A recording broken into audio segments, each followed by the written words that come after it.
happened because I was screaming at the top of my lungs while that was going on. Guys, just get the Bruno to clear the mid or something first, and then you dance around the objective. So let's see if they'll improve on that. But here's the head-to-head between Dax and Hades. It seems like Hades is a big farmer, right? Like GPM-wise, the stats favors Dax a bit more, but it also comes down to like how these two teams play in a sense where Dax, he is not afraid to get his hands dirty. He's all for the KDAs, but for Hades, you put him on Alpha, it becomes more of a supportive role for his team. It plays for Vanix and Kurt like we've seen even in the previous game. Interestingly enough, the average turtles where we see the biggest difference for Dax here. 62%, having a 12% advantage over the 50% coming in from Hades. And considering how the Swiss stage actually played, I'm surprised that he only has a 50% average turtle rate. Yeah, that should be at around 3 to 4 turtles more than Curtese, and that's sort of big because when you really think about it, a lot of our games are the games that they fought in were best of ones. You know, it wasn't before. It just had like 2 best of 3s at most. So big numbers, and NIP Flash respecting the phobias. First ban right away. It's like, we don't want this anymore. I'm pretty sure after that game they went backstage and they're like, please don't. We don't want to deal with phobias. Yeah. Oh, but they also get rid of the Hilda alongside it. That's interesting. Do they really want to try and shut down Royal Milk at this point? Or does this also signal that NIP Flash want to play a traditional assassin? You think that Angeling is going to be a thing again? Oh, probably not Angeling. Maybe like Hayabusa, Hayabusa plus X. Maybe Hayabusa Farsa with the Granger in the gold. Yeah. The main signal for this, from me, is that NIP Flash will definitely first pick that high. Yeah, I was talking the whole time. You guys couldn't hear me? Yeah, My bad. it has to be, right? That isn't just going to be a Diablo high loss pick already locked in. And at the same time, teams that go and ban the phobias. Wobbly and Wans in the chat. What up? Hello. It's sort of respect. Good I don't want to say evening. it's fear, but it's respect that they know that they're up against a lane bully. And it's not saying that Diablo's not confident in the lane, but they'd rather Best just of take 3, that option game of trying 2, to knockout out-rule a lane stage. bully. It's like, I just don't want a bad matchup, right? Like, I'd Yeah. rather have a more So if you confident lose, that then lane. you're out. Play it That's safe. just how it goes now. I would say that respect. Do you think Fnatic got a good chance to win M6? Yeah. In this case, Yeah, NIP Flash have definitely. successfully tried and downloaded what Falcons are trying to throw up. But with the What high time is the level- SRG versus the high level gun, at least Fnatic, the by first the picks way? are out of the way. I'm expecting the Cho or maybe even Blue Yo to show up. Yeah, Joe or Blueyo would be good for me. You know what? I wonder if we could see a Phobius pop up. Yeah, Phobius. Excuse me. Gato? The other purple glue. Blue. I thought of Phobius. Probably not. But they're first. talking about Yeah, blue yeah, pick. Keep in mind What? that a lot of power picks are coming through. Yves hasn't been touched this time round, Yep. allowing it to go through, but as a first pick, allowing Falcons to respond to it. There's JP, still the relationship oh. between Yves as well as the Valentina. We've seen some teams succeed, other teams not so Oh, much. Joy first pick. Wow. Joy. That's Wow. disgusting. Oh, brother, that is- is aggro. It is disgusting, but holy cow, you are literally just revealing one of your trump cards in the first pick. But there's a lot of I open had- heroes I had though. a lot of Why people first ask pick me, Joy? Like, the kind of the pros and cons of Joy. Like, The thing is, literally, there's as a lot. good There's as the late Suyu. game, glass cannon Joy is. There are a lot of There's- conditions oh, that Zeus need in to his be met, ban. right? You have to be able to find a backline. You need to be able to deal with crowd control, which Joy struggles against. and Hayabusa or that's you Granger? just break at Oh, the slightest Granger of and touch Louis. in that late game. So the fact that Granger NIP and is Louis willing to go pick. for Joy signals me that there is an ulterior plan to it. Maybe the Angela might come true. I mean, sure, maybe the Angela might just come through, but this Yeah, we is might weird. play couple Granger, rank games. Loyi together straight Like in between away. guys, alright? I mean, yes, Granger was doing There's, all right, but when you're all pause you game? already I see mean, the not a assassin, pause especially game, one like that after has game 1, so game much 2, game 3. so much mobility. It's Play difficult to games. land these Death Sonatas or even line up the Rhapsody. Not to mention, I get the Loyi pick, but I would have preferred single target lockdown or at the very least guarantee your peel No way, I'm first. picking my nose right now. That's a Chasing JC show. the horse, their power picks, how and yeah, it's comfortable I am. Dino. Like, I don't And they care. need a little bit more macro presence, so they do pick up the Moskov with the Joy diving in deep. How They're you gonna doing need to tonight? supplement that. Tired. So a marksman that could protect himself was the best option for NIP Flash. While Falcon will get Kid X's Tigreal in their hands paired up with a low Yi. This could be a strong wombo combo centered lineup for Wombo Falcon combo. Esports. While for NIP Flash, it's a little bit more individualistic when you look at it. Yeah. You don't need to like sync so much as a team. They can go off, take their micro fights, and then eventually collapse. I on made too whoever's much remaining. noodle While for Falcon myself. clearly is gonna Rylles play can come as and one. eat with me. We've seen For real. NIP Flash Relax, pull off Wobbly. What the? archetype of this What comp did I where it's all just about isolation. read? Where Yeah. JPL Oh my kind of goodness. opens up the front for Vanix and Hades to dive And that PFL. backline. It exactly feels like it. But again, we haven't seen Diablo's pick just Why yet. Right? Moscow that could be pick, the though? X factor for NIP Flash. It's not What making if any we already see sense. it? What if they It's swap Moscow and pick. no, and what if it's a Joy in the EXP like what Fried Chicken did? Oh yeah, what if this is Joy XP? Well, I mean, I'm thinking of all the potential counter matchups. I mean, yes, the Phoveus is technically gone, so 'Cause they don't know what to unless pick it's like yet. a Gothart or something who just doesn't mind taking the damage, at least you can like fight Yeah. back. In This the is lane. actually But it's interesting, mainly like- about Ooh. Okay. So Heal the I'm ban. interested to see whether or not it does get flex. If anything, I would say the As an Cho is XP? more likely to be flex That's overall, weird. But then you're taking it away from a Oh yeah, I feel like this you is know, gonna be the next Joy couple of bans, we finally see the XP, not a mages start to jungler. come through. The relationship is gone now. No Eve, no Valentina as well. Suyo has been banned out by the side of NIP. What do you guys Flash, and I think? they're gonna double Rylles, down I just on I getting just rid of what? these junglers, I just force them back perfect into Great Jiraga. Hayabusa, Yeah, where I had Hayabusa 12 kills, I 1 mean, death, Hayabusa and is 6 also a decent assists. ban Nice, because Lucky. As much as you want to play It's isolation, your lucky day. Hayabusa is No not wonder the your easiest name one is to Lucky. catch. But Oh, you do have a Cho Moskov, I agree. I mean, it's a give and take, right? Yeah. As long as somebody is eating those spells, somebody else on the other side of their team can look to apply damage more effectively. He'd rather eat MS. Or they ban Alpha here. MS? Could also. What? I know there. So they ban Hayabusa. Correction yeah. in that. Hayabusa instead. So yeah, I think us assuming that this is going to be more in an isolated team fight style from NIP Flash that they've shown before, it seems like that's true already with the Hayabusa ban. So for Falcon, I wonder if they're just going to go, if they're going to pick up another chunkier EXP For later so they can hold a Falcon. solid front. She's not chunky, but she's definitely going to hold front very well with offense. And now NIP Flash are going to have to really decide. Oh, now no one We wants still to wanna puke double down out on the ones. isolation side, because CC is amazing at winning that. You don't want to get caught by the curtain call as well. We're gonna play ranked games in a I'm bit, thinking okay? whether Diablo wants to play something wild. So make sure to hit that crazy. like if Better you guys that haven't, again. guys. Maybe not better Appreciate than it, that. I boys. think this could be an angle for Hit that Badal. like button if you Yeah, guys haven't. Oh, I was Thank you. thinking that The too. good old days. Good old The good old Diablo Bada. Bring it back. I mean, it's a possibility, right? You Bro, have the ways, ban- you the have ways to banning kind of, you know, knock that, draft is so knock the implosion out boring, of the way. You like- basically one-shot everybody in the back line. It's so long. It's Got so the long. disruption. The only thing is that you're not providing the utility that you were hoping your team needs. Ooh, Vexana gonna get locked in on the side of NIP Flash. It looks like they've really diverted a lot of their attention to the jungle as well as the mid lane. It's a Khalid. Okay, Yeah, okay. Khalid. So nothing too crazy. Okay, it never looks like at mind. the end, NIP Flash. They So kind yeah, of swerved their nothing- priorities. They went now nothing for really prioritizing matchup really in crazy the EXP here. lane by Like, saving their it's just EXP laner for last and then as waiting normal to see pick in ranked what games. Royal Milk was So going to Joy pick. jungler. Or jungle Yeah. or gold, because this Granger could still put. No, I don't think. No, they I think flexed it has to anymore. be a That's gold gold. pick. Yeah, it has to be a gold against the Khalid and the Joy already, and even the Cho. You need something else in the jungle for Falcon. Man. Something that can kind of stem the bleeding. Wait, kind who of won break game one? the Oh, it was Falcon? pace of NIP Jeez. Flash. Ooh, what if they go Fred? I think, That's honestly, crazy. Fred might not be a bad Might not be a They bad don't- choice, yeah. Yeah, because at this point, if you play Alpha, the Vixana is not going to They allow you don't to play puke, games. they Same goes for debomb Cho. If you decide to go for Ling, it scales up way too This slowly. guy, you don't bro. have any You're so targets. smart. You're actually Call there, sus. Redmar. Yeah, well, I saw the thing Lo Yi Granger together. It's like, oh, that reminds me of BTK. Oh, they can go Fred. They can. Great pickup and Wait, LSD, this is as you like mentioned, stem the BTK bleeding, lineup, guys. disrupt. That's the tempo Remember breaker they right pulled there. out Embrace the the tempo. lineup, I which wonder is if they can Fredrin, dance to it. Let's see. Louis, Will we see and, game 3, Leo and Inga? Granger? They actually It's went just a for matter it. of time Like, I'm not even before capping.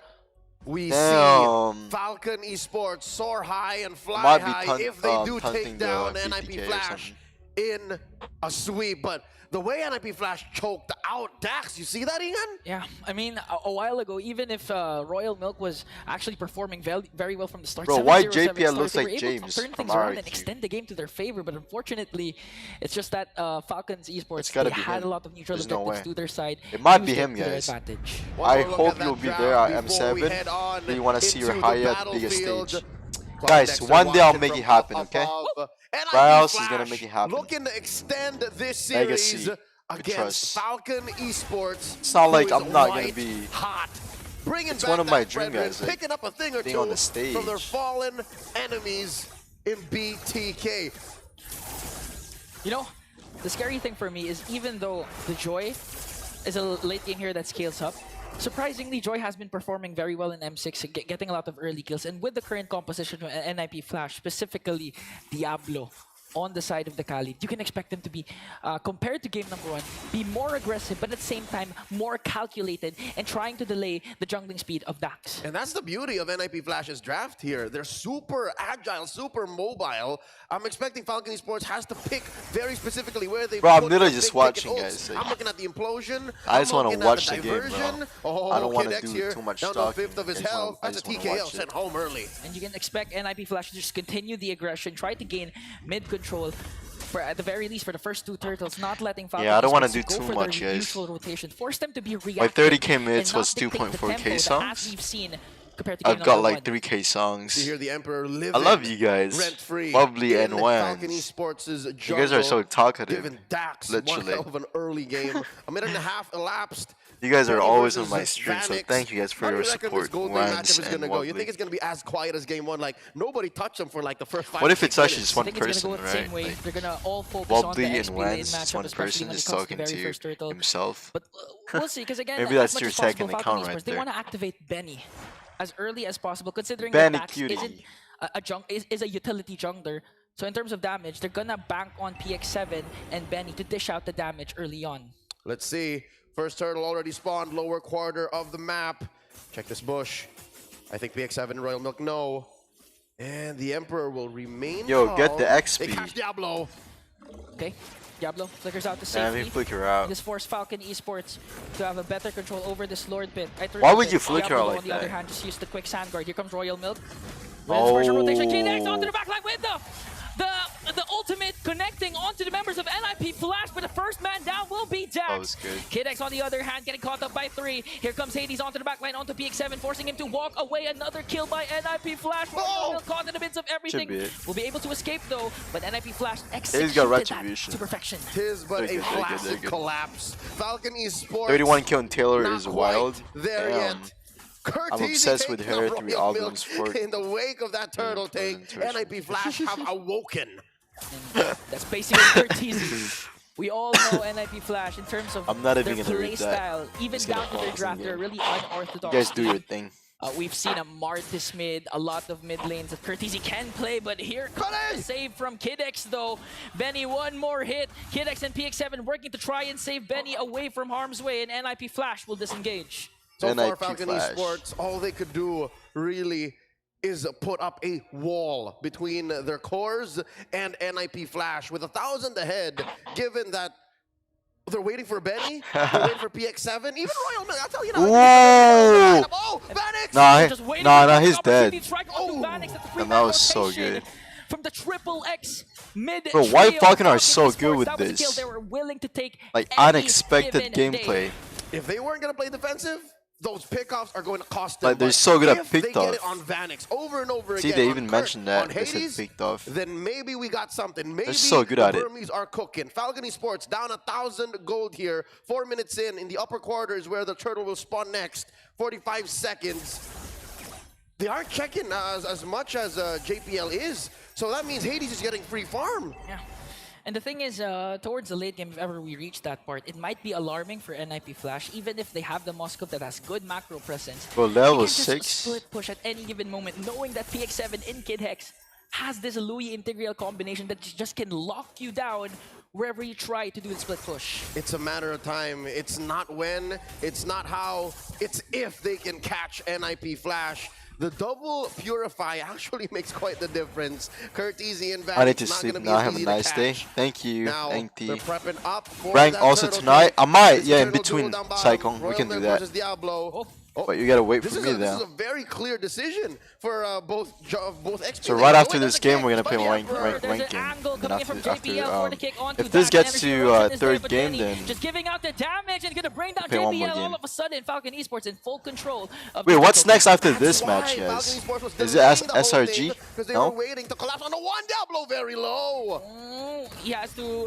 recall there as Dax gets the turtle. Kid X on the other hand, implosion play.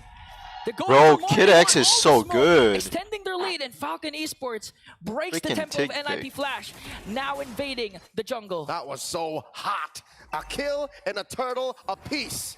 and a purple buff. Okay, as they steal away the Imagine purple buff, they might a get kill, a savage play. But here turtle comes JBL buff, just and then trying a to blue delay the buff. push that Falcon Esports can bring. All Vanix at clearing out once. the minions. Benny, here comes BX7 as well. Will they be able to save it? Dax though on the other hand, energy eruption onto JPL. Will they commit? Okay, they're not gonna commit. Not much of a kick from No JPL. commitment. That's the Jeez. beauty of these Fredrin Thank you for a lineups. sub. And now suddenly Mike it's Falcon Kero, Esports Yuki. on Thank the you. offense. They're the one asserting their dominance. They're the one moving in, proactively pushing forth their tempo. They're up 1,000 now. It looks like this turtle coming up in about a minute should be theirs too. Yeah. Fred And is that's the doing thing, good because after of the the presence mobile of the Louis buff. diversion. It gives NIP Flash The mobile some buff. sort of urgency to try and check all the brushes. You know, make sure that there's no open, there's no angle for Falcon Esports to make a crazy play. And I reckon it's those angles that they're forcing on JPL that's getting them off time. Because, what, back to back now. Whoa, Curtisi! Okay. All day low! Fortunately, JPL was able to block the Death Sonata. Here comes Diablo to try And and that was force so Falcon good. Esports to disengage. That Wow. was one Death Sonata away. I feel like from a why do I Curtisi feel like takedown. Falcon And is here gonna comes win the M6? diversion. They might be able to sandwich Hades though. I feel like they're The other gonna win Falcon M6, Esports just guys. taking their time and trying to look for the Maybe perfect angle. not. I NIP don't Flash's know. bruisers. I'm in the between, enforcers putting up a perimeter. You it's shall either not touch Falcon, Hades. SRG, and Curtisi Fnatic. back to the front lines after That's that just recall how I see it. TKO by Falcon. Not enough time they bought though. And this is tough, because look, Vanix is pushing, and NIP Flash have initiative. They can say, we'll fight, or we'll JPL turtle, on the and it Chow looks is like they so can get away bad. with both. Oh, Just being the honest. Diablo. Will he manage to get away up against two Raging Sandstorm? But against two, that's not going to be enough. And this is the problem that NIP Flash is facing. Because of the presence of the diversion, they're forced to be reactive. They're forced to try and have the numbers game, have the number advantage, to force Falcon Esports to think about trying to go for the pickoffs. And they forced their decision. They said, hey, Vanix, all you got to do Oh is my now, Vanix, goodness. turn right away. He's Jeez, sandwiched. that was so good. Sandwich! And get caught up by They're the so Rhapsody of smart, Benny. guys. And that's the thing we were pertaining to early game. Eventually, they're gonna cast a diversion to try and look for Vanix because we all know that this Moscow Like, will just how go could for you the turret possibly pushes, think that way? Go for the turret takedowns So until basically, he scales Granger up. was And fading him Falcon the whole Esports, time. They have some sort of urgency to That try was and so stop that good. as Oh much as my possible. goodness. And they made the decision for the Singaporean champions. They knew that they could only split. No push. wonder They Granger knew didn't that wanna Vanix walk wasn't up, going anywhere right? without an SOD cross map. No one was Damn, down they're so bottom. good They've at it, already guys. passed That's mid. actually You're seeing here, crazy. folks, a soft counter Jeez. to the Moscow because the diversion can hide you. The diversion can put you in places where the SOD cannot hit you, giving the Moscow one of its main strengths, coast to coast map control. Looking at the items right now. Chow can't really do nothing. Benny is what? 'Cause they can 2,000 literally disperse ahead him. of Vanix. Easily. 2.1k gold lead. This is also considering the fact that Vanix just picked up his DHS, also has a Purify, but despite the presence of the Purify, Falcon Esports was able to take him down 2 times in the last 7 minutes. So that's how Falcon Esports is when it comes to trying to go for those pickups. They're decisive, and at the same time, it's always the proper timing. He's private Concealed chat. play by JPL, looking for something. Checking that bush. Ori, Spots hello. 3 from Falcon Esports. And look at Royal Milk. This is Royal Milk's signature CC. So far, calling the shots. It's as if the diversion wasn't enough to push back and Oh, that's his cordon off NIP Flash main from their formation. hero. Even the CC. jungle isn't safe. Yeah. No wonder. That's why the yo-yo blitz of Royal Milk has been crucial, because No wonder he's so good at harassing the Diablo, enemy. You would want him, of course, Pretty to good. get control of the brushes for the unexpected Raging Sandstorm, but most of the time, you've seen him just use the quick sand guard because of the damage that Royal Milk has been expending onto Diablo. And it's a very similar story to game number 1. 9.5 minutes in, Falcon Esports have figured out a way to make Diablo play to their tune, to dance to their song. And it looks like the Burmese are ready to tango. Burmese. Lord spawned upper quarter. 9.5 minutes in. Tell Rylles. Tell Check to the bush what? here. Tell Hades when to holding forgive that me. tri-brush. Damn. Kidex spotted by Kurt. That's you guys' Oh, problem. we get a it's not reset. me. So don't. Okay, we're gonna have a diversion. Thank you. Royal Milk Oh. descending. Royal Milk onto the back line Hello. towards one Curtisi. Forcing the Another Raging one. Sandstorm. Curtisi will fall down. That's one member down for Falcon Esports. Vanix on the other hand working on the bottom lane. They're trying to go for a trade. And now Falcon Esports full control of the Lord pit. They might be able to get the Lord away from NIP Flash. Gets the SOD. No one home. JPL hunted down by Royal Milk, standing there, asserting dominance.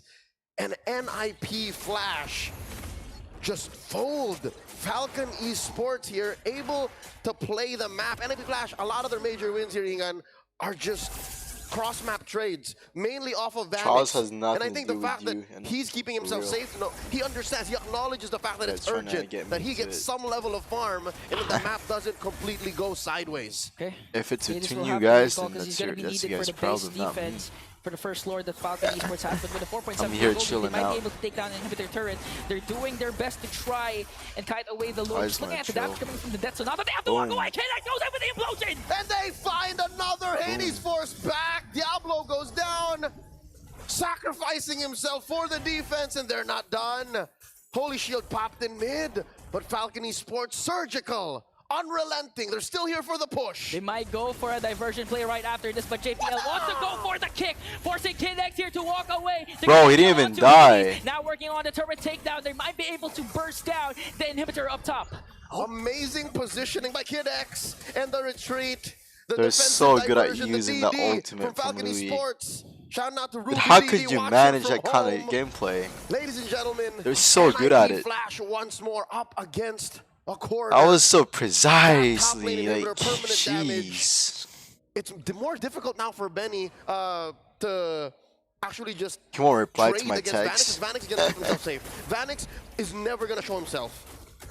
You know, I was thinking that Falcon Esports might be able, I think they were overcommitting a bit a while ago during the top lane push.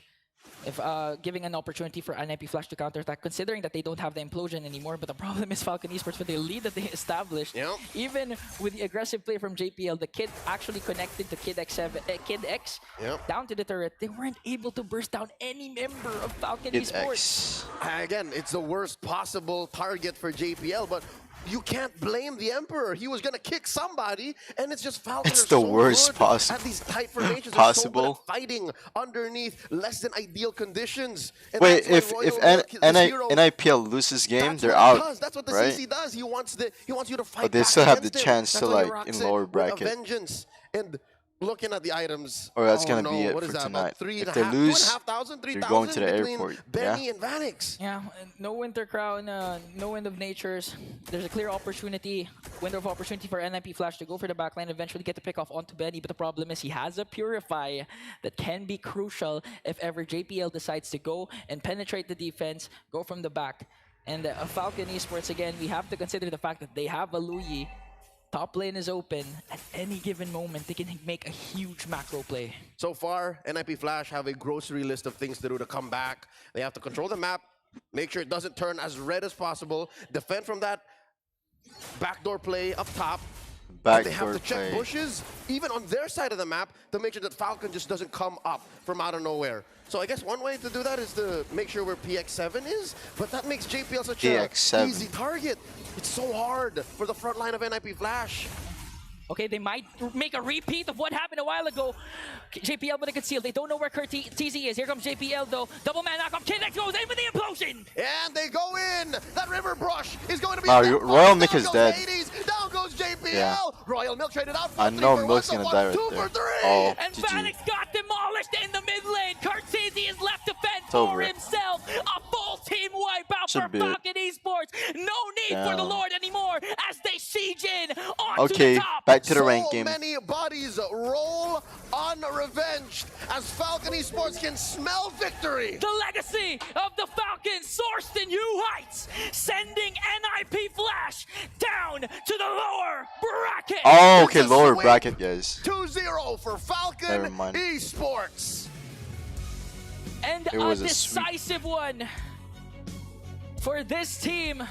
Okay. Man, just looking at what they went through, they won. Okay, play a rank game right now. That's what we're gonna do. Play a rank game. Turn that off. Turn this on. The one thing I know, I'm falling on one show. But I don't even see it. This is annoying.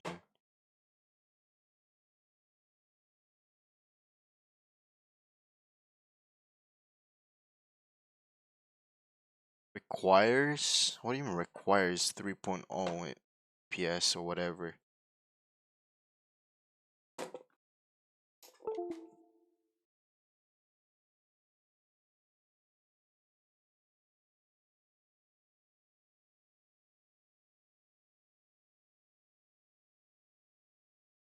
Yo, get on, Cyclone, let's go.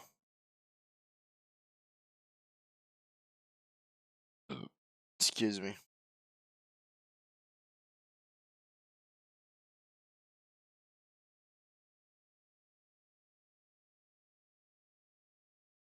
They don't all. Oh shit, it's not in legato.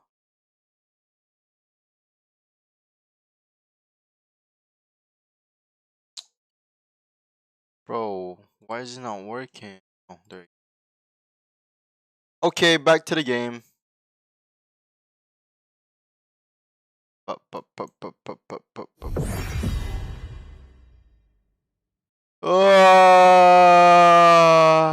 Tig was the main. Yeah, that he was actually doing the most. The Tig reel.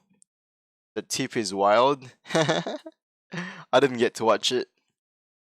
Communication is what? Literally a what? A hack? I guess. Anyways, we're gonna have some fun. Play ranked games with Sai Kong. Let's go higher. If he's not banned, we're gonna pick it. Don't worry. Kimchi. Hello, Kimchi. Asian. Hello. Yunam. Hello.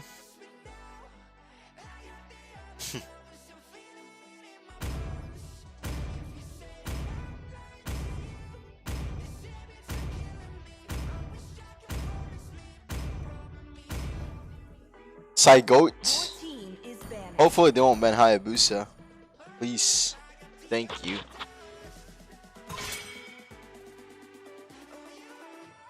Wait, how long is the break time, guys? About 10 minutes or... Let me see.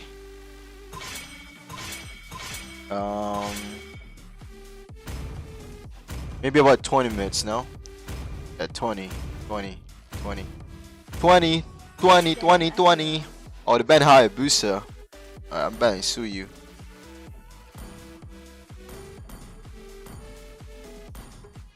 Who's worth banning here?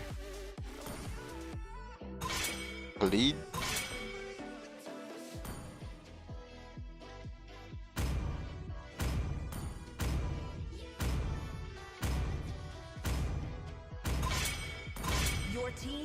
Oh, give me that Fanny, please.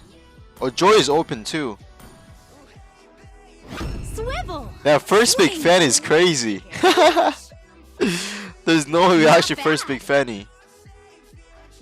Now they're gonna pick Kufra Mincithar. I'm learning Haya, but Haya is banned. Fortunate. It's okay. I told you guys they're gonna pick Moskov, Kufra, and Mincithar.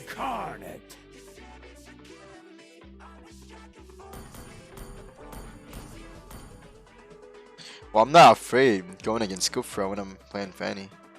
I got Cyclone with me. But I don't know if I'm gonna play well though, cause I'm kind of sleepy, guys. Like my eyes kind of like tired. Time and tide wait for no man nor girl. From the murkiest water, the purest water lily emerges. Damn, Cyclone trying to be kid now from Falcon.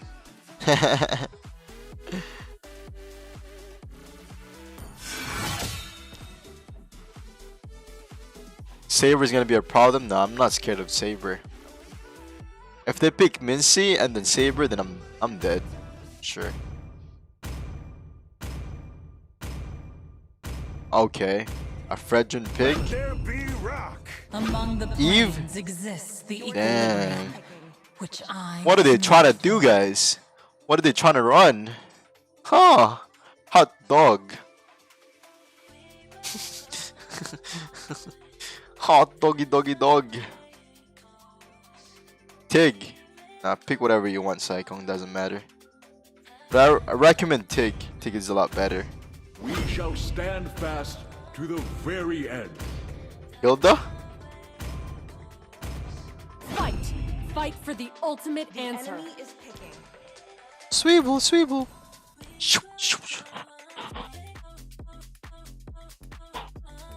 Can you guys hear the music, by the way? Pray everywhere. Loud and clear. Why my lips are so red? Jeez.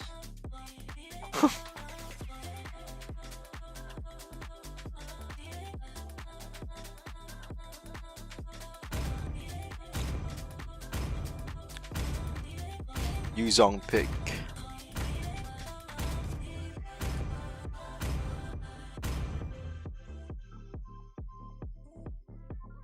Sir Knight? Who are these people, man? Don't know them. Am I gotta pick my nose? I'm not shy, guys, okay? Like, don't act like you guys don't do this. Welcome to Mobile Legends!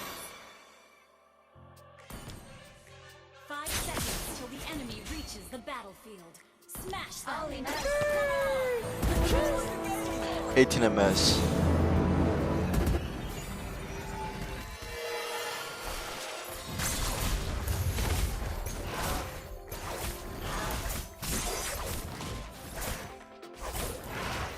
Think about the future.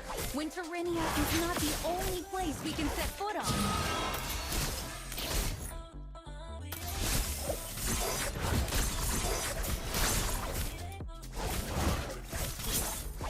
I don't know where's the. Winterinia now should not. Was there jungler?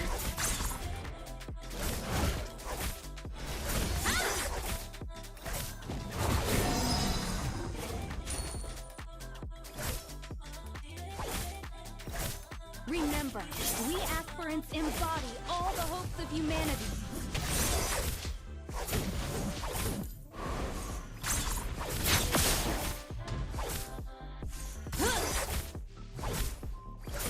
I love the feeling when swinging in the air. Extra time!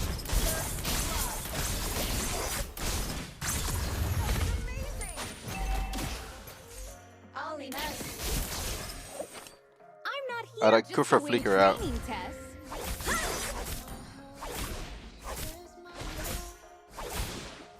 Launch attack.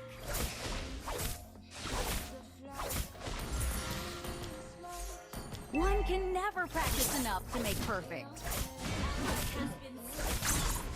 Launch attack.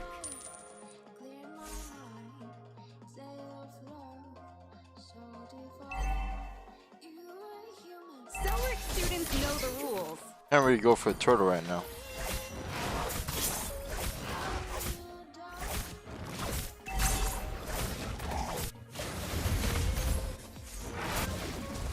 Stay alert.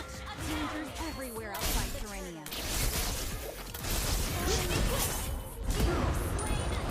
I was kind of late then. It's okay though. I think he would still die.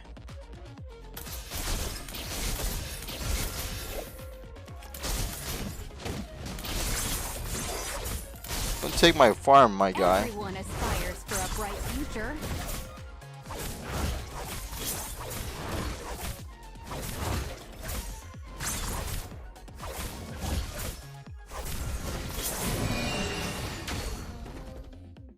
Onward to a boundless world.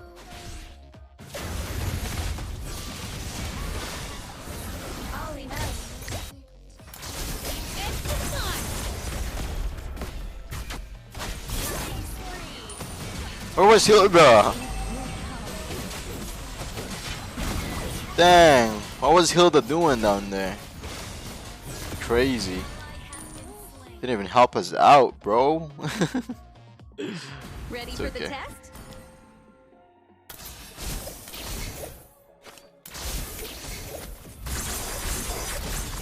The strongest aspirant takes on the heaviest responsibility. I am ready.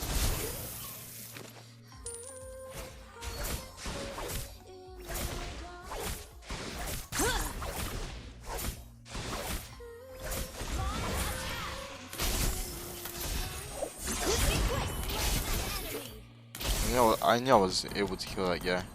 I can imagine how I knew he was gonna your die. life will be after it's all over.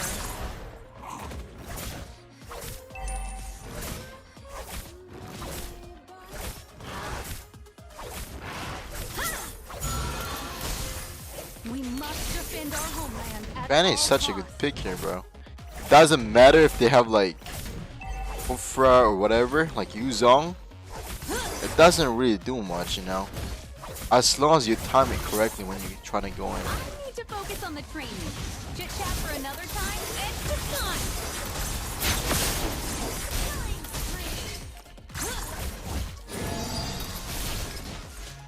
for a training course with me?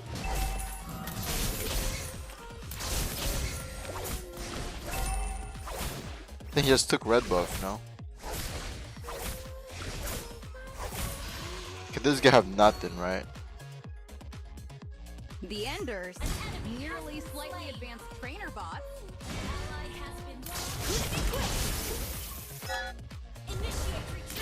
What the heck?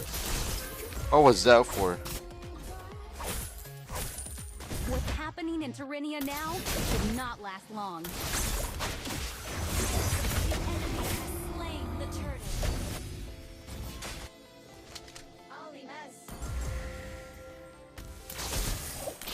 Remember, we aspirants embody all the hopes of humanity. We good. I'm more fun than the veteran. Celery students know the rules.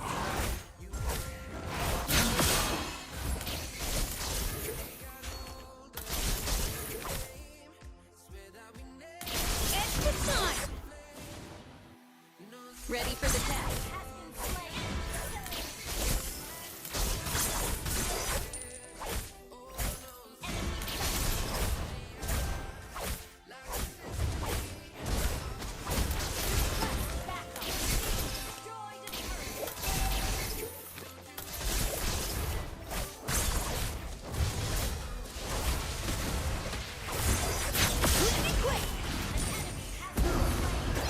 What is he doing, bro? Like, actually. Funniest guy I've ever seen in my life. Yuzong. Where you from? Don't have to know.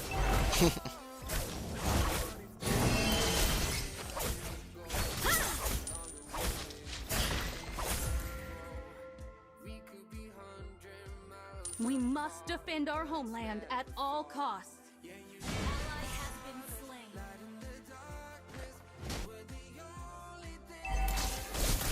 It's time!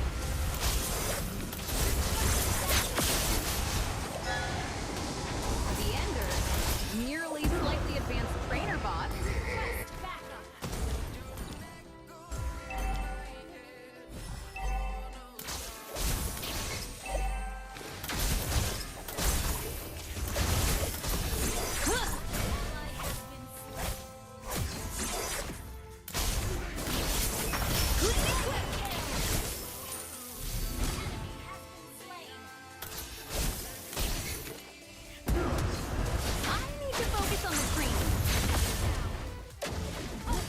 What is he doing? Like, what? Bro, this guy actually jumped inside the tower, bro. Damn, I don't know what's going on with this stream, guys. What happened?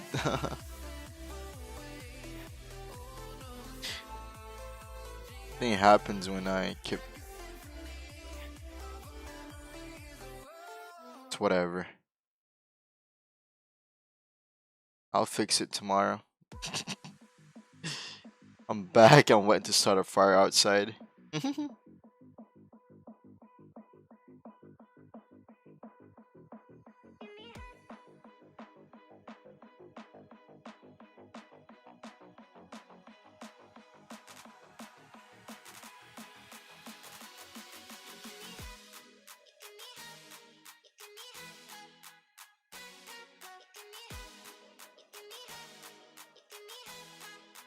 Bro, they gotta go for towers.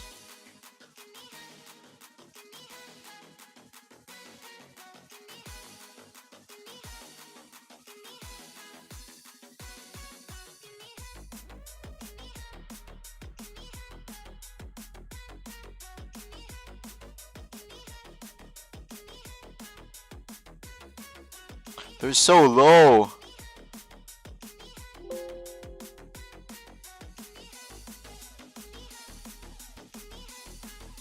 Bro, what's going on with this?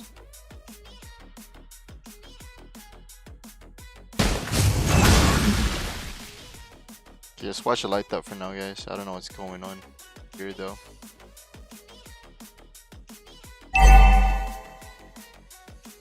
Our turret has been destroyed. Such I'm not here just to win training tests.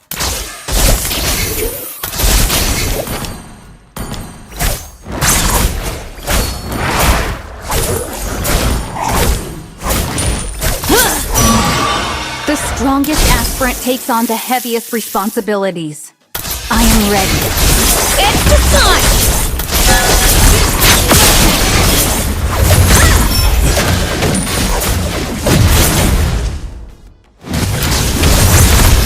I love the feeling of swinging in the air! I'm so proud. So good. Clean it quick!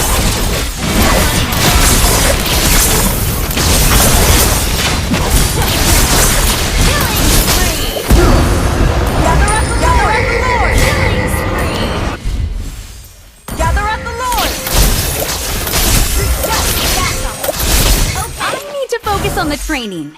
Chit chat for another time?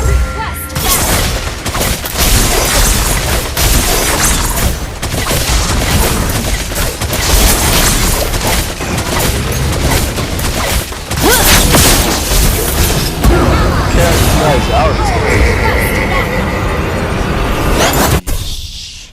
I feel like audio is too loud now. Is it too loud?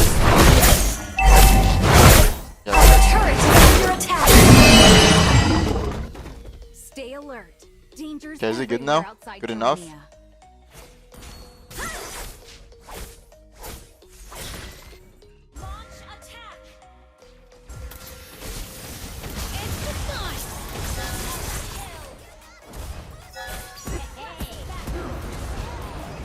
Ben is so good.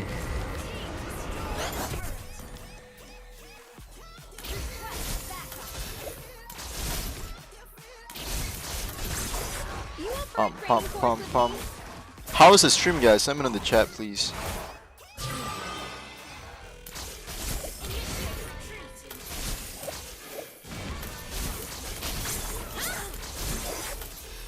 Remember, we aspirants embody all the hopes of humanity.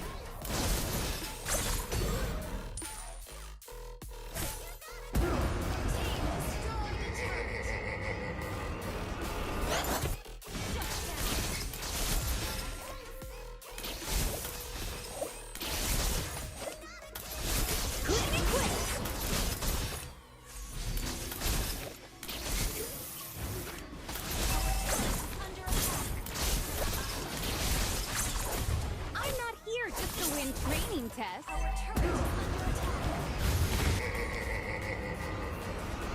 Okay, live.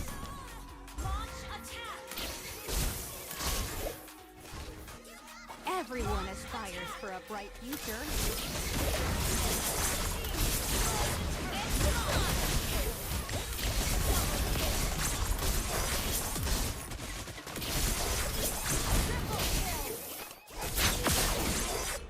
Ready for the test?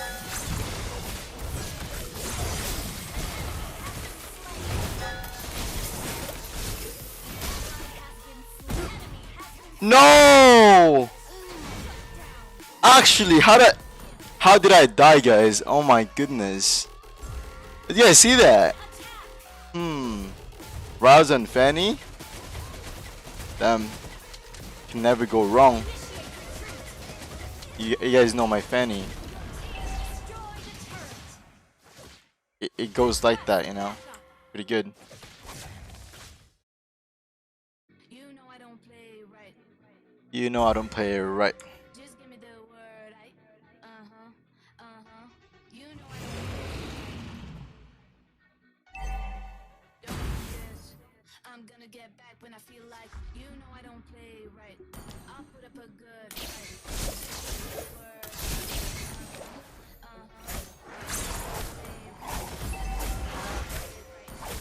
I can imagine how happy our life will be after it's all over.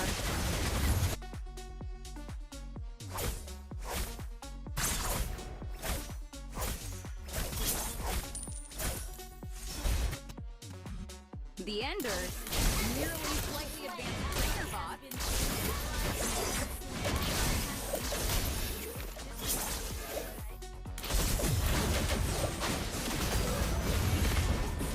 What the heck was that, bro? Give up.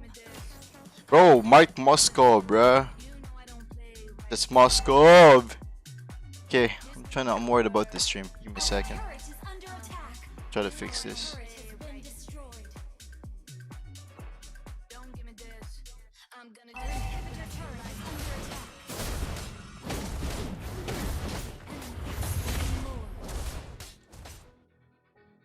Well, it's defendable though. We good. Bro, just focus Moskov.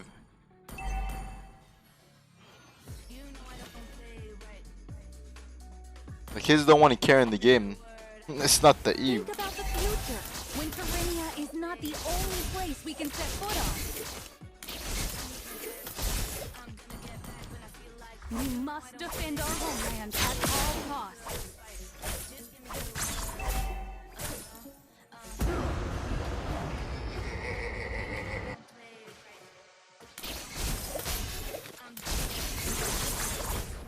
Celery students know the rules.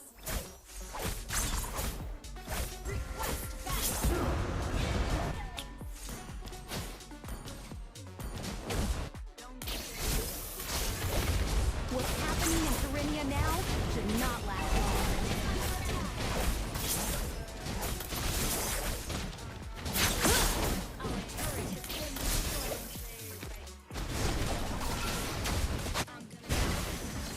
Onward to a boundless world.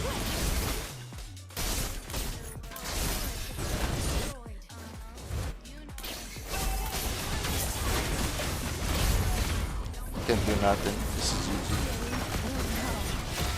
18 kills for nothing. Tough.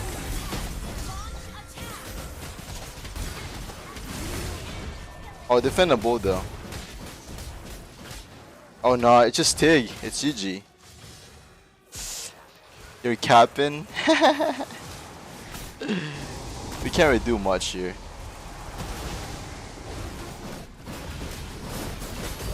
Like, I don't know why these guys keep focusing on a Kufra instead of Moskov. Like, I was literally paying Moskov every single time. Cause like in that game, like he's the only one who has the damage, not even Eve or Fredrin. Tough.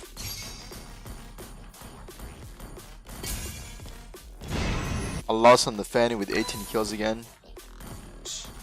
With 37% damage. It's actually wild. Wait. I think the game just started, guys. Let's see. How long does it take?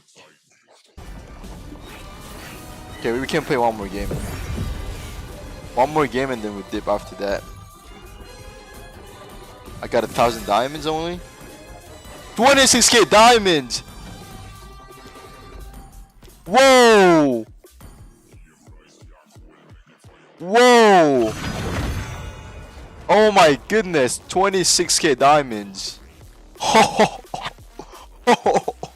I could literally buy any skins, bro. Dang. Did you guys see that? 26k diamonds. That's actually crazy, bro. Giveaway time? Damn.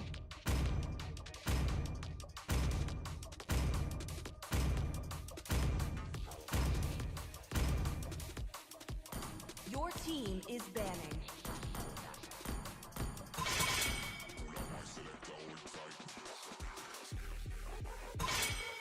How did you get it, bro?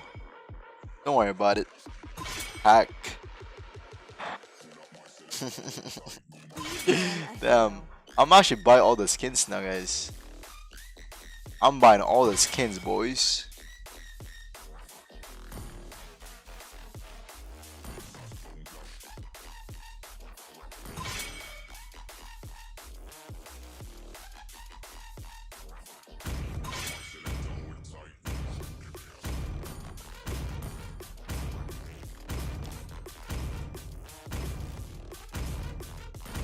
Your team is picking.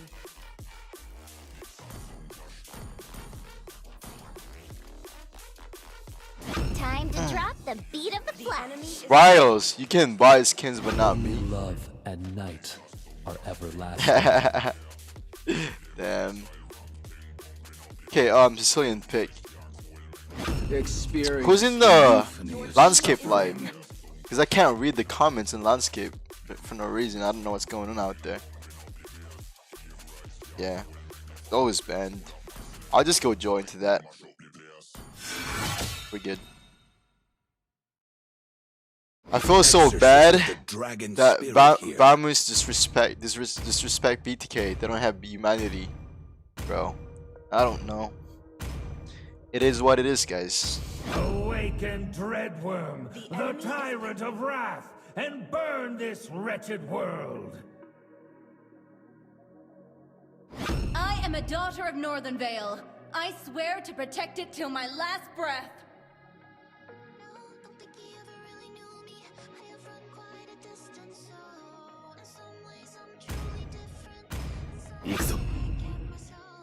Your team is picking.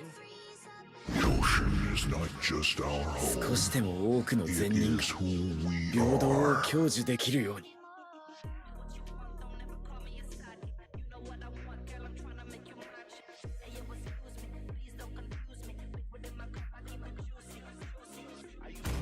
This time, the choice is mine. Tremble before the might of Taurus!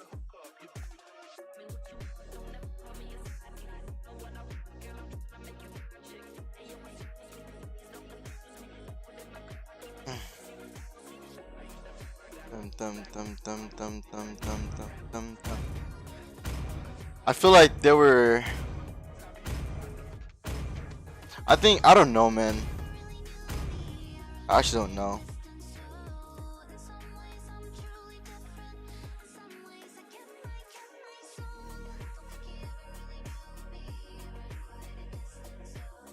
Like, do you think they're actually that's like reasonable or no?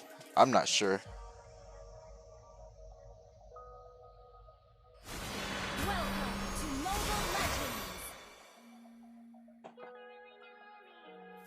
No, I don't think so. Reasonable?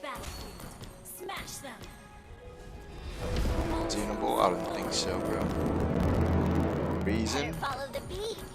Reasonable. Let me just focus for now, guys, okay? Zane should have had this respected in the first place. Damn. Let's shake hands and move on white time. For real, right? I mean, it's part of the game, guys. Like, taunting in the game is normal. Or you pass negative comments on someone. Reasonable reason.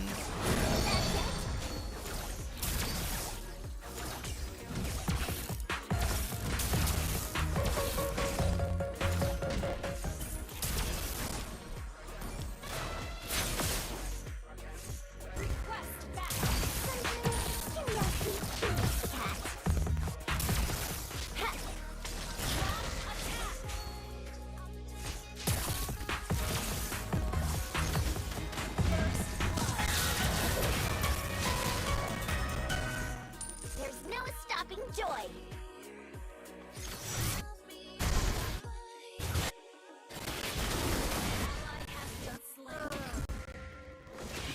12 seconds though.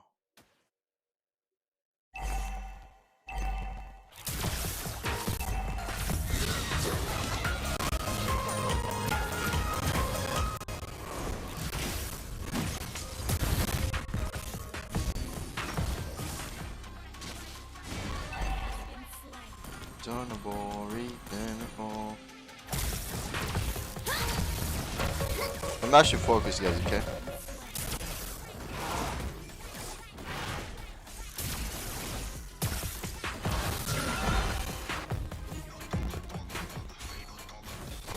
They will soon learn the short-tailed Leonin isn't as cute as it seems.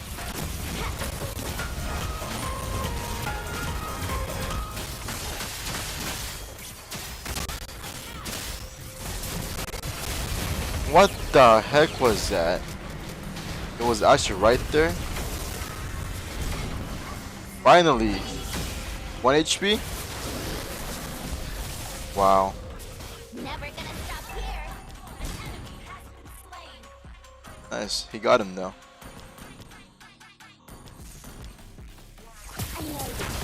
The game was about to start in like 8 minutes. 7 minutes, I meant. Match.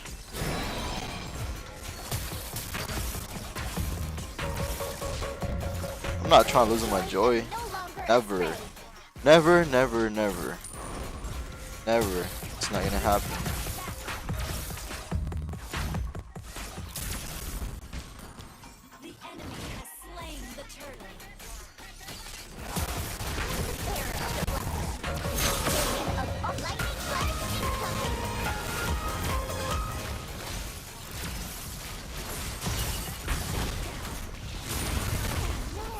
Cardiac arrest condition. Wanna dance?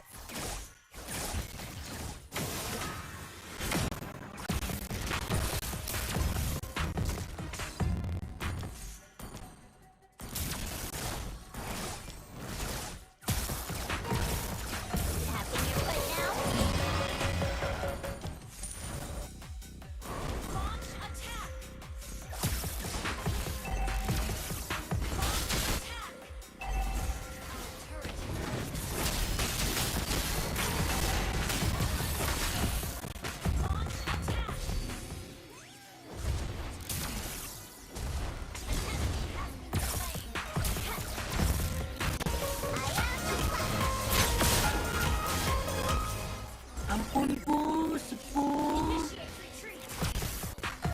Can't really help them out. I'm just gonna keep farming for now.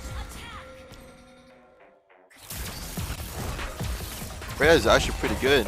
OP. Not even that bad. Never miss a beat.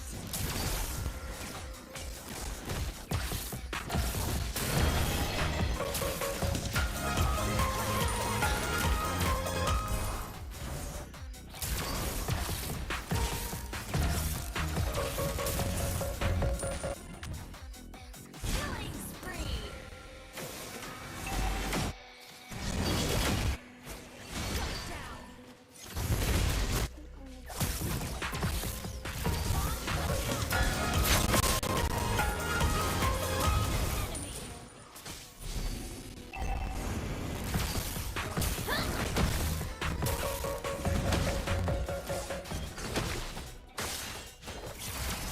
Da da da ha.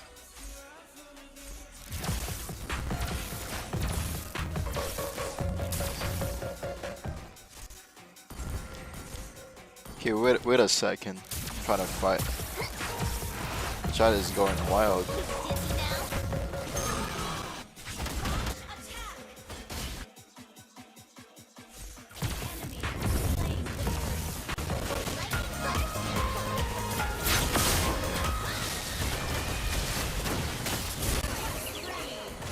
I got him though. Done yet.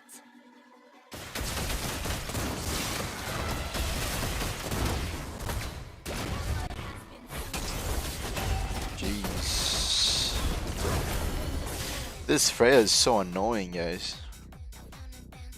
Our turret is under attack. Yeah, you're good, Alex. Sorry, misclicked.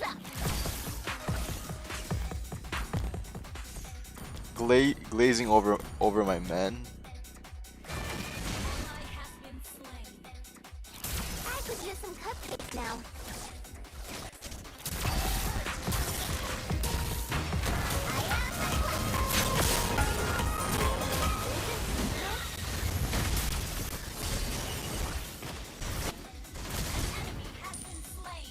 Bro, they literally want me so bad.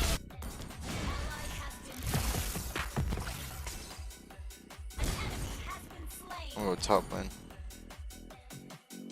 Double kill. Our turret is under attack. A blessed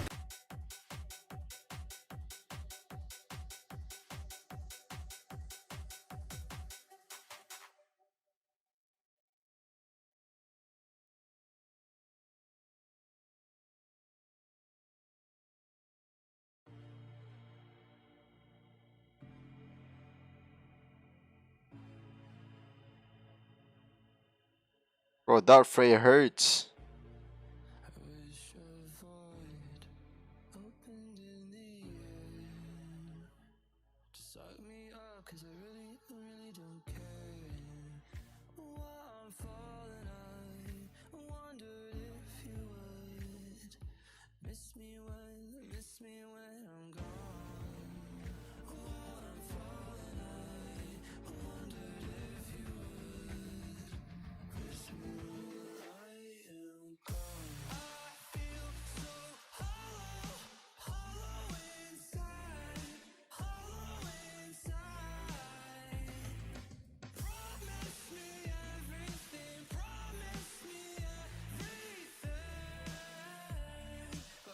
I'm just gonna retch that one.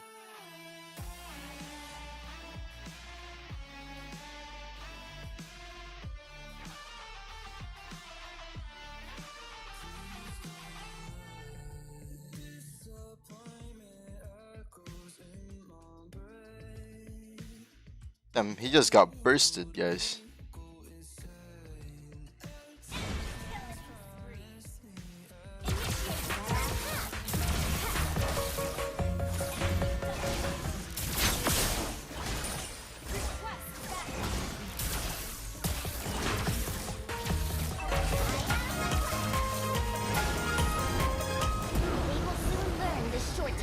Isn't as cute as it seems. Quick, let's get moving.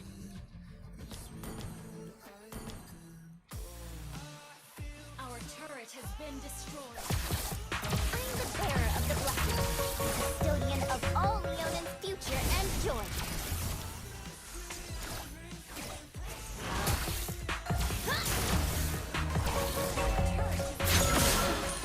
I know that guy can't kill me.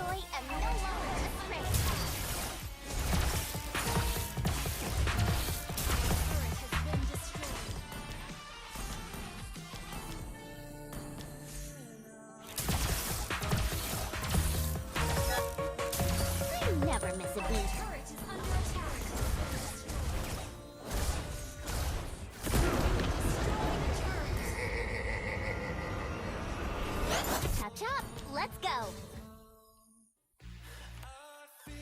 Yeah, we can fight them now. You dizzy now?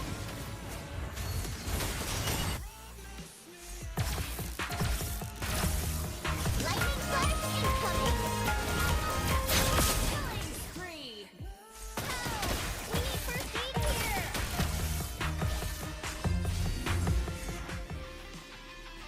Launch attack.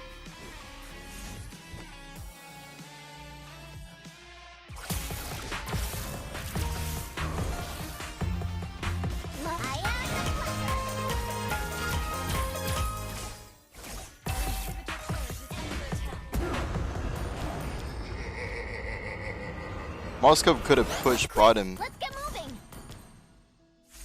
Request backup. I have always been a naughty one, but at least it's fun. Launch attack. Lightning flash incoming. Tapping your foot now.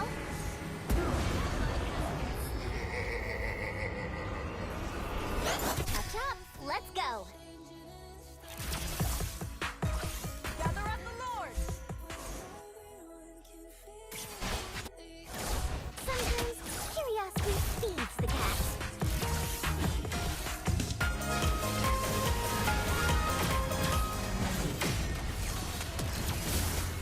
Gather up the Lord. Oh my goodness.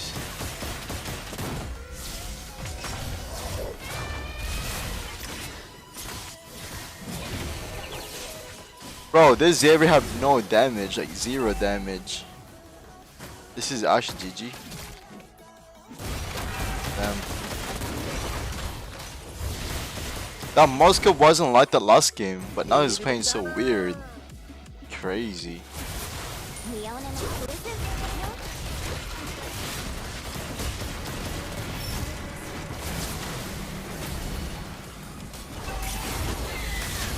Never gonna stop here. Oh, we lost again. Okay, let's go back to the game. Back to the game. Okay, where is it?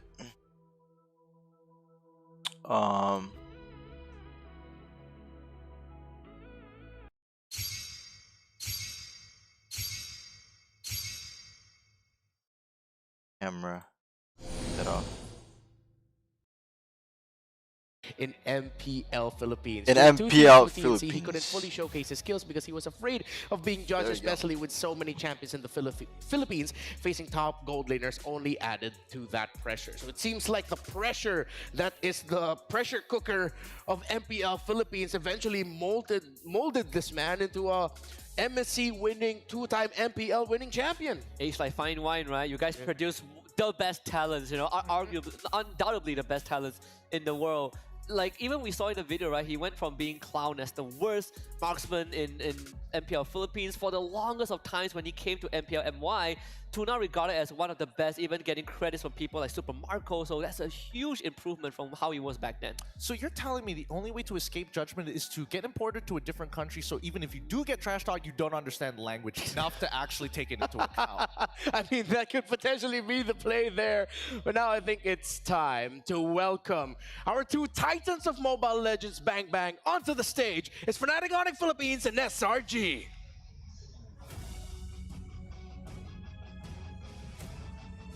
Entering the stage is a team looking to extend their region's dominance.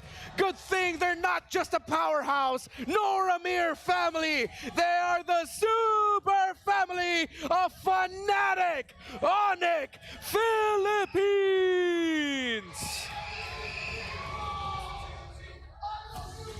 Going up against them, Mr. Pride of the host country. Bumpy as their journey down the golden road may seem, they walking stronger than they've ever been. Malaysia, give it up for Selangor Red Giants!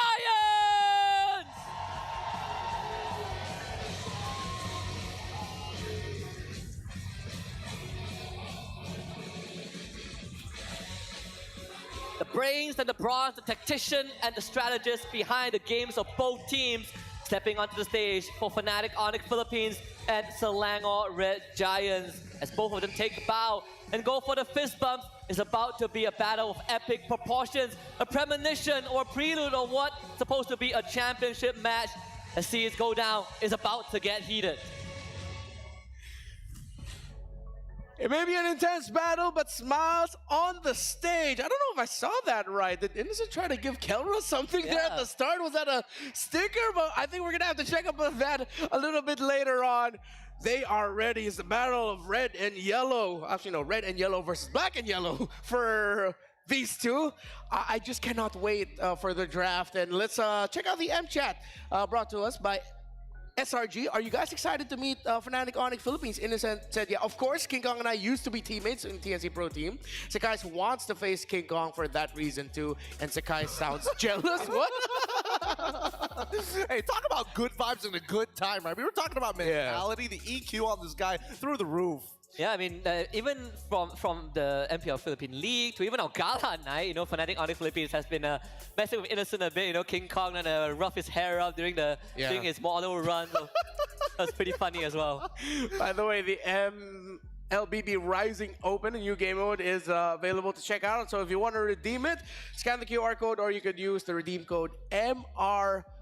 That's the letter O. Bang Bang. You can go to your in-game profile icon setting and then redemption code so that you can go ahead and claim it.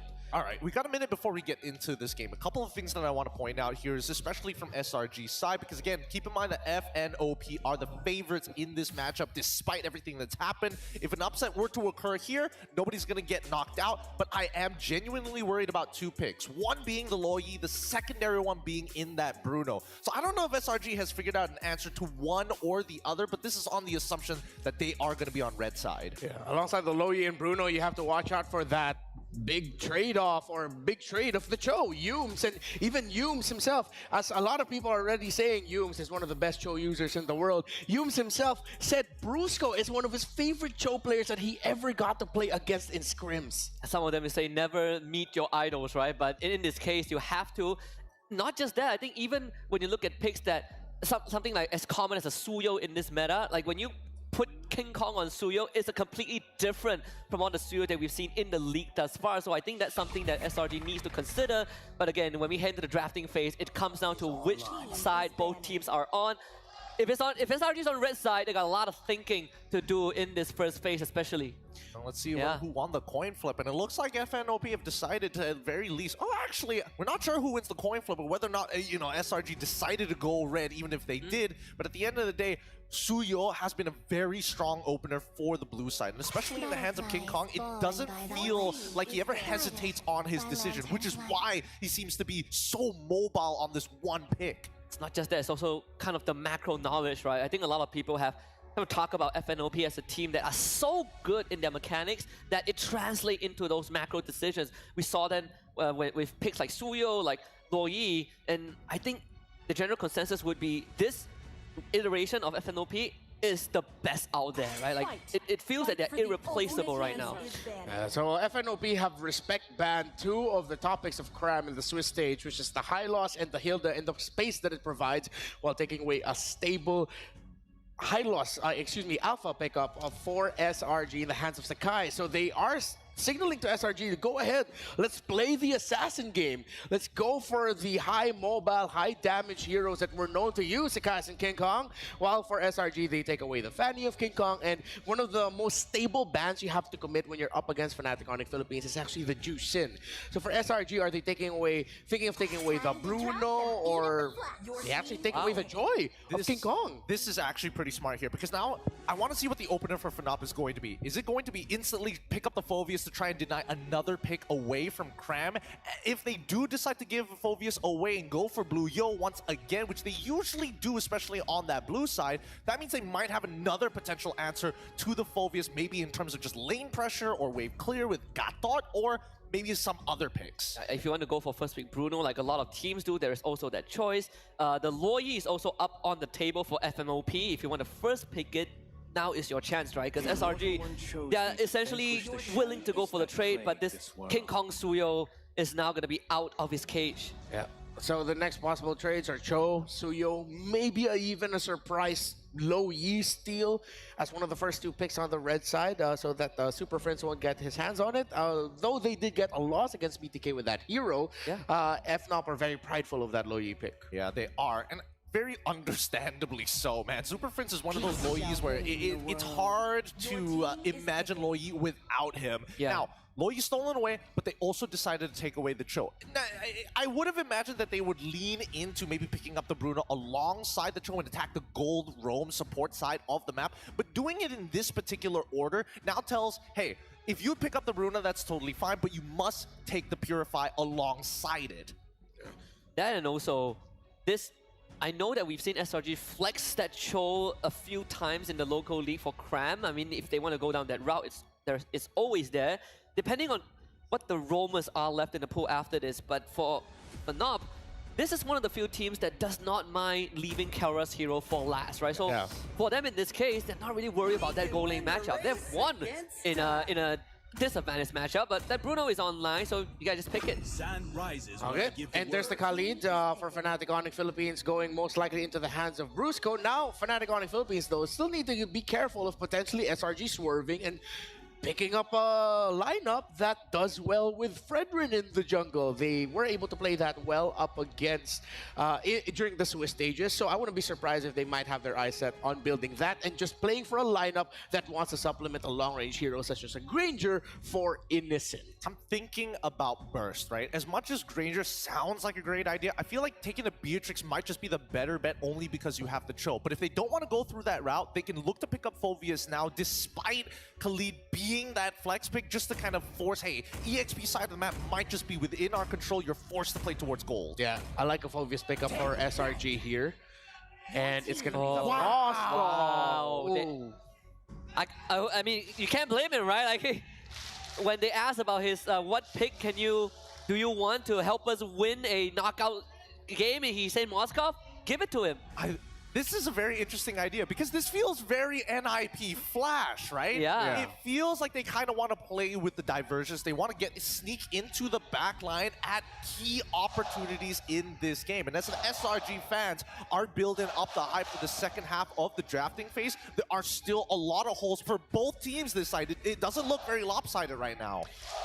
So with SRG playing the map, that sort of shuts down one of the tendencies of Fnatic Onyx Philippines. Their signature 4-1 split that sends King Kong into the far lane while 4 members with a strong team fight by FNOP can hold the major objective. FNOP blocks the Fredrin while SRG blocks the Sicilian. Fantastic drafting and banning from these two teams so far. Wonderful, wonderful draft. This is why some people say that you are looking at a potential grand finals match already, right? Like the drafting is just masterclass from both teams. Just good understanding. Like we've seen Super Prince with the Sicilian also. The only difference is that SRG, they're looking for a jungler and a flex, whereas for FNOP, they're looking for Super Prince's hero, and SRG, they're trying to block it out. Yeah, I'm interested to know what they're going to do to get that level of burst with the Cho. I mean, Cho can be used proactively or defensively. He's extremely flexible in that sense. I'm curious whether or not, as you've mentioned before, whether this Cho flex into the EXP is a good idea. And I think that's what they're going to do all the way to the very end, as they've already banned out Godthought. Unless they want to solidify what their EXP lane, they're probably going to pick Phoveus. Worst comes to worst. Yeah. And there goes a Nolan. The signature Nolan from Sakai's. Just good respect. Wow. Well, great respect from both of these two. I wonder if that means that they might end up picking something like a Hayabusa for Sakai's as one of his last best options. The Ling is still on the board, but Ling has definitely fallen out of favor. What about Julian? I feel like actually, unless they have, if they go Julian here, all they're missing is whether or not they have an EX, unless they go for like a damaged EXP laner, because then it just won't be enough, right? Yeah. You're trying to supplement, you're trying to look for, if you play Julian, you're looking for a composition that is willing to skirmish on a drop of a dime, right? At any point of time, let's go for the all-in. Okay, they get the Terizla, a solid front. So I wonder how solid they'll actually get with this lineup. What if suddenly, now they will need to go damage in the jungle, or they're gonna be playing for a very mid, very late game style of playstyle. Well, Fnatic Onyx Philippines needs a little bit more AoE in their books. Yeah, it's telling Kelra that, okay, you need Purify for the choke kick. Hey, if you use Purify, you're not gonna have Flicker for the penalty zone, right? You gotta pick a poison.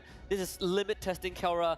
Kind of put him in a spot where you gotta play your best game as a Bruno. I wonder if they'll pick up a CC for Kirk. Go for the traditional CC Terizla matchup. I was thinking that as well. Tamus? I feel like Edith may make a little bit more sense here, only because you want to keep up pressure, but at the same time, I still don't know who's going to go into the EXP lane. I feel like Khalid can technically go there as well, but when you have Farsa on your side, it makes a little more sense to have Edith as your support. It feels like it's a Brusco Khalid. Like we've seen him play like Khalid roam plenty of times. And Edith is a signature pick of Cram in MPL Philippines, so that's going to be the lineup for FNOP. They needed just a little bit more magic damage, so they paired it up with the Edith as well. Good damage distribution and profile for FNOP, while for SRG, they have the choice. They can either go Assassin in the jungle, or they're just going to go sturdy again and just play for a mid to late play style. I'm leaning towards a Hayabusa right now. Yeah, I'm thinking that. It doesn't feel like there's much choices right now with the Fredrin and Nolan banned out. If not Hayabusa, Julian is probably like the riskier pick, but Hayabusa is definitely feels like that one. It's Julian.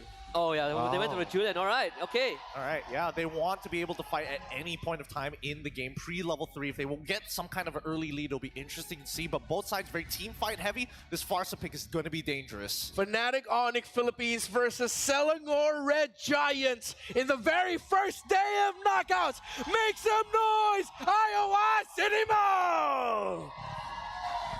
The Philippines' last hope clashes with the Immortal Giants at the end of this best of 3.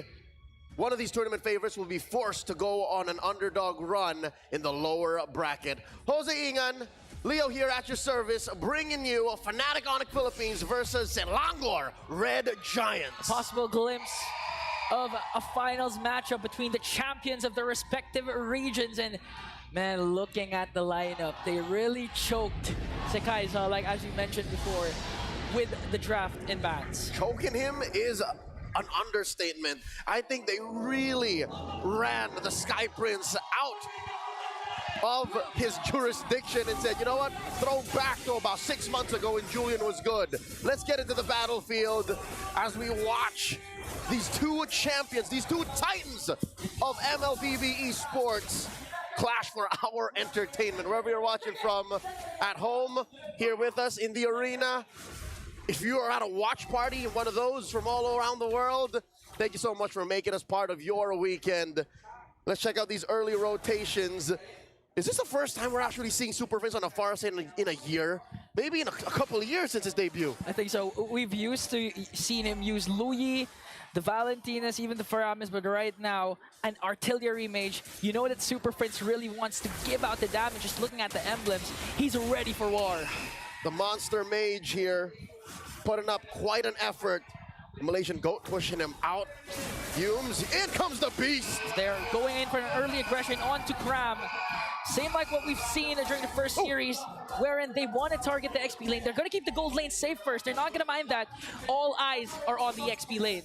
Look at this multifaceted attack. The assault on the senses by Fnatic Onyx Philippines. Silango Red Giants, we've yet to see them pull any proactive moves here in this early bout. Again, a minute and a half in, and for the first time, it's Humes crossing the river. I actually like that you point that out, because if you're gonna watch out for the games of SRG, we've seen Sekai in his local scene, you know, be the aggressor, go for the invades. But right now, so far in M6, we haven't seen the aggressive side of Sekai. Maybe it's because of the draft, because they're trying to choke him out like what Fnatic Onyx Philippines do. But right now, if SRG wants to go up against a Titan and bring them down, Sekai needs to be proactive. Brusco coming in with those hot scimitars. Quick check on the gold lane for Mer league mates. Both MVPs, both MSC champions at that, and now Brusco jumping in. Yes, and Kelra already pops his Purify. Brusco on the other hand, quick sandguard. Here comes Yuns. G2 Craft goes in with a penalty zone, and the first one drawn onto the bruiser of Fnatic Onyx. Craft picks up the kill. And that was a trade. Fnatic Onyx happy to get that out of the way as King Kong secures the turtle. If you ask me, 4 out of 5 times, that's worth it. King Kong overshoots. Overshoots, but now focuses his eyes on Sekai's. Here comes Yuns though to the rescue. He doesn't have his level 4 yet.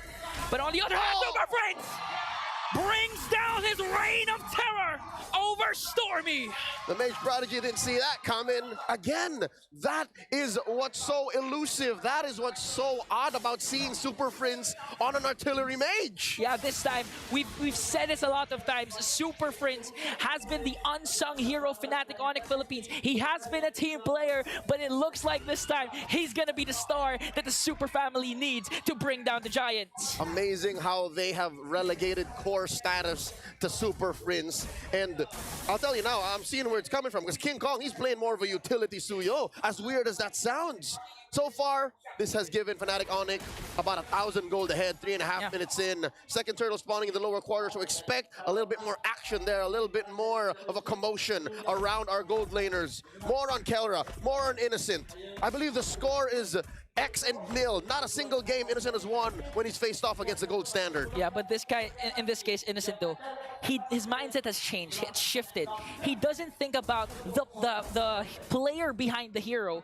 This time, he just thinks about the hero matchup, when in this case, it's Bruno. And we all know Bruno can be a lane bully, especially with the fast rotation for the mid trio of Fnatic Onyx Philippines. So they're going to play it safe. Again, they have a huge advantage when it comes to the mid to late game. They still have Stormy on the Louis that can play a huge role when it comes to the macro gameplay. And we've yet to see those diversions come into play, given we are in the early game, 4 minutes in. Huge rotations up top. King Kong and Kirk making sure the coast is clear as they rotate back, using the waves, using the current to rotate in. The flicker away.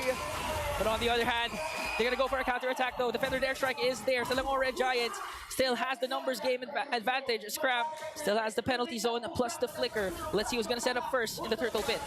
Humes here down to 1/4 of his health. Oh, penalty zone! Connecting onto Brusco. Raging Phantom is there, but it's not going to be enough to sustain the damage. Coming in from Silango Red Giants. Fnatic Onyx Philippines on the other hand, answering right back. Brings down Humes, brings down Sakai's, and it looks like King Kong has a clear path to this turtle. But Kirk says, we don't just want the turtle, we want 3 bodies. 3 giants will be taken down. That was hot. It was does. 2.2K now, 5 minutes in, suddenly the snap. Ladies and gentlemen, the clutch has been stepped on, and we're going into 6th gear as Fnatic Onyx go into Selangor Red Giants jungle. Even Yums can't stand the heat. Honestly, at this point, it's not the 6th gear, it's the 7th, 8th, 9th tempo on Fnatic's side. A 2.9K gold lead. You rarely see SRG on the backseat, having a step back on the aggressor side. So Fnatic Onyx Philippines, they've studied what SRG can do again, utilizing their knowledge down to the draft, preventing Sekais from getting a good hero, but here comes the diversion from SRG. All right, it looks like Kirk saw that coming. So this relative mum, this silence, this calm before the storm allows for us to catch our breath. You too, Ingan. So with that said, 6 minutes incoming, a minute until another turtle spawns. It's a crapshoot. It's a dice roll here for Selangor Giants if they want to fight that, because if anything, right now they're going into what we usually see in the late game for these high-octane teams, these well-oiled engines. They would rather go for ambushes. You saw that diversion. Yeah, we saw that diversion again, but Fnatic Onyx Philippines, they're 1 step, 2 steps ahead. Even Super Fritz, this is one of his signature heroes. He knows where the diversions will be casted, even down to the specific time. As King Kong trying to dish out and kite away Kram. Kram has to walk away, but this time, they might overcommit onto King Kong. He goes down, a clean pick-off by Selangor Red Giants, and here's a clapback. Yums gets flipped over and burnt out. Super Fritz gets a kill. A roam for a jungler, that might be a favorable trade for SRG. That's why SRG wants to extend their lead. The Spear of Destruction will connect along with the penalty zone, but Kirkdo with Earth Shatter catching SRG off guard, and they're gonna halt the clash, but Stormy says, Super Friends, it's my time to shine, brings him down. 1-1, the score between the Mage Prodigy and the Monster Mage in mid. And they're man down. It looks like Selangor Giants have found the window. Okay, but Brusco though has a good opportunity here. Yums on the other hand has to conceal. Now it's gonna be a turtle. That's Yums able to do. And they find one. Ikram in the middle of it all, taken down by King Kong. Stormy and the Yin Yang. King Kong delivering the Sever to bring down Stormy and take back what he did to Kelra, as Innocent has to walk away, getting chased down by Brusco and the Kirk. Here comes the Raging Sandstorm. The Bruiser finds one. Innocent is down. Sekai's the only one left. Onyx Philippines are fanatic about this as they take the last turtle. None for SRG. The Super Family displaying excellence, displaying their chemistry. You said that Brusco found one. Well, Super Friend says, I'm gonna take him down, brother. 4.6K gold lead. And even if Selangor Red Giants, we do have to commend Yums. He has been performing relatively well. The Jeet Kunduz has been connecting. Wave the Dragon as well. But the problem is, Fnatic Onyx Philippines, again, always 2-3 steps ahead. From minute 0, I think Fnatic Onyx have found their way in to SRG's camp. They, some way, somehow, made Sekai struggle even harder. Critics, analysts, fans would say this is not the Sekais we saw in MSC. This is not the same Sky Prince from Riyadh when they won MSC. And now they put him on a hero that isn't even meta. And now Yums is in trouble. In comes Brusco. Kirk with the Earth Shatter. Here comes the Feathered Airstrike. The artillery coming in from Super Fringe just to bring down Innocent. And that's the proper target the Fnatic Onyx Philippines wanted. He went for Yums, but now Brusco, trying to go for Sekais. As Sekais tries to work on his purple buff. Here comes King Kong, dashes in. Tram still has his penalty zone just to counter attack, but SRG will have the discipline to walk away and just let Fnatic Onyx Philippines get the purple buff. The Sigma Junglers Rylles, Ohio Phantom Tax pushing in. They're not done. Oh, Yums though, in a very good position. Tram goes in for the penalty zone. Kelra in trouble, taken out. Yums gets his man, and that's a pickoff. Selangor Red Giants finds one. Wow. Like a needle in a haystack. Leo, Fnatic Onyx Philippines initiation, they got Innocent. What's a better way to answer right back? SRG, Yums with the conceal onto the back line to take down Kelra. They know their target, and they're hitting their marks. He got that without a flicker, ladies and gentlemen, so he got it the hard way. Now suddenly, since Fnatic are a man down, Selangor Giants are standing their ground. They're pushing back against Fnatic. Sekais dashes on out, gives us a few more moments to breathe and figure out what's happening. 10 minutes into game number 1. All right. A little bit of a recap on what exactly is going down in the battlefield. Kelra just respawned. Yeah.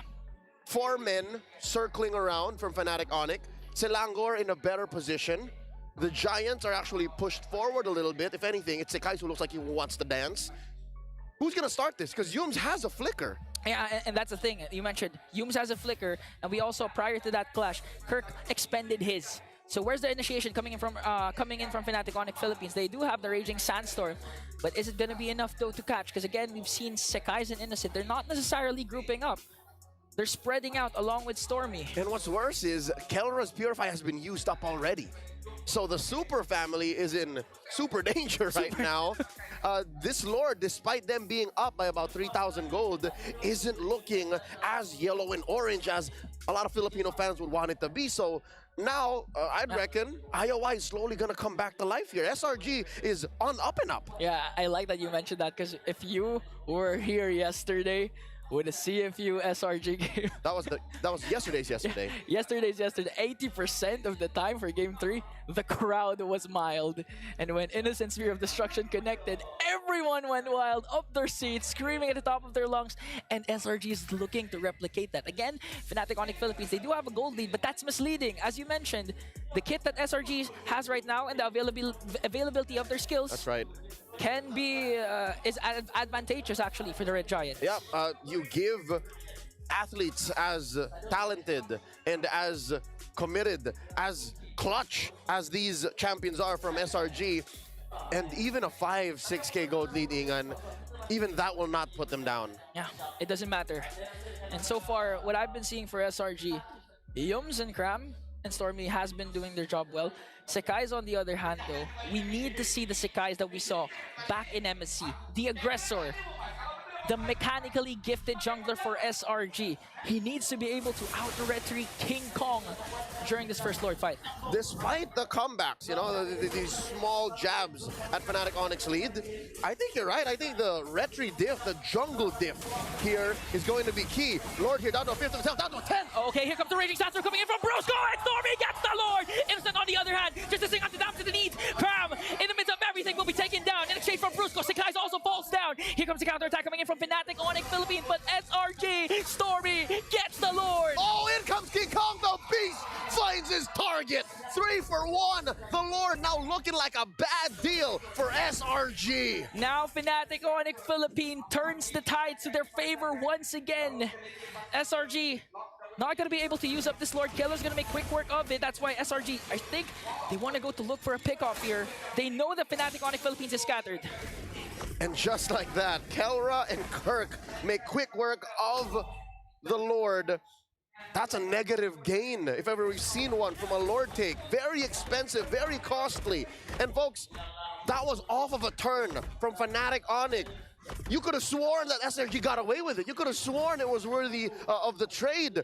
But the mechanics of communication, the synergy of Fnatic Onyx, who'd have thought that was possible? King Kong show himself here. River control by the defending champions from the Philippines. SRG back to square one. They're trapped again on their side of the map. You know, the way that Fnatic Onyx Philippines has been grouping up, it's like that they're the ones with the diversion. It's like they're the ones confident and in a better position to make a play compared to what SRG has been doing. We haven't seen so far a diversion play. Ikram pushing back. It makes sense though, the way they're moving like this. And there you go, Brusco, no one home. Up to the wall, and the conceal. Penalty zone coming in from Grab Super Prince. Even in the midst of everything, gonna cast a feathered airstrike. Gonna try and bring down Grab. Kelra picks 1 kill. Here comes King Kong, dashes in, forcing SRG once again to retreat. And Fnatic Onyx Philippines, I mean, that wasn't a perfect executed initiation, but for some reason, the guts of Super Prince, even though SRG is literally staring at him, he still casted the feathered airstrike. Must have been bittersweet, popping those spells on his former teammate. Nothing personal. 4,000 gold here. Fnatic Onyx is ahead, 14-7. The Lord spawning up top. They catch Yums. Forced him back. Another feathered airstrike. That's a warning shot. Warning shot to make sure Yums doesn't have the comfort of going for those brushes. Again, they were. This is actually Fnatic Onyx Philippines' adaptability. A while ago, wherein they were able to take down Kelra, that's what Yums did. He went to that brush specifically, Yep. and eventually concealed to try and able to Jit Kundu then Way of the Dragon Kelra despite the Purify. So you can see already the adaptability of Fnatic Onyx Philippines. This is Fnatic Onyx freestyling and changing the tempo, changing the measures. They understood what SRG was trying to get at, so they changed the beat and they pushed Humes out of that bush, and now they control even that lower quarter. Once more, they catch Humes, forcing him to dash back into that purple side brush. And now the conceal. Where's Fnatic Onyx going? Who do they spot? Ikram pushed out. Brusco. Sand walks in. And they realign. Again, a scrum here.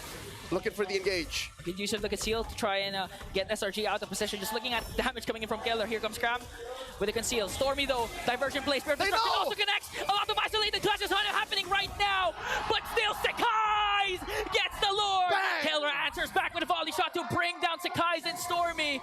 Again, same thing happened. SRG with the Lord, Fnatic with the kills. The jungler in the mid for a Lord and nothing to trade for it? I think Fnatic Onyx had this planned out all along. I mean, sure, you could have retrieved, but King Kong made the call. He said, I'm going to go on Stormy, and we're going to make him pay. Lord spawns down bottom, but mid and top are for Fnatic. At this point, SRG, that's more than what they wanted. Preventing Fnatic Onyx Philippines from getting the Lord and getting an inhibitor turret down. 4 seconds before Stormy respawns, Sakai's response. They have the diversion, so they can make a play actually, since Fnatic Onyx is preoccupied with this Lord.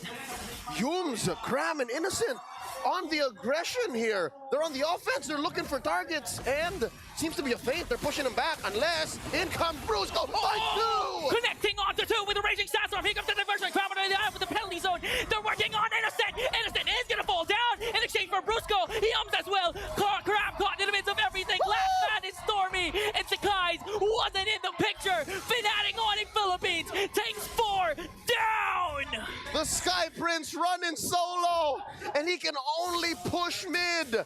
King Kong to the rescue, clean in-house. Silango Red Giants reeling right now, 1 for 4. I thought it was the worst start when they lost Esan, when Innocent fell. But when Ikram followed, when you followed, when Stormy followed, oh no. Ingan, I think they're going for the end game. One guard minion is here. Sakai is desperately trying to burst it down. He will do so successfully. But Fnatic Onyx Philippines, they have minions onto the middle lane. They're going to be disciplined enough to disengage. And that was enough time for Sakai's to save Selangor Red Giants. Not quite the end game just yet. Fnatic Onyx Philippines reading the room. With a minute until the next Lord spawns, finally they might score 1. And they'll take it slow, deliberate, surgical in their approach. Approaching the 16-minute mark, Innocent is actually in a better shape than Kelra. Yeah, because again, Innocent, although he's at 2-3-1, still with the space created for Innocent, specifically from Cram and Yums, he's still able to do a lot of things for SRG. But the problem is Fnatic Onyx Philippines, they have a lot of engage. That's what you call a funnel. And it's all in on Innocent. Fnatic Onyx, they have their eggs spread across many different baskets. There's one in a Swiss bank account somewhere else waiting, because that's what Super Prince's Feathered Airstrike is. It's such a long-range artillery spell that even if you start the fight with it, fight goes long enough, he's got another coming. He's got another coming. I mean, looking at the battle spells, just a flicker, not even a Purify, but still, 1 death. Despite there being a Yums show, so far Super Prince's super positioning has been doing wonders for Fnatic Onyx Philippines. So SRG, let's see what's their play. Brusco coming in, conceal, spots Innocent. Does he force it? There's the Feathered Airstrike. There's a jump! Winter Crown's not going to be enough to try and delay the push Fnatic Onyx Philippines is doing. King Kong on the other hand is going down. Innocent on a rampage right now. Wind of Nature is going to be there for the 2 gold laners. They're working on Brusco. Might be able to take him down though. But Brusco has his immortality. It will be popped. Crown on the other hand goes down in the hands of the gold standard. A 2-for-1 trade. King Kong for Sakai's and Cram. With Innocent, Humes, and Stormy here, what's the call? Do the Super Family blitz this Lord? Can they afford to do that? Man, plan A should be the Hail Mary Innocent Spear of Destruction. They don't have, both teams don't have a Retribution holder, so it's still possible for SRG. Watch out. Innocent does have an immortality that gives him more of an advantage, a larger margin for error compared to what Kelra's working with. Just raw stats, sheer mechanics, instincts that would take decades to perfect, that the gold standard has done through his years in professional play. Fnatic, Onyx finally just respawned all in. Selangor making them work for this final Lord. Okay, looking at the items, Innocent just pick up a Wind of Nature. On the other hand, Kelra has just the Rose Gold Meteor. So Innocent can still swap the Wind of Nature later on for the immortality. Let's see how Kelra's micro mechanics will save him up against a Titan like Innocent. Lord here, down to half health. Fnatic Onyx urging, taunting, provoking SRG to dance. Cram up to the task. SRG taking control of this river brush and a sneaky push by Innocent up top. And that's the thing. That's what you're going to do if you're Innocent. Play the macro game. Play it at your own pace. Again, you did lose 2 inhibitor turrets, but that's the thing. You still have Moskov and Stormy with the Lu Yi. So far, it looks like Selangor Giants have Fnatic Onyx number. The macro, slightly better. The map control. Oh, Kirk down to put to a fifth of his health. Forced to use the ult. Forced to use the ult, and he still gets the Lord away from SRG. Penalty zone will connect Stormy on the other hand onto the backline with the diversion. Winter Crown play.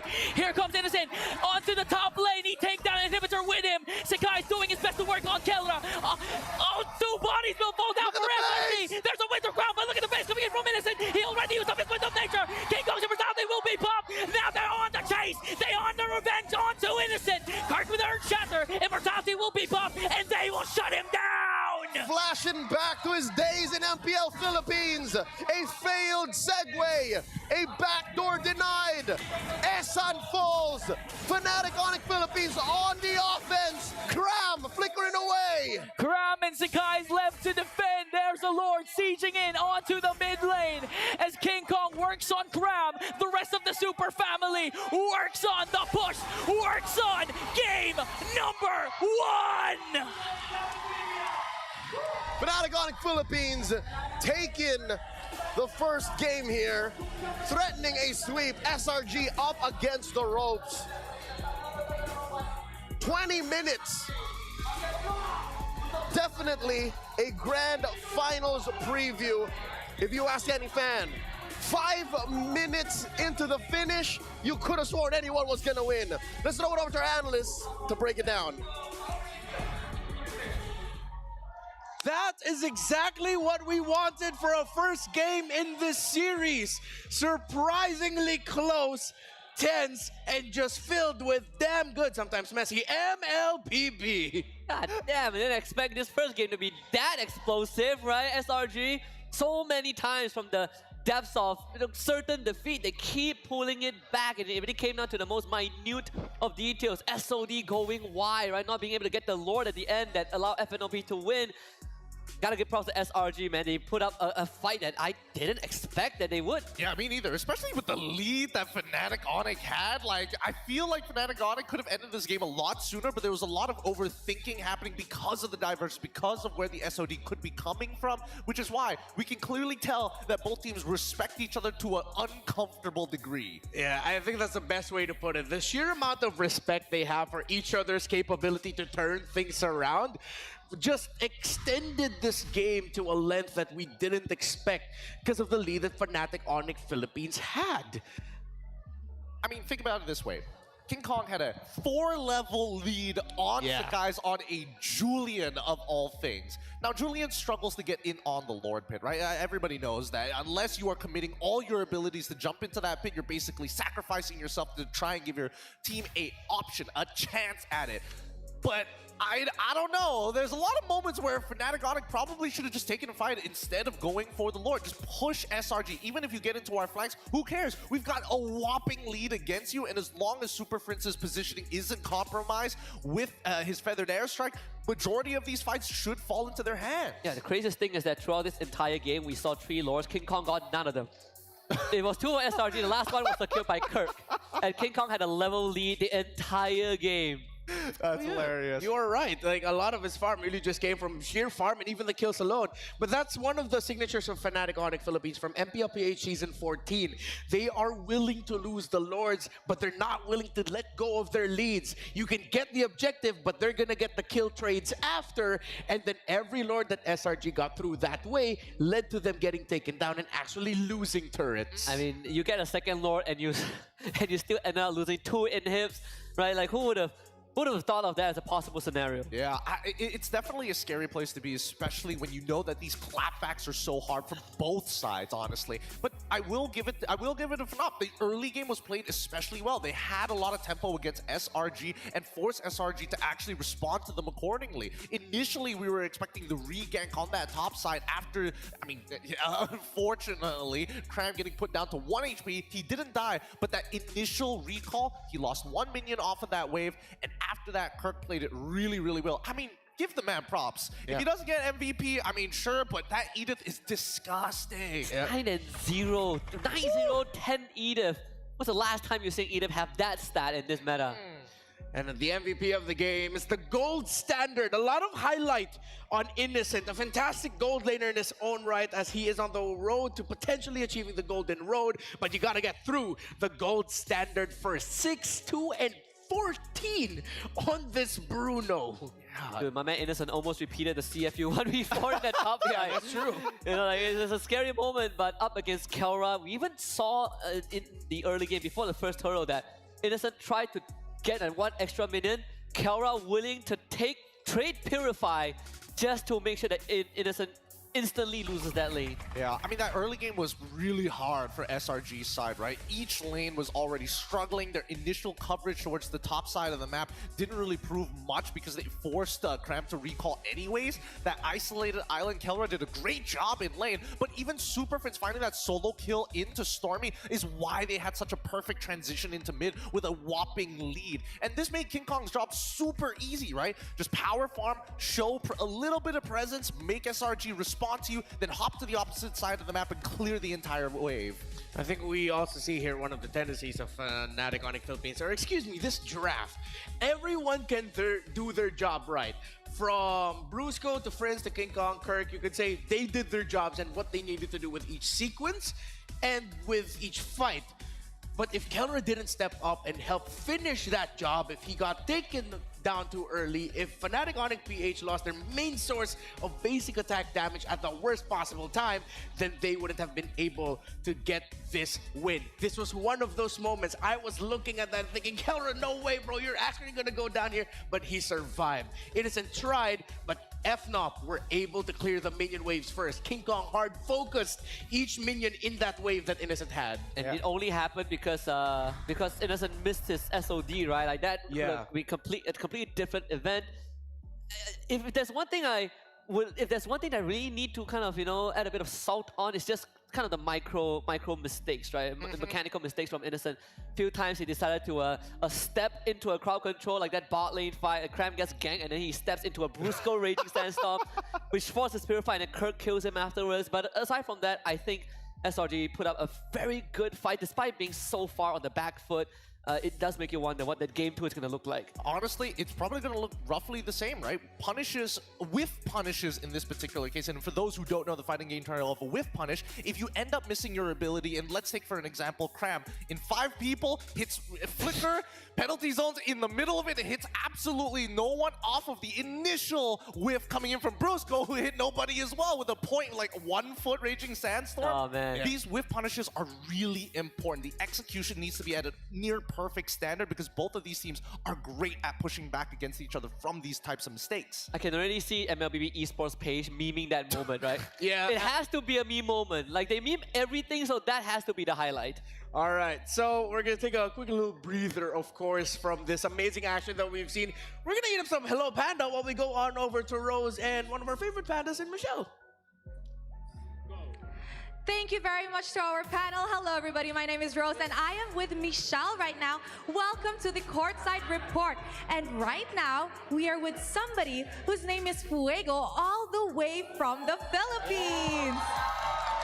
First of all, hello, Fuego. Welcome to Malaysia. Maybe you could introduce yourself to our global fans. Hi guys, I am Fuego Gaming. It's nice to be here, and good luck, Philippines.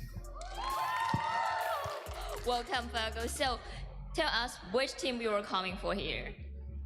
Of course, I am supporting Onyx. Now, just now was a very intense matchup. How are you feeling? How do you feel like the crowd is here in Malaysia? Sobrang active po ng crowd sa Malaysia. Like, pati yung mga taga-Malaysia, grabe sila mag-cheer. Pero kahit na wala yung Pilipinas sa kanilang sariling bansa, grabe pa rin mag-cheer yung mga Pilipino. He said that actually the Malaysian fans are really, really active in cheering. And as much as there is no Filipinos here, a lot of Filipinos here actually, there's a lot of Filipinos here in the crowd, still cheering for Fnatic Onyx. And guys, I was at the talent room just now, and oh my goodness, the cheers from both sides just now, I personally felt like it was grand finals, Fuego. Ako din. Ganun talaga yung nararamdaman ko. Pati yung labang kanina, grabe yung kaba ko, feeling ko finals na. Ang tindi. He said he also feels like it's the grand finals because the crowd is wild, the games were just as wild, and you know what? It was really heart-stopping just now. Okay, sure. So, like, compared to like other teams in upper knockout stage, how far you believe Fnatic Onyx is supposed to go? So 100% sigurado ko yung Onyx mag-champion. He said, wow, okay, Michelle, I don't think I really need to translate this, but you know what? To really set in stone what he said he's 100% confident that Fnatic Onyx is going to be champion this time around. Okay, now we know that this is a best of 3, right, Fuego? And we saw that Fnatic Onyx just took game 1. In your opinion, what do they have to do in the second game to guarantee that this upper bracket slot is still theirs?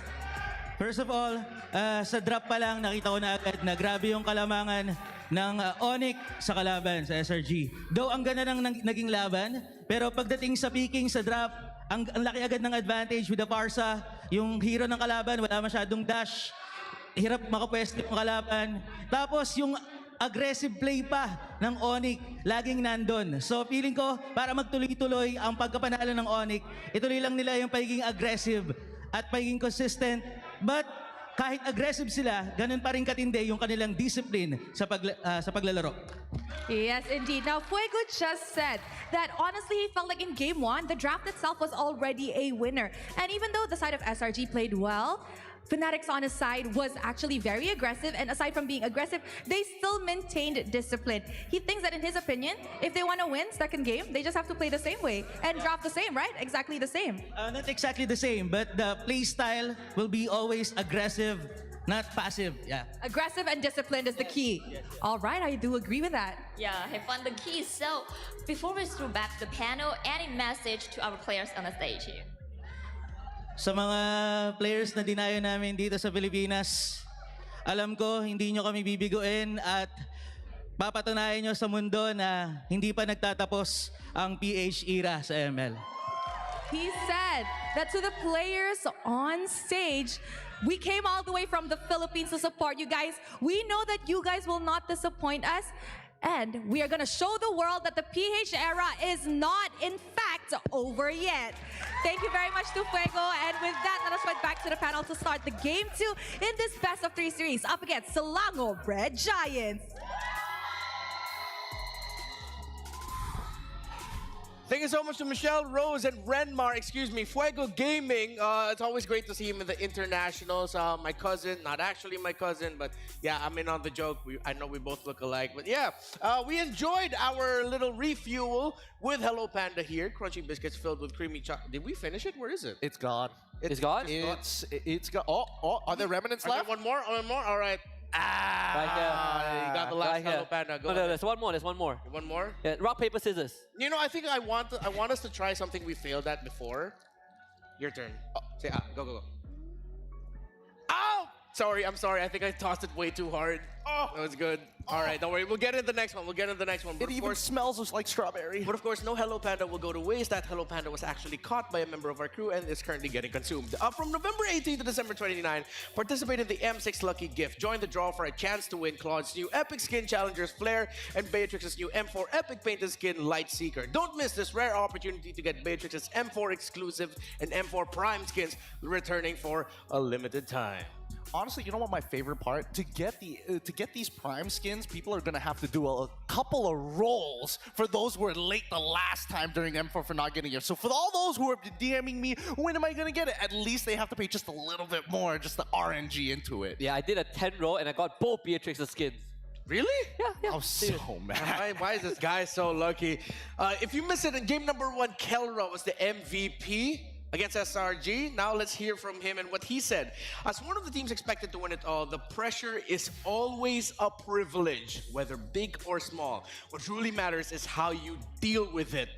Pressure is always a privilege. I've never heard that come from a pro MLBB player before. Yeah, I think you look at it from a way where if there's pressure, it means people have expectations, right? It means you're doing something right. The thing that he only just recently won a local league is crazy, right? Considering he is considered the gold standard for the longest of time. Of course, but at the same time, we should also understand where he's coming from, right? Especially, you know, his story as a gold, not only as a gold laner, and especially with the meta. The meta first demanded of him to be better. And even when it strayed away from him, he said, no, I am still going to be the best. And as they continue to play and not make it to these M series, once they finally do, and now that all eyes are going to be on him for this upcoming matchup, it is a privilege to be not only on that stage, but to have to worry about expectations. That is the man on your screens right now. The gold standard, Kelra, versus half-man, half-beast in Innocent. And the player head-to-head so far in the M6 World Championship. Keller leads in KDA and in the kills as well, but Innocent, a hell of a farmer. Plus 45.6 in terms of GPM. I mean, right now, Kelra is 7-0 up Innocent. That's not looking too good for our half-man, half-beast there, you know? Oh boy, poor guy, poor guy. At least nobody's getting knocked out. Innocent, despite winning in one of these categories, has going to need to bump up his stats for 2 more if he wants to compete against the gold standard so far, because he's already lost lane once in a bad matchup. Let's see whether or not maybe SRG is going to kind of pivot a little bit to try and give him something, their side laners, more of a chance. Let's see if the Bruno will become a factor here again. If the gold laner picks or the jungler picks, especially with Julian being one of the last best options for SRG up against the Suyo of King Kong. Not the funnest matchup in the world. No, not at all. I think that game 1 really just boiled down to the jungle having too big of a discrepancy from SRG's side. But then on blue side, so they get to kind of dictate what FNOP goes for. We see that Loyi Cho ban out by SRG, going for the classic red side ban of Jusin and Fanny. I'm curious to see how this is going to play out, right? Because if we're expecting, you know, Blue Yo once again into the alpha matchup, which is probably going to be the case here. Actually, no, it doesn't necessarily have to be the case because King Kong does have a pretty deep hero pool overall. It does point the direction towards the mid laners. Because again, we didn't see too many crazy diversions coming in from Stormy, in particular in the last match. And honestly, Super Friends was playing a very strong Farsa game. Every time we saw the Feather Airstrikes come out, it always guaranteed somebody getting put down to either 50%, if not 10% of their HP. The approach from Stormy was also slightly different with that Loyi. He sends himself in most of the time, right, instead of his teammate, which that, I think, kind of also shows how SRG wanted to play that game, but this Bruno ban is to guarantee that Innocent has a better matchup, or hopefully better matchup. I'm curious about that very final ban for Fnop, though. Alpha is online. So they deny that Alpha. Okay. More incentive for SRG to actually go for Blue Yo as their opener for this matchup. I don't know if they want to follow the exact same steps as Fnop, though, because as much as I want to believe that Farsa is deadly, it scales very, very well. It works in a meta that's all about burst. Now that Bruno is gone, that might just be the go-to, but at the same time, Fnop could easily turn that around. There are easy ways to actually cancel it out. There's Hilda and Hylos still up. Yeah, too. Hilda, Hylos, are SRG gonna surprise and take away the joy from King Kong? I think a stable Hylos pick would be great. Yeah. It's anything for Cram right now, because it's a very different banning process from FNOP. So EXP laners are much more open and Cram can get on something a little bit more comfortable to zone. If they get the Hilda to take the charge. Yeah, I can deal with this. Definitely not a first pick Joy. I think that one is out of the question for sure. But it does. Yeah, not in the first pick, of course. No, yeah, definitely not first pick. It does open up the Suyo for FNOP if they want to take it again. They have always been going for that first pick Suyo, regardless on which side they're on. Yeah. Suyo high loss? Yeah, makes Yeah, sense. so Yeah. silos makes sense. I like those as the first two for them, especially with the Cho'Gawn. Yeah, different priorities. You're not gonna suddenly rush a Granger or something, but whoa, they really want that joy. Okay. And they got the Gata Kacha of that's a signature Gata Kacha for Brusco. Wow, okay. So this is in anticipation of maybe the Tigreal coming into play, right? Tigreal goes for the implosion, you just GO it in to try and deny anybody from actually trying to follow up. Yeah. Yeah, I think so too. So it doesn't make... you get a skill matchup with the Suyo if you're SRG, but the answer is how do you deal with this Gatot, right? Not only it can be a solution to a Tigreal implosion, but also if you have any backline mages, which is all mages right now, Yeah. Farsa, whatever, you have the Gatot to cut that battle line. I'm thinking whether or not...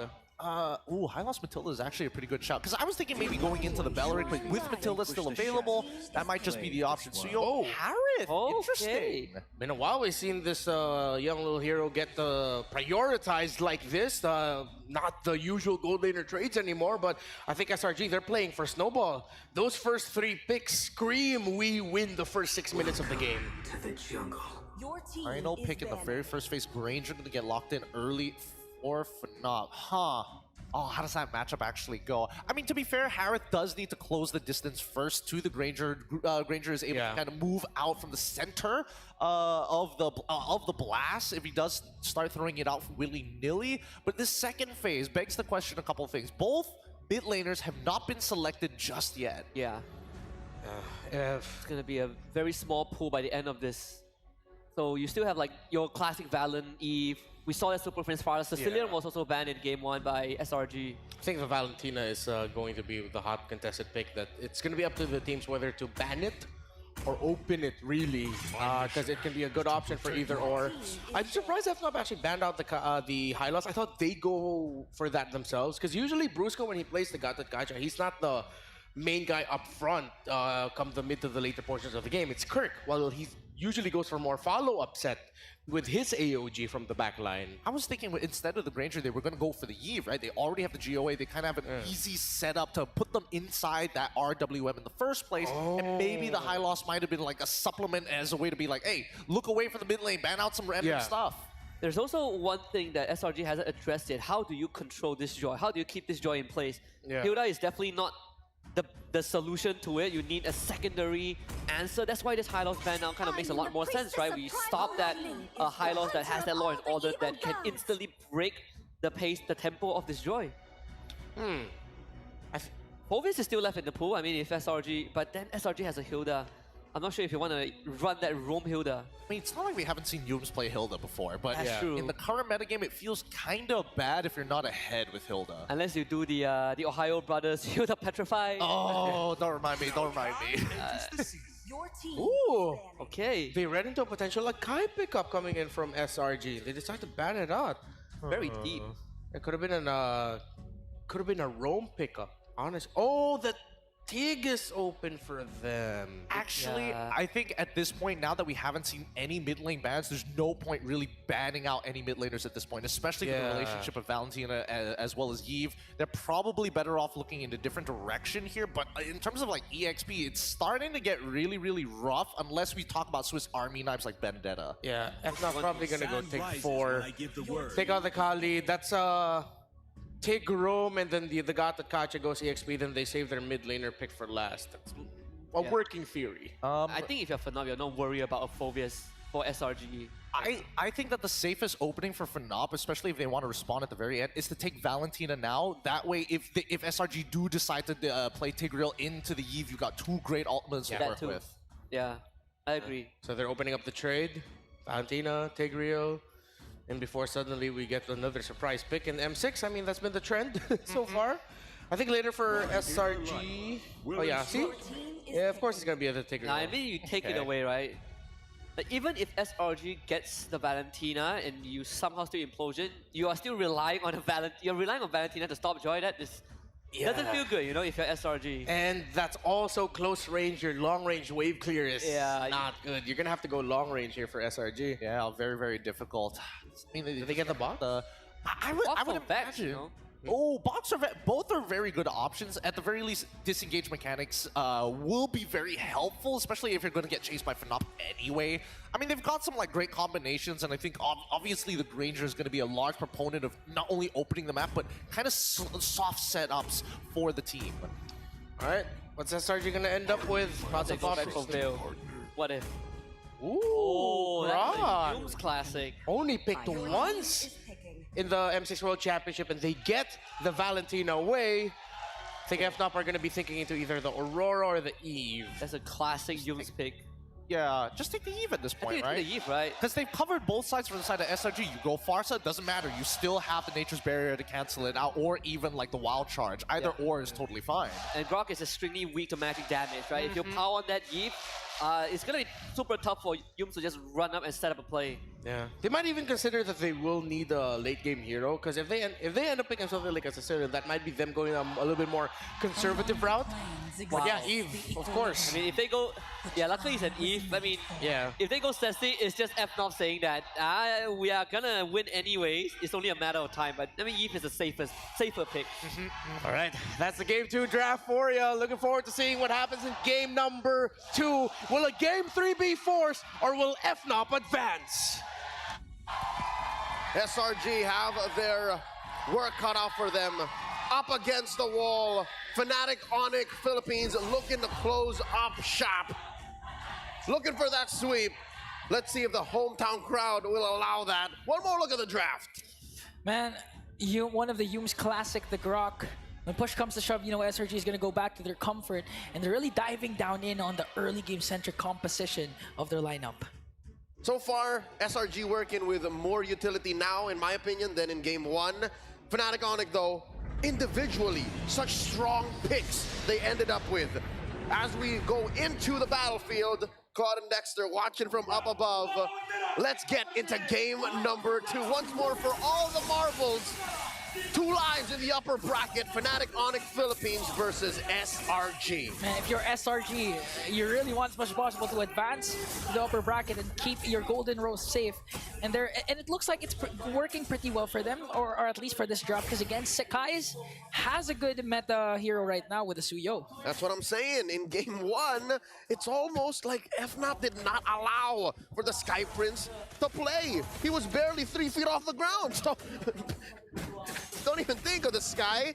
Think of now, here, and that prio in the first phase on the Suyo definitely paid off. So already a minute in, I'll say it's a better look for SRG. Fnatic Onyx, though, what are they looking to do here? Because Ingon, it's very rare that you end up with such high AoE and high team fighting potential picks like the Tigreal, the Eve, and the Gatot in one go. Yeah, imagine when it comes to the neutral objectives, of course, they're going to have good ground control because, again, the AoE, the CCs, but it's also possible for them to look for those initial pickoffs, considering that Kelra has a Granger also, and when all those Rhapsody connects, he's going to have an easy time in taking down members of SRG, especially when he picks up a Sky Piercer. A little bit of a heart racer there. How King Kong just suddenly jumped out of the bush, sending home Humes. Early recall on that Grok. Now more pressure down bottom. Sekai's pushed out of the lane.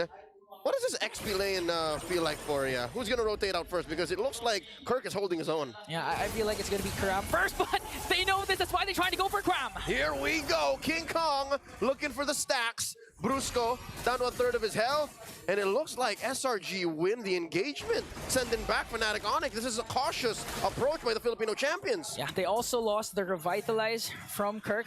So the aggression of Fnatic Onyx Philippines has been used up against them, while Yums just trying to zone out the members of Fnatic. And it looks like it's going to be an uncontested turtle take for SRG, but Kram though. Kirk down to 1/5 of his health, maybe a 10th. AOG just for good measure. Okay, just to be safe. Just making sure, because again, Stormy can just dash in and use the Shadow Strike to try and bring down Kirk. Again, he doesn't have his Revitalize during that time, so it's just safety measures for Kirk on that SRG more cautious this time around. You're right. In most other games, the Mage Prodigy would have already been behind Tier 1, sandwiched between Tier 2. going for that kill, but this time around, you know, they're taking control of the map. They're going for plays that will benefit them in the long haul. Now Yums gets hit with the Retribution. Okay, King Kong uses Retribution. Here comes the real manipulation coming in from Super Friends. Draws the first blood in the hands of Brusco to try and bring down Yums. Here comes Sekai's though, with a Sever. Fnatic Onyx Philippines, that's the signal to walk away because we know Sekai's is there. We're not going to overcommit anymore. BJ Brusco Paro is indeed a roamer, but folks, make no qualms about him getting first blood. I remember in the Swiss, man got one in 58 seconds. 58? Is that the fastest? That was the prior fastest. You don't call him Bruiser for nothing. Whoa! But you don't also call Sekai's the Sky Prince if he's not gonna shut down Brusco just like that with the Queller. And that's the tankiest hero of Fnatic Onyx Philippines, supposedly falling down in the hands of the Sky Prince. Well, Sekai's, we were just blazing up Brusco. Now the answer, the clapback. Cram and Yums versus Kirk and King Kong. Stormy just behind. Has that implosion stolen. What Super Friends thinking here? Does not have the RWM just yet. Okay, so right now they're just gonna resort to dominating again the laning phase, specifically the XP lane, to help Cram rotate as much as faster, and at the same time give a lot of pressure for King Kong in his own jungle. For the first couple of minutes, Kirk was holding his own, but now suddenly, Kirk is forced to stay underneath his turret. Now we're truly seeing what this matchup means. What a Hilda into most XP laners, here in this case, the Gatot, looks like. Second turtle spawn, upper quarter. This time around, maybe the gold laners will join in. The Harith and the Granger. When Granger was slowly rising, Harith slowly got pushed out. Yeah, so this is a matchup we don't see very often. Yeah. I mean, Harith also used up when potentially there's a Bruno, but Cram, though, hold up, a little bit too deep there. Getting caught up by King Kong while Stormy works on Brusco. Here comes the electrifying beats. Cram running for his life. Ikram! One more hit! King Kong gets him. The beast went hunting. Turtle down to a tenth of his health. Okay, already commits the implosion, but the Purify coming in from Stormy is their Super Prince, though. Real manipulation! Gets an implosion, but is it going to be enough, though? Paired up with the power of nature and wild charge. It's not going to be enough, because Fnatic Onyx Philippines slowly slaughtering the Giants. Even King Kong onto the tier 1 turret gets one more. The beast is on the hunt, and he finds another. Converting into a turret in mid. Fnatic Onyx Philippines are online. The shutdown by the Sky Prince. Not so fast as the gold standard gets one in return. 3 Death Sonatas connecting onto Sekai's. And Kelra once again proving that he is unfazed, unbothered.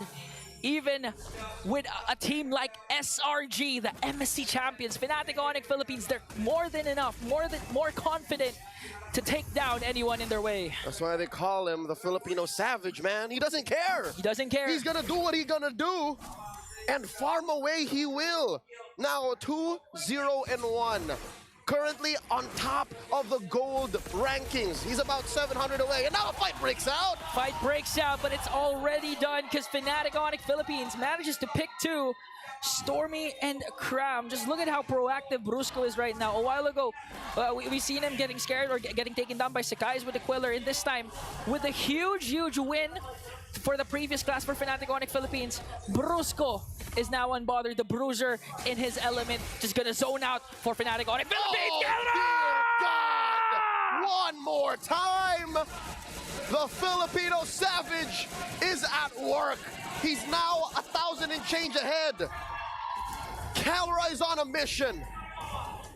And that mission is to be the pride of the Philippines. Again, we only have one representative. The Philippines has one representative left. And Fnatic Onyx Philippines, the pressure is high, but it looks like they're unbothered. 3.4k gold lead, looking to get the turtle away from SRG. This is the final turtle of game number 2.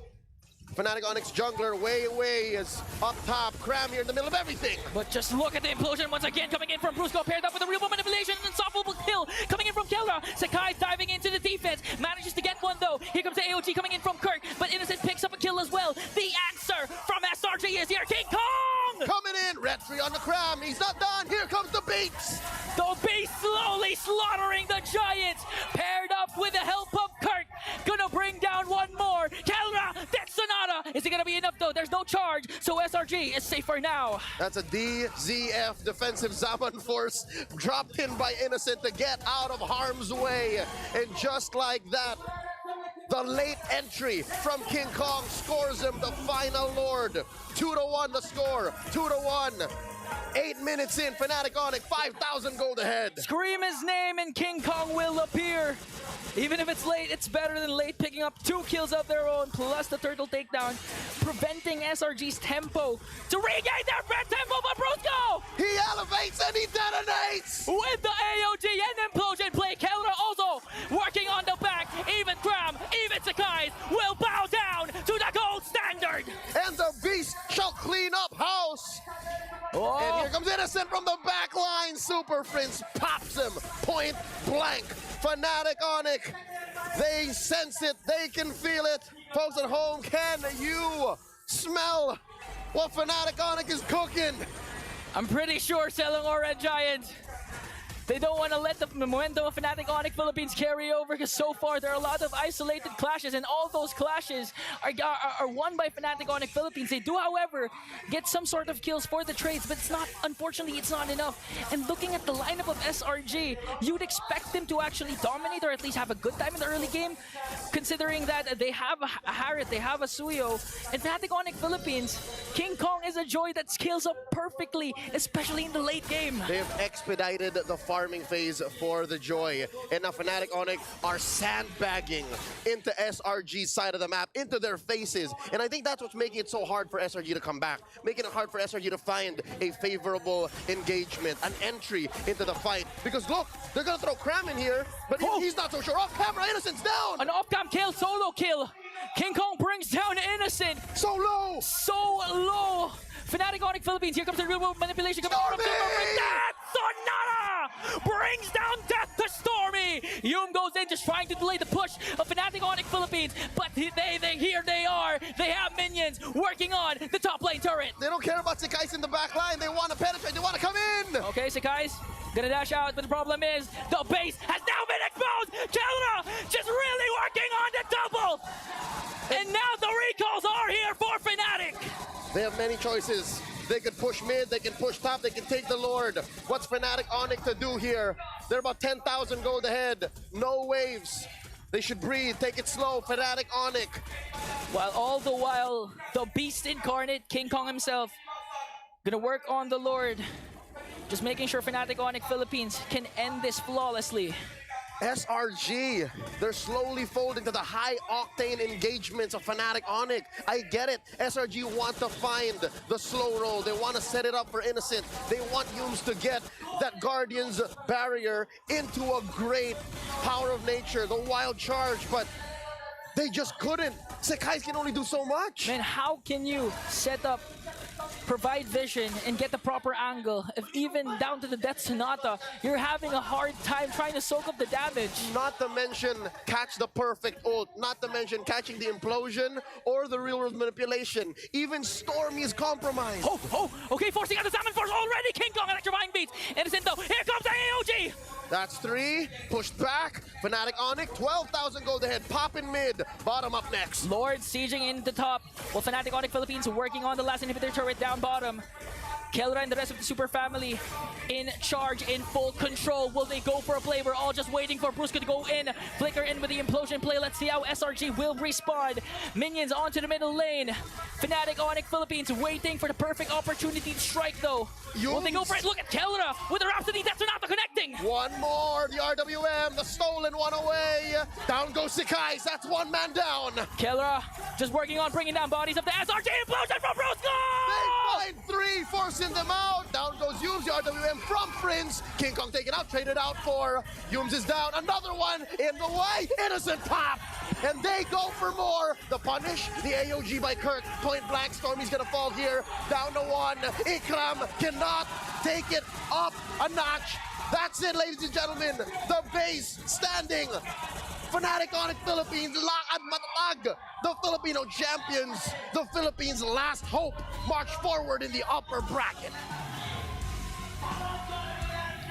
The gold standard and the rest of the Super Family becomes the greatest obstacle to date that the Giants cannot overcome. Fnatic Onyx Philippines sends SRG to the lower bracket. One life. One series loss for SRG. Fnatic Onyx breezing through the upper. Let's throw it over to our panel.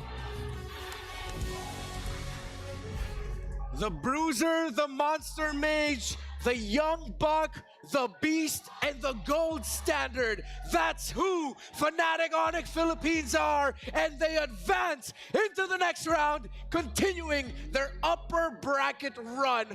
What an absolutely gob-stomping, dominating game number 2 performance. Didn't feel the same as game 1 at all, right? Game 1, SRG was able to claw back slowly, but game 2 was just execution. Put SRG right at the guillotine and just chop their heads off. So some people might call me a patriot turncoat, but from the start I had a prediction, and oh my god! I'll do you one better, right? It was this, and then wait, I pitched my prediction. So it started with a 0. Yeah.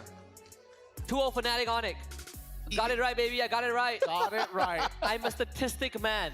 Yeah, it is to be expected, right? They are looking to be champions of the world, and they are continuing their route in the most convenient way possible through the upper brackets. A lot less games to play, and it's still best of 5s. However, the raw domination here is just a good showing of what, I mean, I would imagine that the coach told the rest of the team, guys, let's not messing around here. We need to make sure we hit our abilities.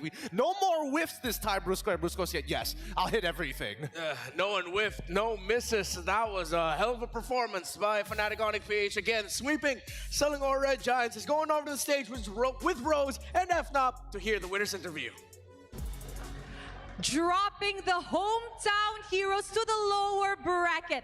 Fnatic Onyx Philippines with a clean sweep up against Selangor Red Giants. And right now, beside me here on stage, we have Kelra and King Kong. Hi guys, how are you guys doing?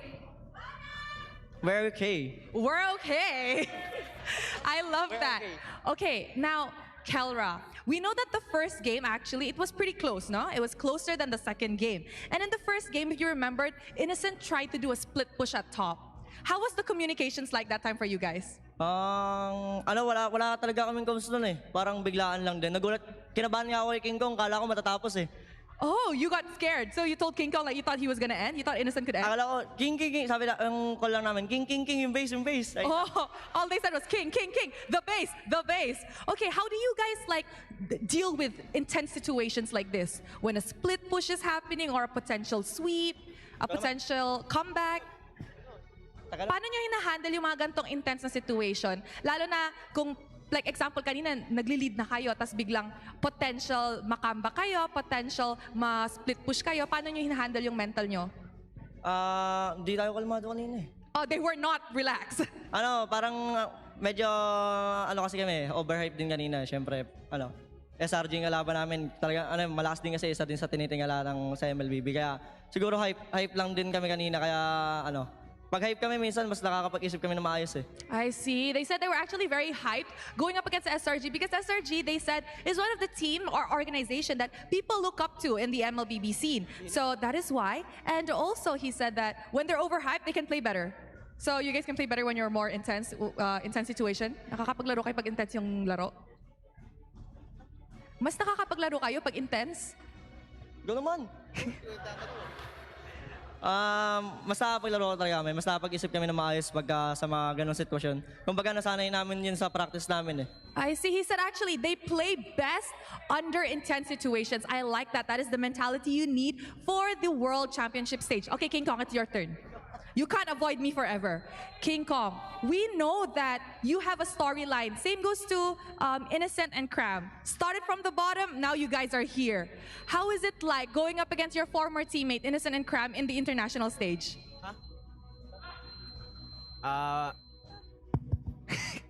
Wala, masaya lang sila katapat. Kasi naging kakampi ko rin si Cram tsaka si Innocent dati. International stage, and he said because they used to be in the same team. Ano gusto mo sabihin sa kanila? Do you have anything to say to them? Gusto ko pa kayo makatapat sa upper bracket. He wants to meet them again in the upper bracket. You can't. They're in the lower bracket. The only potential is finals. Okay, King Kong, another one. You mentioned in an interview before with me that you want to meet Sakai's, right? Now that you've met Sakai's, what do you have to say about him? Nag-enjoy ako sa laban namin, palong-palo siya. Okay. He said that he enjoyed the game and that Sakai's is actually good. Now, Kelra, as the only Filipino representative left, Aurora has already gone home. Do you feel extra pressured being the only defending champion for Philippines? Sa pressure, di naman kami na pressure kasi kumbaga, ano na lang, one game at a time lang talaga kami. Hindi namin inisip yung mga ibang tao. Focus lang kami sa sarili namin. He said they actually don't feel pressure being the only Filipino representative left. They take it one game at a time and they just focus on it so they don't really feel pressured. I like that. I really like that. King Kong, do you feel pressured? Sakto lang. Just right. Just right. Okay, King Kong, you're not speaking a lot. I don't like that. King Kong, what do you have to say to the fans of Onyx who came to support you guys? And of course, to the entire Philippine who are supporting your journey. Sa mga fans, thank you sa pag-suporta, sa mga patuloy na sumusuporta sa amin. Nakakatuwa yung narinig namin kayo kanina sa headset habang naglalaro kami. He said to all the fans, thank you so much for supporting us. And he said it's really nice to hear the cheers of the crowd while they were playing. Even though the headphones is noise canceling, but they could still hear the cheers. Thank you very much to Kelra and King Kong. Congratulations on continuing your journey in the knockout stage. And with that, let us throw it back to the panel to break down this game up against Selangor Red Giants. Wow, always great to hear from Kelra and King Kong, and you could get a little bit more of an understanding of their overall vibe as a team. Just a fun interview all around. Yeah, they are very versatile players, right? Yeah. Not only in MLBB, I've gotten the privilege to watch them also slap in other fun games we play behind the scenes. You have the experience, Renmar. Oh yeah, that's true. I need a rematch with Kirk. We're not gonna mention which game that was, but I need a rematch with Kirk. Look. It's a good time with these boys, but there's a reason why they're so good. They put in a lot of time and energy, even forgetting that we could meet them again in the upper brackets. Nope. Probably the grand finals. But let's look at the way this game played out, because this is pure domination. 7-22, 12 minutes. We don't get to see that very often against SRG unless they're playing terribly. And I wouldn't even say they were playing that bad, but the draft was such a big proponent to it. I mean, me and Husky were talking about it. As soon as Super Friends got a second item in that Wishing Lantern, this game was basically done. Yeah, basically checkmate, right? And it doesn't, and it's not even the more in-depth reason why FNAF's draft just kind of destroys what SRG has, right? They get a very early joy for King Kong, which usually, when you review it that early, teams have answered to it. But SRG never really had an answer to the joy. In fact, they pick a Harif into the joy. So you see that late game, every time King Kong sees Innocent just straight up disappears. Yeah, it's not just something about the joy, it's how they play it. There's things that they do in the map that if you have one or two members of your team that cannot stick and needs to farm, needs to isolate themselves to get vision or to be able to get resources, King Kong will hunt you down. And maybe that's why we saw that Joy struggle up against the Loyi, Fredrin-centered playstyle of BTK when they went up against each other. But going up against a more quote-unquote traditional in this current metagame style of drafting, there's a lot of easy pickoffs for the Joy. Oh, very easy pickoffs, right? And even in terms of itemization, the third item deciding to go for a Wishing Lantern, not very common for Joy players, but it's more understandable when you see that you've already built up a lead, you're playing based off of Super Princess ult anyways, and let's not forget, Brusco did not miss this entire game. Every Flicker Implosion was impactful, catching 2 to 3 people at a time, and the counter engage from Stormy, yeah, sure, it's good, even with the Wild Tribe from Yums, but the damage output is just not there, especially since the guys was down 3 levels by the end of this game, 4 building up to this moment. King Kong was feeling so strong that Blood Wings is not even a necessity, right? It's just straight up raw damage. And not to mention that this whole avalanche happened because of one turtle fight that went wrong, just slightly wrong for SRG. They lose one turtle fight and FNOP ballooned that lead to an eventual win. Yeah, and the 2 picks that Super Friends played in this series, first the Farsa, then the Eve, it's controlling the map not as a low Yi, but as heroes with such a wide berth, with the range of their abilities, with the vision that you can get, the pokes that you can get as well. And I think that's one of the ways that FNOP was able to control SRG in this one. With the Eve, you have the Tigreal getting vision for it, and of course that sets up your main damage dealer in that Granger. Keller was deathless and bulletproof. It just like every piece of the puzzle for Fnatic Onyx Philippines just connects so well together to shut down SRG. Oh, absolutely. And it's also based off of the timings of each of their items, right? When Super Prince finally got his initial glowing wand, that's when they said, all right, now that I have enough to actually deal some form of damage, especially to Grok specifically, let's target him down. And that's what Brusco did. First, one of the first couple of deaths that we did see was him flicker implosioning on top of the Grok as soon as the power of nature dwindled down. And then when we see Kelra get his second item, oh yeah, I've already finished the Hunter's Strike. We've already done with the Malefic Roar. At this point of time, I want to start gunning, the Sea Halberd.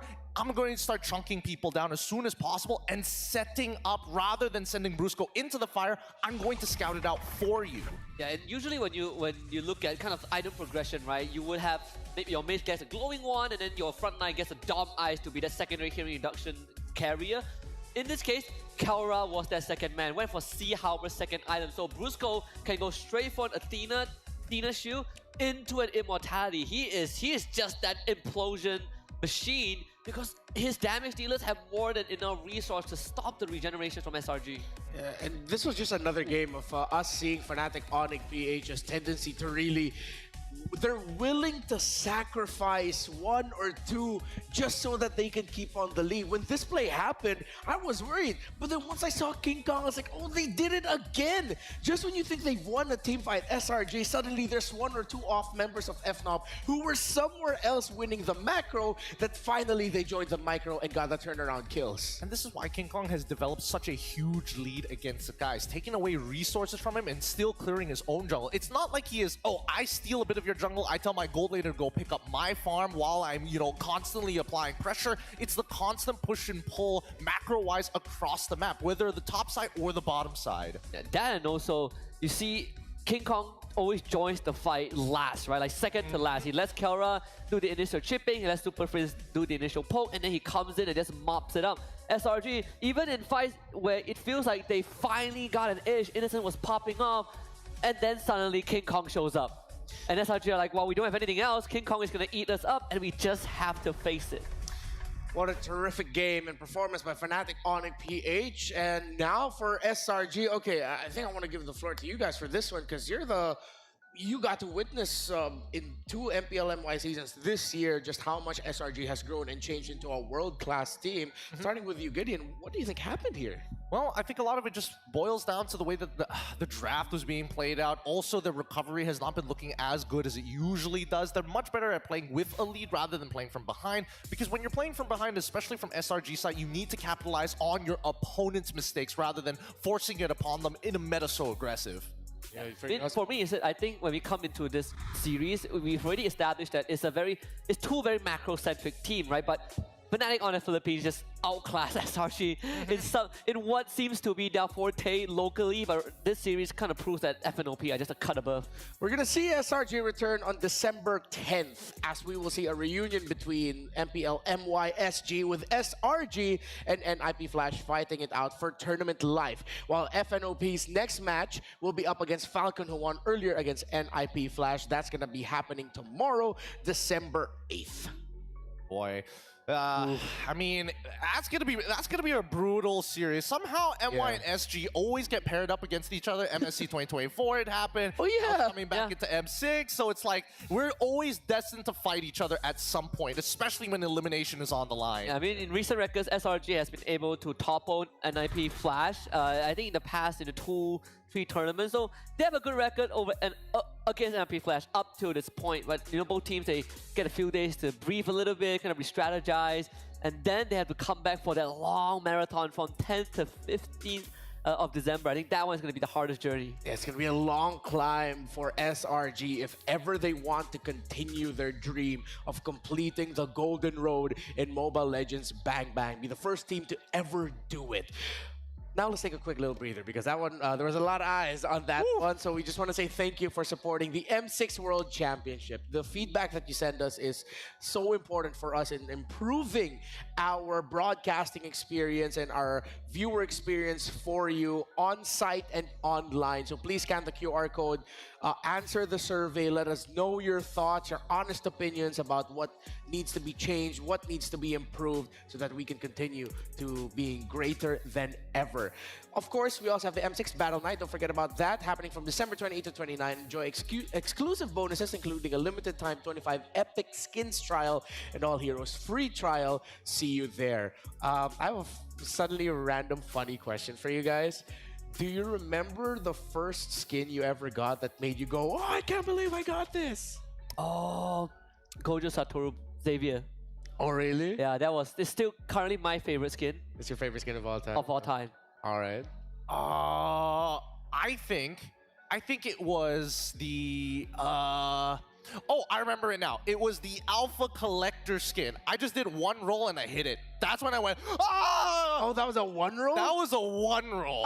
That's the, not mecha, it's sort of like... The Spartan looking one. Yeah, it goes back to like ancient Greek folklore and stuff like that. That one, yeah. I can't even remember one. I think it would be the first time I ever got a non-normal skin, maybe. I was just so happy. Yeah, I think it was maybe like a Kufa epic skin that just made me go, oh yeah, I have something. Finally. The only one I want, but I still don't have, is the KOF one, Iori Cho. That is the one that I want, but I don't have it yet. Yeah, that's the skin every Cho player chases. Oh, yeah. So, yeah. Again, if you want to experience what we experience, getting new skins and stuff like that, join us for Battle Night. Coming up next, though, it's another meetup between Malaysia and Indonesia. The Kingdom of RRQ Hoshi will face off against the hometown villains in Vamos. I don't know. I can't watch this game. I've already experienced one SRG game. I've seen the Swiss stage and watched both Malaysian teams go down before. My heart can't take any more of this. It's gonna be a palate cleanser, right? We are going to transition from two fundamentally focused team to two brawl focused team. Yeah. So if the game does now feel a bit slow, the coming up one is just gonna be go, go, go until the crystal breaks on one end. It could be a fun fight night between these two, RRQ Hoshi and Team Vamos. We'll see which one of these two teams are gonna move forward to the knockouts.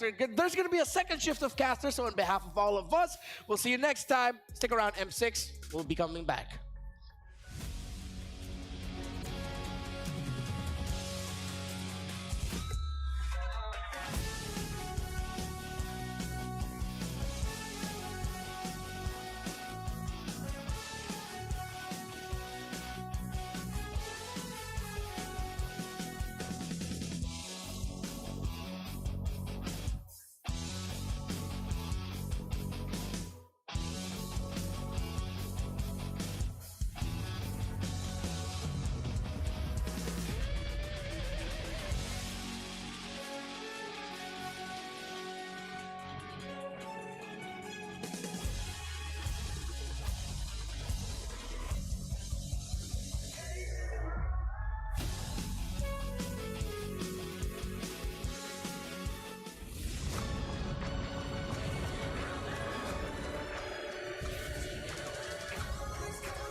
ultimate glory starts now.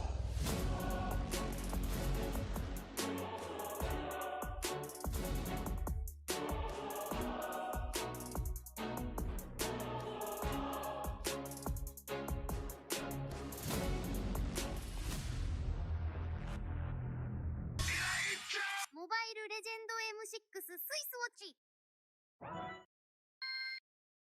Meiji.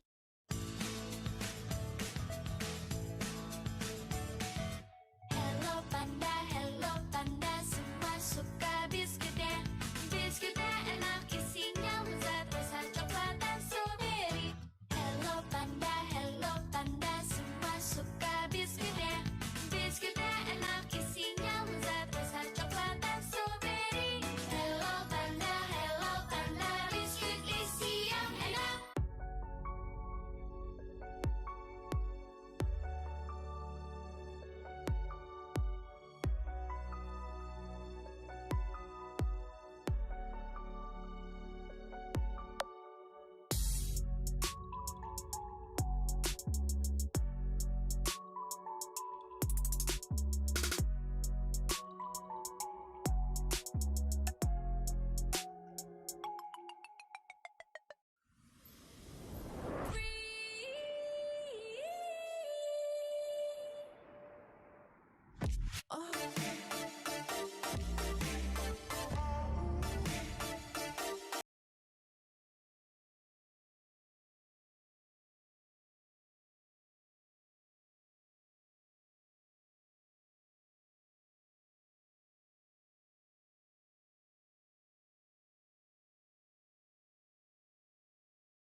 In MLBB, each of the 5 players plays a distinct role. Whatever it is you want to believe, But how do these roles work together on the world stage?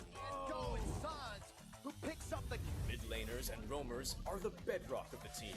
looking for the knockup, not able to find it, sends who he wants for, takes him out. Whether it's picking beefy tanks, mages, or sustain, together they provide crowd control and damage in the early game, making space for the team to farm or secure objectives.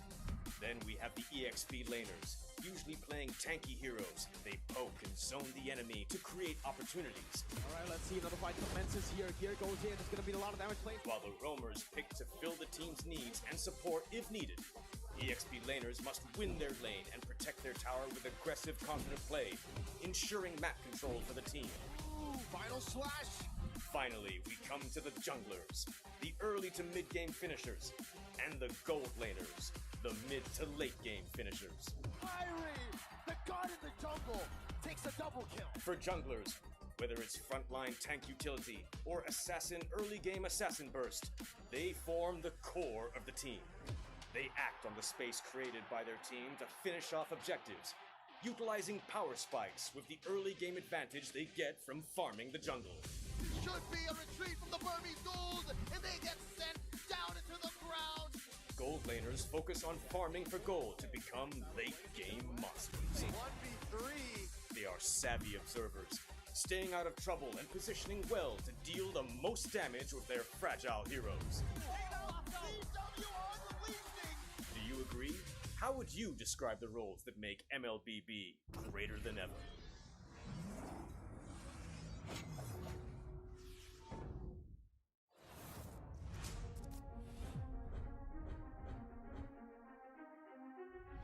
A new era begins at M6.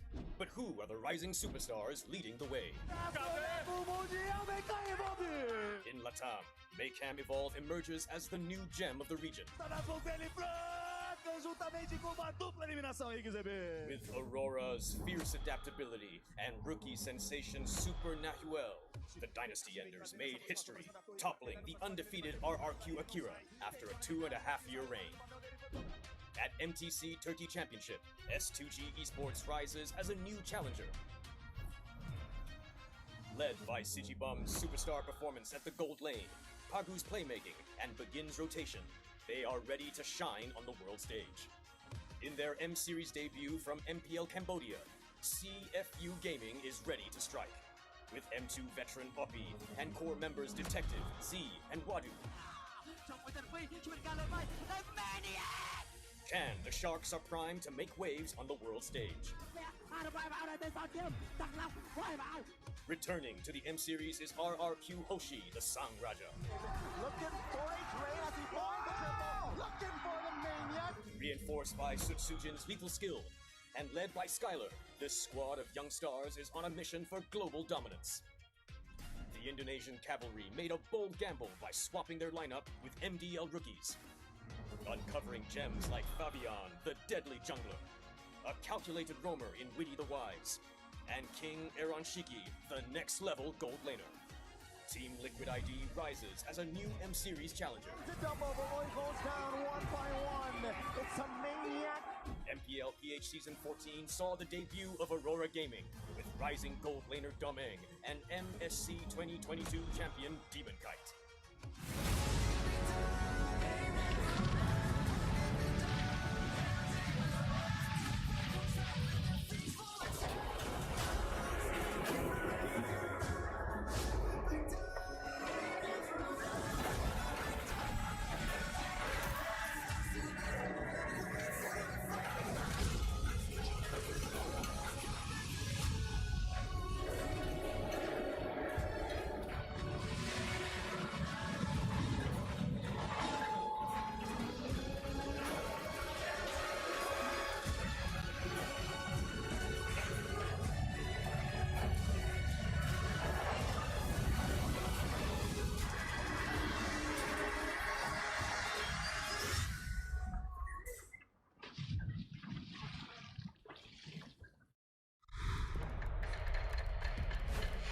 We started the day.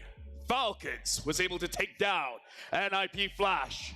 And then Fnatic Iconic Philippines was able to defeat Selangor Red Giants. Regina, stop laughing, seriously. But now, we have the villains going up against the kingdom. My name is LaFell Pancake. And then beside me, the girl that can't stop laughing. Introduce yourself. My name is Brigida Corn Dog, and the guy beside me again. T. Bless. That's it? I said pancake. She said corn dog. See something? He said T. Bless. All right, you know what? Whatever, guys. Let me just say the previous casters, panelists, they were amazing. We ran out of budget, so this is what we got. Welcome back to the M6 Knockouts. And let me just set the stage here, because behind the scenes, we were watching the games. Falcon and NIP Flash, Fnatic Onyx, and SRG, usually we'll just be like, you know, having our own conversation. But this time, everyone was hooked. Those games were amazing. I think during the first series, we had some little banters here and there, but during the second, we were just like, woo, on our individual seats and positions. So amazed with all that's happening, especially in game number 2. Dude, I gotta say, man, watching it on our ROG phone, that was unmatched. Unmatched gaming performance with the ROG Phone 9 Pro mobile masterpiece that seamlessly blends high-power gaming with a sleek, modern aesthetic. Here's the thing, you guys can play games, you guys can even watch the games. Say something, T-Bless. Hey man, I'm just waiting for my chance. I'm being patient with it. Yeah, game 1 was insane. Game 2 was I think FNOP, it feels like every time they get into gear, they are just... It's okay. They're just built different. They're just built different right now. They're built like an ROG phone, you know? Ooh, clever. But for you guys at home, from the 22nd of November all the way to the 29th of December, the M6 support chest will be available for a limited time. Well, you know, until 29th December. Purchase the support chest for 50 diamonds, which also, by the way, is part of the task to get a large amount of pass EXP with a chance to obtain a basic M6 pass. Use the basic M6 pass to instantly activate the M6 pass, unlock additional pass rewards, and immediately get Claude's Challenger's Spark. Now, I gotta say, I haven't been working with you guys for a lot of times. This is only like Fourth time? Third. Third. Who's counting, right? Who's counting? Love working with you guys, but today's matches is going to be tense. This is going to be the final sets of best of threes. After this is all best of 5, babies. Yep. And I just want to say I'm expecting it to be intense and both chaotic because we're watching both Indonesian teams for the last 2 series as well. So I'm expecting a lot of people to really be waiting for these 2 series, you know? I mean, whoever loses, similar to the first 2 teams, they get knocked down to the lower bracket and no one definitely wants that. Hey, if I had a team, I would want that. Just saying. The King of Kings versus the hometown of villains. You know what, Vamos, they're just like, they just accept it. Like, yeah, we're the villains. What are you guys gonna do about it? They're embracing it. Your thoughts, Brigida, King of Kings against the hometown villains. I just want to say, if you asked me like prior to Vamos' last series, I would be expecting them to clearly be the underdogs heading into like this matchup. But then after they've shown us how ready to adapt they were, I'm expecting a close fight. I mean, I think for the past 2 series, we've seen sweeps, but I'm not so sure about these last 2 series that we're about to head into. Hey, don't do that. Don't be the curse. Don't be the curse that makes us go back. Okay. I think Vamos, every game they seem to be getting a little bit better, a little bit better, a little bit better. They seem to be getting cleaner and cleaner, and they're bringing a ordered chaos to the land of Dawn, right? And honestly, I think this game could definitely go the whole way. I think it could be 2-1. And I am not, it feels like a coin flip for me. It definitely feels like just about anyone could come on top in this match. So we'll see exactly how it goes. Now, we were able to meet with some of the players behind the scenes, and the player that we were able to catch is actually Chibi. So we have a code coming in from Chibi where we asked, what's a new goal? He said, although this is our first time making it to the knockout stage, we're far from satisfied. Our goal is to break into the top 4 and compete at the Axiata Arena in front of our fans. We're also rooting for SRG to secure a top 4 spot alongside us. I'm excited to face RRQ because of Syzygy. He used to be part of MPLMY, and now that he is with a new team, I'm eager to lane against him once more. So yeah, honestly, like, Syzygy has been with, has fought against Chibi and has been with Smooth. So we got a love triangle here. but that history, if you were to go down or look back a bit at their history, it wasn't entirely that great, especially for Syzygy. But now Syzygin's in a completely different team, and he's had a really great record for the past few months. So I'm assuming he's a lot more confident facing Chibi once more, now that they're about to face each other once again. Yeah, but now we got to look at some of the highlights here coming in from Chibi, and I got to say, even though, yes, they won, I understand why he say he's not fully satisfied, because knowing Chibi, he feels like he didn't do all that great, especially game number 1 against BTK, where he got kicked by the choke quite a few times. Game number 2, without a lot of crowd control, he was able to do a little bit more. But knowing Chibi, he understands going up against RRQ. Every single match after this is just going to be more and more difficult. And if he gets caught a lot, then he's not going to be able to help out the team when the team really needs him. But you know, there's a trust between him and the team, right? Because even when we see Chibi not play as well, the rest of the team can pick up the pieces. It is, you know, if FNOP is the super family, Vamos is the chaos family, right? Yeah. Even though they're, you know, they like to push the boundaries, they seem to, yes, they're able to pick each other up when the next player is going down. They're able to make those moments happen together. If Chibi's not having the best game, Zorn and Warlord are playing amazing, you know? So overall, they do have the cohesion there. Yeah, I mean, even in terms of like the kinds of heroes that they show us, the changes in the heroes that they show us, I mean, they stuck with the Sicilian Carmilla for 2 games, right? But then that's one. You see the adjustments just in terms or based off those 2 heroes that they decided to show us, and they seem to work together a lot more compared to like when they were using the fighter mid lanes, the Hellcurt roam. Yeah. Like everything seemed a lot more coordinated and cohesive, as he mentioned. So this is something we're definitely going to look after in this game up against RRQ, because if it's cohesion, if it's about coordination we're talking about, they can pull off the team fights at the most unexpected times, but at the same time still be coordinated too. Something to to note, where there's a media interview where they were asking Vamos about the Carmilla and Sicilian pick, and they understood the matchup going up against BTK. The chances of an assassin is extremely low, so having those combo pieces worked out very well against that team specifically. Against RRQ, Suzujin has been popping off with many different heroes. Heck, even a marksman. He brought in a Granger jungle, and it worked very, very well. So I feel like this time, Vamos will not have that great of a time getting a very good draft against RRQ. That's definitely going to be the challenge. Suzujin is very versatile in the jungle. Oh, now that you mentioned that, even the 1-1s, even all that, there's a high chance that we're about to see that in action for Skylar, who we're seeing right now in front of our screens for the ping test. It's nice to recall ROG, by the the way. history. Shout out to ROG. Yeah, shout outs to ROG. That's the ROG. Looks clean. Looks great. so Look at clean. that. Even through a camera, it looks like I'm playing right there. Cool. But no, I like the idea of the versatility that Suchijin can bring to the field. The whole team on RRQ feels like they can bring something. You mentioned the Wanwan. He's played it, what, 2 or 3 times at this point. And first phase picking it. Yeah. Like up front, there's a comfortability. There's a confidence with that hero right now with Skylar. It is I mean, where a lot of times when they're on that second pick side, they pair it up with the Cho and the Suyo. So it's something that we definitely have to keep our eyes on. But the fact that Vamos was able to look at BTK, realize their playstyle, see that they like to bring this grouped up playstyle, bring this playstyle that wants to stick together, and find the perfect piece to counter that with the Carmilla.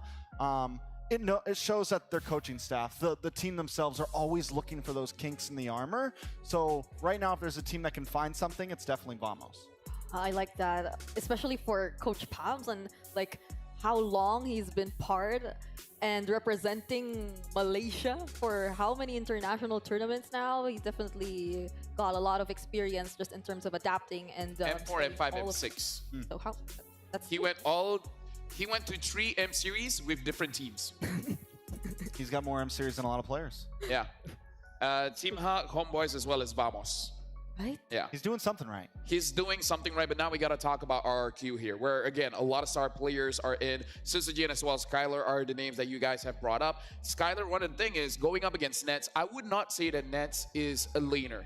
Nets basically is the weak side of the map. He just holds his own lane, make sure he doesn't die all that much. But Skylar is very aggressive, especially when he gets a pick like the Iritel, where he can move forward and apply a lot of pressure. So that might be very uncomfortable for Vamos, getting more pressure in the goal than they really want. And the thing is, it seems like Vamos or RRQ as a team, it's like they're just so confident in Skylar and his capabilities to perform in the gold lane that even when we mentioned the 1-1 earlier, they tend to not even ban the Iritel in the second phase of the banning phase, right? So they just like, oh, it's okay. Even if the Iritel comes out, we'll have other ways to answer that. I think one we would also have to watch out for would be the glue between these two XP laners. For sure. That's one pick that could be contested in this series, right? I mean, we'll see. Like, if the EXP from Vamos is not picked up immediately, then start thinking of cheese. Start thinking of something like the Benedetta. Actually. Or the Arlot. We Yeah. saw a little bit of Arlot early wild card from Chicken. I could definitely see some other teams picking it up. We even saw FNOP countering that Arlot by picking it up and putting it in the roam position. So definitely a lot of possibilities, and we're in a place where the meta could just about go anywhere. Oh yeah, for sure. The meta can go anywhere, but I'm really just looking at that damage, because especially when Vamos plays, they have a tendency, they want to fight. Is it a good time to fight? Hell no. But will we do it? Hell yeah. Right? So that's something that maybe is dangerous, because you're fighting fire with fire. You're going up against the Brawl server. You're playing their style. Is that really a good idea, you know? I mean, I think it'll boil down really to the decisions that the roamers make in the series. I think they'll have a huge role when it comes to choosing those fights, especially for like Sorn. He's the guy you wouldn't expect to take all those calculated setups, right? All those calculated initiations. But in contrast to RRQ, that's something they definitely have to be wary of, I think. And let's be honest, right? Let's be completely honest. I know Indo has been coined as like Brawl server right now, but who was the first Brawl server?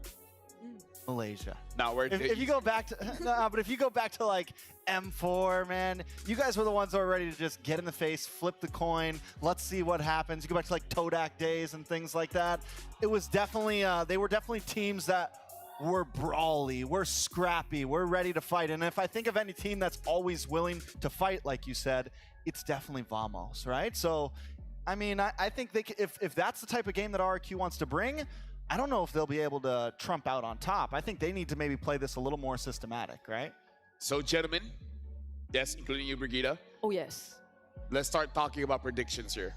This is gonna be a tough one. It is gonna be a best of three, so this is stuck with my mouse. But all right, I'm getting all of my numbers here. I'm getting all of my numbers. Honestly, Brigida, What? before we even go into the predictions, let me just say I don't trust you. Oh my. But Trex has been on point. Oh Trex has been on my. point. So I feel like between you and me, ours don't matter. Ours don't matter? Ours kind of don't matter. So do you want to show ours first? All right, we show ours first. You hide yours, I don't okay? know what to do. All right. I need a second. Oh. Okay. So we say our piece. Okay. And then we try to convince you, and then you give the final verdict. Yeah. Okay. All right. Okay, ready? You first. 3, Two. 2. Wait, what? Who's counting? Me. Oh, you. Okay. 3, 2, 1. Wait. I hit it behind. Okay. We're both saying RRQ. Okay. Should I defend my answer first? Sure, because for me, I'm just cursing. Okay. I'm just cursing at this point. What do you want? I don't know what to react with the audience in the. Why? the Give me your argument. Your He said opening he's just statement. cursing. Okay. What's No. your Okay. opening So statement? let me tell you. Vamos, they play with emotion. When people doubt them or say something bad about them, they get stronger. So the more doubt you give to Vamos, the more energy they collect. Okay. The stronger they become. The negative spirit bomb. It's like that's why they're the villains. If you're nice to them, they're like I think for me they're the anti-heroes. anti-heroes, They're the- whatever. But They're the villains you love. they're like Deadpool. Okay. Yeah. Venom. So mine's also. I'll connect your. Sure. I'll connect your supposed. Opening statement. Anyway, mine's RQ because I think. Why are you laughing at me? No, I'm okay. Hey, I'll say RQ too. Sorry. Nah, you're cursing. Okay, so I think honestly, so I we've just like seen. the way the logo looks. Wait, I can't. You're stalling. You're stalling. Give your answer. Okay. You're stalling. So here we go. I think it's RQ because she's stalling again. No, really. Something Your face is like getting red, by the way. it should be. It should be. Doing I'm a kind of great job. nervous. Trex, saying you my want answer. to say for it? You want to? No. Let me say my answer. Let me say my answer. Okay. So like how we've seen Fnatic Onyx get cleaner and cleaner just during the past few days where they've had enough or more than enough rest compared to other teams. RRQ Hoshi, they're also one of the teams who advanced first to the knockouts. And if we've seen a very clean performance from them back then, there's a high chance that they've refined it a lot more heading into the knockout. So that's just my personal opinion on why I voted for RQ. So let us know if we convinced you or not, or if you have a different Which is weird answer. because she said RQ and I show RQ, but I'm kind of for Vamos. So you still got a 50-50 shot here. You guys are doing great. I'm going to continue this this Yap Mania right here. And any guesses on what I'm going to vote? Oh, Vamos. Because you always go against us. Yeah. 2-1. Oh no. T Bless goes to Vamos. There you go. Yay! The audience are happy. Listen, in my heart, you know, we go way back. I've always kind of been a Malaysian fan. I just want to say, I've always been a bit of a Malaysian fan. Thank you. I There's like just Malaysia something too. about it. There's just something about you guys are fun to watch. The MPLs a lot of fun to watch. The teams are a lot of fun. I enjoy the chaos of it all. Do you like our know? toilets? I mean, it's a little different than NA, but hey. We have water hose. Yeah, I do like that. Yeah, right. That's great. No bidets. The Yeah, bidets in are America. unique. No, the bidets are unique. Yeah, exactly. I like it. So yeah, Vamos. I think like I said, I think they just keep getting better. I think they're continuing to get stronger. We're on home ground. We're on holy ground right here in Malaysia, and I think they can pull through. I really think they can pull off the dub. I will say the last night in an interview, I gave my vote to RQ though. Hey, it is what it is. It is what it is. So far for today, we've definitely seen sweeps. But while we're here, okay, because right now the players are still getting ready. You guys want to know why I feel like it's actually a good thing if you lose today? Why? Because you said if you had a team, you'd want them to lose today. I was Exactly. wondering why. It's not, because they have to meet SRG in the bottom bracket. Practice makes perfect. So here's the thing. I've been in this industry for years now, about 6 years now. And the team that has more playtime, they are able to discover where it went wrong so many times. For example, watching the games for today, NIP Flash as well as SRG, they lost. The bad thing is you risk elimination. That is bad. That is very bad. But the good thing is, if you keep on winning, very good, then the chances of when you already arrive at the finals, like whoever from the bottom bracket. seed goes Gets over, to play 2 games. they in Axiata. in Axiata, exactly.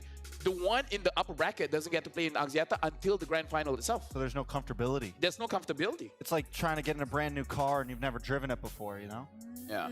So that's personally for me. I really feel like playtime is important. Even though you give information to your opponents, but I think playtime is important. But right now, we got to look at the head-to-head here between both teams, both RRQ going up against Vamos. And if we're looking at the numbers here, this is why, again, I say, like, games, playtime matter. Because if you look at the numbers, it looks like it's pretty even. It's back and forth. It's pretty even, yeah. It's back and forth. Yeah, win rate, RRQ is a little bit more if you look at the goal as well. Most of it is like for RRQ, but not as much as I thought it would be. Yeah. It's actually And the fact that Vamos essentially lost a few more games than RQ did shows that they at least were able to not have their stats be too skewed, right? They were still able to kind of keep themselves in the game. And like I said, I truly believe that Vamos has continued to get better. RQ, I feel like the problem with RQ is not a lot of information on them still, right? They only played 3 rounds and a total of what, 5 games? That's all we've seen from them. So one of the advantages they could have here is a few more pocket picks up their sleeves. You know, we've seen the Carmilla combo now from Vamos. We've seen some of those things that maybe those ideas they've had. We haven't seen that RQ strat yet. Whatever surprises they may have from us. Hanabi Lolita. Would be very, Why are you laughing? That's super serious. We saw Layla. It's been a while since I've seen the Hanabi Been a while since I saw Layla. We have in competitive, we still haven't seen Nian, Zilong, Freya. I think Freya still gets banned. We haven't seen Freya just yet. Yeah. And etc. Etc. I haven't heard of that hero. Even the Mia, I think. No. Like they're. We've seen Mia, but hasn't been picked in M6 so far. Yeah. Okay. So like. I mean, we get a lot of Mia because we have the a lot of beautiful Mia, though. fairy Mia jewelry.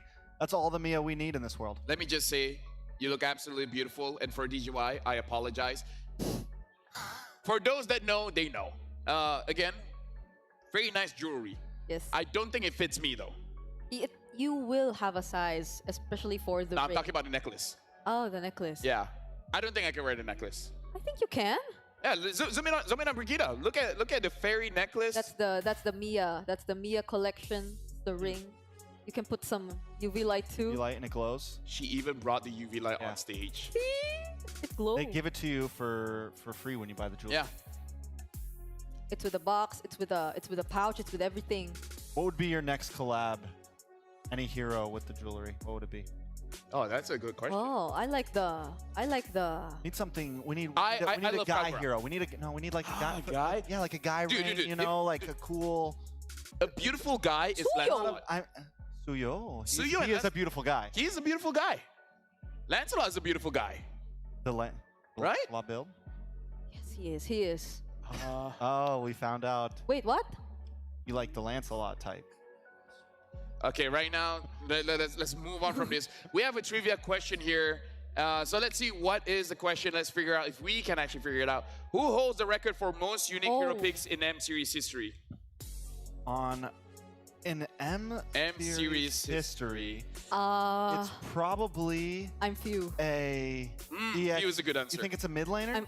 I'm going with Few. I think it's an EXP laner. You think? Or it might be. What if it's like I'm a Malaysian. roamer, like Oh My Venus? I'm Malaysian. I could be wrong, but people will be mad at me if I just don't say Chiku. Chiku guys. Oh. He used Hayabusa Gole. Let me just tell you. He used Hayabusa Gole. Okay. It didn't work, but he used it. So yours is Chiku. I feel like in MPL he used the most hero. In M Series, not really. but I'm just gonna put his name out there. Okay, I'm gonna put Few. Few makes sense. As my answer. What's your? Wait. I was thinking Venus because he used to play mid too. Wait. There was the bounce back and forth, like the Yves. Let's think about this. Edward has the most M series appearance. Probably Edward. Right? Probably Think about it. You change your answer so quick. Sao has been around as well, Sunset Lover. Right? So like for like people that has been here for a long time. Yeah, that's been through all the different metas. Right? Can they just all right, drum roll. Can we like put at least 2 answers? Okay. So Malaysian answer, Chiku guys. I'm just gonna put Edward just because. Okay. Philippine answer, Few. I'm still gonna go with Few. Yeah, we're okay, ready. Few. I already said I'm Edward. All right. Edward. All right. Sure. Let's see. The answer is 3, 2, 1. Yes. WC. W in the chat. Chiku guys in Malaysia, heck, even Fnatic on it, they're like, hey, tribute to Chiku guys, we picked the Layla because of him. Shout outs to Chiku guys. He made the draw happen. He made it so that SRG went up against FNOP. Big ups. Big ups. W. I mean, like, here's the thing. He made RQ going up against Vamos as well, which again is gonna be a good matchup. I don't like if Vamos picks up the Sicilian, that's gonna be very interesting because then Suzuki would just pick up an assassin. So I feel like in the draft, Vamos might delay their EXP and mid just a little bit, get priority over the jungle as well as the rogue position. In terms of assassins, though, There's not a lot. It's like just Hayabusa. Hey, Suzuki could go crazy. I feel that, but I'm saying they could, like, if we see like a Hayabusa ban, you know, it could preemptively know that we're getting something like, you know, the Sicilian. Yeah, there's not a lot of assassins that, I mean, I think all we've seen is Ling Hayabusa and the Ling Joy. So Suyo. Joy, yeah, Joy's technically an assassin, yeah. And Suyo, I don't know if we put him in assassin category. Well, Chibi on the Hayabusa and the Suyo have a 100% win rate so far. He does? Yeah, so they'll probably be confident with that. But I don't know. Could we really be seeing like a different jungler for this series? Let me just put it out there. As long as Warlord uses a mage, I'm happy. I don't care if he uses a Harif. As long as he uses some kind of mage. Something with magic damage. Something with magic damage. Okay. Phobius. No, Phobius is physical. Phobius is physical. Oh yeah. Natan. He has been changed. Natan. Maybe not. Maybe. Hey man, you said magic damage. Okay, you know what? I take it back. Okay, Natan, I'm fine with. Right, I'm fine with. I feel like for everyone, the Malaysian fans, they're saying the same thing. For RQ, what if RQ is the one that does something crazy? What if they pick up something like a Matilda mid? I don't know. I mean, if it I'm goes, okay. If it goes, yeah, that's doable. They did the Kadita, They did do the Kadita. They did do the Kadita. but it's not like And it won. But that was a it wasn't even Rome Kadita. It was just Yeah. Mage Kadita. They've been known to pick a few things like as their last pick. Like I said, they're really comfortable with the Wan, and for them it doesn't feel exactly like their cheese picks. It feels like comfortable picks, things that they're ready for. I think if we get to game 3 here, we could definitely see things get a little crazy. If we get to game 3, where are you checking? Where are you? The last game might be on 8. Oh. On what? On 8? Yeah. 8 o'clock. Yeah, 8 o'clock. I'm o'clock. just trying to see the future because if we go all 3 games, because I am a watch kind of guy. You like to keep time. I'm Green Fairy. I'm Green Fairy. Hey, Blue Fairy. Yo, Blue Fairy. Virgo, show your fairy. Come here. Right? I'm Green Fairy. I gotta be really good with time. That's Blue White Fairy. This is Blue Fairy. No, but he's White Fairy. Why you gotta be like that? You're Blue Fairy, right? Yeah, you're Blue Fairy. We got Green Fairy, we got Blue Fairy, we got Black Fairy. Come on, man. Yeah. I'm Fairyless. It's okay. We'll try to sort it out, Trice. You want the ring? No, I'm all right. Okay. Cool. Whatever. But I just why? Can I fit your ring? You wanna? Yeah, maybe don't think it'll I fit could- your pinky. Nope. It did. Hey!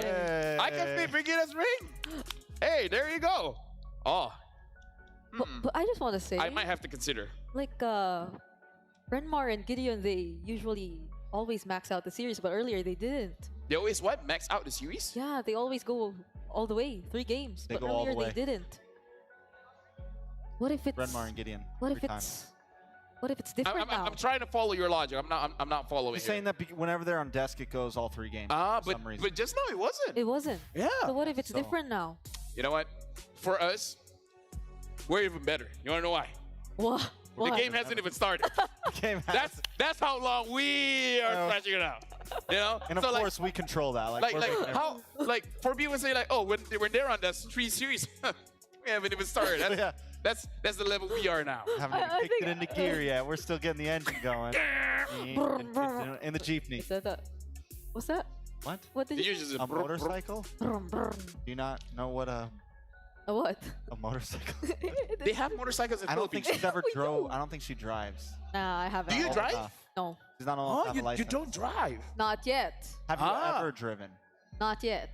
All right, so you've never been in an accident before. Good. Not yet. All right, good. No, I feel like everyone will experience it, and then it's a life-changing experience. I had my accidents before, and then I'm like, oh, so this is how it goes, how the procedure is. You know, with insurance, going to the hospital and everything. Like it's a learning thing. It helps you grow, Brigida. You need to grow. You're small. You're small. Look at her. She's small. Yeah. Look at her. What do you think? You know what? Nice. Nice. What do I think? Nice. Sure. I don't know. Did you not get the memo about the blue? No. Oh. No one told me. It's a telepathy kind of thing. I thought we worked together so many times. You should have No, known. you're wrong. I I'm have wrong? blue. Oh, the necklace? What a reach. Yes. I'm Yeah. kind It's of more blind. like so I- turquoise. How about this? Blue. This is not blue? This is blue, right? It's yeah. It's blue, yes. It's blue. It's blue. Argue At this point, we might as well do it. At this point, we might as- Let's bring it back. Let's reel it back in. Let's reel it back in. Let's just make this into a pocket. reel You know, back like, in. Let's like, reel back why in. not? Why not? Is there any favorite here that you've seen so far? I've been loving the Granger. Win or lose, Granger is awesome. Do you like Granger? Well, you want to give me a watch? Oh yeah. Let Trex wear the watch. Here you go. You can have a blue fairy. You can have a blue fairy. This is white fairy. It's blue. I also think it's white. Look at this. I've checked the website and it says it's blue. Oh, like because the watch. It has itself. blue accents, Will you help me? but it's mostly white. But anyway, I liked the Savior. You like the Xavier? Oh, Xavier. Yeah, Xavier's cool. You guys like the Xavier? No? All right. So I'm just saying, it does look good on you. Yeah, with the glasses. Blue does look good on you. Like if they consider giving it to you, that'd be great. You know what else is great? You guys want to know what's great? What's great? A break would be great. So now we're actually going for a quick break while we're solving things, and then after this, we'll get into the match. See you guys later.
for ultimate glory starts now.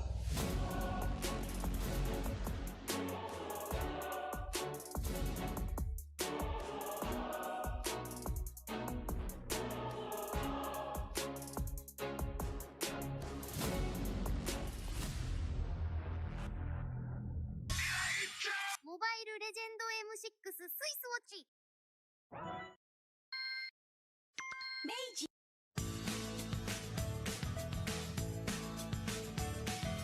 Hello Panda, Hello Panda, semua suka biskuitnya. Biskuitnya enak isinya lezat rasa coklat dan strawberry. Hello Panda, Hello Panda, semua suka biskuitnya. Biskuitnya enak isinya lezat rasa coklat dan strawberry. Hello Panda, biskuit isi yang enak.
In MLBB, each of the 5 players plays a distinct role. Whatever it is you want to believe, again! But how do these roles work together on the world stage?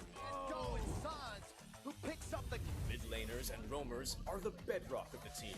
looking for the knockup, not able to find a sense who he wants for, takes him out. Whether it's picking beefy tanks, mages, or sustain, together they provide crowd control and damage in the early game, making space for the team to farm or secure objectives.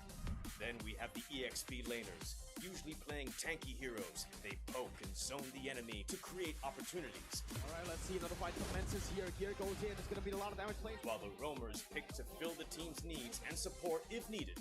EXP laners must win their lane and protect their tower with aggressive, confident play, ensuring map control for the team. Ooh, final slash. Finally, we come to the junglers, the early to mid-game finishers, and the gold laners, the mid to late game finishers. Fiery, the god in the jungle, takes a double kill. For junglers, whether it's frontline tank utility or assassin early game assassin burst, they form the core of the team. They act on the space created by their team to finish off objectives, utilizing power spikes with the early game advantage they get from farming the jungle. Should be a retreat from the Burmese gold, and they get sent down into the ground. Gold laners focus on farming for gold to become late game monsters. 1v3. They are savvy observers, staying out of trouble and positioning well to deal the most damage with their fragile heroes. Do you agree? How would you describe the roles that make MLBB greater than ever?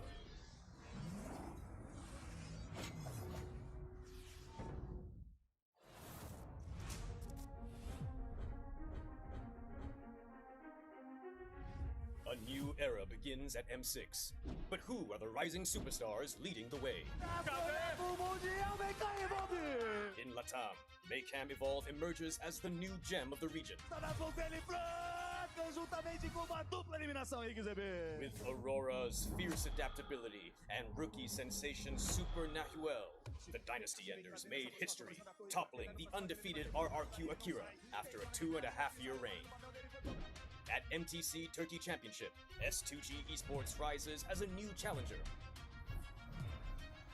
Led by Sigibum's superstar performance at the gold lane, Pagu's playmaking, and Begin's rotation, they are ready to shine on the world stage.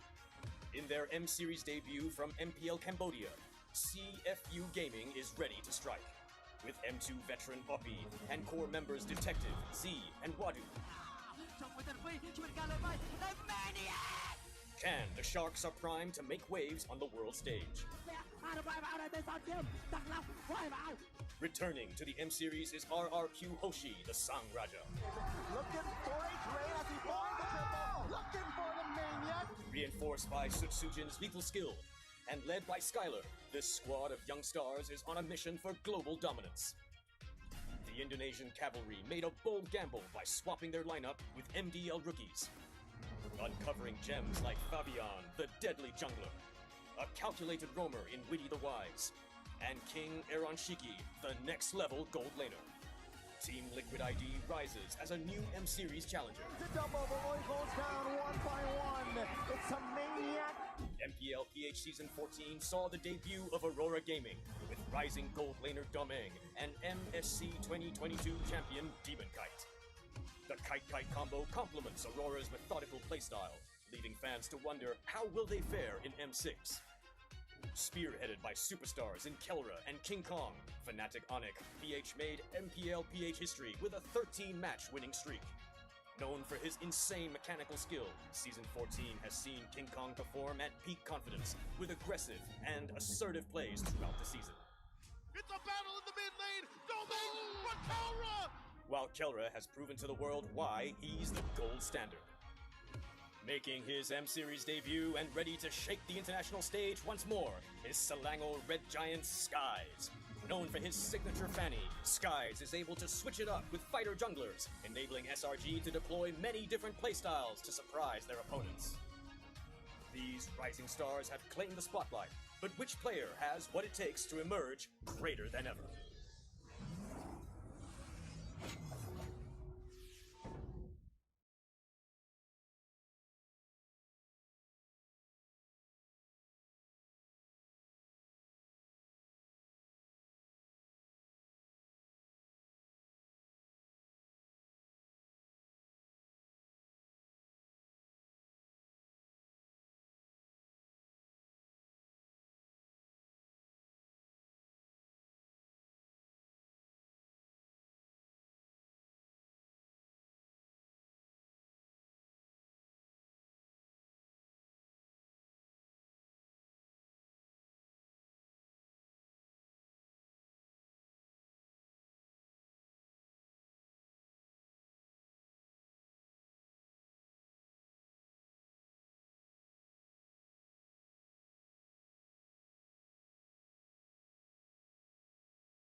Just for your information, there's an official merchandise for M6 and TNT Gold dropping on 28 in the Beckham TNT.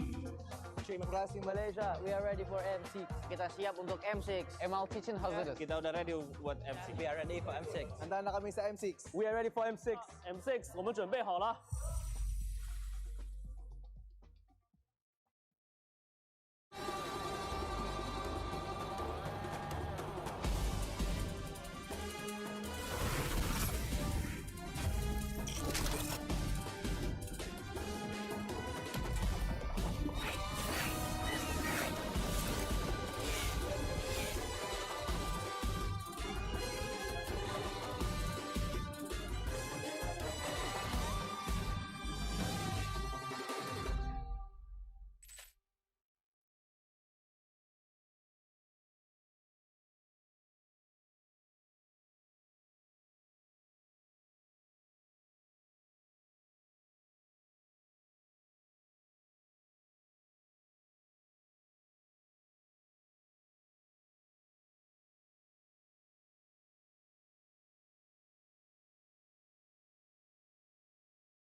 And now we're back. Thank you everyone for your patience. We're about to jump into the game between the King of Kings, RRQ, going up against the hometown villains, Vamos. Looking at the players, everyone is getting set and ready for this match. It is going to be a best of 3, and so far, all the games have been a sweep. So whoever has the first game, for sure has the momentum here, Trex. Yeah, I mean, momentum is always huge, but at the same time, we saw a lot of reverse sweeps in the past couple days. Today, yes, we followed the pattern of 2-0, 2-0, but like we talked about elaborately before that break, you know, the possibilities are endless with these two teams. The chaos is there. The Kings versus the anti-heroes, the villains. I think there's a chance this could go best 3. This could be a best of 5. Oh, might as well be. It's like, hey, we already got a 2-1, but want to go for one more? We could go for one more. It's like the other team can wait. I absolutely agree. I mean, it already feels as if we're heading into a very, very long series anyway. Oh, yes. At the same time, I'm also watching out for this draft. I mean, So for you, it's about the coaches, KSQ as well as Pops here. No, actually, I think I'd think of it more for the last series that it's about the coaches. Every series is about the but coaches, then Briga. this two, yeah, I agree. Either ways, let it be the coaches or the players. Right now, both teams looking to be ready. So now, let's introduce both teams onto the M6 stage, the King of Kings RQ and the hometown villains, Vamos. There's no better way to mount a world stage comeback than being the first team to qualify for knockout stage. Led by King Skylar, they grace us with their presence anew to remain unbeaten. Viva RRQ Hoshi!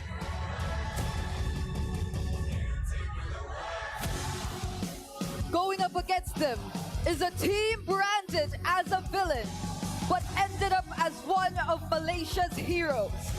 Now, return looking to the throne, another king. Everybody, on the count of 3, say it with me.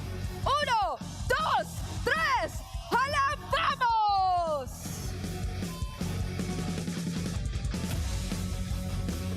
And now with both teams being on stage, we introduce the coaches for both teams, KSQ as well as Pops, as well as their analysts, where this game is set to be looking at that draft. Can they execute it? That is going to be the question. And now, fist bumps coming in from both teams before we officially start the match. This is between the King of Kings, RRQ, against the hometown villains, Team Vamos. And now, looking into the crowd as well, everyone is properly hyped for this match. By the way, good walkings, guys. Congratulations, you know, pat on the back, pat on the back. But now we got to talk about the teams here where the dynamic is going to be much more different. I feel like for Vamos, their draft is always the reason why they win and lose treks. Yeah, I mean, down to the draft is going to be key. With the way the meta is right now, there's so much opportunity to do so many different things. And now we got an M chat here with RQ Hoshi, specifically Syzygen. Syzygen, do you miss Smooth? He said yes, only him. Out of everyone else, only him from my ex-teammate in MPLMY, but not my other teammates. The Smooth, we will not ban your Benedetta because we will beat you still. Oh. And then Dyron said, Smooth's Benedetta, better of mine. And Syzygen says, Smooth's Benedetta. Wow. Toxic Syzygen. I mean, that's what I like. Although, I would say Syzygen's not really toxic. He just says it as it is. He's just he's just telling him how he feels. He's a chill guy. Chill guy. He's a chill guy. Just honest. This is not going to be a chill game.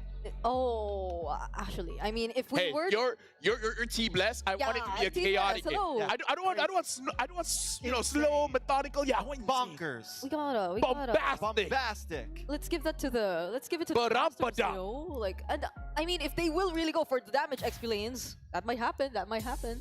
It's possible. The sanest EXP lane that does damage is probably CC. Yeah. Which I guess counts, you know. Yeah.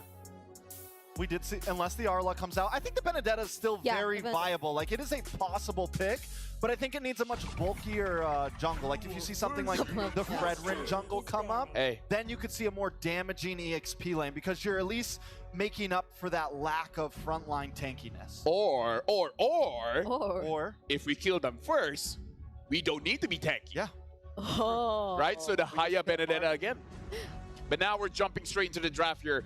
Vamos is going to be first pick. RQ Hoshi going to be on the second pick. Vamos instantly ban out that fatty. Now giving it over to Sisajin. And you guys were talking about the glue. No contest here. Immediately banned out. Yeah, another thing to point out here is RQ has loved the red side so far. They've drafted great on the red side. They like to try to get the pick. They're willing to give up a power mage. They're willing to give up the Bruno. They're willing to give up certain things if they can get the Suyo and something else. If they can get two strong heroes. So we're looking at the bans right now. Vamos has already taken out the Bruno. Hayabusa ban from the side of RQ. Even the Hayabusa.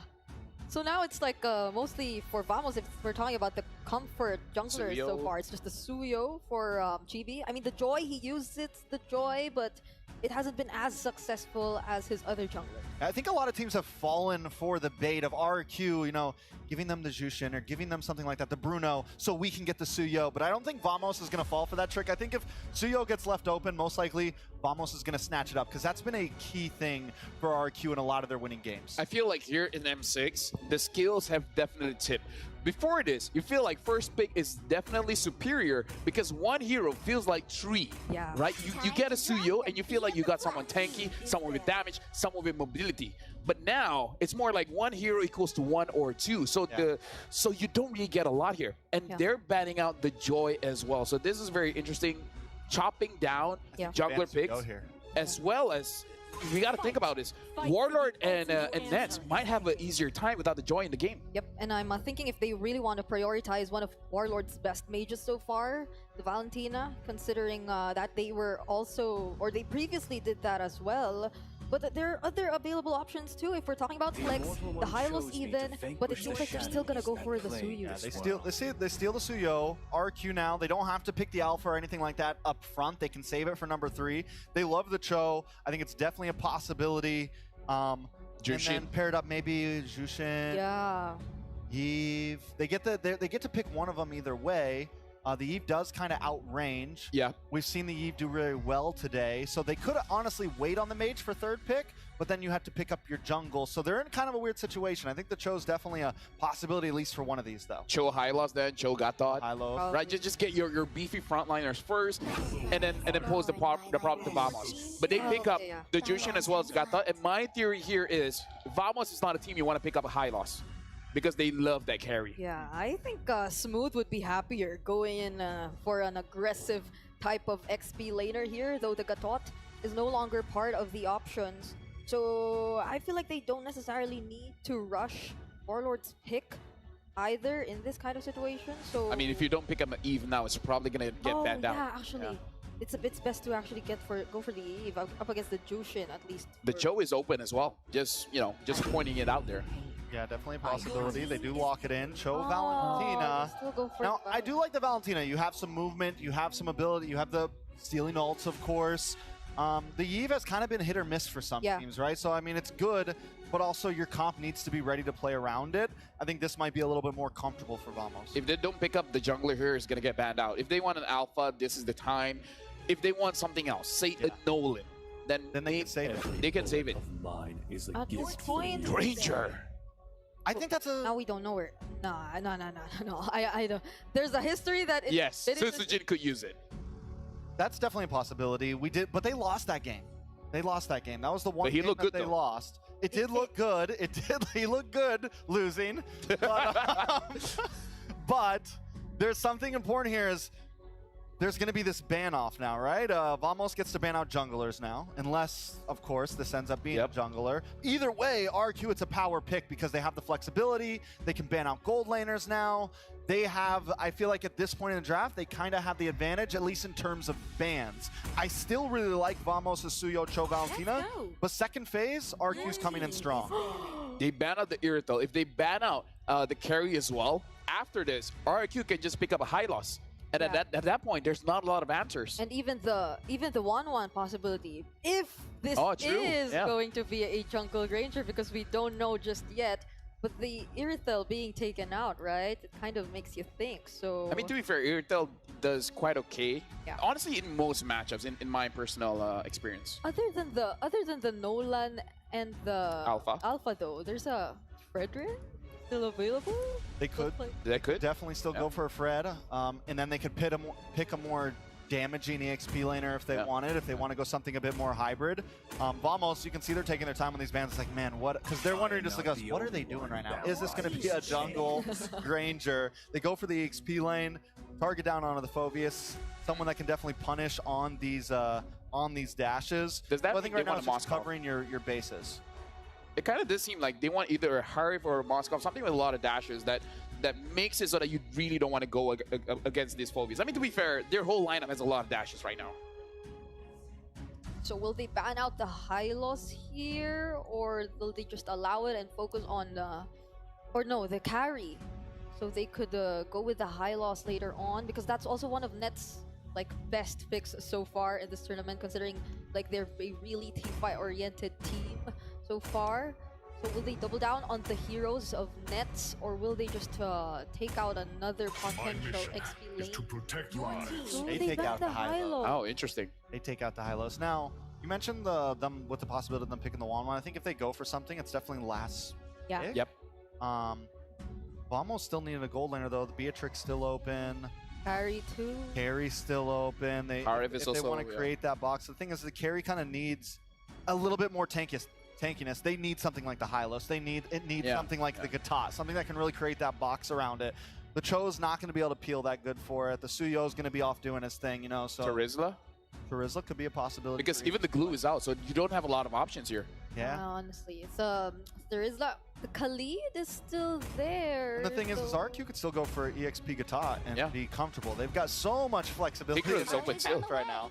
Yeah. Tig's still open. And although there's a Valentina, so maybe they just take the Tig right here on the side of RQ and still leave the gold deposit. They pick up the Ruby. I like Ruby. So now Vamos can't pick up the Harif.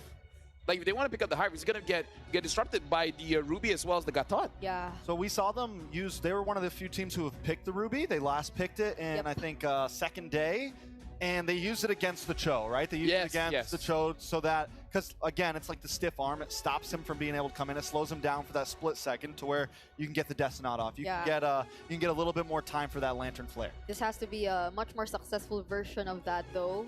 When they last used the Ruby, it kind of it wasn't that easy as well. Sand but rises when I give the I word. think, so they get the Khalid, the Harris into the Ruby and the Gatot. Still pick it. So that's a tough pick against a Ruby. Like, this is one of those, like, it's my comfort. I know it's a bad matchup, but hell, I'm still gonna try. So where's the Granger going then?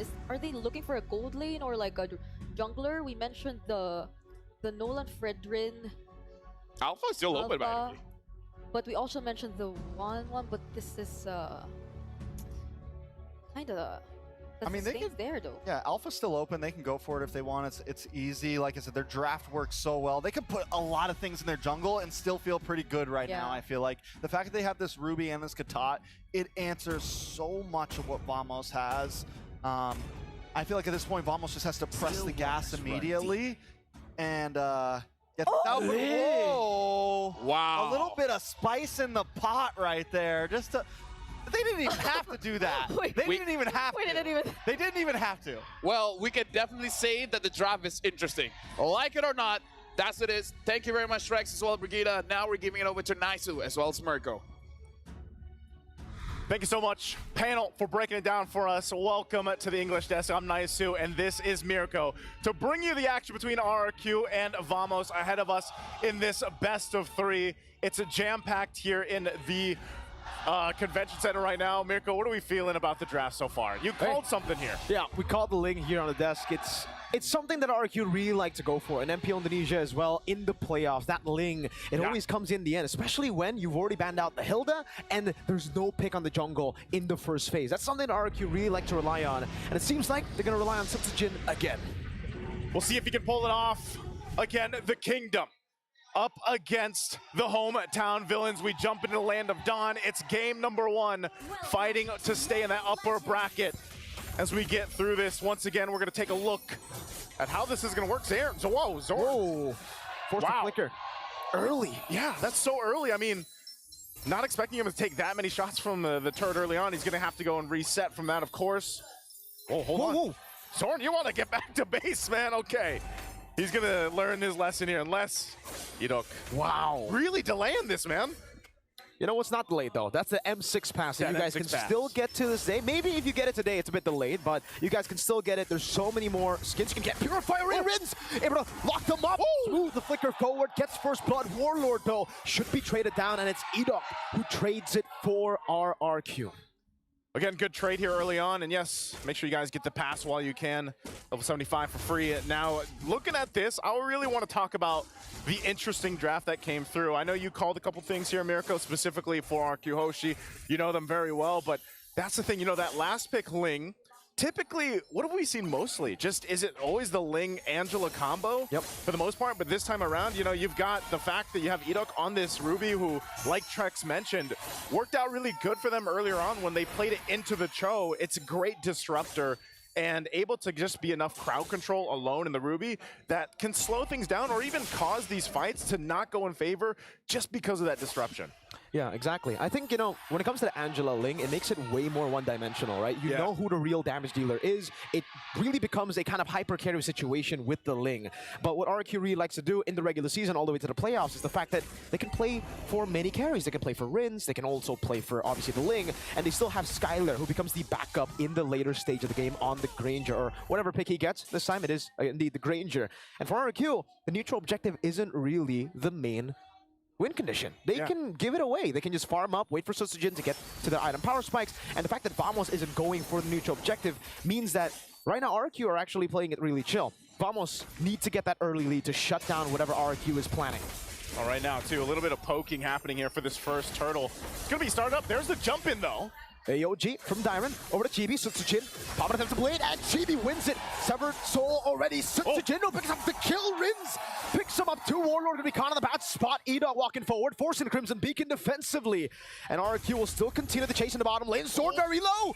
Dyron almost getting it. Sutsujin wants to get this assassination, but will just choose to go for the camps in the jungle. Very disciplined, I'd say. You know, they get a couple kills. Yeah, you exactly called that out. You give up some of that objective, but you get the kills and you kind of build up on this. Again, it's the small wins that build up that gold lead that we see often. And, you know, we also just took a look at Kelra's Granger previously. If you caught that matchup against Fnatic Onyx versus SRG, you know, Skylar, same thing. The Granger in the gold lane, it could have been flex. You know, we have seen it flex in the jungle a couple times, but in the gold lane is where I feel like it can really shine, depending on the matchup, depending on how the rest of the game goes, and the set potential too with your roamers. Okay, Zorn taking a couple shots again. He's gonna get dragged around here, but he should be fine to get away unless they actually decide to go. So Unbreakable is gonna be charged up by Dyron, but still, it's RQ Hoshi taking their time, slowing things down. Honestly, if we look at the Swiss stage, that's where teams had a falter. You know, it was when they got a little overzealous or they weren't disciplined enough. I mean, we even saw the preview of that in just the match with RSG before with CFU Gaming. The discipline is so important for these teams to have success throughout the M6. It really is. I think right now it's all about control in the early game too, right? We've seen that most teams who have to control in the early game just snowball out of control. Edok, great G Kundo on the way to Dragon. Off-centered a bit. Chibi gonna be able to lock him down. Edok still able to get the Donut Wolf King in. Nets very low. Wow, I'm surprised Edok got away from that. The sliver of health, man, just barely escaping. And we've seen this before, you know, he didn't even have the flicker available. He's going to get it now, so surprised that, yeah, that kill wasn't capitalized on. Turtle's going to be up here, though. Could be the choice of Team Vamos to get in position, set things up to get their favor. You can already see it happen here, too.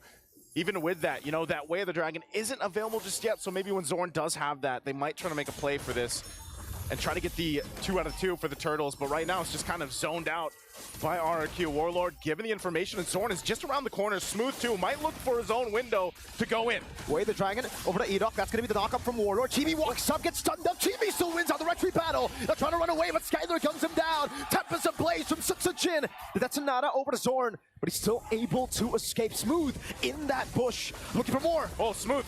He's going 1 versus 3-4 here. He does get away, though.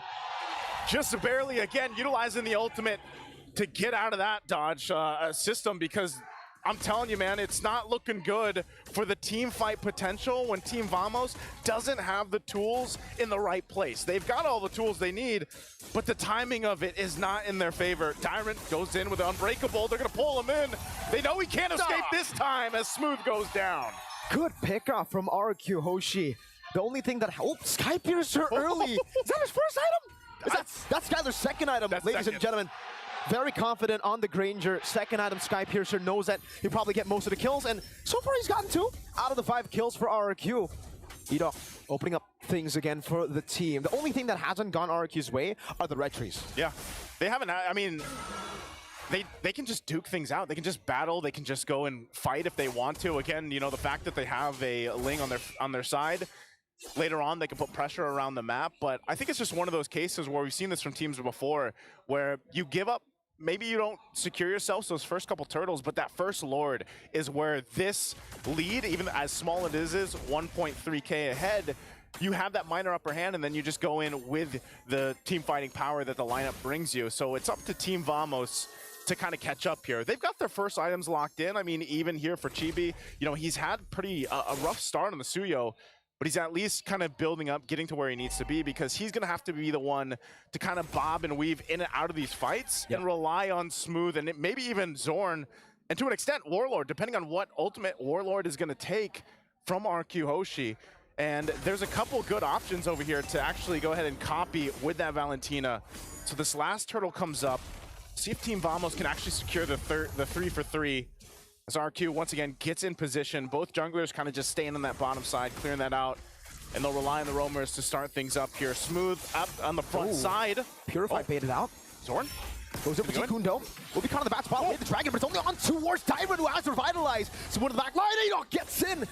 3-man don't run. Wolf King Nets goes over to Zaman. Force down Skyler, trying to cut away. Skyler able to flicker up to safety, but Smooth goes in and finds the Raging Sandstorm. Sutsujin in the midst of it all. Tempest ablaze, running away. Nets trying to get the last synchro vision. Tyrant getting slashed down, looking for the play, but Warlord claims the kill.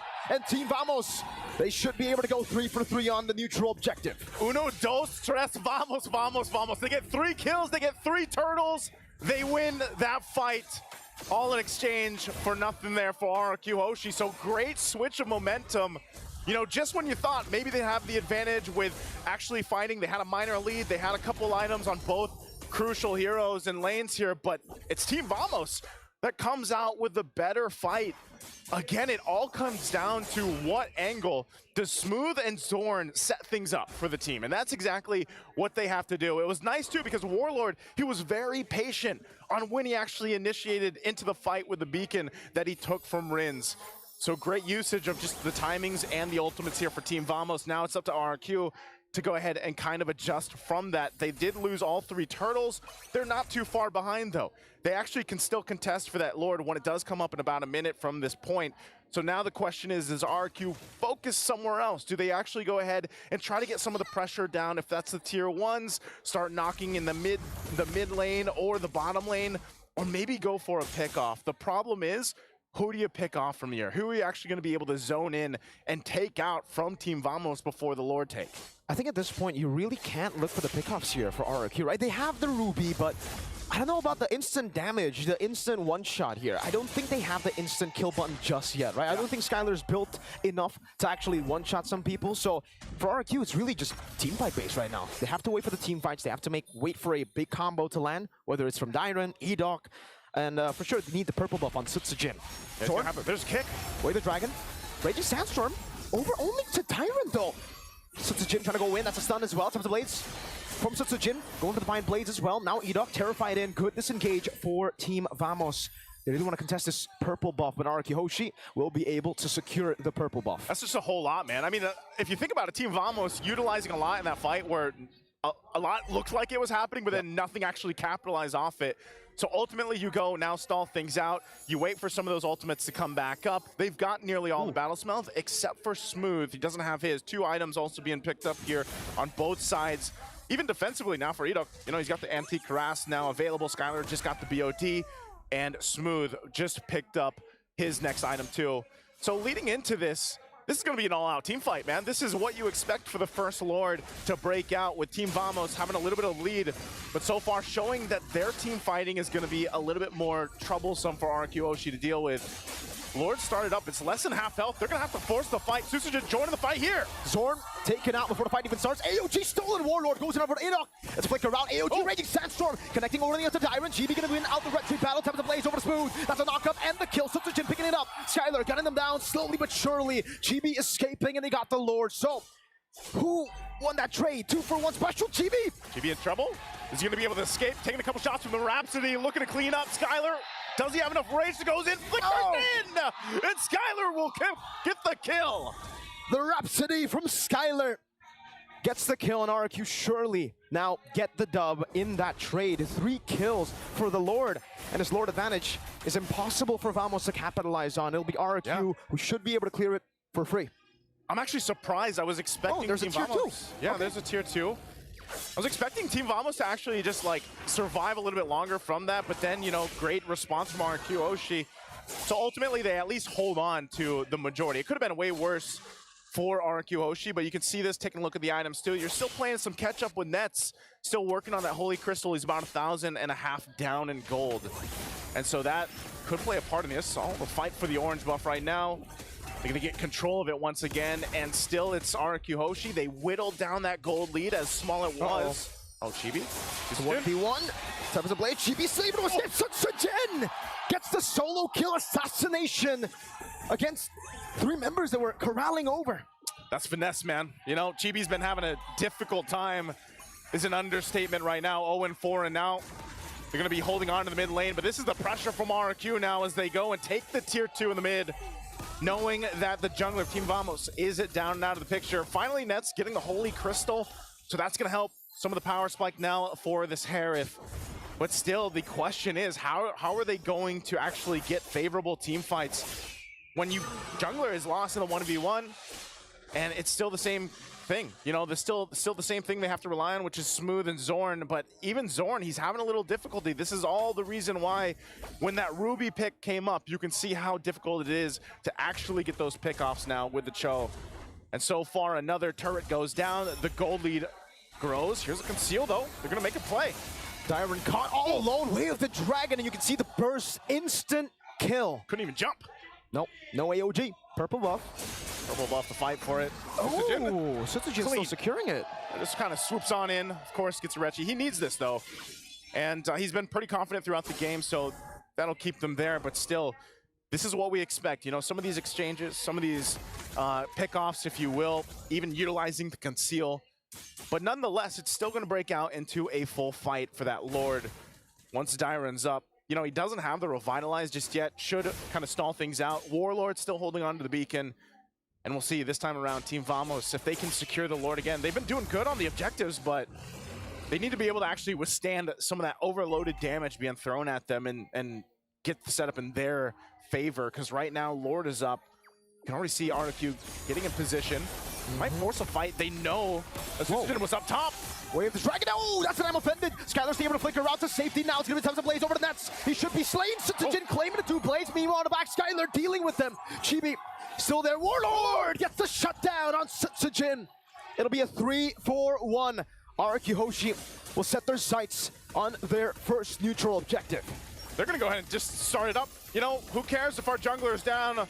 We'll secure this if we can, but look what's happening. Team Vamos, they know what's up. Chibi might try to get, but he's going to get zoned out. Tyrant and Ito. The going to grab him. Versus Chibi. Revitalize versus Chibi. Skylar gets the Lord. No way they read this out. Warlord. He's got to go back. Okay. He gets out. He's patient. Warlord. He has the Crimson Beacon. That's a Purify over from Rylles. Warlord goes and escapes with the Crimson Beacon. That's War. I mean, he gets the Purify out, you know, at least. So good patience there and really able to go ahead and stay disciplined through it. But yeah, nonetheless, Lord taken. So now RQ. We saw just how decisive the team fights are. Even when you think Team Vamos would be okay to fight, they just get collapsed on. And then next thing you know, 2-3 members are already down. So playing into this, Susujin also picking up the Malefic Roar now before this push in. You can still see both junglers. They might go in a 1v1 again, trying to maintain that wave in the bottom lane while the Lord meets up in the mid, charges on in, into the base turret, Edok. Just with the I'm offended. Oh, forcing the defensive Raging Sandstorm, Sutsujin. Top of the blaze over the Nets. Good Purify out, Sutsujin zoning them in the back as Skylar just guns them down. GB jumps in. Zorn, way the dragon, over to Dyron, only the tank now caught as well. Dyron pops into the AOG, but it's not going to be in time. Deleted off of the Land of Dawn. 2 base turrets though for RRQ, and they'll be happy with it. That's all they're going to get. Again, a lot of this back and forth, even utilizing the ultimates to set things up, but ultimately Team Vamos is not able to get a team fight in their favor just yet. Maybe if they buy a little more time, another few minutes, you can see the Divine Glaive just being picked up here too by Warlord. But even with that, RRQ Hoshi staying disciplined as ever. They'll get the 2 base turrets. They still have that 1 to get down on the bottom lane. Now for Team Vamos, as they reset, they get kind of recalibrated here. They might look to make a conceal play again. It seems like that's been the trend for them.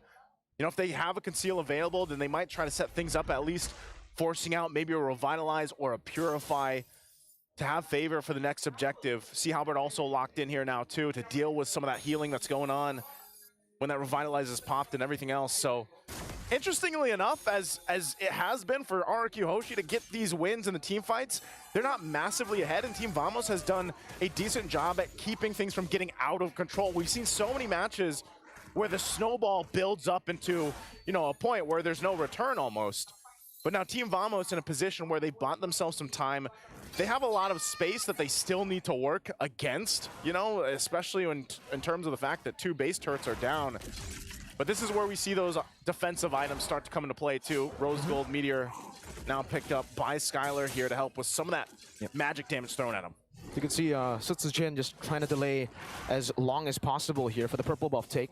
He wants to have it when they fight for the Lord, so he's just waiting for a few more seconds before he gets it. Lord is coming down to, what is that, 10 seconds? Yeah, 10 seconds now, and that's when Sutsujin decides to actually go for it. So he'll have the purple buff for quite a while now.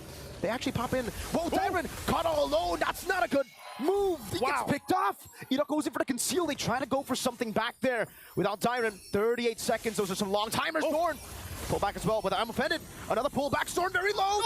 Sky Piercer to take him down. Sutsujin stunned up. Tempest Ablaze still able to run away, dodging away from it. Raging Sandstorm with a flicker. Oh, Sutsujin bites the immortality. Now Net's walking up. Synchro Vision. Last base gonna take him down. Warlord goes in. That's a stun and a shutdown for Chibi. Only Rins left standing. Edok will be slain. That's a 4-for-2 trade. And there's a win that Team Vamos needed in the team fight. They made it happen. First, they crashed down on Dyron. They felt good, but then Zorn gets taken down too, but they fight the fight. And Team Vamos now in a position to secure this Lord. Maybe they can use this to utilize to march into the base of RRQ. Again, they still have multiple turrets to work against, and managing the waves pushing in. That's a Lord secured for Team Vamos. That's exactly what they needed in that team fight. Now, can this be enough to start getting in those base turrets from RRQ Hoshi? Knocking on the kingdom walls here is what they have to do with this. Let's take a look at the instant replay to see exactly what happened. Dyron was down. RRQ Hoshi, did they force the fight from Team Vamos? They went on to Zorn, they got the Sky Piercer, but I think they stayed way too long. That was a phenomenal catch from Chibi, getting the stun, and then obviously the pull from Smooth, the Raging Sandstorm. It was a great immortality buy for Sutsujin, but then Warlord just jumps in and everybody collapsed together. Yeah, that was about as smooth as a setup that you can get with a Khalid like that from Smooth. And so with this, Lord still in the mid lane, pushing in. You can see some of the cutting going on from Sutsujin down on the bottom. They're going to rely on that 4-man defense for now while they try to manage that push in the bottom side. Team Vamos, as they get prepped up and ready, Lord's going to go in. Zorn taunted up. Not a kite back. Oh, Edok gets it. I'm offended. Over to a lot of members. Chibi with his whole severed. Sutsujin recalling back to base. Jumps into the midst of it all. Now Terrence Blaze finding the kill. AOG to the back as well. Sutsujin getting the pick in the back line. That's a winner crown for Warlord. Chibi jumps in as well. That's him in a mortality.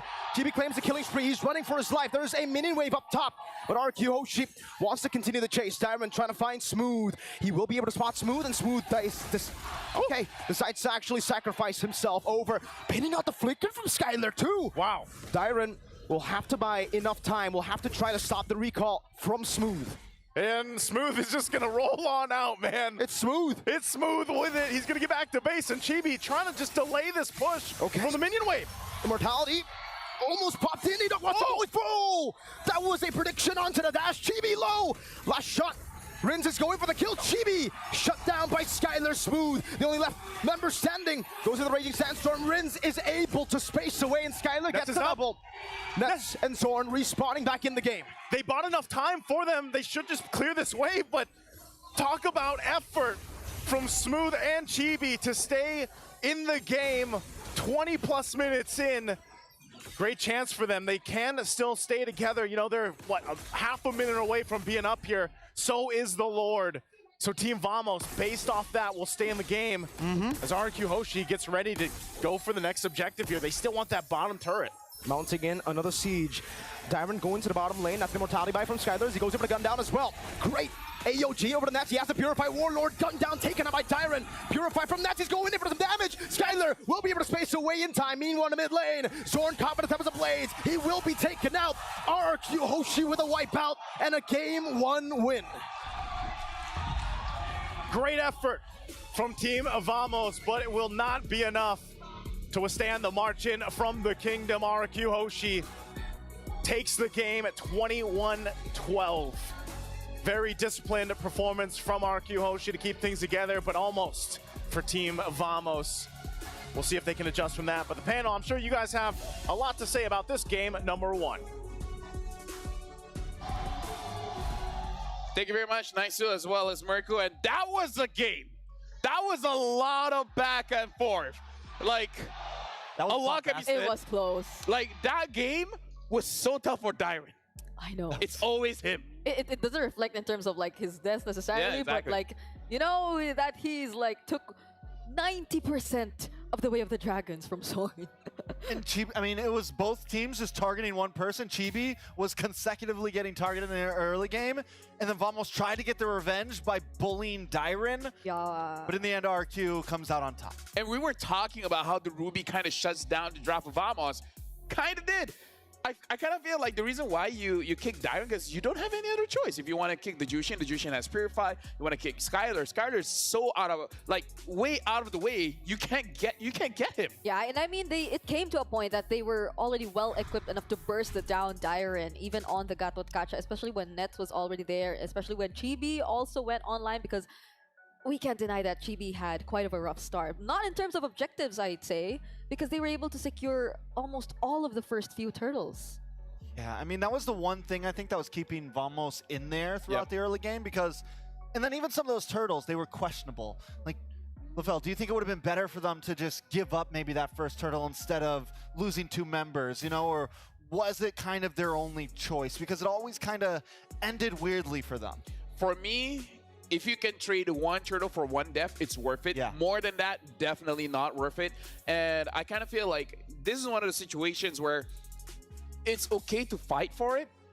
But honestly, if you're really confident with Chibi, let him do it by himself. He gets it, he gets it. If he doesn't, he doesn't. Everyone else, try to get as much farm as you can. Yeah, and I think another thing which made the situation a lot more difficult for Vamos was that even if RRQ did sort of take the upper hand in terms of the team fights that happened after every objective, it didn't stop there, because like Sutsujin, he was always taking care of the map as well. Like even after those turtles that went into the hands of Vamos, the first few turrets which fell, they were all because of Sutsujin. So like Vamos they didn't notice that their map was gradually getting smaller, and that probably added up to how they were limited in terms of movement and in terms of potential setup stats. So it's always Dyron, it's always Dyron. Yeah, because I mean, even if you did want to go for Skylar or something, Idok was always there ready to block, right? Ready to give him the block, and the concussive blast paired up with Skylar just getting Sky Piercer early.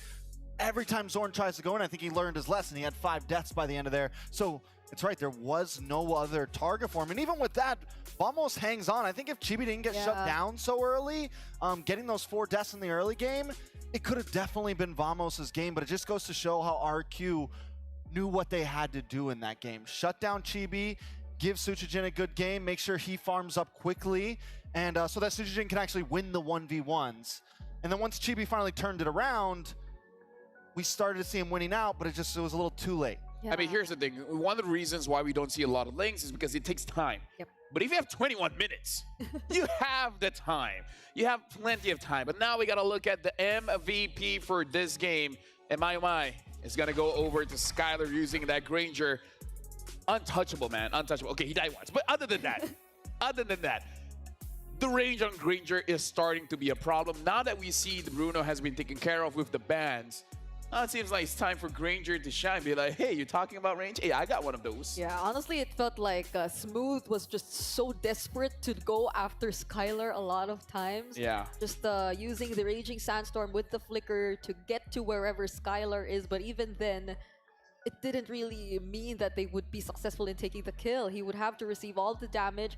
And luckily for him, he has quite the mobility, so like it doesn't. And a lot of spell vamp. Yeah, a lot of spell vamp, so like he's able to survive a lot of times. And even up against Smooth, once your bullets connect, that's a lot more rondo skills for you to reposition and just dance around those enemies trying to hunt you down. Well, the thing is, well, as we're going to see in some of these highlights, RQ Hoshi plays so well into Skylar of having a member of the team that can disrupt, that can hold, whether it's the Cho, and here it's the Ruby, and the Gatot, and the Zushin, and it gives Skylar just that direct hit all the time. That's why I think he likes to play the Wanwan, because the team does so good at locking down one member at a time, moving through these team fights. It's we get this one, we get this one. It's very methodical, and Skylar's just able to continuously deal damage directly.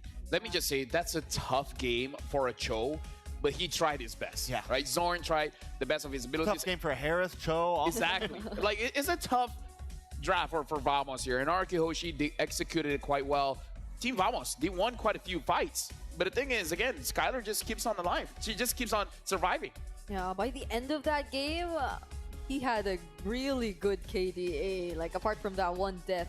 And everything just worked so well for RQ Hoshi here. I mean, props to Team Vamos, really. I'd say they were able to even out-sustain RQ Hoshi a few times in terms of the team fights.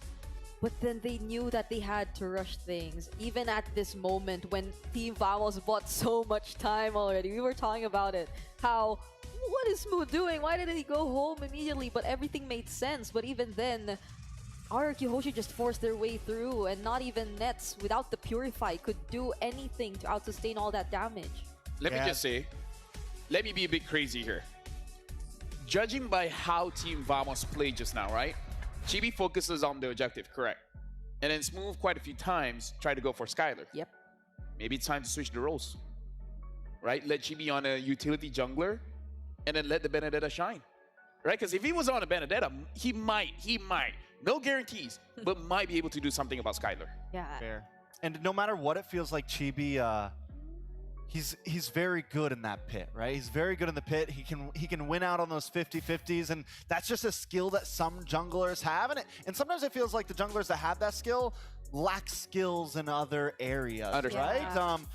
He has a great map sense. He knows exactly when he needs to be there, how he needs to be there. But then some of the other things, maybe some of the very minute micro fighting mechanics, there's a weaker. The power points are a little bit lower. But that could be, I mean, that could definitely be the answer. Put him onto something utility, give EXP something aggressive, and then all Chibi has to worry about is getting into the Lord Pit and hitting that button at the right time. And I mean, that works all the more better if the jungler that Tsujin decides to show up would be one that's similar to the Ling, one that takes time. Because you would expect Smooth to really apply pressure early on. And that's one thing we've seen from him, especially when he gets his hands on the Benedetta. So if it does happen that we see a similar draft, Team Vamos, they might want to explore that. I wouldn't mind. Yeah, and this is just talking about the possibilities. But before we jump even forward, Green Fairy here to let you guys know. Make sure you guys grab your Fairy mush because luxury meets gaming with Fairy's first M6 Swiss watches. Look at this one, a special White dream. Fairy. Blue Fairy, all right, thank you very much. And look at this, the special Mia collection. Not her, but the necklace. Yes, the necklace and the ring. And the ring. All right, brand new champion rings and medals. Follow at Fairy on TikTok and our websites for updates. So we got a full Fairy desk here. Blue Fairy, Green Fairy, Mia Fairy. We're about to... About to what? Oh, fly off. Why did you stand up? No, because actually it's like you're It's the wings. Yeah, that's not wings. standing, Come he's on. flying. Come on. All right, you know who needs to fly? Who needs to fly? Vamos. Vamos. Vamos needs to fly. Snakes need wings.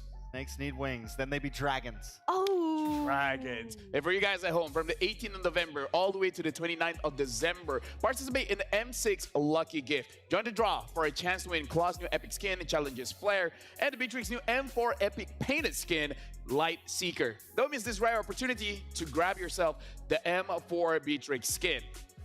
And yes, there'll be dragons.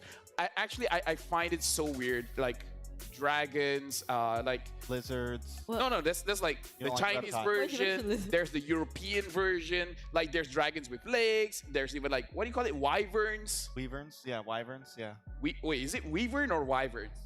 I actually don't know. Is it? I don't know, but look at this. We're celebrating. We're celebrating 1.5 billion registered MLBB players from the 12th.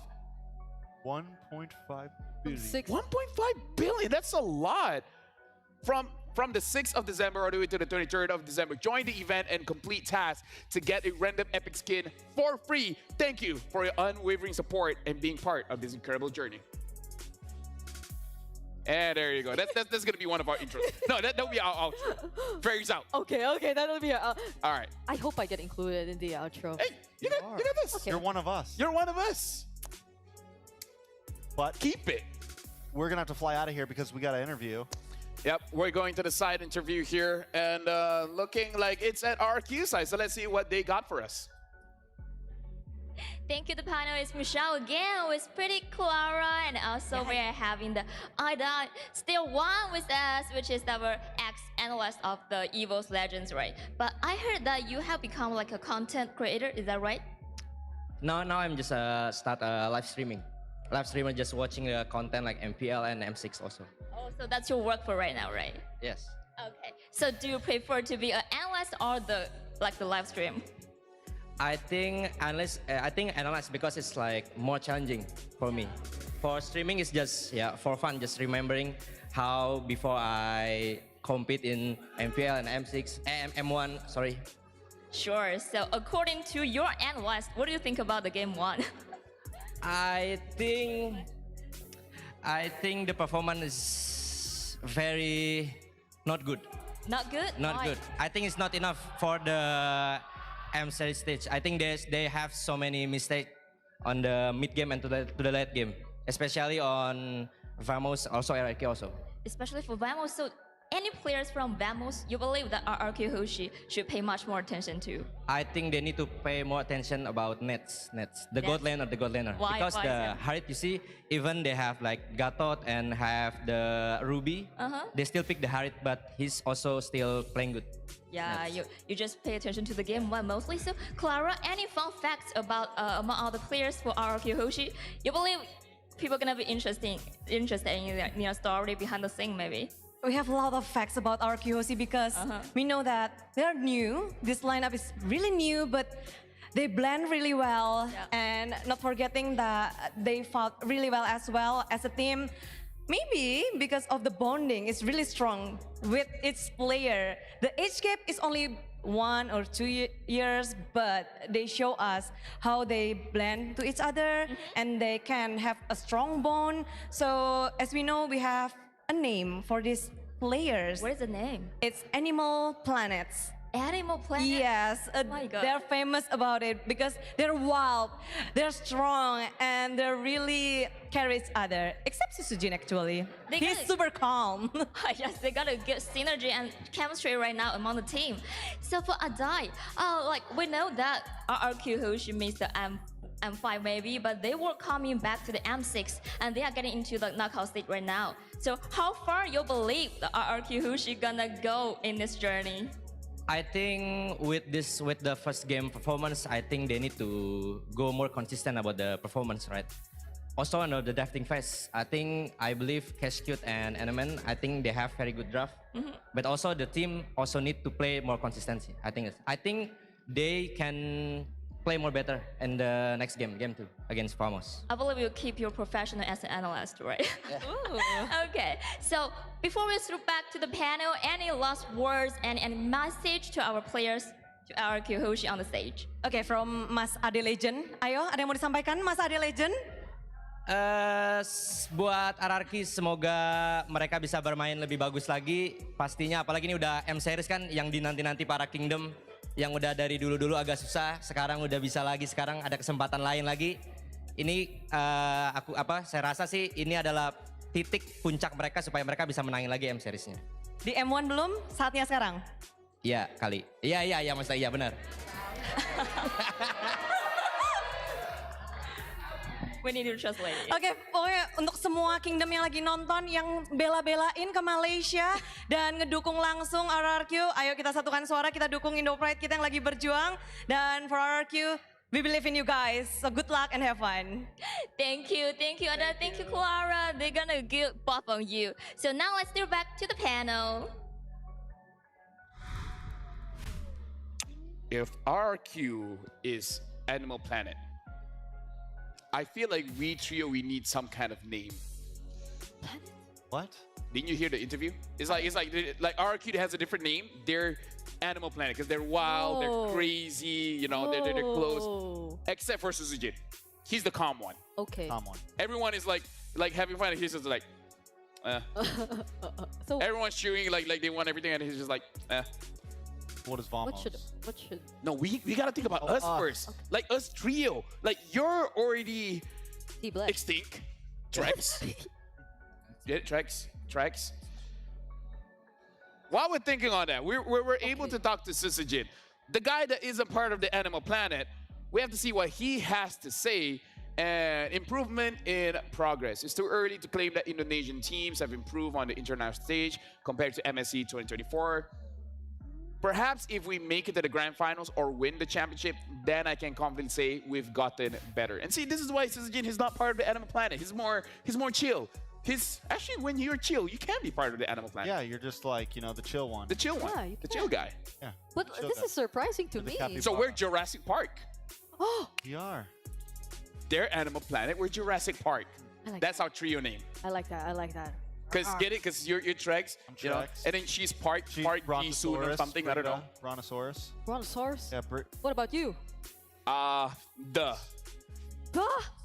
The Jurassic Park. he's our trainer. Oh. He's a beauty. Wait, what? She's the beauty and I'm what? Oh, I was just saying that's what you said. Wait. No, Trex, that isn't part of the. It's a work in progress. You guys let us know if we're, you know, Jurassic Park. Does it work? Does it not work? Do we have to consider something else? Let us know. We're about to jump into the draft here, and I kind of feel like Vamos, they had a good idea. Yeah. It did look like they were forcing it a little bit, though. Like, you know it's a bad idea, but you're like, what's the worst that can happen? Yeah, and I mean, they were able to make it work somehow. Yep. So long as they relied on all the team fights, but Nets has... Okay. Let me ask this. All right. Let me ask Sure. this one. Hey, Nets. Why did you run over to BTK's side after your match against them? Why did you read it? Filipino Okay, let Nets. me say the answer. I just wanted to taunt him. It's all part of the mind games. To me, MLBB is about the mental game. Let me just say, I feel like the M chat is longer. They just had to cut a lot of it just to make it. You know what? This 3 is enough. It's enough. That's enough. It's a mental game. Were you there? Did you hear it? Was it actually longer? No, I was not. It's just his gut feeling too. Yeah, me too. Yeah. You too. You do? Yeah. All right, we're about to jump into the game here, where out of all the picks from Arki Hoshi, honestly, the Ruby is the one to look out for, because it does look like it's not a hero that counters the hero. It's a hero that counters the playstyle, of Vamos. Ooh. Yeah. So Vamos needs a hero that can counter the playstyle. Exactly. Like they did to BTK. They need some kind of dive. They need to somehow get Skylar and Sitsujin. It was there, definitely. But I don't think they necessarily ban it out entirely. No, like I think the Ling was beatable. I think the Ruby destroyed them. Yeah. Then they picked the Harith and stuff into it as well. Yeah. Like I said, I'm a strong believer that if Chibi didn't die 4 times in the early game, I agree. they could have won that game. Because even when he did finally come online, it was too late. The rest of the team wasn't tanky enough. If they were all at a point, you know, Tsujin would have been able to just clean house at the end there. Like, it was just... It didn't work out in their favor. They need to be able to control early game at least. I agree. I talked with my dad before when I was about to play the game, And it's like, Dad. I don't know what that's like. Dad, like, how do I get better in the game? And then he's just like, just don't die. Sounds nice. And then I'm like, you know what? You're right. I started dying less and I started doing better in the game. Oh. That knowledge. I should ask. I should ask other people too. What did that say about MLBB? Fight for the Yeah. ultimate All All right, answer. first pick on the side of RQ here. Suyo open. Oh wait, the Jushin Eve also is Eve, still Suyo. This time Vamos looking to go for some trades here. Cho also still open. I think RQ. Yeah, but you gotta be careful, you know. The Joe is good, but you gotta be careful. Bro, the beacon, watch out for Ruby. So they go for the Jushin. I think you still take the Suyo if you're Vamos here. Like you keep it simple. Like almost the same draft. Unless they want to do a big switch and go for the utility. Maybe Boy's also open. Maybe pick up the EXP first, like a prio for Smooth, because that's also Like a smooth hero or a flex hero. Maybe like something you can flex into the like the Gatot. Like the Gatot. Gatot or Hylos, you know. Yeah. Gatot, Hylos. Yeah. Both would be solid here, and maybe just take The immortal one chose me Well, to the think Suyo got picked. So I could, honestly, it feels like Warlord would rather really play the Valentina over the I agree. even up against the Jushin. So I mean, to be fair, he was able to survive against the Jushin. It was just wasn't enough. Yep, they pick up the Gatot. So a little bit of flex here. Can be Zoran's hero, can be Smooth's hero. okay. So will RRQ Hoshi? They have the tendency to pick. Never mind. Boy, Hylos. This is Is so that a carry? quick. That's a It's so valid. quick. But this means that the carry might get banned out because this is their way of playing against the Hylos, right? Oh, wait. Yeah, Joy's already in. Yes. So You should consider Moskov as well. for gold lane. Like banning out from, like RQ bans it out from Vamos. So Carry and Moskov. Thing is, you don't want to ban too much on RQ side because if Vamos goes first pick, you're not left with much, True. right? We could definitely see. We could see the 1-1 pick from RQ here. If they ban Aerithel, if they go for the Aerithel ban, I think we definitely see a 1-1 pickup. Vamos might try to play the cheeky play and steal it away from them on first slot since they're going to be on the gun. So Yeah. definitely going to be some. I think both teams are maybe looking for counterplay in gold lane here. And it's interesting to see that the Cho, it's actually still open for both of these teams. And now they take out the Ruby, so they might be thinking of getting that for themselves again. Not unless, because as of now, RQ, it seems like they're letting it through. So now it's all about the roamers here. Both teams just looking at each other's roamers and be like, what do you think that guy wants to use? Unless they're both going to put unless they have already picked Tigreal? their roamers. If Vamos picks up a Tigger Hill, it's kind of good to go up against the Joy. Oh, yeah. Also can work okay against what Vamos has. I mean, the Tig's just been good all over the board. Like, it's surprising how late it got popularized because every time it's been picked, I'm pretty sure its win rate is pretty decent right now at this point. It's just, I mean, because when it comes down to those lords, those objectives, it has been the answer to so much of this fighter meta, this fighter jungle meta. Whoa. Nice. Okay. Respecting No Skylar more here. Ranger. So will RRQ ban out at least one of Net's potential gold lanes though? Or do they really want to focus on the Soren here? I think Skylar wants to fight it. I feel like Skylar would be like, let him okay, that's an interesting ban, by the way. Let him have the carry. I'll just beat him up with my Irithel. Yeah. Almost has to save their gold lane for last here. Yeah, Like, don't get countered. because if they don't pick up the Aerithel and the 1-1 gets picked up, they're smoked. Yep. So I think they have to save gold lane for last here to look for some counterplay. So it means EXP lane or roam. Yeah, it's. I like the Tig. I think, you said the Tig. I think it's a solid pick here. Nice front liner, gives space, creates more crowd control, and gives Chibi some time to lock down on someone. And it's a Yeah. lot easier to hit than the Way of the Dragon, right? It's a bit more of a straightforward plan. Though they also have the Valentina, so hey, better. Ever Oh, Jawhead. does get picked up by More RRQ. damage. More damage. More Nice damage. early game, what they lacked last time. Yeah, so they just go for the full-out aggressive plays, and the 1-1 shows up for RRQ here. So they should be an Irithel then. Has to be there. Has so. to be. It better be. Not unless. Or else we're Boom, sending Harry. Dad over there. I mean, I don't think we'll be seeing the Clint even, or like other range heroes, the Grangers even out. So hopefully we see the Irithel. But for Matilda's open right now, is it? wait, yeah, it is. They Oh, still but go they for the don't. Chozo. Now that Ruby's not there, now Edoc's time to show what my Way of the Dragon can do. Edoc's Way of the Dragon is mean. It's mean. That's the least I can say. It is dangerous. And this is the combo. Now, they don't have the Suyo this time, but the 1-1 Cho combo is like the RRQ combo right now. They've won so many games with it throughout, or what, I think three times they picked both of them together. So this is something that they're comfortable with. This is something that they look for. It's a scary combo. And the Cho does well against the Airthel, even when, like, I don't know, because Airthel doesn't have crazy range, it can catch it. Carry. Carry instead. I mean, like, again, this is just about comfort. So I feel like this is just Vamos style. We understand what the draft is, but we know our heroes better than the opponent knows the hero. So this is just trusting in yourself. Thank you very much, Brigida, as well as Strikes. Gentlemen, you did well. Now passing on to the ladies, Mirko as well as Naisu. Panel, you guys did an amazing job breaking down the draft. Thank you very much. Again, it's me, Naisu, and Mirko on the desk to bring you this matchup. Now it's match point for RRQ Hoshi here against Team Vamos. We'll see if they can bring it to a game 3. It's been sweeps all around today so far. Mirko, I know you went through the draft. How you feeling about it?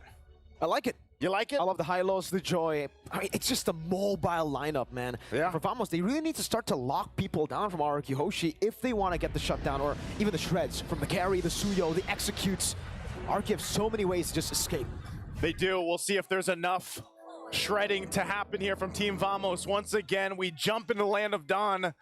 Best of 3, match point. We're going to wait a little bit, and we'll break it down a little bit more. And again, kind of talking about the draft here, following up on what the panel said.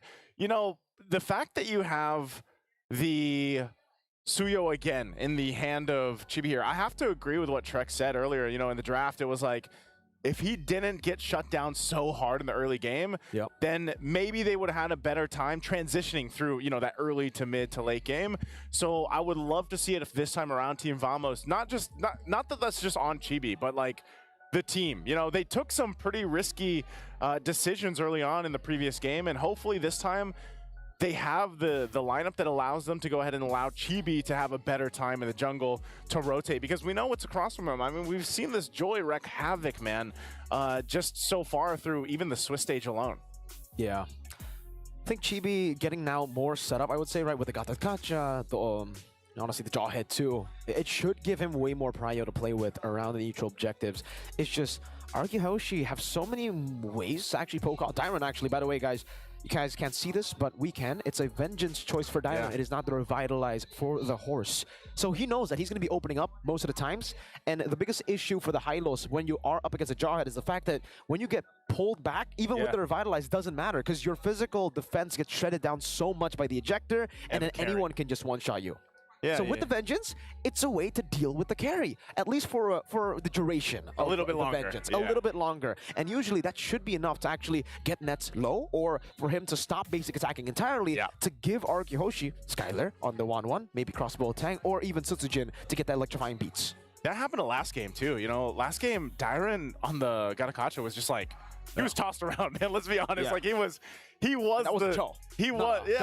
Yeah, and you know, so he was the sacrifice, and it's nearly the same here, obviously, for Dyron this time around too, where, you know, like you mentioned, not only with Vengeance, but part of his usage of the Glorious Pathway is literally just to go ahead and make it a little bit harder for nets to move around.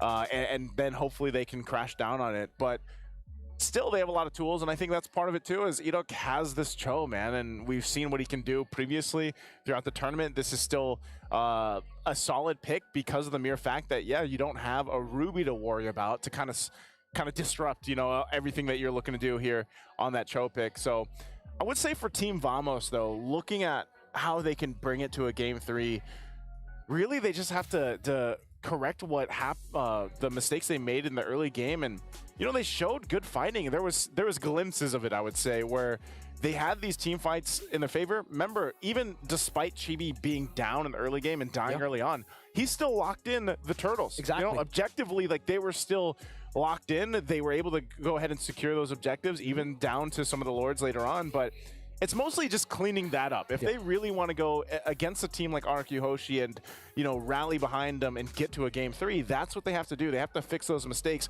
And honestly, when you look at the lineup, the biggest glaring mistake or overstep that this lineup could have is honestly with a Jawhead. Like, we have actually seen this a couple times now that it's picked up, where you kind of go in with the unstoppable force, and maybe you're separated too far from your team, or you get carried to places you don't exactly want to go, and it could be very easy for Zorn to outposition himself, like because of himself, you know what I mean? So I think as long as that's contained, specifically for this matchup, then Team Vamos' lineup does give them a great fighting chance against RQ Hoshi here. They just have to be very careful, right, in a lot of these skirmishes. And I agree with you. You know, for RQ Hoshi, I think it's his composition. It's, yeah. Oh, okay. So I believe we're gonna have a bit of a remake. We might, yeah. We might. Not have sure. A bit of remake. Not sure of the extent of what we'll have, but just have to see. But I guess we can keep on talking about the compositions. I don't know if if it'll change. Yeah. I'm not sure. We're still waiting, ladies and gentlemen, so please do be patient with us. Fair play is our #1 priority, so we will troubleshoot this issue ASAP. Wonder what the issue is, but I wonder if maybe it's the vengeance. Maybe. You know, we don't know yet, so we are gonna wait to hear word on that. But yeah, I mean, the I do lineup think the there, vengeance is a good choice. It is a good choice. It's the better choice, I would say. I think this kind of composition that wants to shred you down. It makes sense. Yeah. But I think, you know, it'll be interesting to see if we do end up with obviously the same compositions for both sides. Yeah. But nonetheless, I think that's still the main thing that Team Vamos has to adjust from. You know, they made some glaring issues in the beginning of the game, and even when they had some momentum in their favor, they still weren't able to have all the right, you know, moments they were looking for. And, you know, even so, like Smooth and Zorn both did still a pretty good job at adjusting when they needed to throughout that game. And I think this time around, it's, again, you don't want to just get specifically a jungle gap. Like, you don't want to fall behind too much there. Yep. And then Nets, like the fact that he has a carry, should be able to shred, you know, that front line pretty well. So I did get word. I think we're going to have a quick video for you guys to go ahead and check out while we settle things out. So let's go ahead and take a look at this video.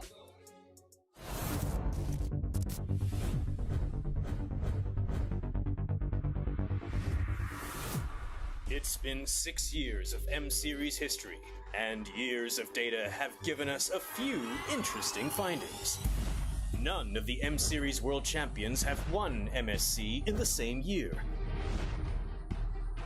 This means that in 7 years, no one has ever achieved the Golden Road.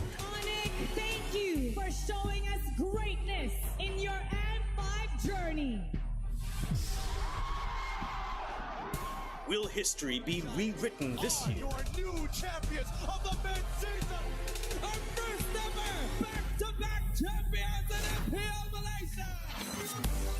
Did you know that only EVOS Legends had a smooth M-Series run in M1? Every other world champion has dropped to the lower bracket. Blacklist International moving on through the lower bracket, the longest crawl an upper bracket team could ever make. This is the journey for the M4 Echo. As soon as AP Ben dropped down to the lower brackets, we saw possible turnarounds looking to rise up. Will the trend of the lower bracket run continue? Speaking of legacy,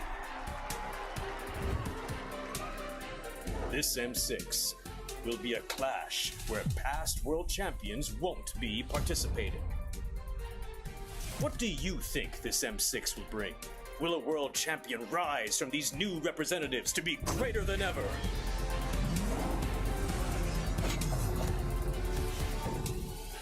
What do you find interesting about the M series?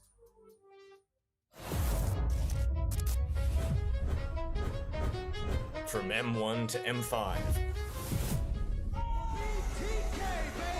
What are the memorable moments you remember? There's the outrageous, the iconic. Then there's also the provocative, where things get a little heated. There's also the sentimental, stories of friends turned rivals. Bonds that stand through competition and victory. Then there are the heartbreaking moments, when giving it your all isn't enough.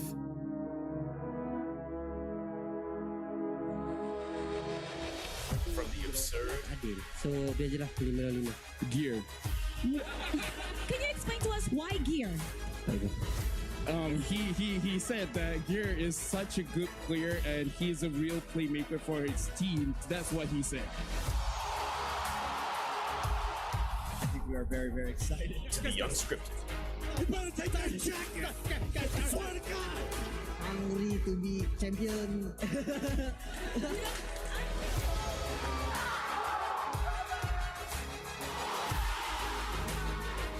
These are the defining snapshots that turns the M Series into something greater than ever. What is your favorite moment from M1 to M5? Love to see that video. Great package from both, and I would say, let's go ahead and talk about that because we are going to have to wait a little bit longer for things to get adjusted here, but that's a good question, man. The lower bracket buff run, is that... Are M1 all the way to M5. It's been lower bracket. It's been lower bracket. And right now, what team just went to the lower bracket? SRG. Looking for the Golden Road. The Golden Road, yeah. Hey, man, Onyx was the closest team to actually achieve that Golden Road. They were one game away from achieving the Golden Road. And SRG, they're on the road right now. I mean, based on the Swiss stage alone, it feels like it's fate. It's so poetic how they got through from the 2-2 bracket. They had to fight all the way to the end. And even then, that comeback, you can't tell me that comeback was not one of the best. It felt like fate. It just felt like fate. With Innocent coming in, yeah, SOD, that felt like a comeback you would only dream of. That felt like the script was writing, man. Even if it was scripted, nothing could have been like that. Was the true moment in at least M6 so far. That is the iconic moment from M6 so far. And that's what I'm saying. Like, imagine if they do make the run in the lower bracket, get to the grand final, whoever's waiting meeting for them, and we actually get to see the history made where the first time we have a Golden Road accomplished here, and not only that, but it's good taking a trip down memory lane, like when you see one of those videos and you get to see all those crazy moments, the heartbreak, just the raw emotions, that kind of go through here and everything else for all the players and everyone involved, even the fans. But we did get word we are going to be heading back into the game, so let's go ahead and jump into this matchup. Once again, it's game number 2. It's match point right now for RQ Hoshi. We got things settled out, and I believe it is still, one thing we were wondering is, was it going to be that vengeance on Dyron? It looks like it still is. We get a good close-up of the junglers, and there it is, right? We still have that vengeance, so things are still looking normal. Everything is as good as it should be. Now for RQ Hoshi, if they're looking to win the series and cap things out, it's a strong start, especially when Edok gets that level 4. And I would say, man, even when we saw that in the game 1 where, that early aggression came out and then Zorn was delayed and the rest of the team was delayed, that was not the start you wanted for Team Vamos. So they kind of take this more slower approach, at least in the early game before this first Lith Wanderer. They just don't want to get tossed up, hopefully, here from Zorn. Not sure if he's actually going to be able to pull this off. So I think this is one of those games, Mirko, where we have to wait for those level 4s for this lineup. Definitely. It's all about the level 4. It's all about the first neutral objective. We've seen just earlier, in game number 1, or match number 1, rather, SRG versus Fnatic Onyx Philippines, how the Joy was able to take control of the game up against a very, I would say, similar composition when it comes to lockdown, right? They had a lot of lockdown. Edok walking up, Jikundo. Shunpu's ready against Tsujin. He's going with the beats. Chibi going for the stun. A lot of damage over to Rylles just early on here. Rylles will be forced to recall, so it's an early win for Vamos up top, though. Nets. Great dodge away from Skylar, who was looking to get the stun, or immobilize, rather, there with the Inspire. Yeah, even utilizing the Inspire. Zorn here. Going to take a couple shots, though, but still kind of limit testing, of course. That turtle is now up. Both roamers still waiting for the level 4s available. So junglers will take their time. They'll grab their buffs, and they'll meet up here. Still, meanwhile, up top, the gold lane battle. Nets almost level 4 there. Skylar's going to have to get sent back, it looks like. Right now, Turtle, though, for the taking, as both get in position. Edok nearly there. Might actually get it before the fight breaks out, and could possibly go for a kick, but a Warlord also holding on to a Glorious Pathway. Oh, great stun. Edok gonna be slain. Chibi claims first blood. So Jin walking up, down, popping Glorious Pathway. That's the AOG. So Jin electrifying beats. Now goes in for the Retribution. Chibi winning it again and slicing him down. That's a double as Rylles disengages with the Crimson Beacon. Meanwhile, up top, we don't have a pause. Okay. Man, again, unfortunate there because Fight obviously breaking out, and it looks like, you know, Team Vamos had good control of that too. That was a double for Chibi. So completely different from what the previous game was for them. Not only do they go and get the turtle, the objective, but they also get a good double kill here. So interesting, because just with that pressure alone in Asuyo, that really changes the dynamic of the early game already for Team Vamos. And once we get word here, it looks like it could be on Team Vamos' side with what's going on. You know, trying to read the sign language here, but they had a good setup. I mean, even with the way they utilized Smooth jumping on in with the Avatar of the Guardian, and then the way they collapsed down at the right moment, because Idok, he was waiting for that level 4. He was waiting for that possible window for him to go in and get a kick, but it was a really decisive thing for Chibi to just be like, you know what? Let me just go for the kill. And they end up getting that, plus the objective, plus a double. A double kill with a turtle to start the game off. That is a fed Suyo, man. Yeah. When I mean, we saw Chibi go 0-4 and he was still the same level as a constantly farming Ling. That's true. So the fact that he got 2 kills on top of the turtle, this means that they're set up to actually snowball. With someone like a Jawhead in your team, Zorn on the Jawhead, yeah, they're going to be looking for a lot more fights now in the early game. Usually we see teams like these, especially with the Jawhead, with the Gatot Kacha and the Suyo, play more for the neutral objectives and really play discipline up until the neutral objective comes up, right? You want to secure the neutral objectives, but with the 2 kills in the first turtle, I would say Vamos want to just go for random brawls across the map. They have the Suyo, which is great in the early brawls. Yeah. And like I said earlier, I mean, Zorn, Warlord, all these picks that they have were picked to fight. They were picked to brawl, man. Isn't that just Team Vamos, though? Like, that's true. Isn't that them? Isn't that in general? Exactly. So they got the brawl Vamos win condition already. The brawl Vamos win condition.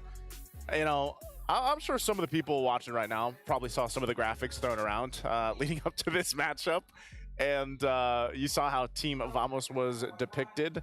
And I think that is actually a really. It's funny because when we learn about the reception of, like, let's say audiences and everything else here locally in Malaysia, you know, there's a reason why we led into this matchup with the whole hometown villains. It's not like a negative thing. I don't want people to take that like out of, you know, the connotation wrong or anything. It's just that's their play style, that's their kind of personality. Even the crowd, I mean, if you guys got a chance to come out here and watch M6 in person, man, I will say that the Malaysian crowds, especially the Team Vamos crowd, yeah, it's pretty intense, man. There's a lot of personalities in the Team Vamos crowd. Just like the players. Just like the players. It's actually a perfect fit.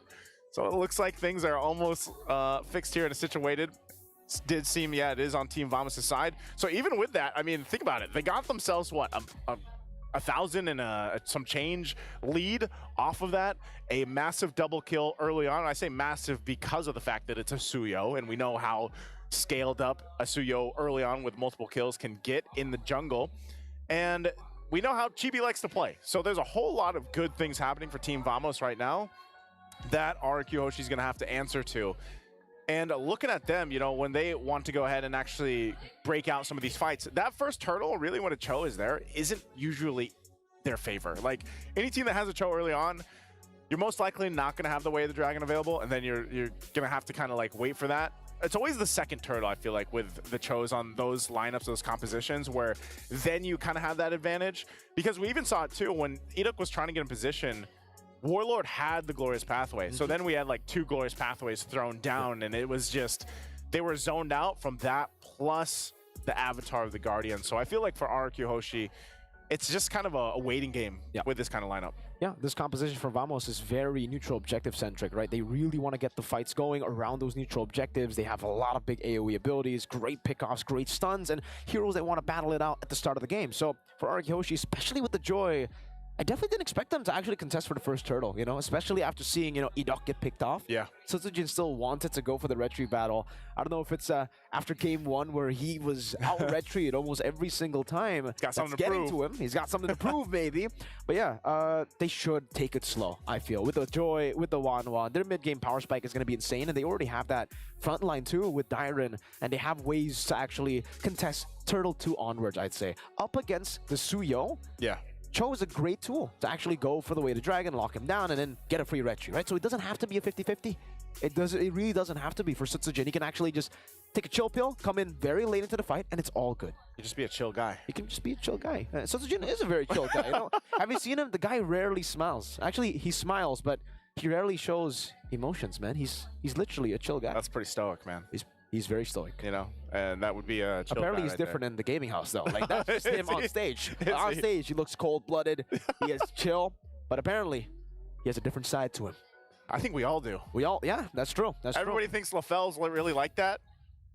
He actually is, though. He Like, that's the only guy that doesn't have two sides. That's just him. It's LaFell. That's true. I don't know where I was going with that. That's just LaFell. You know, but I don't know, man. I think, you know, while we wait to jump out of the game, it looks like they're nearly there. Like, they're nearly ready. And I would love to see, because this little troubleshooting happened right as that fight ended, man. And, like, I don't know if they were actually going to continue to try to follow up, like if Team Vamos was actually still going to try to make a move from that, or they were just happy with the double, the turtle, they're going to go ahead and reset. But I think, like you said, you know, for RQ Hoshi, that's what you want to do. You want to just take your time with it. Second turtle, yeah, I expect them to go ahead and try to contest based off the fact that they will have all the tools they need for that. But I feel like it's a little bit different too, in a sense that this Wanwan, I mean, you know the hero really well. You know that she needs time to go ahead and build up, but this is Skylar also that we're talking about that's had amazing performances. So we'll see if he can do it. Well, we are going to be jumping into the game, back into it. Whoa, okay.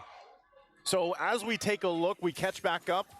There is that little bit of lead for Team Vamos. Of course, Chibi doing his thing, grabbing the buffs right now, and we'll see. This time around, this is where you start to see that shift for the roamers. Are they going to be able to go ahead and set things up for those pick-off potentials? Because RQ Hoshi wants to keep things from getting too out of control, and it looks like it might be Team Vamos. Uh-oh. Stun. Unstoppable force. Oh, Edok flickers out to safety. Team Vamos, like we said, right? They want to go for the pickoffs here. They want to fight. The double kill. Rins in the mid lane. Hatch Crimson Beacon will get slashed down. Oh, my lord. Oh, we will have another pause, it seems. Yeah, it's definitely, okay. You know what? It's definitely on Team Vamos' side. It's something happening again, because you can see even from the players' reactions. So I wonder what it is. Yeah, that's a good question, man. Because something definitely, obviously, within game, or you know, something's affecting them to the point where they're not having the play they want to right now.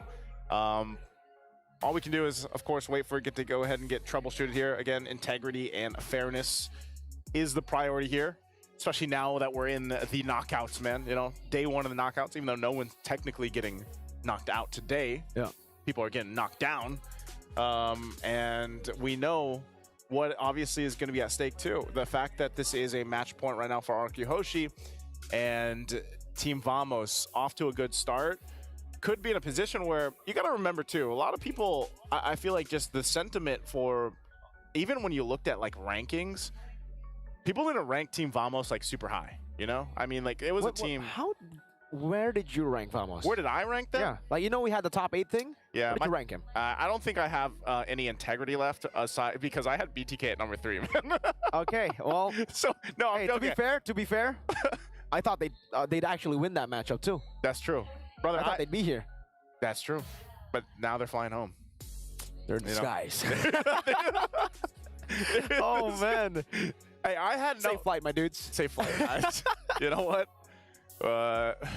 You know, I had number 1. I think I had Fnatic, of course, and then I had SRG. Okay. I think they do make the lower bracket run though. Yeah. For me, it was Fnatic Onyx, RQ, SRG, and then I think this is where we all kind of failed. Yeah. Aurora. All of us. I think all of us had Aurora some way or the other in the top 8. I think that's the only thing that even people who got like 7 out of the 8 teams right, they got one wrong. Everybody had 100% Aurora. Yeah. Nobody expected them to drop out of Swiss. Yeah, so, you know, it's tough to see, and I'm sure a lot of you guys watching right now, you guys can let us know if you were surprised too. What do you think? Yeah. What do you guys think? You know, did you have Aurora in your top 8? Podcast, man. This is the M6 English podcast. Again, please be patient with us, guys. We're trying our best here to troubleshoot the issue. Seems like Skylar is taking a he's such a chill guy. Look at how chill he is. He almost looks like Hoon in the NACT Grand Finals. He just needs a blanket, bro. Get him a blanket, get him a blanket. Hey, that's why the Secret Lab chairs are so great. You know, if you guys don't have a Secret Lab chair, grab one because then you can do that. What Skylar's doing here, you know? You can do what Skylar's doing. LaFell does it all the time. He sometimes flexes on everybody who doesn't have a Secret Lab saying, yo, what's up with you? Why don't you have a Secret Lab, man? It's the best comfortable chair in the world. Secret Lab's amazing, man. Secret Lab's amazing, you know? Shout out to my boy, Mirko, Nice. How you guys feeling? How you guys feeling for the game? You know, I was just talking about you, man. Oh, you were just talking about me? Yeah, we were just talking about you. I love it when people talk about me. We were literally just saying how great of a guy you are. I doubt that. But you know what? You you guys are greater than ever. Because you know what they say about my name. What do they say about your name? You can't spell LaFell without an L. That's my rapper name, Lil L. Lil L? Yeah, here you go, Mirko. Hey, it was good having you visit us, man. That's a whole lot of L's, LaFell. Lil LaFell, that's 2 on top of the 2 you already have in your name. Yeah. Thank you so much for that guest appearance, LaFell. Hey, we always guest over there, so. Yeah, we always guest over there. It's only right that LaFell guests for us. It's only fair. Hey, that's a podcast anyway, right? Like you usually have guests. We have guests. We have the L LaFell. L LaFell. He actually, we actually made this term earlier. What's the term? During the Fnatic Onyx versus SRG match. What's that? Because it looked like, I think it was game number 1 where I forgot who body blocked exactly. Kirk. But there was Kirk block. Who shot the skill shot. Oh, yeah. Kirk body blocked, and that's what we call Kirk block. That's true. LaFell just Kirk blocked DJY. If you guys know, you know. DJY is in the building. In the building. He's in the crowd. And he's not wearing a jersey. So in case you guys are worried. He's not? I thought he was. He was wearing a jersey, but none of the teams that are playing. That's true. Yeah. Hey, we're going to have more guests join us. Hey. We got just word right now. Let's go ahead and be joined by the panel. Where are you guys? The cool caster desk. Wait. Hold on. Let me turn on your volume, actually. We got the Let me turn on your volume. Hello. All right. Welcome to where are you guys? LaFell. We're right here, right next to you. They're below us. LaFell, we're over here. Where? They're right below us. Right next to you. Where? I'm waving at you, buddy. You guys gotta look at up. I can't see him. Like you look upwards. How is Nice that big and I can't see him? I'm right here. Where? LaFell. You're right. You're looking to the left. There you guys are. Hey, how you doing, man? How you guys doing? Nice. Let me just say, you look better in person. Thank you. Is that okay? shorter than I Is that a expected. compliment or is that I'm a diss little to bit the camera? shorter. A little shorter than I expected. We're in 4K right now. We're in 4K. Yeah. Brigitte is taller than I expected. Really? Thank you so much. Yeah. Have you met Naisu? Yeah. No. We're from What the say same. today? We're from the same region. Hey, You just guys are because both you're- from Malaysia? Yes. Wow. Dude, even if you're from the same region, you're a big region. You guys could have just not met each other. Yeah. Yeah, We're that's from true. Indo. Indo's huge. It's massive. I don't even know who my roommate is in Indo. If you guys are in Singapore, then you guys know everyone. That's true. That's true. Your regions. That's true. Maybe Your region's huge. What about Trex? Trex. Where are you from? Where are you from, Trex? Where am I from, Brigitte? I want to say his real name, you know? What Mr. Wagner? Mr. Wagner. Mr. Wagner. Wait, which I'm is trying it? to Which stop is it? myself. Mr. Wagner or Mr. Fear? It's Oh. Chat. What's the real name here? Ask the I've chat. changed my ways. I'm now T Bless. Yeah, T Bless. He's T-Bless, guys. He's T Bless. He's T Bless. All right, Look T at- Bless. man. Who you blessing today? Who did you bless today? I blessed He didn't. Fnatic Onyx Philippines and Falcon. No, it's true. He was wearing What that about this jersey. game? This game, I've blessed RQ. I mean, What about he's a bit game two? biased. He's a bit That biased. is some draft bias. do you like more? Game 2's draft. Honestly, I like Vamos' draft. Vamos. Yeah. Not because they're ahead right now. No. No, Obviously, that's a cheat sheet right there. They got 2 kills at the start. You can obviously just say it. That's true. That's true. Say, by the way, have you guys had dinner? No. No. It's amazing, by the way. It's really good. amazing. You should really, like, when you have the opportunity, of course. Little Maybe- big Are they boxes. flexing on us I right now? think they're No, I'm flexing not right now. flexing. Are they Dude, just you saying guys- they got dinner? I think he came straight from dinner. Oh, why are you I asking? prayed. Was that why I you were prayed, late? I prayed, but then, like, it was there. No, we should ask someone else. Mirko, It was there. do you want this beautiful fairy watch back? No, it's okay. You can keep it for now, man. Oh. He said for now. Speaking of for now, let's do a trivia. Let's see if we can get this. I got the last one right. Yeah. So the trivia right. is, who holds the record for the most kills in a single game? Single game. Like in the M series? In M series, right? No, Or no, is no. this- In rank. In ranked. In ranked. In ranked. In global rank. What? In rank. Well, it's probably No, I'm pretty sure it's M series. it's M Rafael. series. Is this MPL or M series? Is this like M the entire series. MLBB esports? It's M series. It's M It's all series. M series. It's all M Can series. you read? Is MSC M series? Oh, that's a different M trivia series. question. Hey, LaFell, you really want me to put? You really want me to say it here? No. It's just MSC, guys. It's just M series. It's just M series. M1's an M. So it's M series. the World Championship. Yeah. Okay. M series. M series. M series. M series. That's a world championship, right? That's a World Championship. Wait. Let's be smart about this. Okay. All right. This has to be a chaos team. before the tank meta, right? Yeah. Like M3, we thinking? M2. I'm even thinking M2. I'm thinking M3 too. The Diggy feed meta. Yeah, for the Diggy sure. feed meta, For the Diggy sure, it's feed a Diggy meta. feed meta. Oh, Was that M2? We're digging. Yeah. We're digging. It's an. So it's M4. It's M2. It's M2. M2, right? Diggy, So I Diggy was thinking for M2, sure. yeah. I'm gonna say. Okay. I'm gonna Carl say. Easy. I'm thinking of Carl. Yeah, I think the I easiest think answer will be Carl Carl TZ. Carl Teasy. Carl Teasy. But My since gosh. RQ played there too, and they're very brawly, I like their playstyle M2. Yeah, but Yeah, that's true. wait, what actually. about what about, Carl what about Burmese probably. School? What about Burmese School? No, Burmese schools played the Diggy tank meta. Like they Yeah. were the ones Oh, to actually right, play right, it. Yeah. So All right, Carl Teasy. Let's go. Carl TZ. are we all Carl locking TZ. Carl? We're lock. Final We're all answer. locking Carl Carl. TZ. Carl Teasy. Yep. Final answer. Who is Carl TZ? All right, 3, 2, 1. Skylar! Whoa! Wait, It's M4? he got more kills than the I Diggy had feed a meta. feeling. I Wait, do not 17 trust you kills? guys. Wait, No, I was mean it- like was it the Diggy Beatrice feed. game? Yeah, Is but that they all get Beatrix? shared between different players. Wait, You know, this was in Beatrix a was single kinda bust- game, right? Kind of Single busted. game. Single Against Onyx, 17 kills. Whoa, I've had game where I had 22 deaths. That's not the Little trivia, That though. must have been lower. That That's must why have you're a been caster. That's why. Or upper bracket. When did they? You know. If only you could see them. Then why are you here? Because I also get 22 deaths. 21. I have one less 21. death. One less death. I'm 22. 20. That had to be 20, the Beatrix game. She's just trying to one-up us, man. What is You're that? a Beatrix game. Yeah. It was a Beatrix game, all right. It was. It was a render apathy from Skylar kind of moment, you know? You know? Do we have more Okay. trivia? Shout out We're to OG. going. We're going. Wait, Another wait, one? wait. All right. All right, let's go. What's All our right, next let's see. one? The question is, name the 7 unpicked hero in M series history. Ah! All right. Zilong. No, I don't know why I screamed. Zilong. Wait, don't try to take. I'm gonna go. What? I'm gonna go No, no, no. Argus. Argus. We have 5 people here. Yeah. We all can contribute. Yeah. Zilong. I got 3 Argus. already. I got 3 Argus. already. I got 4 actually. Yin, Freya. Yin. Yin. Yin, 4. Long, Aulus, Freya. Aulus. I think For we've sure. seen all this. Wait, No I way. think It was on. no. Aulus was meta before. Yeah. No, But Not was in it the meta M on series, though. series. Listen, they gave us. I'm kind of cheating. We saw these Yes, heroes yes. like 2 days ago. Yeah. Oh man. You did? We didn't. Yeah. So. Yeah, just scroll up here. Okay. We're cheating the system. Hey, what is this? Well, all right, LaFell. We know how you pass school now. hey. Hey, just because we take our notes and you don't, it's right there. Go down. Oh, no, right there. Yeah.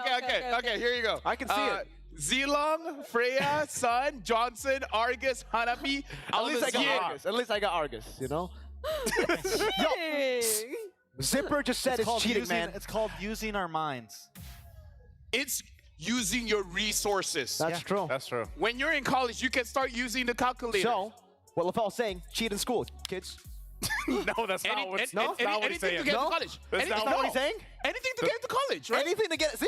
Nope. LaFell gets me. Yo, that's what we call street smart, LaFell. Yo. Street smart. Dab on it. I don't know if I can reach you, but I got you. I got you. I Dab got on you. it. Dab on it. There you go. I got Oh you. my I got you. goodness, That's. Rex, are you seeing this? This is why they don't put me and What? LaFell on the same desk, by the way. I just want to. I know. The picture in picture is enough, man. The picture in picture. We passed You're the out of picture in picture. We're out of picture. You have that choice, LaFell. You have that choice, LaFell. I have that choice? You want to take that choice? Okay. Just do this. Ladies and gentlemen, as the table host, I'm gonna call for you. You want dinner? It depends how long the break is. Hey, I make the choice. Okay. I'm gonna give you 10 minutes. I'll take any dinner. 10 minutes. You'll So take that's 10 not enough minutes? time. All right. If you want to pray Maghrib, you can go pray Maghrib as well. So we're gonna go for a break. We can do whatever we want. For the folks here, grab drinks, go to the toilet. We're going for a break. We'll see you guys in 10 minutes.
Fight for ultimate glory starts now.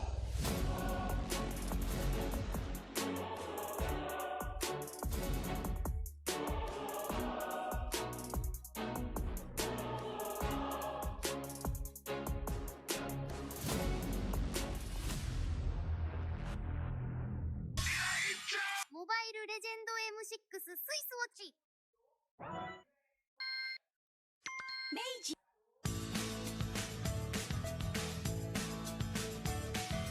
Hello Panda, Hello Panda, semua suka biskuitnya. Biskuitnya enak isinya lezat rasa coklat dan strawberry. Hello Panda, Hello Panda, semua suka biskuitnya.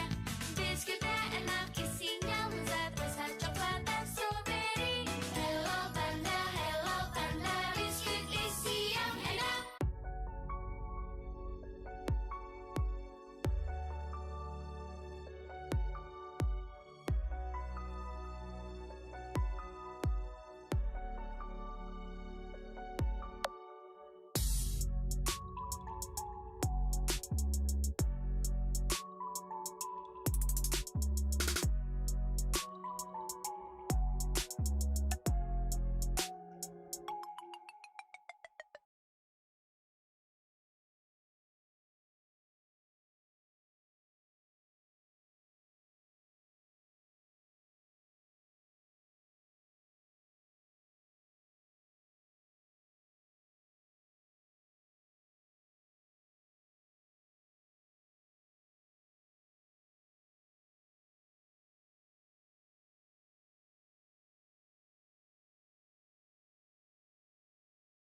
In MLBB, each of the 5 players plays a distinct role. Whatever it is you want to believe, But how do these roles work together on the world stage?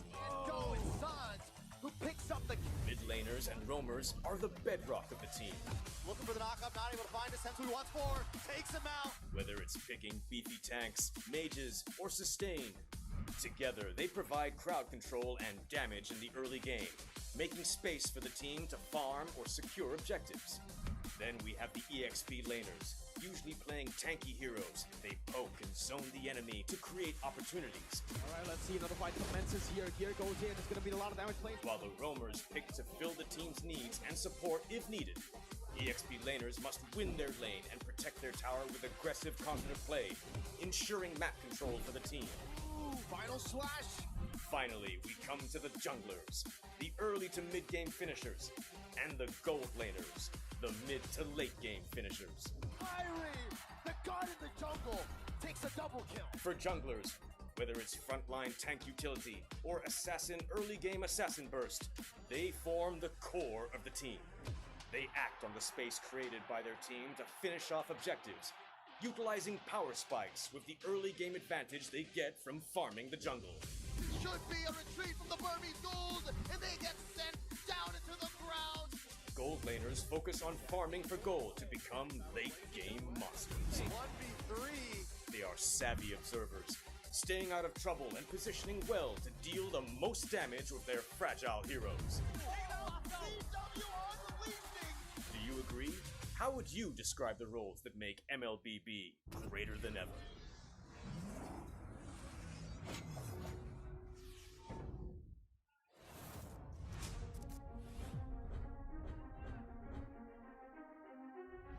A new era begins at M6.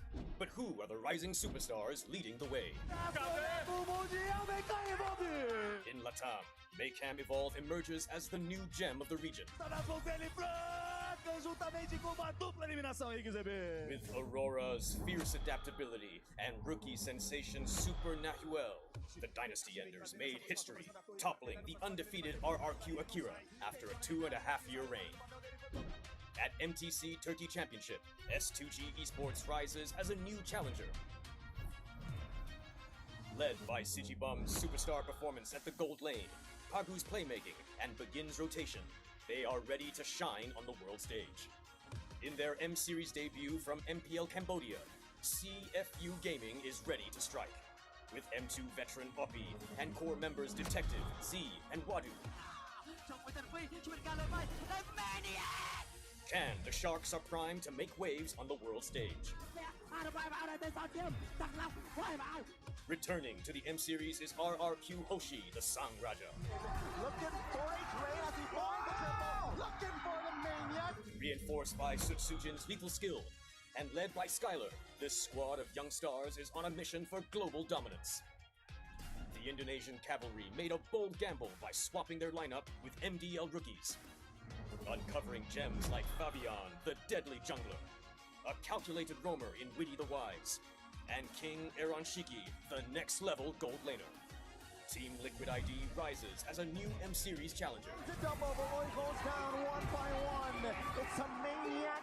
MPL PH Season 14 saw the debut of Aurora Gaming, with rising gold laner Domeng and MSC 2022 champion Demon Kite.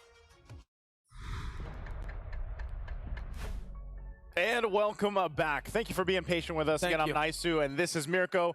And we have concluded the podcast, I believe. But also, we have a gift for you guys for being patient with us, of course. So there should be a QR or a code coming up.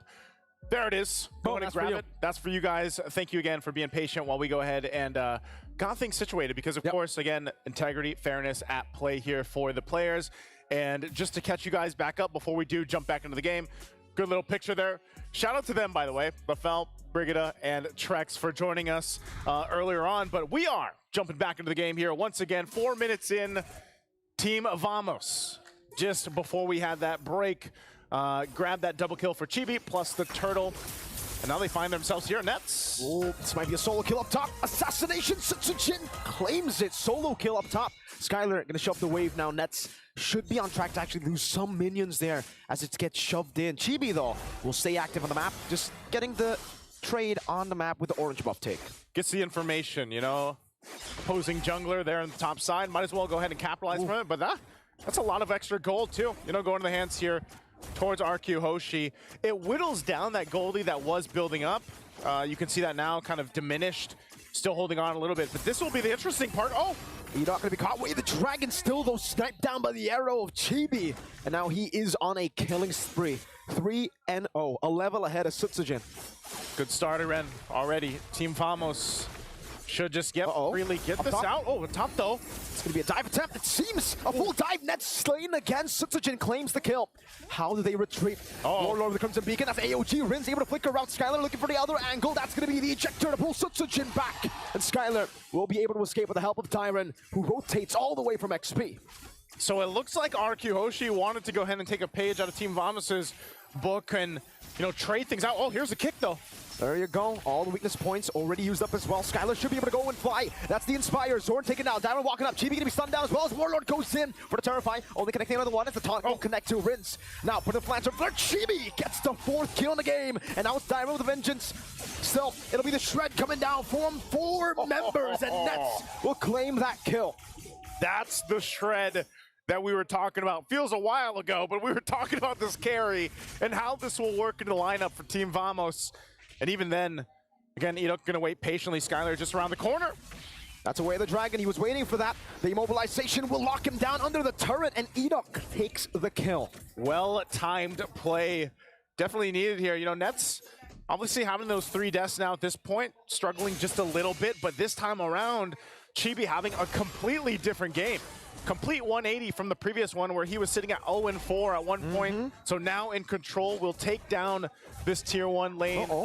Top side though. Skylar will be flying out. That will be a turret trade up top, and it'll just be traded with an AOG. Turret down below though from Team Vamos too, with Chibi taking it earlier.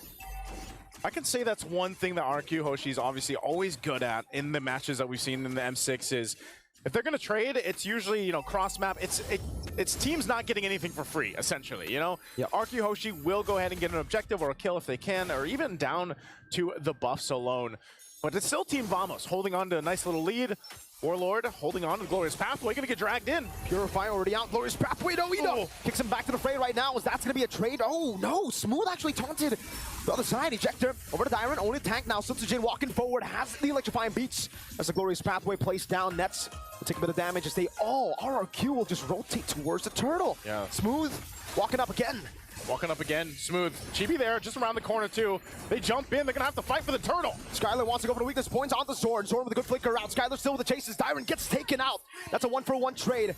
Now, it's all for the turtle. Chibi wins it out. Skylar to purify. Chibi shuts him down. Rins with a flicker forward. Nets slaying as well. Both of the gold laners falling down. It's a 3-for-2, but Vamos got the turtle again.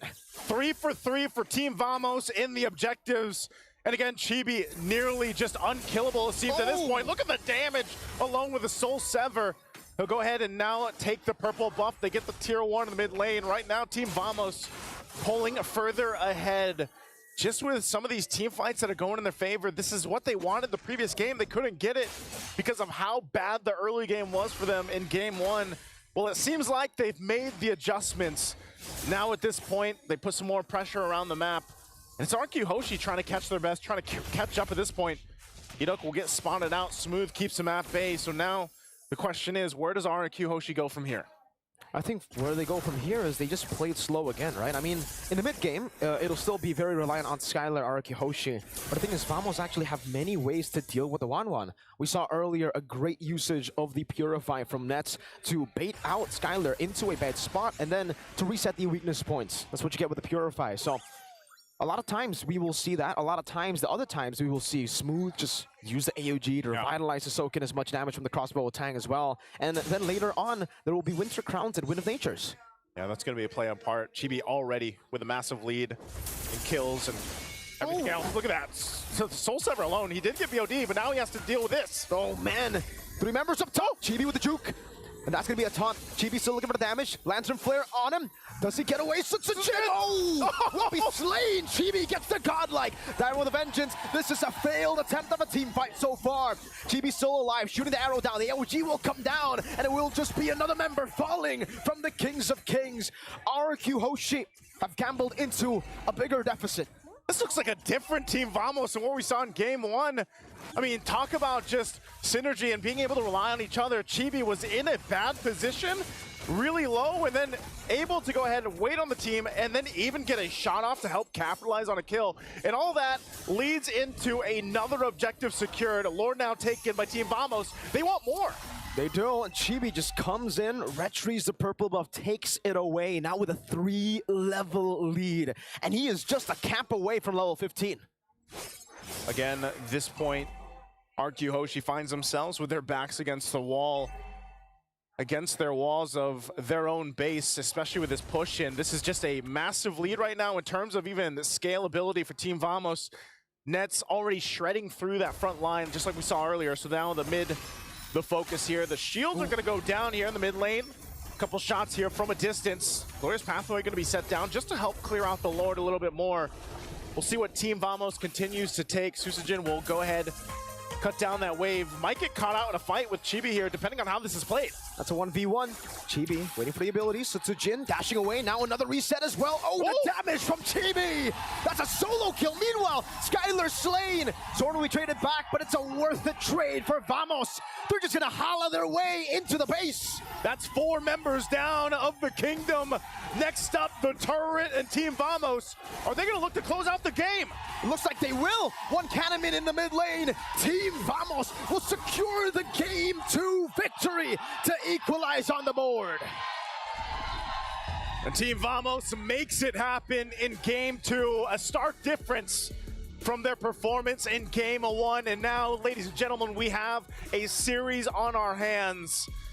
Took us a little bit longer to get through it, but hey, we're happy to get to Game 3, and we hope for the smoothest sailing at that point. But man, RQ Hoshi, it looks like the wind was taken out of the sails there. Let's throw it over to the panel to have this one broken down. Oh my goodness. I don't know about you guys, but number one, that's probably the longest game I've ever seen. That was a very long, what, 13, that was 30 minutes. 40 minutes, 15-minute game? No, it was 11, less than 11. Felt like 30 minutes. Something happened to Chibi, man. And is it because the lack of Ruby, Mr. T Bless? Hey man, Mr. T Bless says yes. I mean, no, there was definitely something there. It could also be the fact that instead of Chibi going 0-4, he went 4-0 in the first few minutes. That's huge. I think this time their draft was just cleaner, and RQ's was not as clean. It felt like they had the answers last time, and this time they did not. Yeah, something about like not being able to stop Zorn as well really changed things up, and then having a priority for the EXP. We're gonna talk about the game a little bit more here and looking at the stats. But right now, officially, today is not a 2-0 day because we just had a 1-1. So we're finally going to a 3-game series from best of 3 now feels like a best of 1. And I feel like both teams really bonded throughout this experience. So I feel like game number 3, it's mostly going to be target bans. Like, I feel like you can't allow Ruby onto E-Dog because that just stops the way that Vamos play. Not necessarily the heroes, just the way that they play. And it's not even a matter of like what counters which anymore, honestly, because there were a lot of available picks, but then Team Vamos, they just really chose to go for all their comforts. And I think that also had a huge factor to play in the way they were just able to be so aggressive under the helm of Swarm. 10 minutes, 56 seconds, guys. Oh, that was... 10 minutes, 56 seconds. That wasn't that long of a game. It's just 10 minutes. Nets just finished his Trinity build. Man, just finished his Trinity build, essentially. I mean, it just shows how dominant Vamos was in this game. How ahead they were, how quickly they were able to snowball. Everything went perfectly into their hands. Yeah, and I cannot believe the amount of Chibi versus Sutsujin moments that we've had throughout the entirety of that game.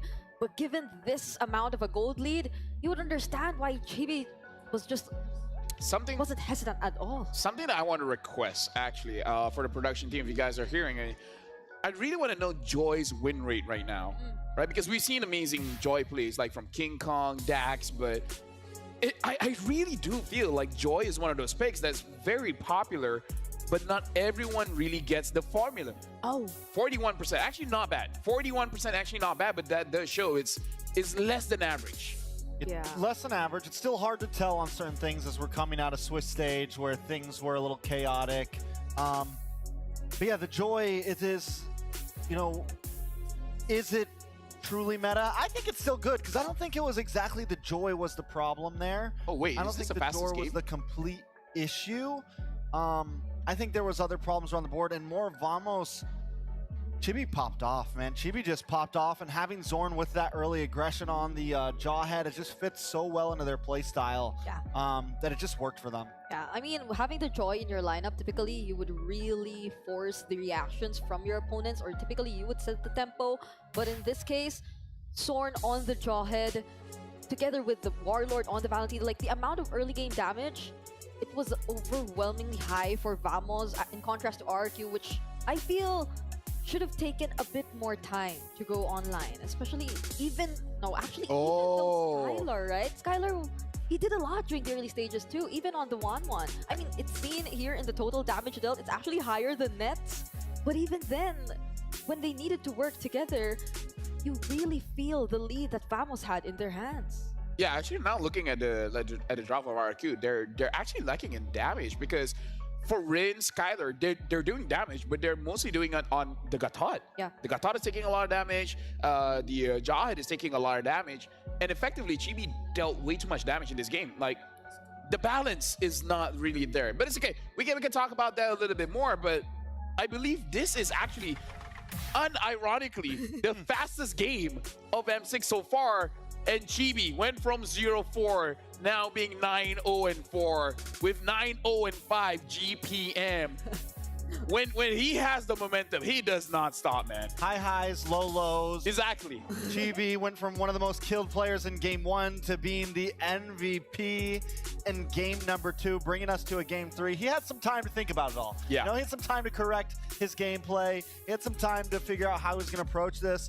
And I'm very glad that they still went for the Suyo pick. Sometimes you'll see teams, something doesn't work, we're going to do a hard change. They did not. They knew what the issue was, and they corrected it. Yeah. I also feel like there has been, we have to attribute a lot definitely to the mid duo, because compared to the first game where it felt like Chibi was constantly being invaded and interrupted in terms of the farming, this was different. He could secure the objectives for his team, similar to game number 1, but it isn't as if they immediately lose a lot of members after that. That was clean, by the way. That was so clean. That was so Like, clean. clean execution. Like, even after those objectives, they can proceed with the fights and not lose. Yeah, let me just say as well, like the mindset of Chibi going into this game, like you brought it up, Brigida, where he could go for the objective, but then he's like, you know what, I want some kills. I want to ramp myself up a little bit more. And then the thing about Team Vamos is that they play with emotion. Once they're feeling hype, once they're feeling good, they want more of it. They don't stop. They keep looking for that adrenaline, and then that just makes them a scary and scary team. This was one of the highlights. I mean, look at this. I don't know if you would say, why didn't Sutsujin recall, like proceed with the recall, but He then... thought he was good. He thought he could get a kill. Yeah. He thought, and I think he thought Chibi was going to go down there. So it's like, all right, we can re-engage this maybe, pull some damage. Chibi gets away, and that was the final nail in the coffin, essentially. This one, actually, and I love this revenge, because last time we saw Suchijin get the 1v1 with the Ling against the CO, and this time, Chibi coming for revenge. Very well done by Team Vamos. So let me just say, that was a 3-level difference. Yeah. Level 15 going up against level 12. In my understanding, talking with a lot of players, people say Joy against Suyo is very Joy-sided. So the fact that Chibi was able to win that out shows how far ahead he was. Yeah, I mean, even the timing, it was just so perfect. Like, he knew that Sutsujin just used his electrifying beats. So he had no problems fighting against the Joy, aside the fact that he was 3 levels ahead. Yeah. But everything just fell into place, really, for Team Vamos this time. It feels like the T-Bless is actually taking effect. Yeah, so the Joy could not drop the beat of the Flash. It wasn't time to drop the beat of the Flash. Will it be time next game to drop the beat of the Flash? will someone actually pick up the beat of the Flash? Do you guys know the beat of the Flash? that Ling looks cute in a skirt? Doesn't he have a skirt on? Essentially, he's got like a. It's a 1-1 line. By the way, the fastest match was actually that game, 10 minutes 56 seconds. Previously, 10 minutes 58 seconds by the game CFU going up against Team Spirit, where Team Spirit won. So by 2 seconds, Vamos was able to beat it out by 2 seconds. Can you guys imagine? That was the fastest game of M6. The part I can't imagine is that they did it against RRQ. Yeah. Like one of the first teams to advance to the knockouts, one of the teams with the least games and the fastest games and the cleanest games. But like high highs, low lows, man. High highs, low lows. High, low low, bye. So. Go. Stop. Yo. Right? That's clean. Bang. Oh. Go, man. Let's go. Hey. All right. Let's bring it back. So, no fight. Game 3. We talked about the Ruby. We talked about how in Game 3, RQ was like really, it just felt like they were ahead, but also Vamos kind of picked into those counters as well. Like Vamos kind of chose some heroes that just probably weren't the greatest picks. Game 2, it felt like they were in the driving seat completely in the draft. They had blue side? Vamos had blue side last game? Red side. Red side. And it seems like both teams have been kind of wanting red side. Yeah. So with RQ losing, probably go back to red side. Vamos needs to have an answer for that, right? They need to have some way to be able to take advantage. Now they did get Suyo for free in game 1.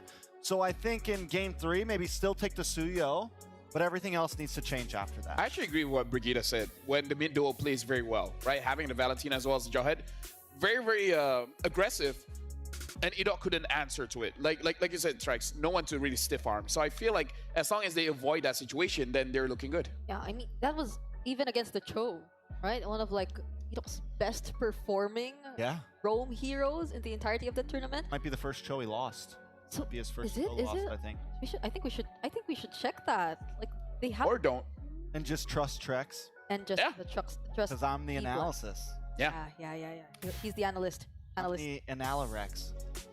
Why does he keep changing names? T-Bless is good enough. We're sticking with T-Bless. Okay. I don't change my name to like Lenelis. We got along. Yeah, in terms of the T-Bless, we should just stick with T-Bless. Yeah, stick with T-Bless. Right? Good name. Oh my gosh. Let's talk about the coaches because we're talking about the draft. We got to talk about KSQ as well as Pubs just to see the differences because honestly, they are a bit different, especially when it comes to the experience here. Because if we look at both Coach KSQ as well as Pubs, looking at first pick rate, apparently Vamos actually doing quite well in first pick rate. RRQ only 14%. That's I didn't notice that. Well, almost all of RQ's games were second pick. True. Throughout the Swiss stage, and I think the one time they were on blue side was their loss. So it's kind of a right. Yeah, it was the one time they were on blue side was against Twisted Minds, and they lost that game. So I think that could have something to do with it. And it could really be their weak point, and it could. I think for the first time in general, blue side's not winning like for a lot of teams. It's interesting. Even in this game where they fought against Twisted Minds, that was the Ruby in their hands too, which is why it has a 50-50 win rate at least for RQ. But then in certain situations, it really worked well. This was versus a Chode as well, so like. Looking at the heroes as well. They won blue side there. Looking at the bans as well, quite interesting here that Matilda RQ bans out quite a bit. Yeah. Vamos definitely can use the Matilda, but definitely not one of their known heroes. The Hayabusa as well. Really, I feel like Hayabusa is one of those picks we don't see a lot of, but really has a very big impact in the games that the Hayabusa is a part of. Yeah, there's this feeling that Sorn just really wants to go all out in terms of roamers. Yeah. For M6, I mean, he started the tournament with like all those Hellcurt picks, even the chip, which RRQ has respected even, I think, in the previous draft, Phase right? 2, yeah, they'll Phase ban out the 2. chip sometime. They didn't want it to go into like Sorn. He hasn't brought out the Natalia. Not saying it's a good pick, not saying it's coming up, but it's a part of his arsenal. Speaking Do you of think it, in game 3 we see something like that? there's a condition. There is a very clear condition for when you use the Natalia roam, and it's about the opponent's jungler. If they reveal it too quickly, then the stars might align for you to pick up that Natalia, because I was able to talk to him and he said it's a very, very niche situation. If possible, he wants to see the jungler. If they let the jungler be the last pick, he won't pick up the Natalia. So there's that possibility. There's an endless amount of possibilities with Vamos, it feels like. I think when we get into this game, though, I did predict that if it goes to game 3, it could get a little crazy in game 3. I do hope that they kind of keep it simple. I think Vamos just had a really good draft, and they stuck with comfort, but they still played strong heroes. They played counter picks from the beginning to the end of the draft. Like I said, I felt like they had their driver's seat, so I think that's how they need to come into this. It's just hard, I think, to draft against RRQ on blue side right now. Yeah, like I feel like now we got to talk about RRQ. What is their win condition here? And I kind of feel like they got to shut down Zorn, because Zorn is enabling the team. If Zorn is doing well, both Warlord as well as Chibi is doing well. If you can somehow stop Zorn, then all is well. So should we like not allow either the Cho or the Jawhead even? Should we deny both of those? I mean, I kind of feel like they were able to fight against the Cho, right? It's just the Jawhead they couldn't really. Because Vamos, they already learned to respect the Ruby as well. So that was like minus the problems that they had to face. But also, Warlord has been having a great time on like Valentina. 2 consecutive Valentina games too. Like regardless of whichever mage or whichever mid duo he's up against, but like for 2 games in a row, He fought against Jushin. it's Jushin. Yeah. It was. I mean, it's okay, right? Like Wait, what's your point again? What were you trying to say? no. We were talking about how we shouldn't like allow those Zorn picks, but then I think No, I feel like let Zorn pick his pick first. Yes. And then counter. get the counter Yeah. play. So you don't choose his ability later then. That's what they did with the Ruby, right? And I think they could still slot something like that in, and that's what RQ seems to always want to be looking for, and I think it's why they're playing so well on the red side. They get 2 strong picks, then they get the closing pick to counter out the first phase, and they end up getting final pick as well. They get first to final, so it's just a really nice counter position and draft, and I think that's where Kez Cutie's really shining right now in terms of draft. Yeah, I feel like really where we have to see is that we're assuming RQ goes red side or second pick. I don't know. That's their best bet right now. We have a player head to head. Looking at all the scores here, except for average turtle, is all for Suzugin. Better average KDA, better gold per minute. And I gotta say, I kind of feel like the KDA and gold per minute, that game with the Granger, again, even though they lost, I kind of feel like he got a lot of stats on that game. Yeah. But this speaks so much to Chibi, though, I- right? yeah, Because I- even when they were losing, he was getting all the turtles in game 1. He was able to pull through, and it just speaks so much to his play style of like objective base, looking for those neutrals. Yeah, I mean, on the Suyo, it kind of amplifies your capabilities to really contest the objectives, right? I mean, Yep. the Soul Siver, having that, and at The least a execute damage. decent early game, which allows you to not be that much behind in terms of levels up against your the opponent jungler. So, honestly, Team Vamos, they've played a very similar draft for 2 games in a row. And I don't know if RRQ would want to allow that to happen once again for the 3rd game. I feel like that's one of the questions we're leaving to SQ here. One other thing, if it's hard to go against Zorn, stop Smooth, man. Smooth had a 0-0 in 12 game on that Gatot. But do we think the real person to stop? Because when in game 1, Chibi was the one who really got shut down. Yep. And I think depending on what jungler Chibi gets, RQ needs to get something that can really target down. I feel like that's the idea, because like I said, talking to players, they say that Joy is the counter to Suyo. But that didn't happen, you know? Well, because Jawhead's such yeah, a good the Jawhead, answer. yeah, exactly. Such a good answer. Because the electrifying beats is literally a I'm going to run around in circles on you, and Jawhead denies that completely, right? Yep, exactly. Okay. So And counter the counter. Counter the counter. So similar bans still for both teams. RQ does take red side. So half of their win condition in the draft is red side. is already executed. Hilda gets banned out, so Vamos wants that Suyo again. Will they let it through? If this is the third game in the row, if ever it does happen, RQ doesn't ban it out. There's a Jushin still, but if they still want to get their hands on that too, they can just let it. Seems like a lot of teams are letting through the major. Like the Jushin and the Eve that was banned so much in the beginning, a lot of teams are like, no, we're not even banning this anymore. Vamos doesn't even pick it up. So even if you let it go, the chances of them picking up Jushin is super low. Oh, but they ban it anyways. It's a throwaway ban. What? It's a throw. You know the Suyo is coming. I mean, they could have banned Hylos, but they might want Hylos, right? They could have banned Cho, but they might want Cho. And RQ's known for this. They'll give over a pick to get some trades back, right? What if RQ picks up the Valentina? But then Warlord will pick up the Sicilian. Sicilian Carmilla could come back. But then you don't know who Sutsujin will be using. I mean, I think they could lock in the Joy here and be okay with it, right? I mean, also, you mean for RQ? Joy Valentina? Yeah. Like, even though they had a little trouble with the last game. Gatot, yeah. Gatot Eve. So the Valentina is gonna get locked in here, and Hylos is not a good matchup against the Eve, but some teams do brute force it. I'm not sure if like Smooth wants to play that. Sorn, I have a feeling he doesn't. The Cho's still available for Vamos too, but has lost both games, by the way. Cho has lost both games, just to remind you guys.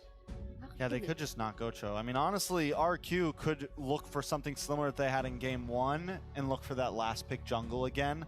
Maybe lock in like the Granger here as their third pick, like what they did in game 1, and keep their draft very open, very flexible. Because they had a lot of advantage in game 1 when they had that flexible, they had something similar.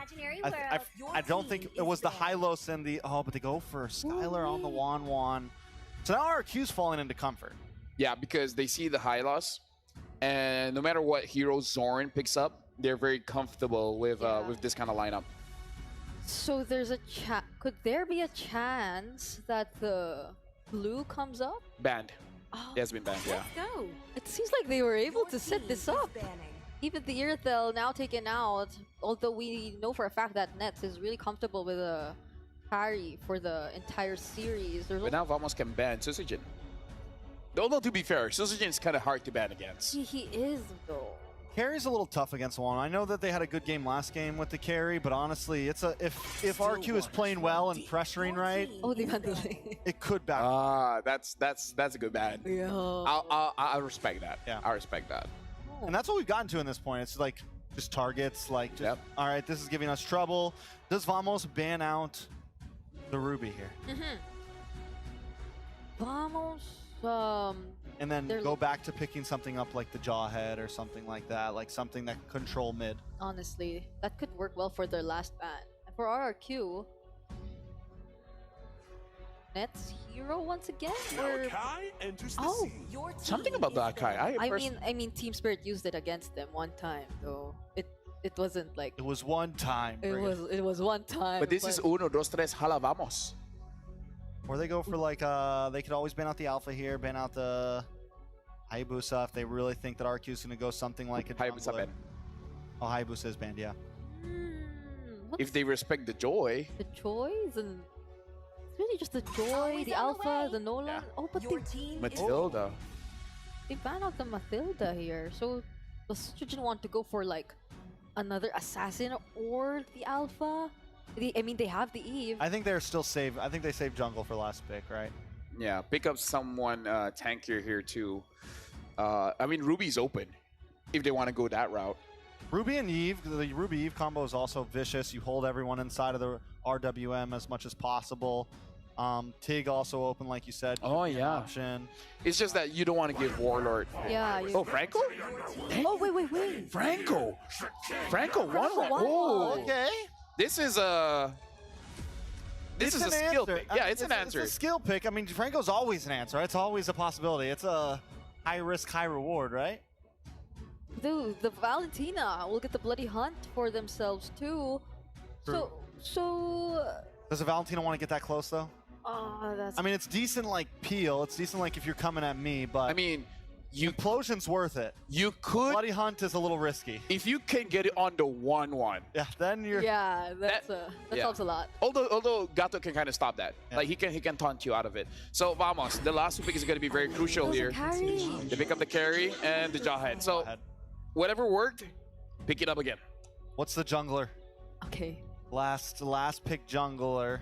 What's the jungler? Like Alpha is still open. They could just round themselves out with something like that. I want to go crazy, say Granger, but I don't know.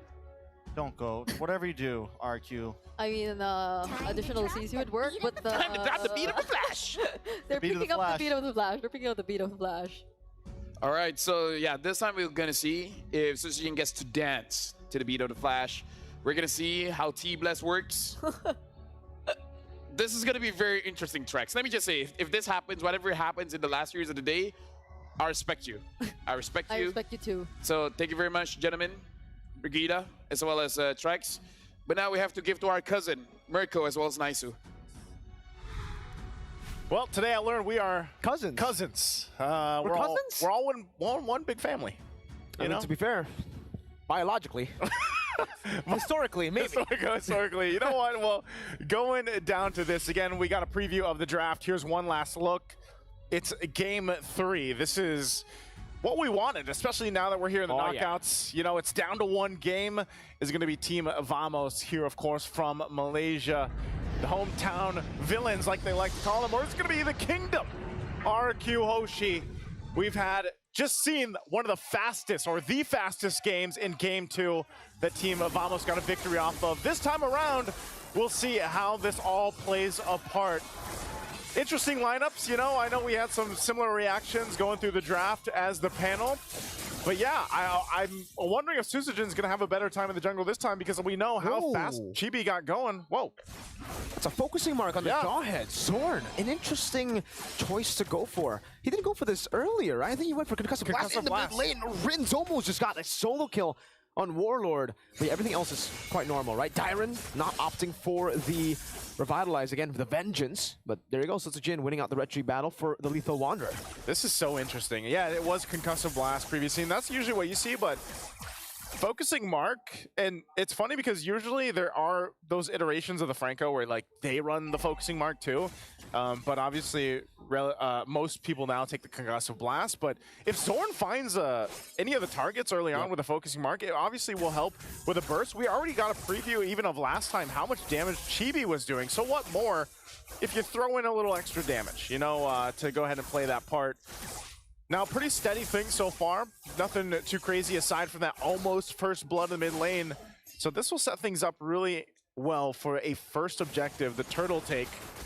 Hooks as well from Edok, going to play a part in this fight. Chibi's going to jump in. Ooh, a lot of damage. Over to Rin, Susujin.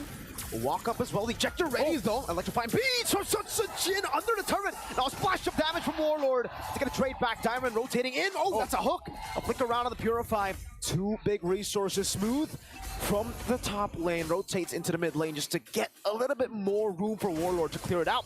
Skylar in the bottom lane now. On the Inspire in the 1v1. Nets has to respect this. Nets actually wants to move forward. It becomes an even trade in the bottom lane.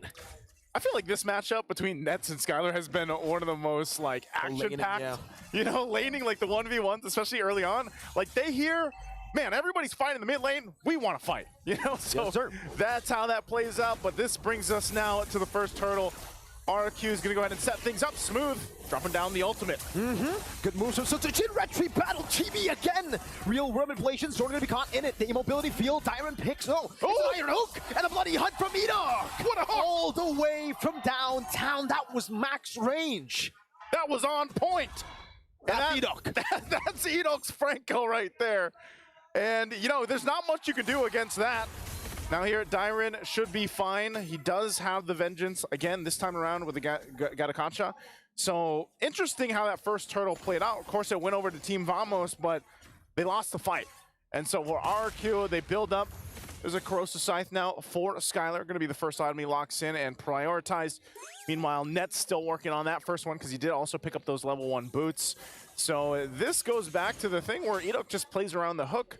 If they can get it set up, then that's great. If not, then you wait for Team Vamos to try to do the same thing, because once that flicker is available from Zorn, he might try to set it up. You want to know a fun fact, Naisu? Fun fact. Throughout the ages of RQ Hoshi rosters, we always have a Franco god in the lineup. Yeah. Finn. Obviously Naomi. And then now we have Idok. Oh. Again, I mean, was that a hook? Was that a solo kill? I have no idea. Idok still has the bloody hunt. Skylar still has the crossbow of Tang. So it definitely seems to be a hook, right? There's no way that would just be picked off randomly. Yeah. Or maybe over, I don't know. I mean, he didn't have flicker, but yeah, it had to be a hook. Idok locked in, man.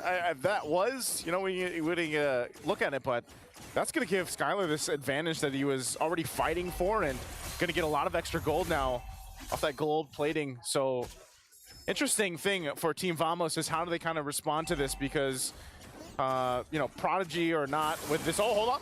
Bottom lane. The ejector to bring him back. Wow. Finally, he gets a taste of his own medicine. There you go. That's the pickoff game, and Team Vamos will be able to get a kill over. Rylles dodging in from the stump. The real-world manipulation will lock him down, though. But he will still be able to walk away. Chibi, a bit more damage with the arrow there, as Rylles pops in the regeneration. And now Vamos with the control over the turtle. All right, they're going to start it up. Again, they have an advantage on this one. They want to go 2 for 2. Holding it together. Zorn zoning out. They might force something out here. RWM coming down. Retreat. No, it's Zorn. This time who wins it out. Sutsujin with Jason AOG from Tyrant to take the kill. He tanks up a bit of the shot. Sutsujin's able to escape. Smooth. Running him down. Tyrant with a vengeance. Chasing Zorn down. Ejector ready. Zorn just walks away. And Smooth gets the double. RQ Hoshi just cannot get a turtle. They can't get a turtle, but they will get some kills. But now Nets finally picking up the turret. Here comes Idok. That's a bloody hunt. He's all alone for now, but he knows that Nets doesn't have. Oh, in blank iron hook. That's the one you don't expect to miss, but that's the one that Idok misses. Nets gets away. It's kind of amazing how it works, right? I know all the Franco players know. The point blank ones you don't hit, the far ones you do. Electrifying beat, Smooth is healing through all the damage. Sutsujin will have to just back away, and Vamos take back the control of the game with this momentum. Just like that, too. Team Vamos able to go ahead and diminish the gold lead that RQ built up in the early portion of the game. And now it's pretty much even Stevens. You know, they are going to be able to continue to test for the objective, the third turtle that does come up. RWM held on here from Warlord. Will have to go ahead and back off a little bit. Dyran tanky enough, but this is going to be a crucial part, right? I feel like RQ Hoshi definitely wants to go ahead and contest for that turtle and make it work. You know, lock it in if they can. But if they decide not to, it's not the end of the world. Team Vamos can go for 3 for 3 for the turtles, and then RQ Hoshi looks elsewhere. This is also where we start to see where that transition for Skylar, now that he's got 2 items, he's got the Golden Staff now, alongside that Corrosive Scythe. He's going to be a big part of some of these skirmishes and team fights that do break out if he can get the airtime with the Crossbow of Tang. And meanwhile, Rins 2, where he sets up the real-world manipulation, is going to be crucial. We're 10 seconds away up from that turtle. Positions already happening here, but Chibi will stay topside, pushed in into that tier 1. There's a hook. Iron hook over to Zorn of Bloody Hunt as well. Skylar will be able to get all the tags, all the weakness points. Crossbow attack ready with the real revelation. Oh, Warlord gets stuck with AOG. Sutsujin electrifying beats. Now it's Skylar dishing out damage. Oh, Sutsujin to fade away. Last hit doesn't get it. Skylar with a double. Chibi gets very low. Able to run away from that one. Gets slowed down. Chibi needs one more hit, but he gets taunted by Tyron. Rins a few more shots of the Void Blast, but Chibi is able to walk away. 4 for 1 trade. Chibi. That's a dangerous game. Gets Rins with a flicker forward to take Chibi down. And Skylar gets the turret. Finally, Sutsujin will get a turtle. It's one of those things where you're like, is this the right choice? No, it's not Chibi. Not only did he go for the wrong target or couldn't capitalize on the kill, but then gets punished for overstaying on his side of the jungle. So they lose a whole lot in that fight. Now RQ Hoshi, you know, when I said it was even Stevens, they heard that and said, no, not anymore. 3K ahead now, plus that last turtle of the game. Holy Crystal picked up by Sutsujin, so now he's gonna hurt even more on this Joy. And so advantages for RQ Hoshi. Massive right now. Skylar sees 4 from Team Vamos. They'll go ahead and back off here. Wow, Skylar has actually opted to go for the Golden Staff. So that's 3-item power spike. Idok almost gets that hook in the bush. Zorn, good read to space out just a bit more. This is actually not the most common build, but it is the build that Skylar has gone for most of the time in the M6 World Championship. He always likes to go for the Golden Staff. Usually we see Windtalker or even Malefit Gun here. Oh, Unstoppable. Oh, okay, force used up. Dyron just walks up and dashes away. Sutsujin? No, Yeah. all right, they're chilling. At this point, you know, I feel like Team Vamos needs to bring it down a little bit. Because of that whole last team fight, it feels like things got a little too chaotic for them. They need to kind of, chill down a little bit. Hook's not going to land there. You always got to catch your... Because of just how much of the scaling is happening for RQ Hoshi, and it's not happening for them. They definitely need to buy some more time, and I feel like this is also where it gets a little bit difficult for Zorn, because we just saw it. You know, if he can go in with the Unstoppable Force and get the ejector off, that's great, but then... Honestly, with this kind of lead, he gets blown up so quickly, too, that he's just kind of out of the picture. There he is. So he does show himself, but that tier 2 does go down. Yeah, and there's no trade on the board right now. RQ just cruising through some of these turrets up top, getting the far lane control. That's the Malefic gun we were expecting as third item, but he picks it up as fourth. So that's a Fed 1-1 right now, man. Great moves from Zorn, though, to actually just space away from these hooks. He's going to have to right now. He's also going to be the one front side alongside with Smooth. We'll see if they actually contest this. Susujin getting in position. It's being held here by Skylar. They could force the fight. A couple flickers available. That hook won't land, but they go in. RWM already. Zoning Warlord in the back. Dyron popping a vengeance, but Nets will be able to deal with him. Zorn caught in the midst of it all. Skylar will be able to jump in. That's a bloody hook. Chibi again with a retribution. But Sutsujin takes the killing spree over. Skylar's on the chase. Under the turret. Needs one more. It's a double for Sutsujin. But for some... Enoch tries to go for the flicker play. Doesn't get it. It was together with Rylles. It was a flicker slow, but it was not enough to take anyone down. Man, he landed them earlier in the game, but these ones he won't be on point with unless he gets one here. They do hold the Lord. They take care of it quickly. RQ Hoshi, they lost the objective, but they'll win that fight on exchange and really just kind of negate the push that was coming through with that Lord. But Chibi, you know, against it, able to secure that at least for now, but they are going to lose the tier 2 now in mid lane, and they're back to the drawing board to try to find a way to turn the tide in this game, because right now RQ Hoshi pulling very far ahead, 6K up now. All right, nice. So this is the part of the game where we actually get to talk about the pattern. I don't think it's a pattern anymore. You know, game 1, you could be like, all right, you know, might be lucky. That retry win. Game 2 happens all over again. He got stopped 10 minutes. Yep. Game 3, they're winning, and it's still only one turtle. And that was the one that was for free. So Sutsujin hasn't gotten a single retry win, this at least on neutral objective, right? He got a Lethal Wanderer win. Can we count that? If we do, that's 2. All right. Yeah. We can count that because, yeah, you got to give it up. Even when Chibi is down, he's still able to actually go for that retry. You got to be able to respect that. And that's also why they've been prioritizing the Suyo. This is one of the heroes. You know, before it was, you know, the Lings and the Hayabusas that really help you do that. Well, now Suyo's the flavor of the, I would say, year, month, whatever it is, the patch. And that's the thing. So even if he's down, he's still able to go ahead and contest. And if he continues to do that, it might buy Team Vamos enough time in this game number 3 where they possibly turn the tide. And honestly, for Nets has been able to farm up pretty well. He's still quite a bit down in terms of against Skylar, but as long as he gets the spacing to work with and doesn't get caught out, he's only got a flicker, then they might be able to shred down some of that front line in a couple minutes. You know, they still got to buy some time. They're not really in the fighting form yet. And even with this Lord coming up here in less than a minute, it is still a decision that they have to make. Is it worth us putting the team in danger and an opportunity for us to get crashed down on, especially that there's a Gatakacha across from you? That's, I think, the question that Team Vamos has to ask themselves, because that could change the course, obviously, of the series, where maybe they decide to let it go and then they'd have to defend, or do they want to actually go and fight it out? 2 big items being picked up here for Team Vamos. Divine Glaive now for Warlord. Chibi with that Malefic Roar. Still, Enoch is going to do this all the time. Yeah. You know, you miss all the hooks you don't take, pretty much, at this point. Yep, that's true, you know? So he's just going to continuously shoot it out there. This is a retry bait, right? But Suyo was actually not there. Skylar just picks up the purple buff. They were trying to go for the retry bait. No one was actually there, so I think they should be aware that the Suyo hasn't revealed himself in a while now. That's an iron hook over to Smooth, the Bloody Hunt as well. Oh, instant crossbow of Tang! He bought the winner crowd a bit too late. Sutsujin runs him down. A great angle to get the real world manipulation, and Skylar gets a double. RQ Hoshi They take control of the game. He hasn't been landing the shots, but once he does, it looks like it might be game over. Might be game over here. They're going to work on the base turn to the bottom side, and they post up ready to end the game. Warlord trying to divert the minion waves into the top lane. Throw the flicker backwards. The minion waves will be dealt with, but that's just one. There's another wave in the bottom lane. RQ looking for it. Warlord with a splash of damage. In the mid lane they go. Base turret going to be taken down. Slowly but surely. Warlord really low. Sutsujin looking for the angle. The Iron Hook will go and whip again. The glorious pathway from Smooth as he respawns back in the game. And RQ Hoshi will say, we are happy with turret number 3 in the mid lane. We will go to the Lord. They'll go to the Lord. They'll secure themselves to the objective.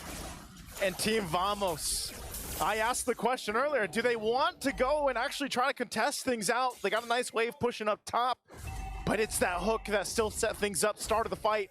And you mentioned it, Chibi was in position, but then he got spotted out too and had to respond. For a second there, Naisu, yeah, I got deja vu to the CFU game. Did you? It was a 1-1. It was 2 members. I would be lying if I said I wasn't shaking. You know what? I think a lot of people can't count out any Malaysian team at this point, but here we are. Lord pushing into the mid lane. We'll see if they're able to defend against this. He gets a taunt over to Chibi. Baits up a skill 1. That's an Iron Hook and the crossbow tang ready. Skylar can wait out the winter crown. Eat up with a flicker out. Now crossbow tang to Smooth. Now to Warlord. Skylar's going crazy with a crossbow tang. The immortality buy from Edok. Sutsujin buys the immortality as well. Now Nets free hitting. It's going to be Sutsujin to take the kill. That's a monster kill. Even with the shutdown. RRQ Hoshi will prevail 2-1. And the kingdom rises, cutting down the hometown villains with a decisive strike. RQ sends Vamos to the lower bracket, proving their dominance once more. A phenomenal performance from both these teams. RQ Hoshi came in swinging in game number 1. Game number 2, Vamos. It's the high highs and the low lows of Vamos. When they get rolling, when they have the momentum, you see a 10-minute game. Yep. But when they don't, you see game number 1 and 3. Definitely a great performance, great series. Let's throw it over to the panel to break down the game. GG's for both teams, but it's high highs, low lows. Chibi's either the MVP or, he just gets shut down over and over again. To be fair, he still was able to secure the objectives a bunch of times, but that didn't make much of a difference when it came to Skylar being online and just looking for all the targets and constantly being able to stack the crossbow of Tang. Yeah, also Kez Cutie being so strong on that red side draft with relying on the Wan, knowing that the Franco was probably going to come in later, just having, which supplies a very similar thing to what the Cho supplies for them. Same thing that the Ruby Nuke gets a shutdown, it can pull people in. And Edok, man, just showing continuously that he's got something else up his sleeves and is able to make plays for his team. I mean, just Edok's mere presence on the map, it felt like Sorn wasn't able to do Sorn things. He felt afraid of actually going out. We saw the emotes, yeah, but in terms of being able to get in the head of the brushes and the positions, it didn't feel the same. They were so restricted in terms of movement, and I think that's one thing. There was a lack of face check in terms of the Team Vamos and their previous lineup. Vamos definitely has a lot to figure out, and they potentially have a lot of time because they're dropping to the lower bracket, so that's quite a lot of games. But before we even talk about that, before we even go and have a discussion about the game just now, after this we will be having an interview with Rose as well as RQ, where again they did phenomenally well, and Skylar's 1-1 that game. Probably has the fastest Trinity build that I've seen in a while. Usually we see it in 8-9 minutes. I feel like he just finished it around 7. But with that being said, looking at the stage, looks like everything is all well and ready. So we're throwing it over to the stage with Rose as well as 2 members of RQ. The Kings of the Kings have just dropped the anti-heroes to the lower bracket. And with me here from RQ Hoshi, we have Sutsujin and Dairen. Hi guys, how are you? Are you guys tired? Very tired. Very tired. Dairen, how are you? I'm fine. You're fine. Are you tired? No lah. No, not tired. Because win. Because you guys won. You know what? I agree. If you win, you are not tired. Okay, maybe you guys can take me back to game 2. Sutsujin, what happened in game 2? Did you guys actually expect to lose against Vamos? Actually, game 2 just a lot of misplay, I think. A lot of misplay. Yes. Game 3, how did you guys discuss backstage to bounce back for game 3? Our coach just tell us to reset. Don't need to think about the pause and just go on. Just go on. Okay, I like that. I like that. Now, Dairen, I have a question for you. We all know that RRQ Hoshi was the first team to qualify for knockout. So you guys actually had a long break, right? What did you guys do during your break?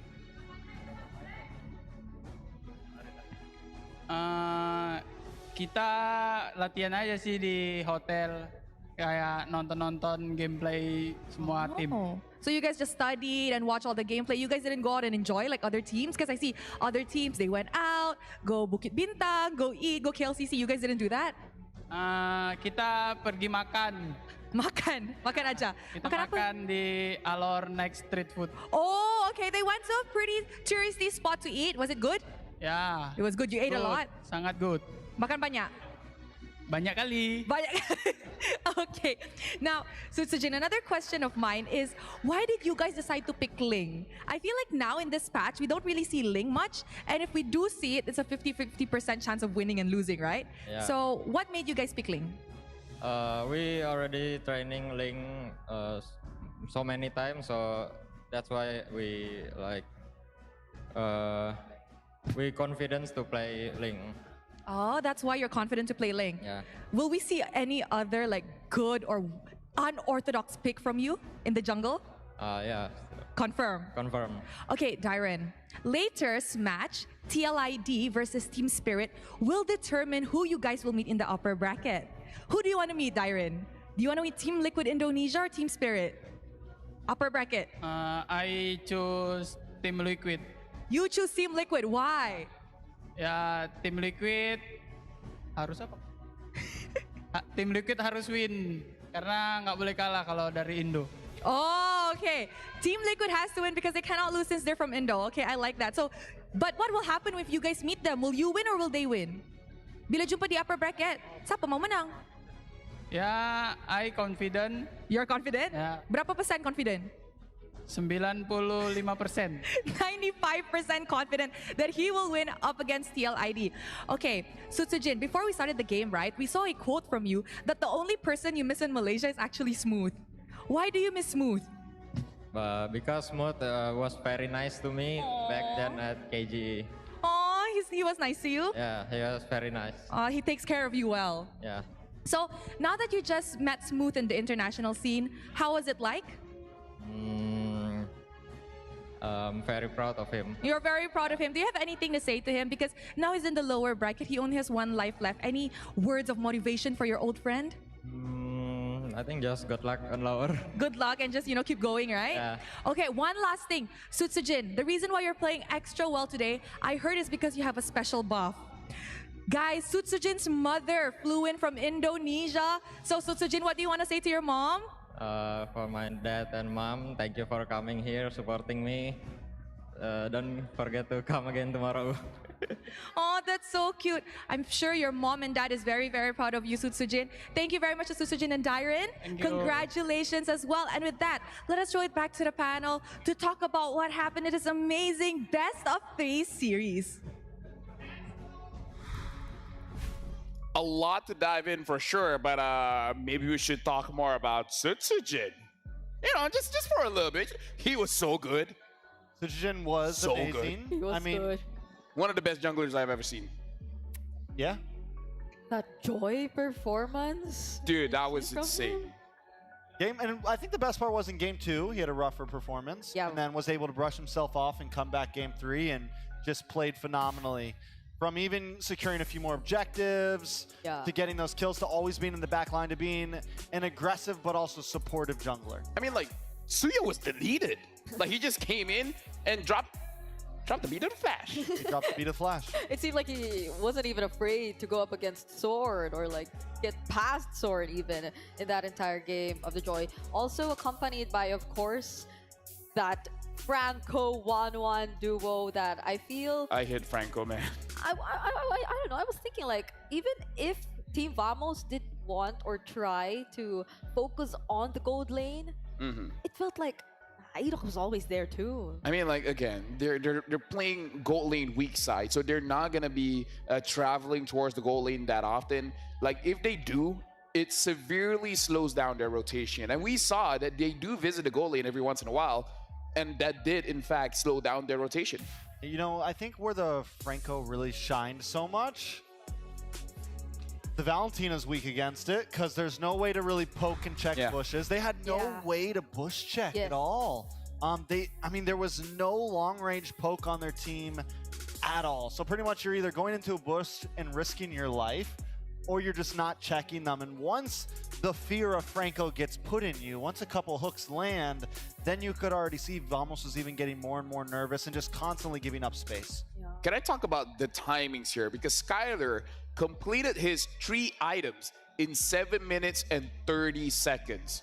Now that's fast. And to put it into perspective, Nats finished his 3 items in 10 minutes and 57 seconds. Over 3 minutes worth of difference there. Yeah, and I think at less than 5 minutes into the game, or at 6 minutes, we've seen the 2K gold lead between our gold laners just keep on growing. And I really agree with what Trixas mentioned earlier about range. There was little to no range for Vamos, and it felt like they always had to fight against RRQ head on. They always had to put themselves out there. But RRQ were okay with that because 1-1 likes melee targets. I mean, let's talk about the real manipulation as well.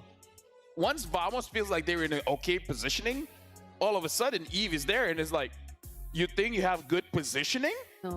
Right? There's no such thing of good positioning here. Yeah. When you're up against these heroes. And I think that was definitely, like I said, RQ, their draft right now feels very comfortable, and they're not willing to, I mean, they're very willing, Kescuti is very willing to kind of break the rules a little bit, throw in something like a Franco, and that's where we're seeing so many teams shine, where they're able to throw in that one hero here and there that shakes things up, as long as it works, and RQ knows how to make it work. Yeah, it's honestly like a very pick-off-oriented composition, or at least for their win conditions in the early for Team Vamos, against RRQ Hoshi, whose lineup really thrives in like all those AoEs, all those means to just zone out and provide the box for their other members.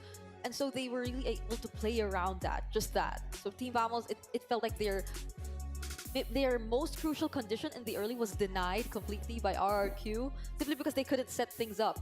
If they did go and try to attempt for at least an ejector play, there could be immediate answers. There could be Avatar of the Guardians, real world manipulations, as you've mentioned, just coming in all from types of RQ. things. You know, we saw it happen at GB very early on when a fight could have gone to them. But before we get to that, MVP is going to be Skylar once again, 5-0-6 on this 1-1. And this has become, I mean, right now I feel like he's one of the only marksman right now, gold lane players, that can just play this hero free will, like over other things that would be considered meta, instead of the Granger or something like this. And the team has faith in it, and he looks good on it. He doesn't exactly need to play the Bruno or the Granger, this or that. He can pick up the 1-1, and it's still something you have to deal with. I couldn't count the number of crossbow tanks I've seen during the entire series. You know, and I think against a lineup whose heroes are very high in terms of mobility, it wouldn't be as easy of a task, especially if there's this hero assigned to always hunt you down. But that's another thing, I feel.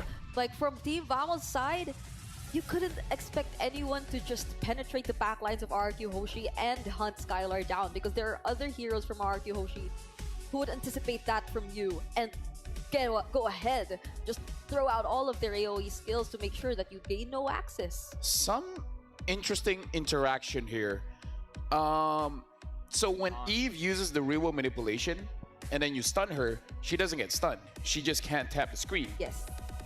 However, it looks like when Valentina gets hit, she gets stunned. Oh, she has the real world manipulation up, then she gets stunned. Because I saw the Gato Kacha land the Avatar of the Guardian. I don't know if Warlord just canceled it early, or that attribute of being CC immune is not registered. It's exclusive to Eve. It's very possible. I could be wrong.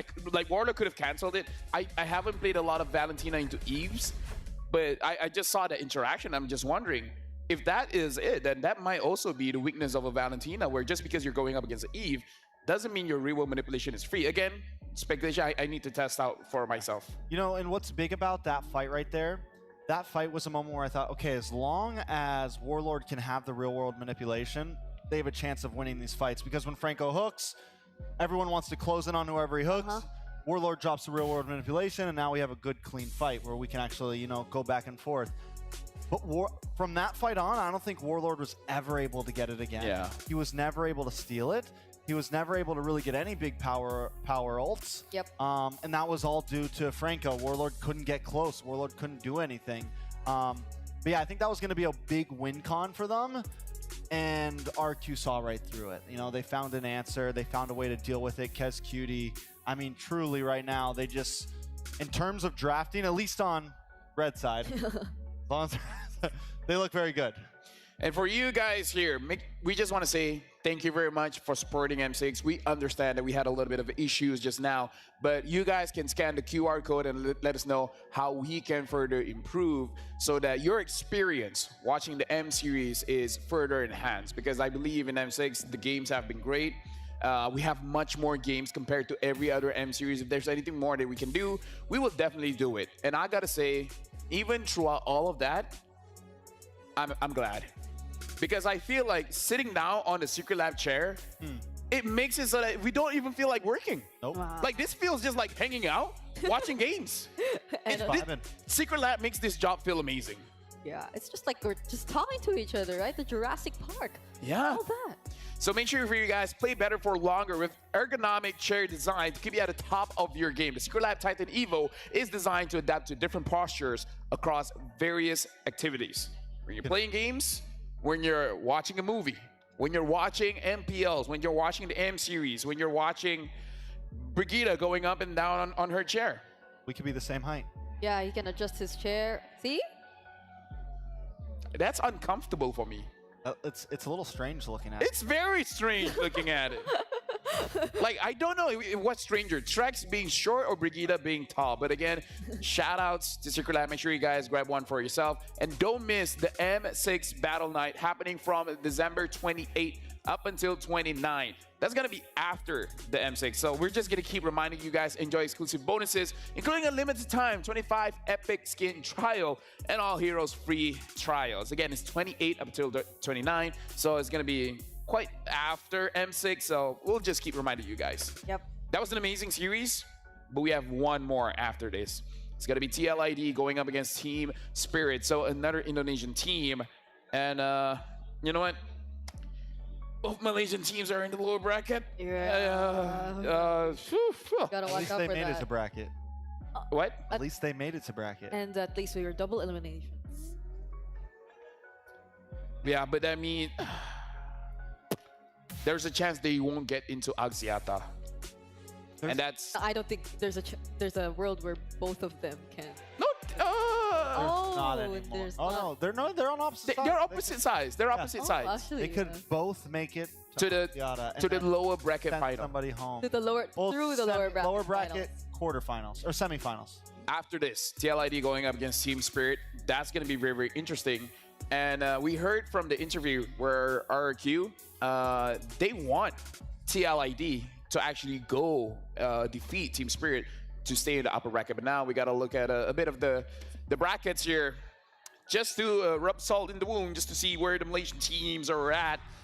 And yes, folks, both Malaysian teams are at the bottom here. I just want to point out that I don't think I think Brigitte knew that they could both make it to quarterfinals and be there. I just don't think she thought that was possible. Yeah, she feel like they will lose Yeah, like before there's that. no way they could make it to Axiata. That's what I heard from Brigitte. No way Vamos can beat TLID or Team Spirit. Well, you don't make me the common enemy here. No, we don't have to. You just do it by yourself. I did not say that. Just for the record, So tomorrow's gonna be a banger as well. Tomorrow's going to be upper bracket. So we know that Fnatic on the Philippines will be going up against Falcon, and RQ will be going up against TLID or Team Spirit. At least the lower bracket gets some rest. Yeah, it's important that they get a lot of rest though and preparations equally. It's unlike today, they no longer have another chance if they do lose. So it's Stop rubbing it in. they'd have to crawl all the way Stop rubbing it in. from the lower bracket up until the lower bracket. Someone needs to talk to her. She looks nice and sweet. But when you get to know her, you understand that that's not the case. No. Looks are very deceiving, folks. Look at Brigitte. You would assume that she's a type of person that would give cats food and stuff. She's not. I just want to say, it's the lower bracket. They literally have no second lives. Let's look at the oopsie moment, because she's lying to you guys. You know, just looks are deceiving. Now we got to look at an oopsie moment here. What was the moment here? Oh. I don't know. Oh, just missing hooks? Oh. It's okay. okay. Oh. I mean, like, whoopsies.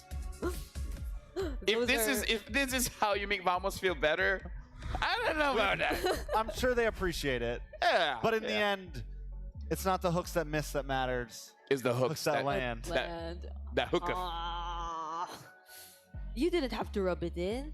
No, I was just giving. That's like it's like wise words given to the people. You know, it's not how many times you lose. It's about how many times you get up and try again. I get it. We're going for a break. After this, TLID Spirit. See you guys.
ultimate glory starts now.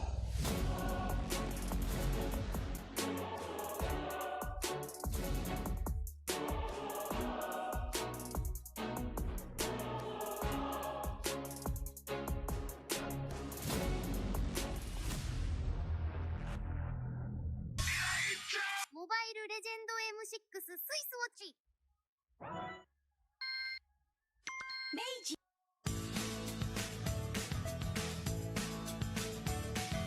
Hello Panda, hello Panda, semua suka biskuitnya. Biskuitnya enak, isinya lezat, rasa coklat dan strawberry. Hello Panda, hello Panda.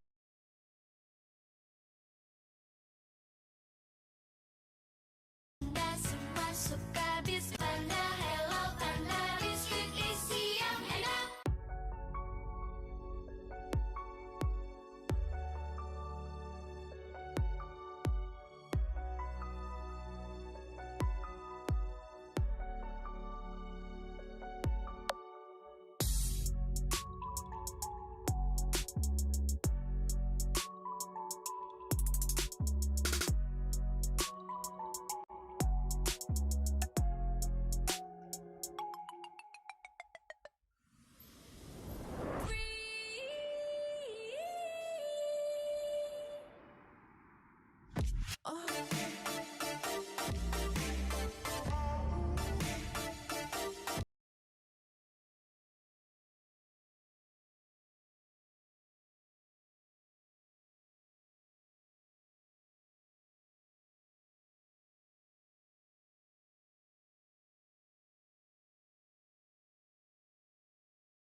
In MLBB, each of the 5 players plays a distinct role. Whatever it is you want to believe, But how do these roles work together on the world stage? going Sons, who picks up the Mid laners and roamers are the bedrock of the team. looking for the knockup, not able to find a sense who he wants for, takes him out. Whether it's picking beefy tanks, mages, or sustain, together they provide crowd control and damage in the early game, making space for the team to farm or secure objectives. Then we have the EXP laners, usually playing tanky heroes. They poke and zone the enemy to create opportunities. All right, let's see. Another fight commences here. Gear goes in. It's going to be a lot of damage played. While the roamers pick to fill the team's needs and support if needed. EXP laners must win their lane and protect their tower with aggressive, confident play, ensuring map control for the team. Ooh, final slash. Finally, we come to the junglers, the early to mid-game finishers, and the gold laners, the mid to late game finishers. Irie, the god in the jungle, takes a double kill. For junglers, whether it's frontline tank utility or assassin early game assassin burst, they form the core of the team. They act on the space created by their team to finish off objectives, utilizing power spikes with the early game advantage they get from farming the jungle. Should be a retreat from the Burmese ghouls, and they get sent down into the ground. Gold laners focus on farming for gold to become late game monsters. 1v3. They are savvy observers, staying out of trouble and positioning well to deal the most damage with their fragile heroes. Do you agree? How would you describe the roles that make MLBB greater than ever?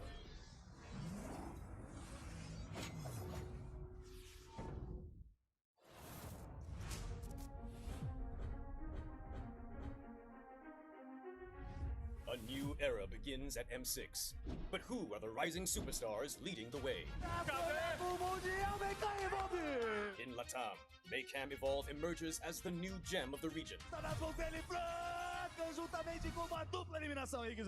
With Aurora's fierce adaptability and rookie sensation Super Nahuel, the Dynasty Enders made history, toppling the undefeated RRQ Akira after a 2.5-year reign. At MTC Turkey Championship, S2G Esports rises as a new challenger. Led by Sigibum's superstar performance at the gold lane, Pagu's playmaking, and Begin's rotation, they are ready to shine on the world stage. In their M Series debut from MPL Cambodia, CFU Gaming is ready to strike. With M2 veteran Poppy and core members Detective, Z, and Wadu. Can the Sharks are primed to make waves on the world stage? Returning to the M Series is RRQ Hoshi, the Sang Raja. Looking for a train as he finds the triple. Looking for the maniac. Reinforced by Sutsujin's lethal skill, and led by Skylar, this squad of young stars is on a mission for global dominance.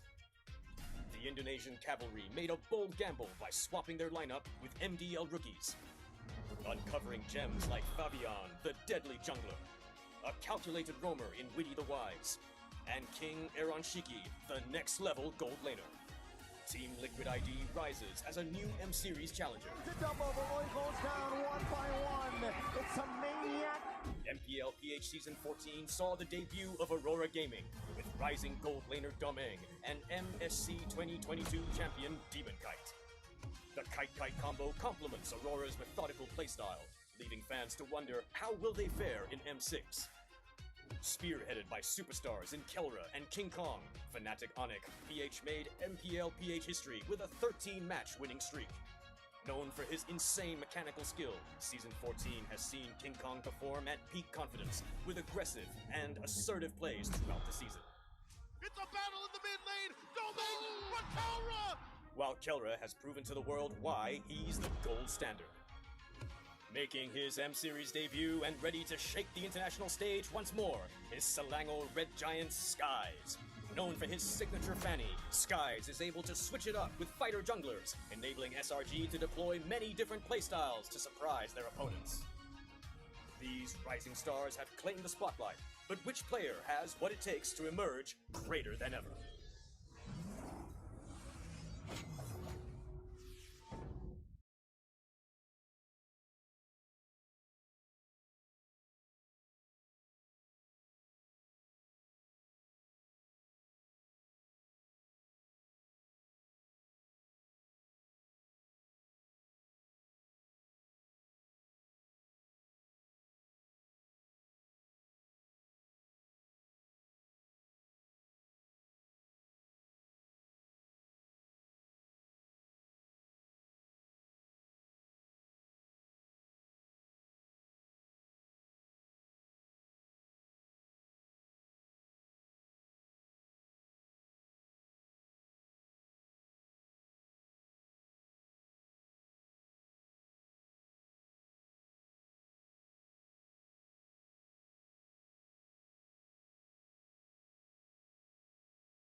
Just for your information, there's an official merchandise for M6 TNT Gold dropping on 28.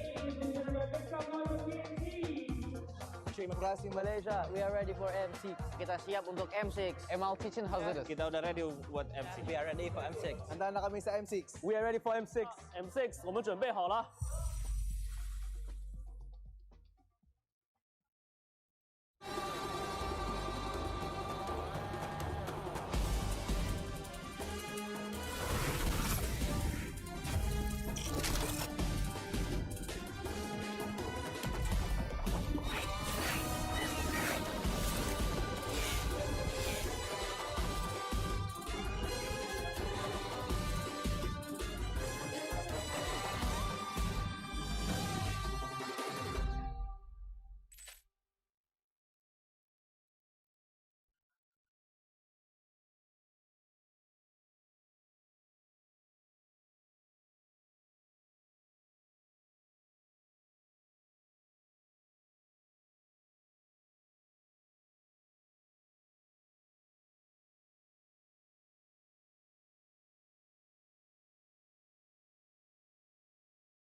Fight for ultimate glory starts now.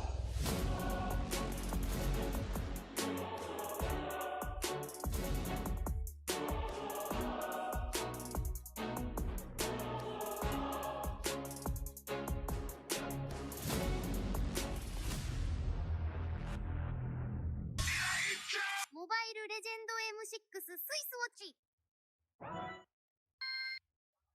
明治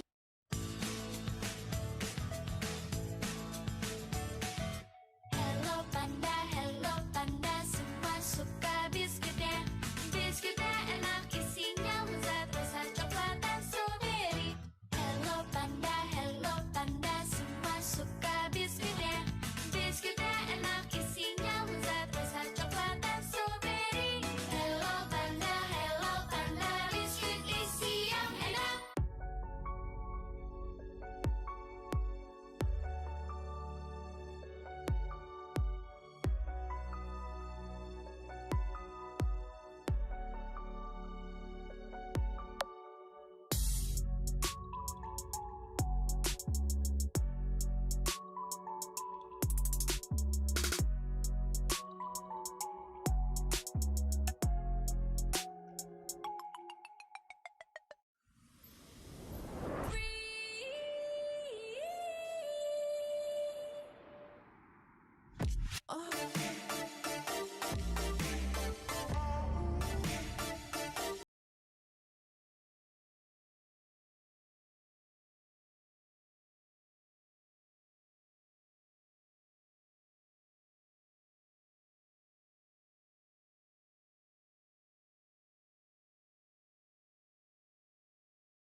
In MLBB, each of the 5 players plays a distinct role. Whatever it is you want to believe, But how do these roles work together on the world stage?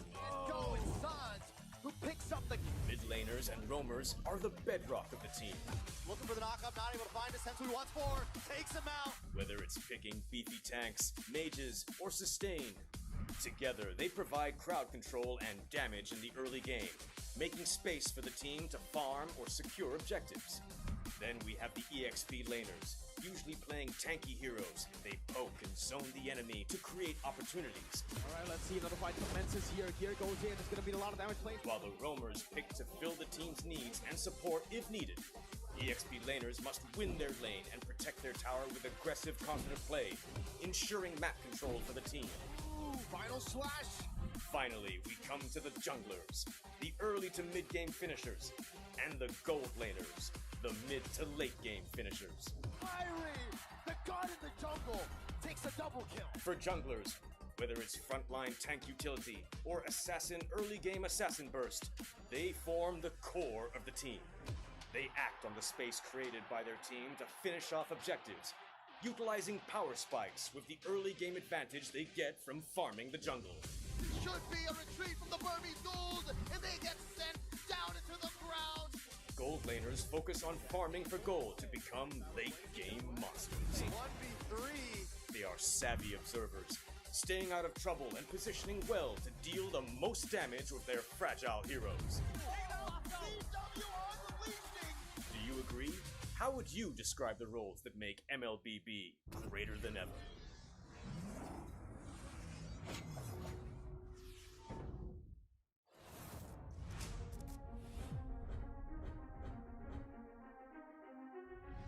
A new era begins at M6.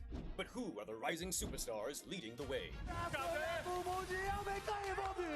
In Latam, Maycam Evolve emerges as the new gem of the region. With Aurora's fierce adaptability and rookie sensation Super Nahuel, the Dynasty Enders made history, toppling the undefeated RRQ Akira after a 2.5-year reign. At MTC Turkey Championship, S2G Esports rises as a new challenger. Led by Sigibum's superstar performance at the gold lane, Pagu's playmaking, and Begin's rotation, they are ready to shine on the world stage. In their M-Series debut from MPL...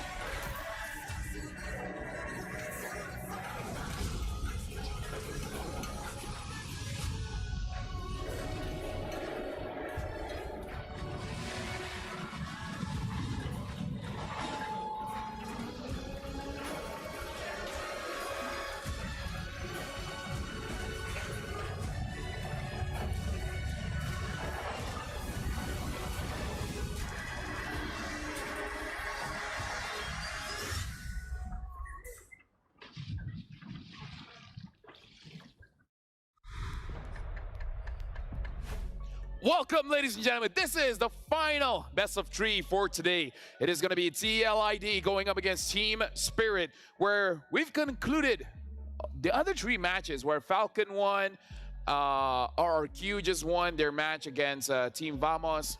By the way, I might as well just introduce the panel here. My name is Lafal, and alongside with me we have Bro Gita and Trucks. How do you feel, especially you, Bro Gita? Do you like your new persona? I like it. I like it. It matches this emoji I'm holding up here. Not bad. I am also doing great. Lawful the waffle. Lawful the waffle. Lawful the waffle. Wait, where's my Cho one? Where's my Wata? They got rid of it. They Oh, said they didn't no. want it. No more Wataz from LaFell. We got a big match coming up. We do have a big match. Oh, But yes. before we talk about that match, we got to remind you guys, Kadia's Gaming and Esport District unites gamers, communities, and fans across all genres and walk of life. Kadia has been helping out Mobile Legends Bang Bang grow internationally. Thank you very much to Kadia. And we also have something very special here. Very special. I've downloaded it myself, but so far I haven't been playing it just yet. Magic Chess Go Go. We even talked about it earlier. A multiplayer strategy game. Soft launch in Malaysia and Singapore. Pre-registration is now underway. Other APAC regions as well. In this is all about strategies. Yes. It's about finding the right combination of your units to become to have the strongest board to beat everyone else. So I invite you guys all to download Magic Chess Go Go, especially if you guys are from Malaysia as well as Singapore, where it is available for us to try it out. And let me give you guys a hint. Probably gonna need some professional players in that game as well. It's the perfect game for me, for an old man like me with like fingers that are moving slow now. Oh. The Yeah. arthritis is kicking in. Yeah. It's very macro orientated and not as micro orientated, right? So if you are having a little trouble in Mobile Legends, then you just go over to Magic Chess Okay. Go Go. I just don't know why I remember him saying that he was carrying us the other day. Do you remember that? That says a lot about you guys. He said it Says the a- other day. That was actually Renmar and Naisu. No. He doesn't No, it was about us. You said you were carrying us. No. That was not Renmar. I never No. shared the desk with Renmar. Oh no. We Derek. remember that Oh, one. you trucks. No. Who's No. Trox? You said trucks. Dude, we just keep on changing our names, all right?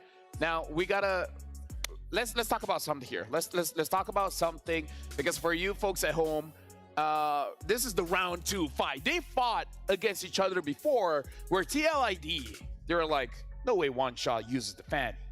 They let go of the fanny, and Team Spirit capitalized on the misjudgment of TLID. Now round 2 fight. Destined. Oh wait, I should try. Again. This is the best poster of the day, right? Let me try. Wait. Round 2. Fight. Oh. Not bad. Imagine a world.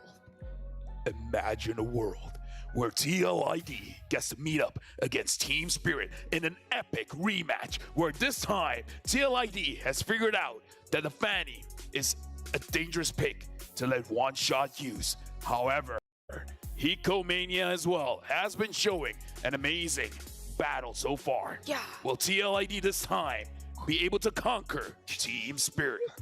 I think they should. I mean, the last time they did, they let go of the fanny, but it's not just that. They had literally little to no crowd control. They had the Phobies on the XP lane, if I'm not mistaken, and the Gatot on the roam?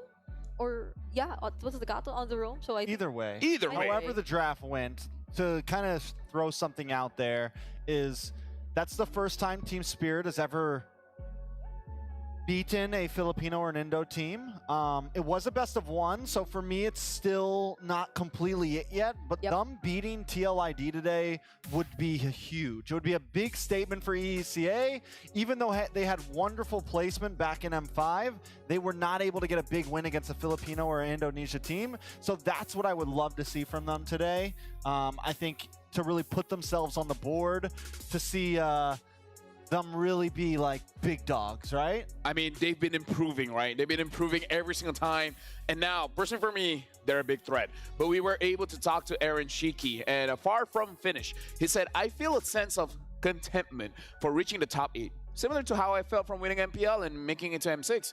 However, when I look at the bigger picture, I feel like it's just the beginning. Because until I earn the title of World Champion, there's still more to prove, and this is just a winning mentality. You never feel like winning one thing is ever enough. Yep, and I like it because it sort of reflects the entire idea of TLID, or their entire image heading into M6, because they're really, we know them, a young team, a new team, rookies.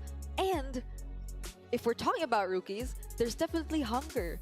There's definitely eagerness to prove that, or your capabilities, that you can go head to head up against all those teams who have been long holding those top positions, top spots in these kinds of international tournaments. And that hunger is something we've seen from them, enough to push them to even adjust so much that if initially we would think that TLID were kind of stubborn, they still wanted to like keep using these signature picks, these combos, these kinds of drafts, then they show us no. They learn how to adjust. They can also discipline themselves really well. Remember what Fabian said? King Kong, I will solo kill you. just substitute King Kong with anyone else, and that's his attitude. Right, Trex? That's the whole team's attitude, right? And I think the hunger, I love the idea of I'm still not really happy with the position we're in. I want to be a world champ, right? And that's what we see from the best players in the world. That's what we see from the people who become champions. It's not just about being here. It's not just about winning a few games. It is about being the best. It's about being greedy. It's about always wanting more. Be like, I have one apple, but wouldn't it be great if I had two? That's the attitude that we have. And now we're going to look at Hiko here. Hiko Mania, having a Savage, being as young as he is. That's amazing. I mean, he lost the game, but still, he got a Savage. It's a statement right there. One of the youngest players, one of 16. the players who historically had a Savage in the world stage. It's just that, yeah, you mentioned it. Probably the moment was too heated, but they need to be mindful of those kinds of engages and situations. It's definitely that those should be the fights that would give them the win, and not just for a moment, but in the long run, in the entire game. And this is it. This was the Savage. Yep, this was Savage. About. Yeah, this feels like the lineup that they've been waiting for, picking up One Shot, picking up Hiko, and then even Hiko, he's been on the team since the championship before MSC, when they first kind of got first place with him, and he had it then. A lot of us saw it. A lot of us saw the idea of what Hiko could become then, and then now he's finally, it feels like they've really honed in. They pick up One Shot, and the team just feels like a completely different beast right now. Yeah, definitely one of the best goal laners. But we're talking about one of the best goal laners. We got to put Aaron Shiki in the conversation. The wrath of Aaron Shiki. Like, people were talking about the hype, and then TLID didn't do all that well in the best of ones. But now Aaron Shiki is really showing up. With the Bruno, with the Granger, it really doesn't matter. Just give Aaron Shiki any kind of hero, and he'll shoot you down. And it's literally Aaron Shiki showing us how deep his hero pool is. For the past 5 games that they've played here in M6, he's used at least a different goal laner for each game. You mentioned it, the Granger, the Moskov, the Nolan, the Nathan, I mean. Ooh, imagine Nolan goal. We've seen enough, who knows? But yeah, and that's a difference, right? Hiko, on the other hand, is the only remaining player who hasn't played the Bruno just yet. So, and I believe in an interview he said, "Oh, if I got the Bruno, it's over. It's over. It's over." Actually, if he did though, would it? I don't It's know. very I want to possible. see how it. I want to see how he plays the Bruno though. Like No one else does. His opponents doesn't. They obviously don't. They don't. It's like, okay, Beatrix, all right, understandable. 1-1, okay, good. Bruno, okay, you know what, that's where we're crossing the line. I do want to say as well, Hiko was the first one that we saw do the rush malefic gun on the Beatrix. We were all wondering how to deal with the Bruno, and Hiko rushed the malefic gun. It was the first time we really saw it. Completely ran the Bennett almost the whole game, and just we saw how this idea could completely work in a match. You okay with doing Team Spirit, and you're okay with doing TLID? Okay. You're all good? All right. All right, because if you're good, I want to introduce both teams on the M6 stage. Entering the stage is the remaining team from the West. Can Hiko Mania carry his team a new past, a familiar foe? Roar for the Dragons of EECA, Team Spirit!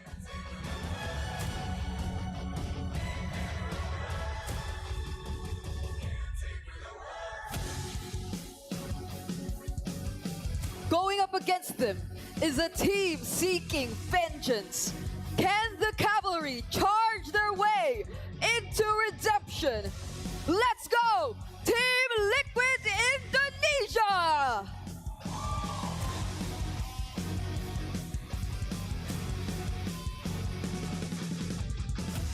And now we will introduce both coaches, Brand as well as St. Lucas, for both teams. As again, looking at the lineups here, it looks like it is going to be gold lane favorites. We're going to see how does the coaches from both teams make sure they get the draft that they are able to execute well. Right now, we invite both teams to fist bump, as this is the moment where they can be friends, but once they get into the line of dawn, they will be enemies. And now jumping in, again, we talked about this. The draft is going to be very, very important.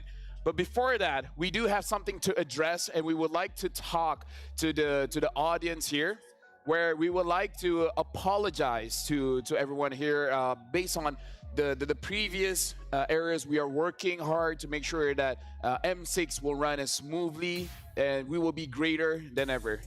Scan the QR code to redeem your gifts as a sign of apologies from us here. It's a surprise.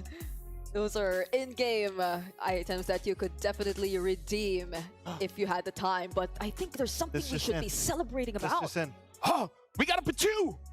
We got a new Pachu milestone! Pachu! Yes, 3 the mil. Pachu! Whoa, whoa. Oh! 3.3 mil! This is from the previous match. We hit the Pachu milestone. Oh my 3 million people saw me vote against RQ. Oh god. Yeah, they felt the longest and the shortest game at the same time. Oh, dude, like 3 million people saw our picture-in-picture. 3 million people will now know that her name is Brogita. Back-to-back codes. Back-to-back codes. Scan the QR code, guys. Make sure you guys get all the goodies. Bro Rex.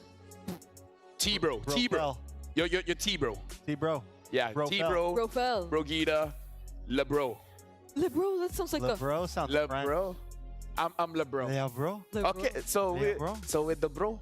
Oh. We are the bro squad with Brogita. I thought we were Jurassic Park.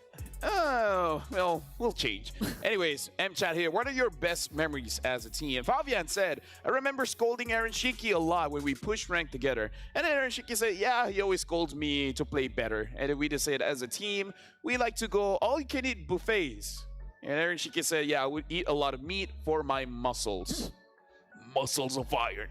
Bones of steel.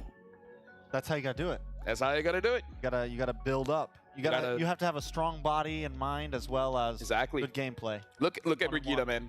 Like, she is 70 kilos of pure muscle. Yep. At breakfast, she eats nothing but cereal.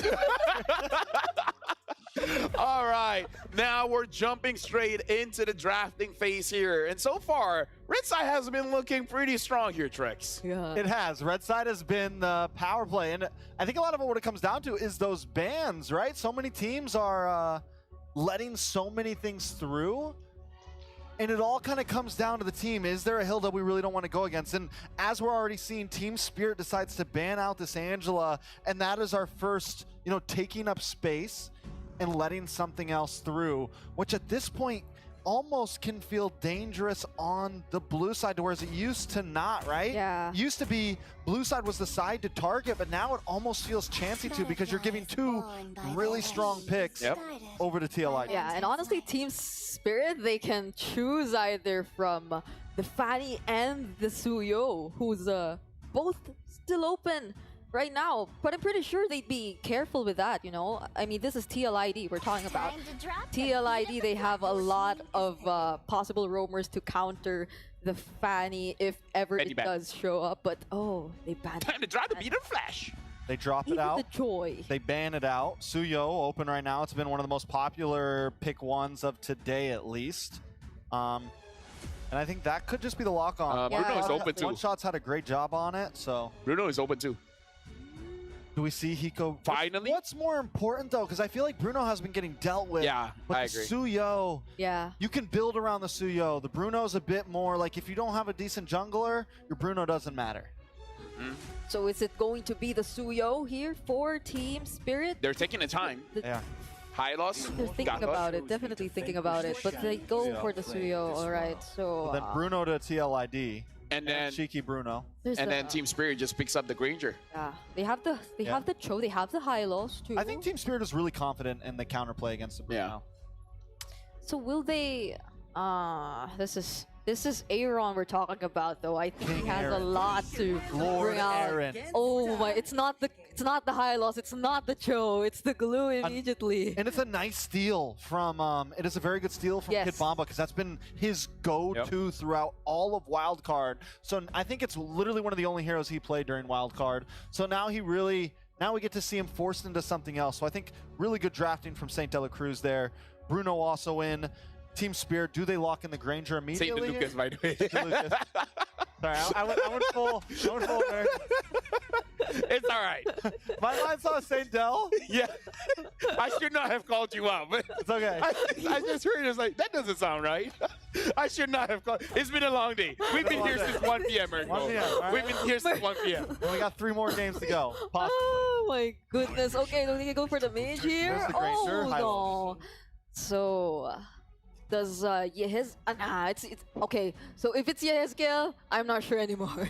Like honestly, Yehezkiel can just pull off a surprise Louis? anytime he wants. But yeah, actually, Or they go jungle right Eve here. is still open. Yeah.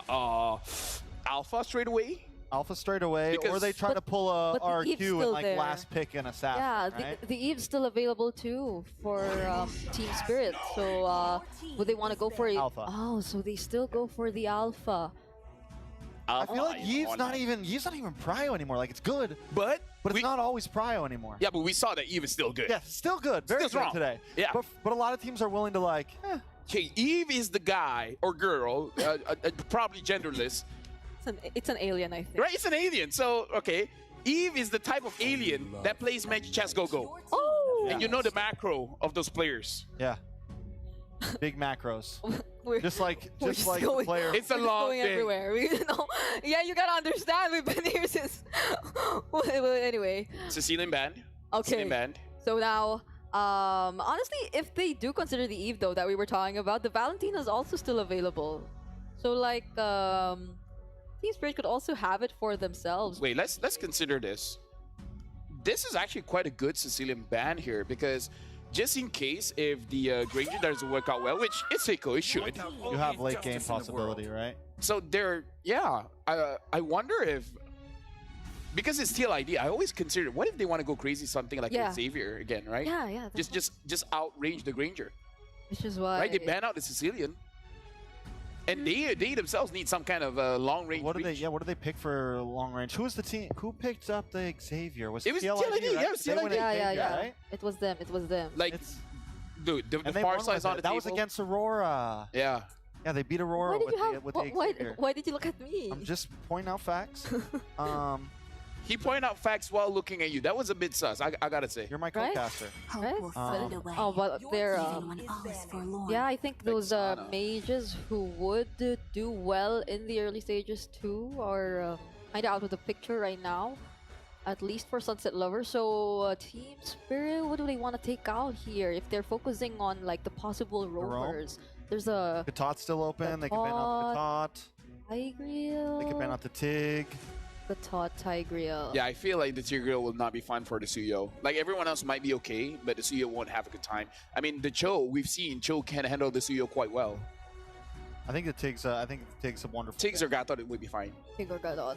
Okay. Then TLID's on the gun. They get first pick after all of this. They still need a roamer. They still need a mage. Mid-lane. You mentioned the Xavier could definitely be a pickup here. But now, oh, they go for the Eve. But then that's the Valentina. I mean, we saw the matchup just now. Eve just outranges the Valentina. That's true. That's true. So it depends if they want to like play it very aggressively in the early two, or just If they're let it boil if they're down. loco, they could go Faramis Oh, that's against the glue. Oh, but Yeah, that's because Marksman's already yeah. picked. Mages, like, there's definitely It's a just lot of that possibility. Faramis is not good against the Eve, but still, you know, like, Just play around it. yeah. Take your pick. Honestly, that sounds good. I think so. Fairness I does think sound so, good. I too. don't know if we'll see him pick it, but it does sound good. Blue Yi's also still open. Blue Yi's here would be clean. Oh yeah, and what else is available for Sao? Where there is light, Oh, there are also so they go shadows. Blue Yi. Your team is What's Blue Yi. Harlot. Haven't oh seen the Harlot. OG? Yeah. The OG duo. Do we That's, think it's going to So be this is Kid EXP Bamba. Arla? Yeah, Yeah. Kid Bamba Arla. Bamba Harlot. Which fits his playstyle, honestly, because even I think him and Chicken kind of have a similar playstyle, Yep. like an aggressive, Oh, that's a- putting them on someone that can be get into the back line. I think this fits Bamba very much right here. that's a nice way to put it. Like how aggressively Chicken played. Yeah. If they are able M5 to do that, flap no? teasy, you know, like players who want to try to make plays for the team and not just be a walking Hylos, you know? Yeah, A walking replicating that Hylos. up Yeah. against this lineup of TLID. Nobody likes Hylos. I do. LaFell does. I do. I mean, it's powerful, but it's like... Yeah, I know. I like it. It's annoying. I get it. I like it. And now it looks like the Khalid has been picked up by TLID. So a pretty aggressive lineup here coming in from TLID. And Team Spirit, honestly, their draft can be a little bit more reactive. So definitely can see a difference of playstyle here.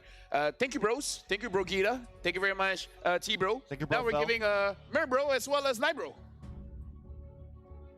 Thank you so much, panel, for breaking it down. I'll say this. I like Rylles.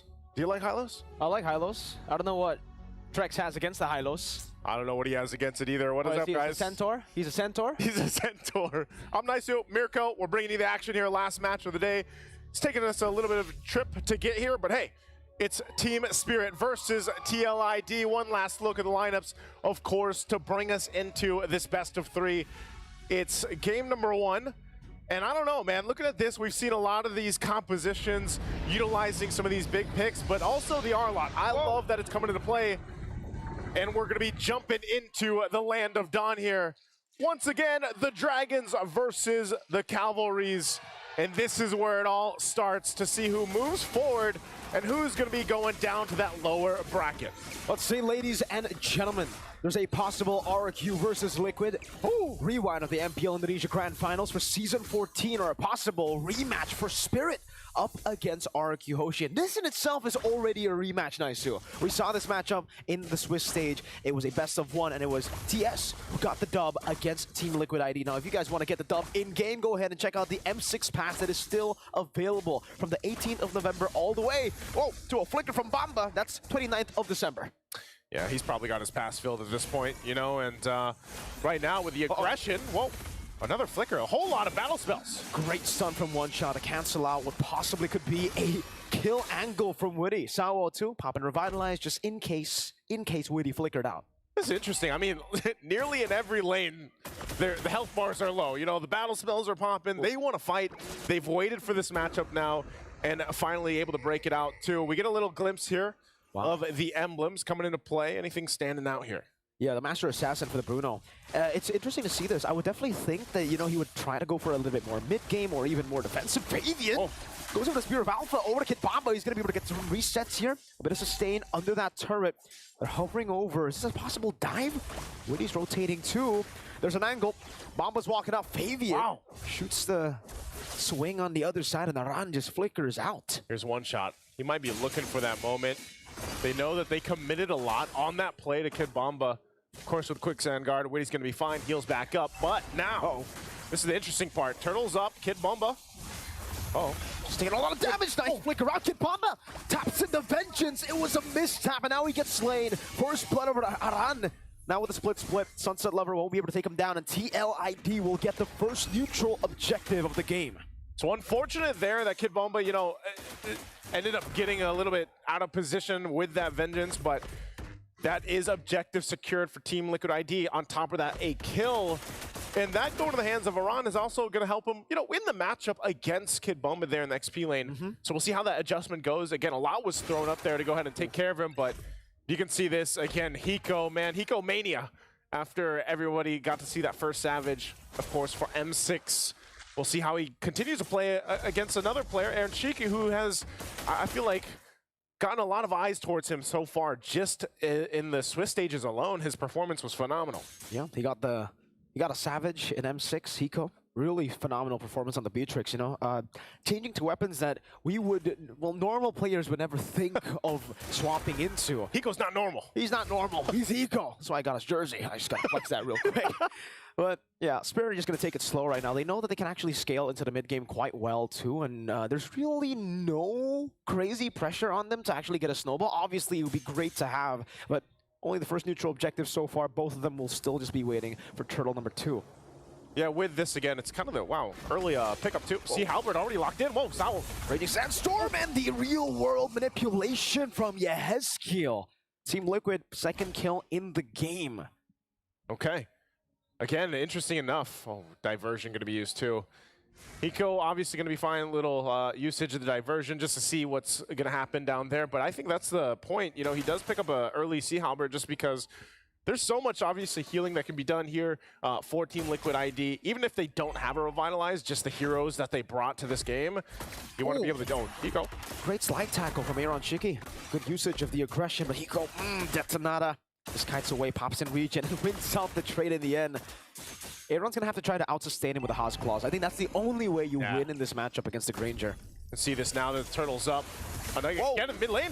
Great Sandstorm from Witty. I think that should actually stop TS in their approach towards an each objective. Arando trying to cut off one shot from the fight. That's a glorious pathway already used up by Sawa. Witty is chugging him low. The final slash only connecting onto Aran. Fabian with the Spear of Alpha. Now the real world manipulation. Oh, Sunset Lover gets deleted before he can take it. Aran with a flicker forward and the slam. Almost taking him down. That is the split to mount him down. Witty with the sword. Bomba still able to survive right now as Fabian dives in deep. Sawa very low. Gets taken out by the Void Blast of Yehezkiel. Oh, Hiko. That's from Hiko. He tried to go for the snipe, but he's unable to find it. He went in with a flicker, but he couldn't get the kill. Wow. Unfortunate for Team Spirit. A whole lot there just going to the hands of Team Liquid ID. And now down to Battle Spell, he's actually going to be just kind of zoned out from the turret. The information's already there. And Witty will just hold that front line. Turret goes down. Aaron Shiki secures it. So now Team Spirit in a position, you know, just in that last, minute and a half or so, they find themselves now down 3,500 gold. They'll have to go ahead and play around the fact that, yeah, they have a Louis Yeep. They can actually use the diversion to their advantage, but it's been really difficult team fights for them, especially when it's just kind of a situation in the mid lane that was forced by Witty. If he goes in with a Raging Sandstorm, now the top side is where they go. But I don't think they're going to really find anything here from Team Liquid ID, as they're very disciplined on how they decide on what turrets to be able to focus on or just get the objectives. But these little things are really starting to stack up now for Team Liquid ID. I don't think we expected a shutout like this at the start of this series, man. Yeah. For Team Spirit, especially considering they have low Yi, they have so many ways to walk up. This is a 2-level lead from Fabian. This is MPL Indonesia's usurper. It's Flava Fave. It's Flava Flav at this point. Really just on point. And he's not even the one, you know, just getting all the kills, but he's enough to put pressure, and then the rest of the team is the ones capitalizing on it. And Witty is deep into enemy territory here, just providing the information, as the 4 members of Team Spirit have no choice but really just to clump up actually the entire team at this point. Down in the mid lane now. They look like they want to contest, even down a couple thousand gold. They might still get in position for this, but around enough too. Also holding them. There's diversion. Turtle's already gone though. So at this point, Team Spirit just sends up top and they're like, you know what, let's try to get something because it's not going to be the objectives. Here's Witty once again. Wants to go in. I think this is just a bit of a zoning conceal from Witty. Doesn't really want to, you know, force anything here. Again, they got the neutral objective. They are on track to get Aaron Shiki to the power spike way quicker than Hiko. I believe. Oh, Bomba! Again, that's a final slash flicker that doesn't land. This is now the 3rd time that, you know, there was a misinput. There's something, I mean, the R-Lot, when it was locked in the draft, you're thinking, oh no. Raging Sandstorm, Witty. Witty the Wise on Sunset Lover. The glorious pathway around with a slam, pass. Gets stunned up and won't be able to use the split. But they're all going to be caught in the skills, real world manipulation. They're all zoned away. Aaron Shaky is just smashing Bomba, gets the double. One shot, can't even react. Hiko is low. 3 members down. Only traded for Aran, and there's no response. Oh, yeah, Hezkiel, he's still hunting. Okay, not going to get there in time. Hiko gets out of safety, but talk about just the sandwich play under the turret. I mean, think about it. Real world manipulation, and then of course you had the worldly come out from Aaron Shiki. They have nowhere to go if you're Team Spirit, so it's looking a little dire at this point. Actually, even more so than that. Not in a position to really contest any of the objectives right now. So you still have to start to think, all right, Team Spirit, how do you get yourself back into this game? You already lost so much 8 minutes in, and you're probably not going to be in a position to actually contest the first Lord. So what do you do from this point?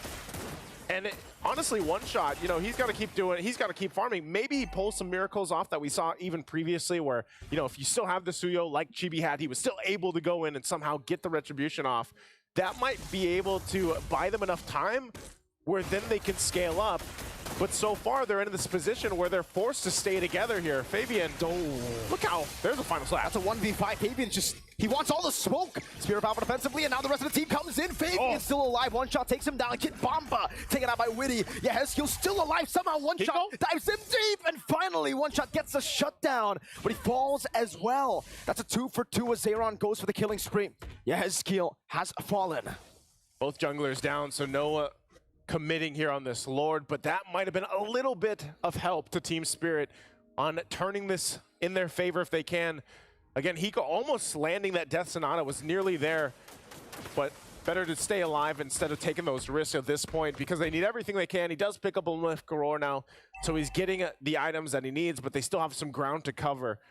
Basically, at this point, they're just back to this reset here, getting space around the Lord. The Team Liquid ID, knowing the advantage they have, they're going to go ahead and start this up. They can just keep that front line trying to zone out. So this is up to Kid Bomba again. You know, he's got Flicker. He's got the final slash available. He could be the one to help start this up. Sawo might want to wait for that Revitalize to come up. They're trying to stall this out the best they can. Lord will go and reset back and forth until both teams are ready. But look at the back line. Look where Witty might be going. And he tries to put pressure on the backside, gets spotted out. And they might just be getting in formation to go ahead and secure this Lord. But right now, Hiko taking a couple shots with the Rhapsody, keeping Team Liquid from actually fully starting up the Lord. This is great from Liquid. They're playing the Lord dance. At least a new version. Oh, Raging Sandstorm from Witty. Catching Sunset Lover's arrow. Chicky goes in deep. Gets caught by the in-air reaction. Now the real world manipulation will lock Sawo down just a bit. One shot. Goes to the arrow. Retribution needs to be on point. Fabian, resets it. One shot caught in the midst of it all. The Spear of Alpha catches three. Sawo dismantled. Hiko, the crit. Almost fade away.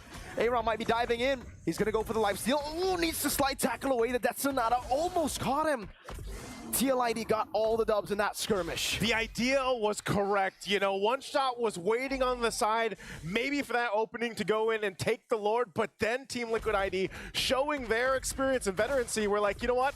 Let's bait One Shot in, and then they punish and collapse down. Oh, man. So at this point, they get the tier 2. Lord making its way to the top side. It's up to Team Spirit to defend. It's only that first one, so they should stay in the game, but they are going to lose a lot of these turrets now outside of the base. And you can see Aaron Shiki. He can already hit the turrets from outside of the range. Yeah. This is the Melfic Gun power spike in the 11-minute yin-yang reaction. Still does plenty of damage, so they still have to respect the damage at least. Reaction is still damaging. Hiko as well has good damage on the Granger, but right now they got to defend against this. The shields, whoa, yes, oh, the last shot didn't go and clean it up, but they hold on to the base turrets. Shields are down, but Team Spirit buying themselves some more time at this point. All shields exposed, but you can see it. The damage is there, even from Sunset Lover. It could just come down to that one diversion play. Oh, they're actually going to go for it. Uh-oh. Members in the back. They're going. Give it to Ovan. Slide tackle into the Purified. Kid Bomba still going for it. Aaron Shiki kiting away. Hiko left all alone. The glorious pathway can't be taken. 2 members have fallen from Team Spirit. Seems like Liquid ID are the ones running in. They're going to go for it. Aaron jumping in. Sunset Lover's in trouble. Raging Sandstorm from Witty the Wise. Sunset Lover is down. So is Sawo. The cavalry just keep on charging, and Team Spirit's formation cannot hold. They can't hold. No minions pushing in just yet. They got to wait for that mid lane. Aaron Shiki. Wow. We'll just go ahead and work on it slowly but surely. Slides on through, and they'll get the turret off the exchange. Team Spirit, oh, they might be looking for more. Mama's gonna be caught by the Spear of Alpha, and Yehezkiel will just gun them down or drop down that damage from afar. Aaron Shiki is godlike. Hiko tries to go in and win a crown from Fabian. Oh, he's ticking down earlier. Hiko still able to escape with just a little bit of HP, and they will be able to keep some of the turrets alive. But in 12 minutes, it's a 10,000 gold lead for the cavalry. Massive, massive lead right now, and it's Team Spirit holding on to their spirit, trying to stay into the game. But it's looking really tough for them to actually turn this one around. Even earlier, that started that whole chain reaction. I'm surprised, you know, Hiko went in with that diversion. They tried to make a play, and even when they had that, I don't think he had the flicker. It was still on cooldown after he was taken out. He just burned it again recently, so interesting how they're going to use that diversion. And I was saying, you know, that might be the move that they have to make. But in that case, that wasn't it. So now they find themselves massively behind. They're going to go it again. Witty. Okay, they're going to go all in onto Witty, but I don't... Oh, Raging Sandstorm, Oh. no way! Witty the Wise to survive a 4-man gank! And that was a very, very costly gamble. Aran split in the back with the Mount. Aaron Shiki just going to be able to ball him down. Fabian comes to the side as they all get caught by the RWM. Aaron's just going and taking everyone down. It's a double already. Sunset's going to be taken with 3 hits almost. The fadeaway, Sunset gets out. Here's the Waves pushing in. They're looking to cap out the game. Mid lane, Fabian goes in with the Spear of Alpha. And that's the nail in the coffin for game number 1. A decisive victory in game number 1 for the Cavalry. Coming out swinging fast and strong. 14:08 on the clock. A lot here that Team Spirit has to adjust from if they're looking to go game 3. What happened? Very tough. I don't know, man. You know, things just weren't in their favor from start. Let's go ahead and throw it over to the panel to break down game number 1. Is that new music? There was definitely a nice... that was different. There was a beat of the Flash. That was, right? There was a beat Time of the to Flash. drop the beat of the Flash. But yeah, we got to talk about that game right away. Relax, chill. So I feel like, okay, number 1 is one-sided, but we have to address that Team Spirit, their initiators, the one that starts the fight, has been heavily punished in this game. Notably, Kid Bomba as well as Sao. It does look like TLID just engages on them and uses everything that they can to make sure that the front lines doesn't get to do work. And then that makes it that the backline, Hiko, as well as Sunset Lover, really couldn't do much in that game. Yeah, and Hiko, I think he had a great time if it was just based on his laning up against Aaron Shiki in the first few minutes. It was more of like TLID even focusing their rotations towards Kid Bomba. I think we've seen a number of rotations towards the XP lane, forcing out battle spells here and there. But it didn't really matter because even despite all that, Aaron, for the first few minutes, it's like, no, I'm okay here. I can handle it. I'll just have to sustain and play a bit safe, then focus on the turrets. Because TS, they weren't really fighting aggressively. You know, I want to point something out here because we saw it at minute 9. Aaron Shiki locked in his 3rd item, which wasn't too crazy. But then from then until 14, he finished out everything else. Yep. I mean, and from then on, he was completely online. He was already online before that, but always a thing to point out, 9-0-4 for Aaron Shiki. Yeah, here's the thing. Like, Bruno has already been proven to be quite busted, and you give it to one of the best in the business. Aaron Shiki. Yeah, I feel like giving Aaron Shiki one of the best heroes that you can use in this patch. Team Spirit has used the Beatrix to handle the Bruno as well, but I kind of feel like the Bruno itself isn't the problem. It's just that the Bruno in the right hands, in the right team, is allowed to do whatever he wants. And you kind of don't want a good player like Aaron Shiki to do whatever he wants. Unless you can like heavily focus that lane and find some sort of answer. But even here, we see Aaron Shiki go complete damage build, no defense at all. Hiko also goes for a big damage build, which maybe was the overconfident thing to do. Maybe should have picked up the tenacity or something of that nature for at least some of that mid game. I feel like he should. Kid Bomba as well picks up the concussive blast, goes for Wilderness Blessing, Thrill, so kind of a hybrid between the damage. But Kid Bomba fell a little short that game. We've seen him do so great on the glue, but other than that, you know, a lot of big misses that game. Yeah, and I think TLID had relatively tanky heroes. So even up against the R-Lot, who can serve as a hybrid XP lane that has a little bit of damage. We know that for a fact, especially up against squishy heroes. TLID, they didn't really feel that there was such a threat that could come in from Kid Bomba. Aside from the fact that all the final slashes almost did not connect every time Kid Bomba tried to go for an attempt, Aaron Shiki was just able to move away from all those chaos, all those skirmishes in the early stages. And by the time that he was able to join in, just expect Aran to find the right targets already. Just expect the real world manipulation to already set the space where they're able to fight. And then all the other members could just handle things pretty much by themselves. Okay, like a lot to talk about, but first we got to jump into our MVP of the game. It's Aaron Shiki, 906 GPM and 65,000 total damage dealt, 9-0-4. And I kind of feel like TLID, they understood how Team Spirit plays. I feel like Hiko doesn't have a choice. He has to go full damage because that's how Team Spirit plays. They all play for Hiko, where everyone else is utility. They're the protection and the enabler.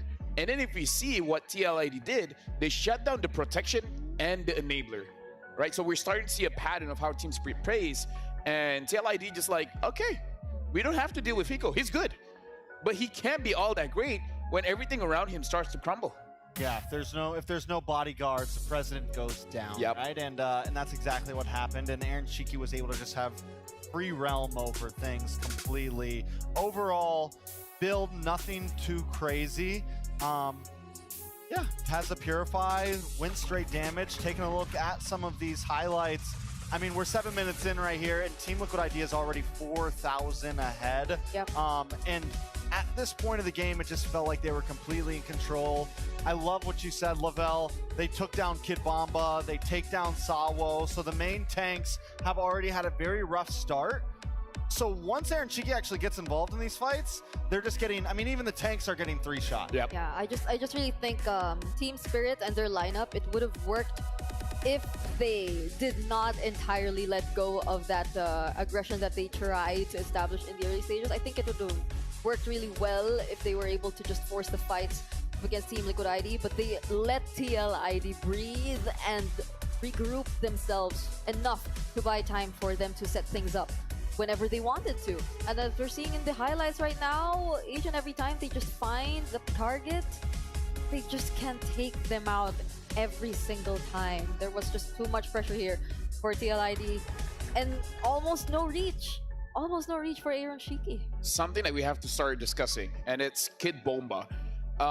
One of the things that I want to talk about is his hero style, because this is Team Spirit style. Look at every single hero that he has used so far. He used the glue. We just saw him use the Arlet. He's used the Akai before. Yep. He uses the hero that can start the fight, that can initiate the fight. And maybe TLID is seeing through that. And usually if those kind of heroes cannot do anything, then the entire composition crumbles. It's kind of like going in with a draft that has an Estes. And if the Estes is not there, the entire draft loses its core component. It's Team Bomba, Kid Bomba. He felt heavily punished.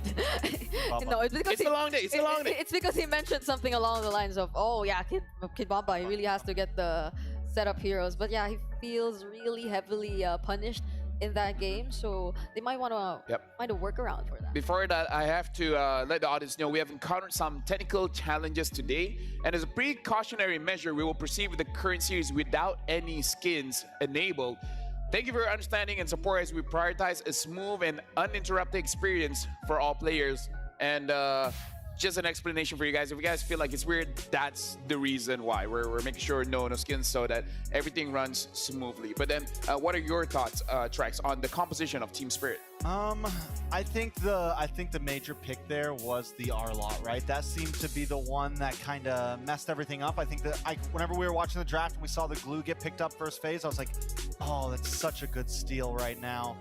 And I think we're seeing why the Arlot isn't as meta. A while back, it got that nerf, which first kind of hurt it, where the ult, you know it's coming. Yep. And we've seen so many teams dodge that final slash with the simple flicker.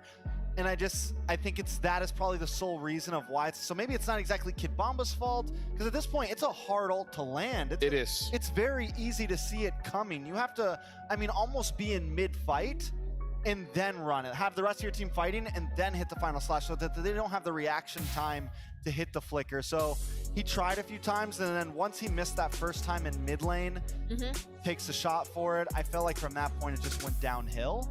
So I think they need to prioritize getting Bomba on something maybe a bit bulkier. Maybe he needs to play a slower Maybe even something like a Terizla. Terizla can initiate a fight, yeah. I think so too. The Terizla... Edith. Yeah. And right now, looks like we're preparing on Team Spirit's side. So we're going for a side interview. Looks like with Poji. So, Poji, the floor is yours.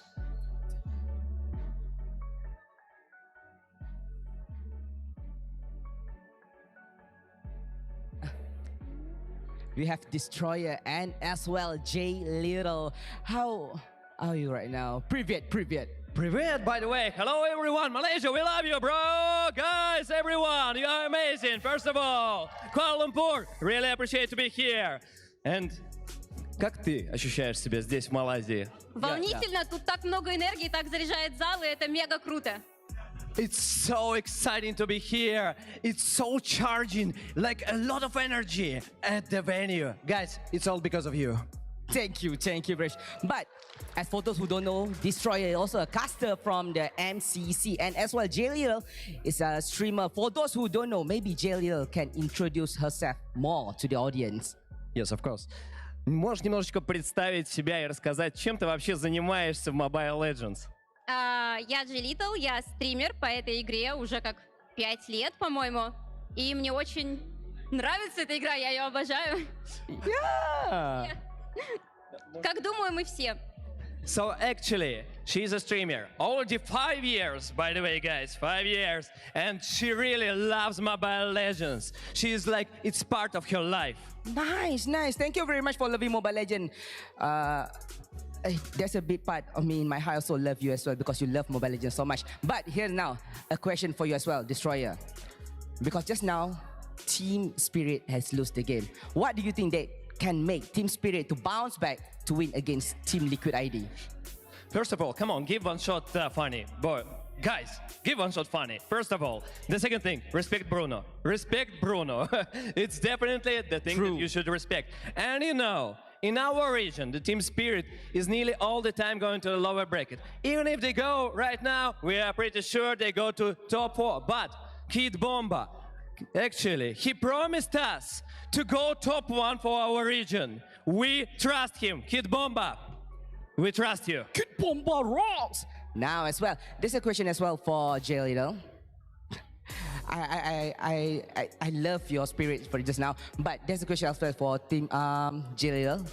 For you, what do you think for this matchup? Because previously, Team Spirit wins against TLID in the best of 1. For this round, it's best of 3. Do you think Team Spirit can win against Team Liquid?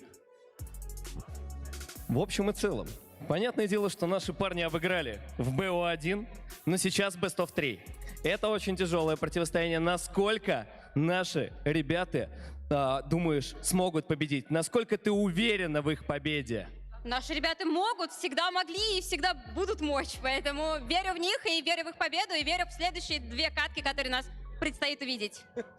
So basically, guys, we trust in them, we believe in them, and no problem, 2 games more, just too much. 2 maps you're gonna see. Best of 3, full. True. Udachi to Team Spirit as well. But for now, maybe for both of you can cheer a bit to your team as well because they need the spirit, they need the energy. Maybe you can give the crowd a little bit of cheer to raise their energy.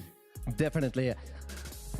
Давай как-нибудь поддержим. Начнем с тебя. Как ты хочешь поддержать Team Спиритов сейчас для всего чата, для всех зрителей, которые смотрят онлайн и офлайн? Я хочу попросить чат, бросайте драконов больше в чат, поддерживайте команду и свой регион до конца.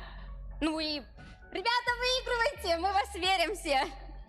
So guys, in the chat, everywhere, please support Team Spirit. And from my, personally, I want to tell, зверя нет сильнее дракона. Spirit, гордость региона. Team Spirit, let's go! That's a very, very nice shit, and I love it very much. But now, we have turned it back to the panels. Let's go. Love the energy. That's what we need, man. That's the kind of energy we need. And shout out Destroyer, man. Very good translator. I approve. I approve. You know, whether Team Spirit wins or lose this, Destroyer just made me a super fan. Oh yeah. Just he's got me on the train with Oh, him he's right got now. the T-Bliss. He's got me on the train with him right now. I am riding. You know, dude, it's been a long day. We need it. You know what? We should invite him to the talent room, right? Just to give us some of his energy. Fill your game with Hello Panda. Crunchy biscuits filled with creamy chocolate or strawberry. The ultimate snack to keep you energized. Play Destroyer. Level up your day and visit Hello Panda's website for more. Yeah, dude. We need more of ECA. We need more of Destroyer. I think I He's hyped this up. He won't. You know, it's been. He hyped this up. Oh yeah. All right. Come on. All right. We're professional. We're professional. Oh yeah. It's been a long day. And I just want to thank. I want to thank Destroyer. Are you because- crying? Are you crying? Yes. You want to thank Destroyer? Thank you. I'm gonna cry too. Oh my god. All right. Don't cry. Celebrating 1.5 billion registered MLBB players from the 6th of December to the 23rd of December. Join the event and complete tasks to get a random epic skin for free. Thank you for your unwavering support. We all love MLBB. You love MLBB? Yes. I love MLB. I love MLBB. You know, several years ago, I'm just glad to be here, man. This is an amazing job to have. Let me just say that. So what was it several let's years get back. ago? Let's get back to the game. Full screen quote: Kid Bomba. Yeah, sorry. So He now promised he was going to be #1. Kid Boma said they are going to be #1. So we'll see what he has to say here. A renewed spirit. Everyone's been talking about other teams because of their legacy. But why did people stop talking about Team Spirit? Just because of one bad run in MSC? We came into M5 with 2 newcomers and achieved so much, but suddenly all the attention disappeared after MSC. That's why I'm feeling fired up and ready to prove ourselves again. Yeah, I think Team Spirit, like formerly Deus Volt, formerly Unique Devo, they've come a long way, definitely. If we were like to recall their previous standings way back in M1, I mean, I know they've undergone a lot of changes lineup-wise, but then every single M series that they've been in, their rankings seem to keep getting higher. Yeah. And the last one we've seen them was 4th.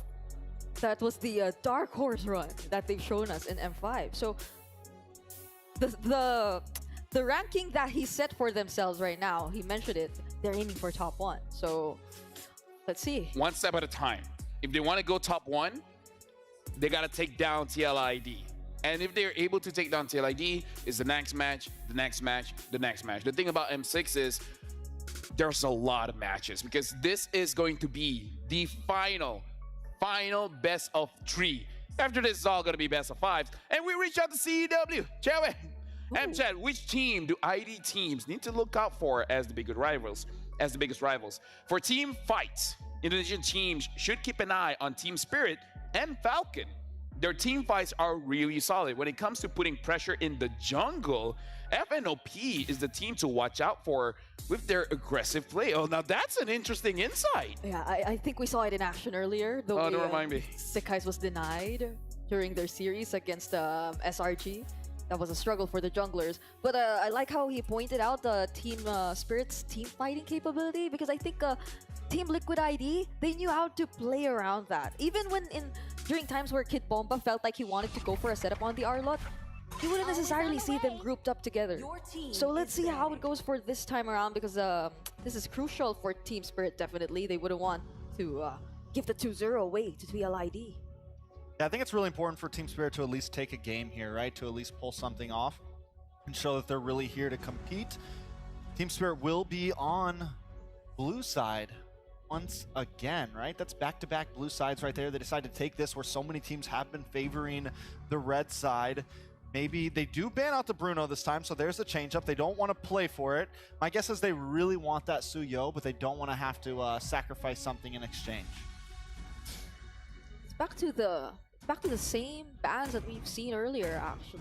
So, Butterflies born by the oh, wait. I think this is one of the differences. So let's see if the Suyo will remain as a priority here Oh, this is for Team Spirit, because it's kind of like exactly the same. No, this looks like a bait because TLID, they ban out the Joy, and the Joy is good against the Suyo. So it's actually saying, if you guys don't get it, we're going to get it. But the thing is, now that they take the Suyo, what is the other counter? I'm looking at the likes of Cho. Is that going to be the other priority here for TLID?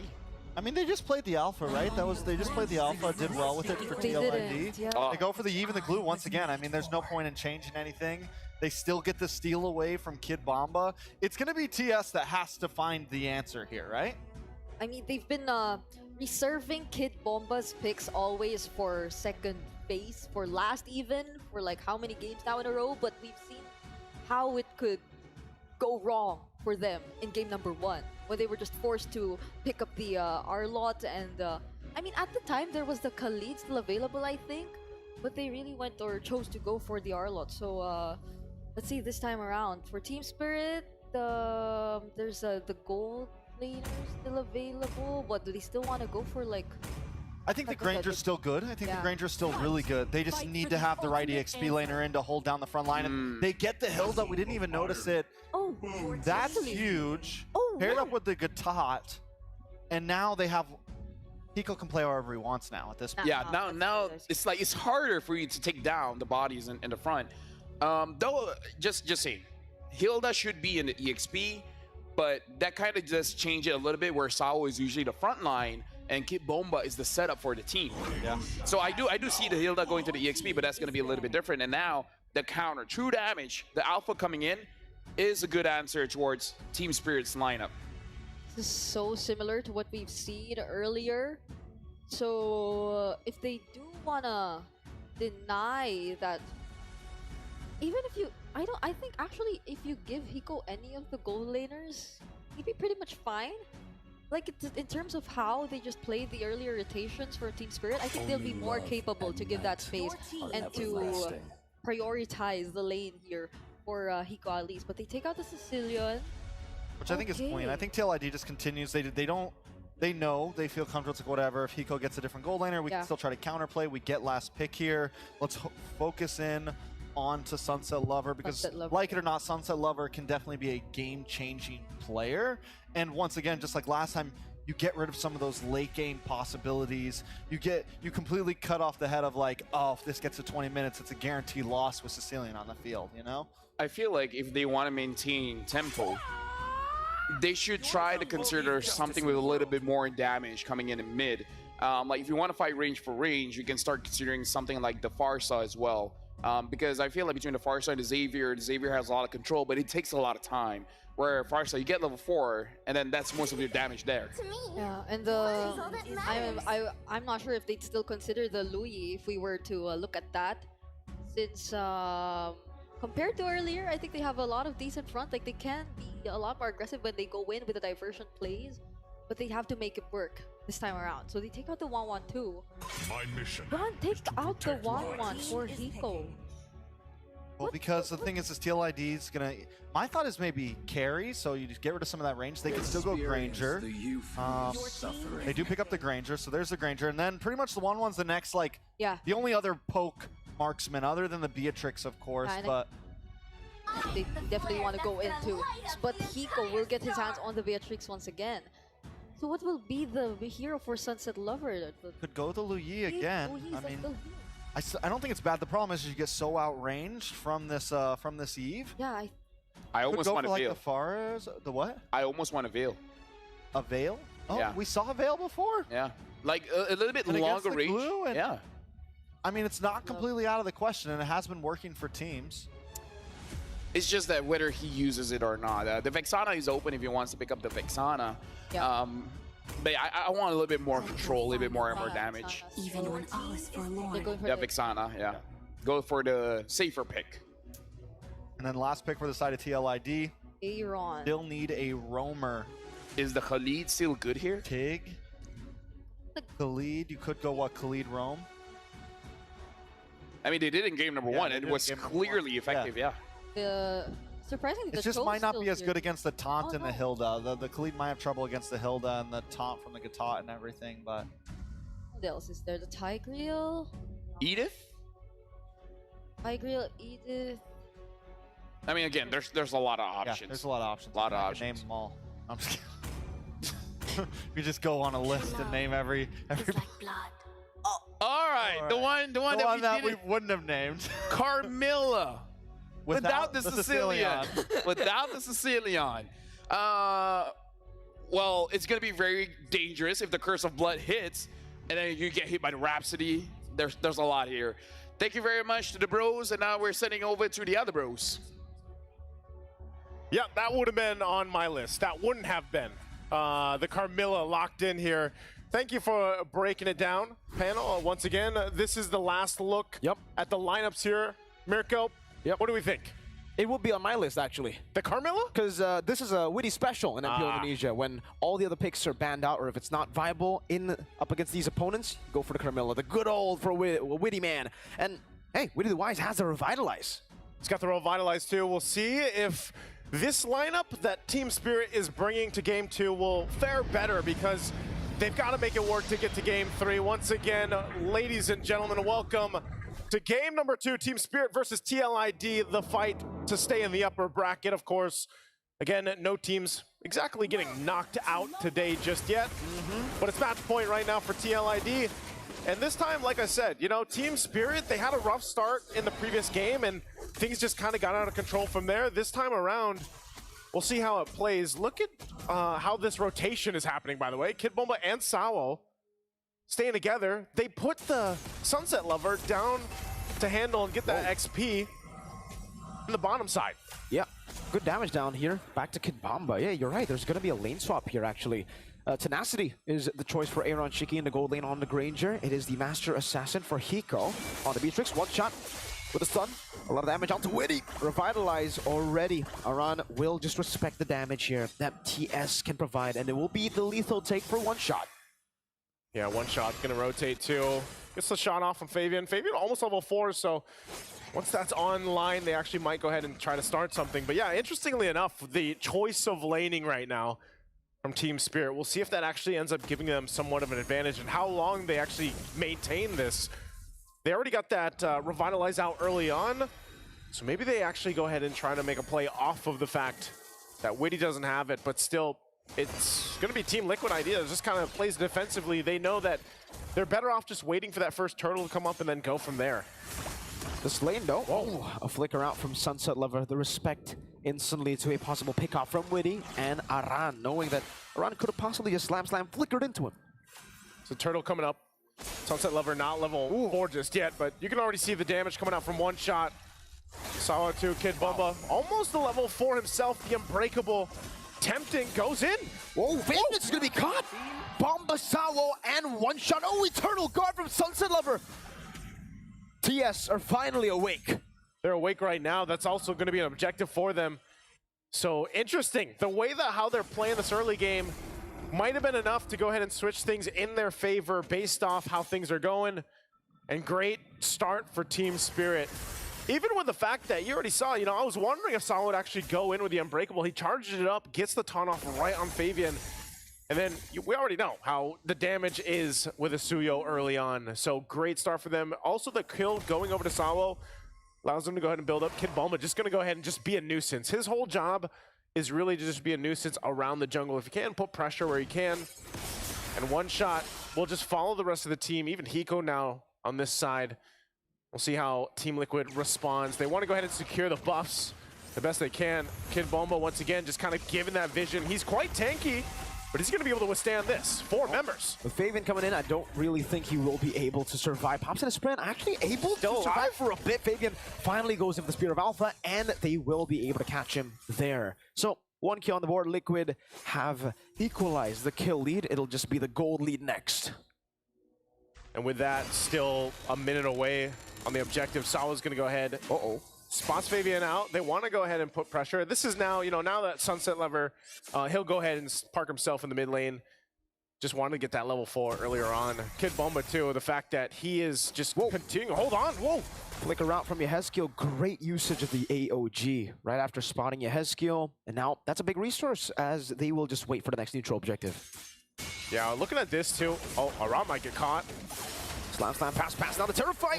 And Eternal Guard. Aran with a flicker around the Power Wilderness. Aran pops in the split just in time. V1 on the back line. Fabian catches Sunset Lover. There's a flicker around. Fabian will continue the chase. Sunset has baited Fabian in towards one shot and Sawo. And it will be a kill back from TS.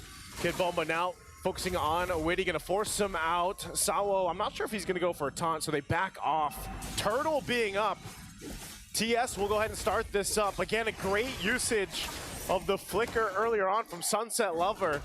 So things definitely going in their favor this time around. A lot of different things happening here where it's almost looking like, you know, Team Spirit, they might get caught out, but then it ends up playing in their favor.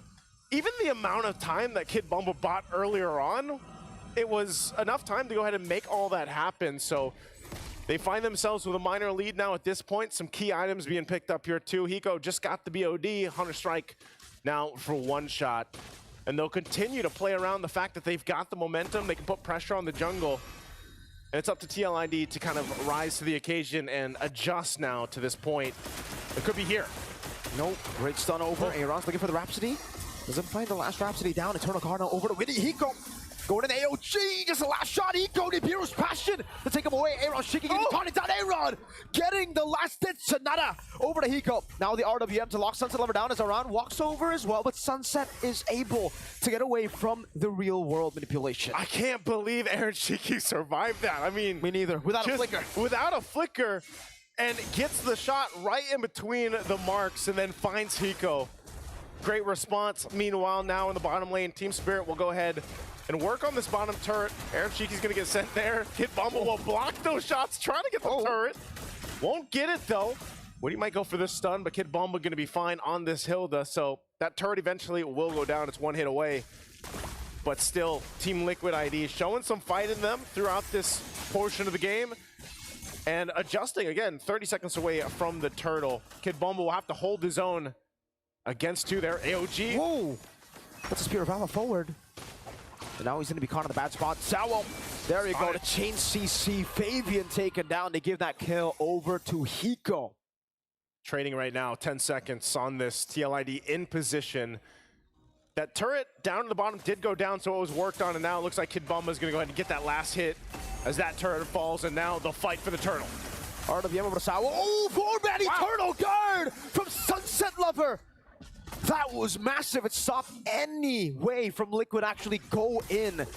Fabian's back up, but Yehezkiel has to recall. TS have full control over the neutral objective thanks to Sunset Lover. Literally, that Eternal Guard changed the course of that fight, breaking out.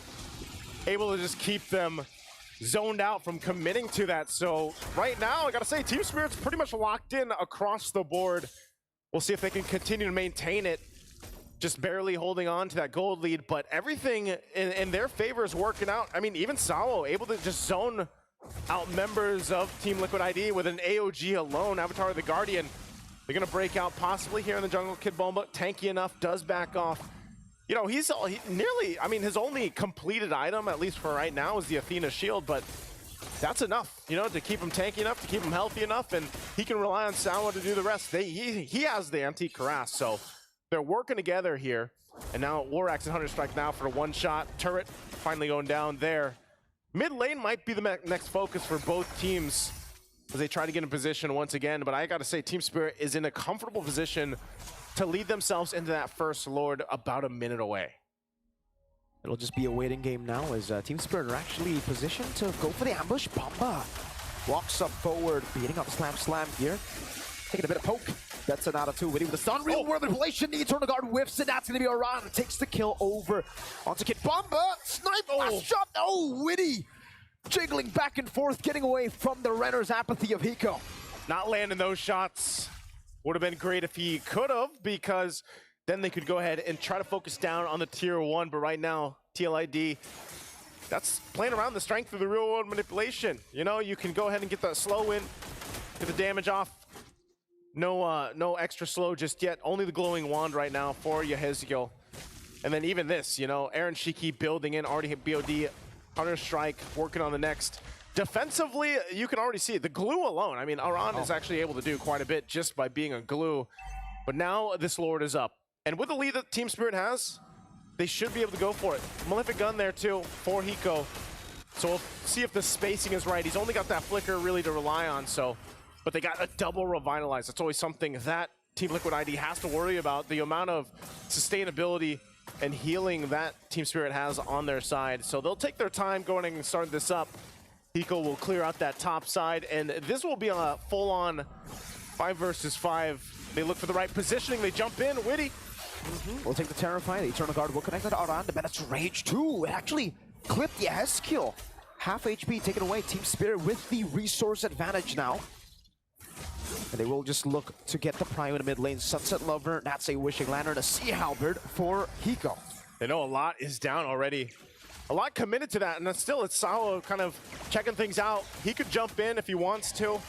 The Avatar, the Guardian, Kid Bomba will play that front side too. It's up to them how they want to play around this. But it's more so just a standoff. Either team has multiple options to go with, and it might be better if they focus on the tier 1 turret. Looks like Team Spirit will go ahead and do that, put pressure, open up the map a little bit, but here's the clap back. Good Terrify down, Aran with a Slam Slam. That's the AOG defensively from Sawo. And TLID go back towards the neutral objective after clearing the wave in the mid lane. Sawo stunned again. No one wants to go in. It's just a battle of poke and Hiko's winning it. Curse of Blood. There's apathy from Hiko. Now he finds his mark. Fabian forced to go with the Spear of Alpha Sun over the edge. Skill and one shot almost takes him down. But Fabian goes in. Aaron Shiggy does the same to Sawo. 2 for 1 in favor of the Cavalry. Man, both gold laners just playing a part in these team fights. You know, what is a standoff and just a range check from both. Able to capitalize out, but TLID comes out top, sends a Lover in trouble, has to get away, Aaron! Hiko! Now that was a mistake to dash forward into Fabian's spear.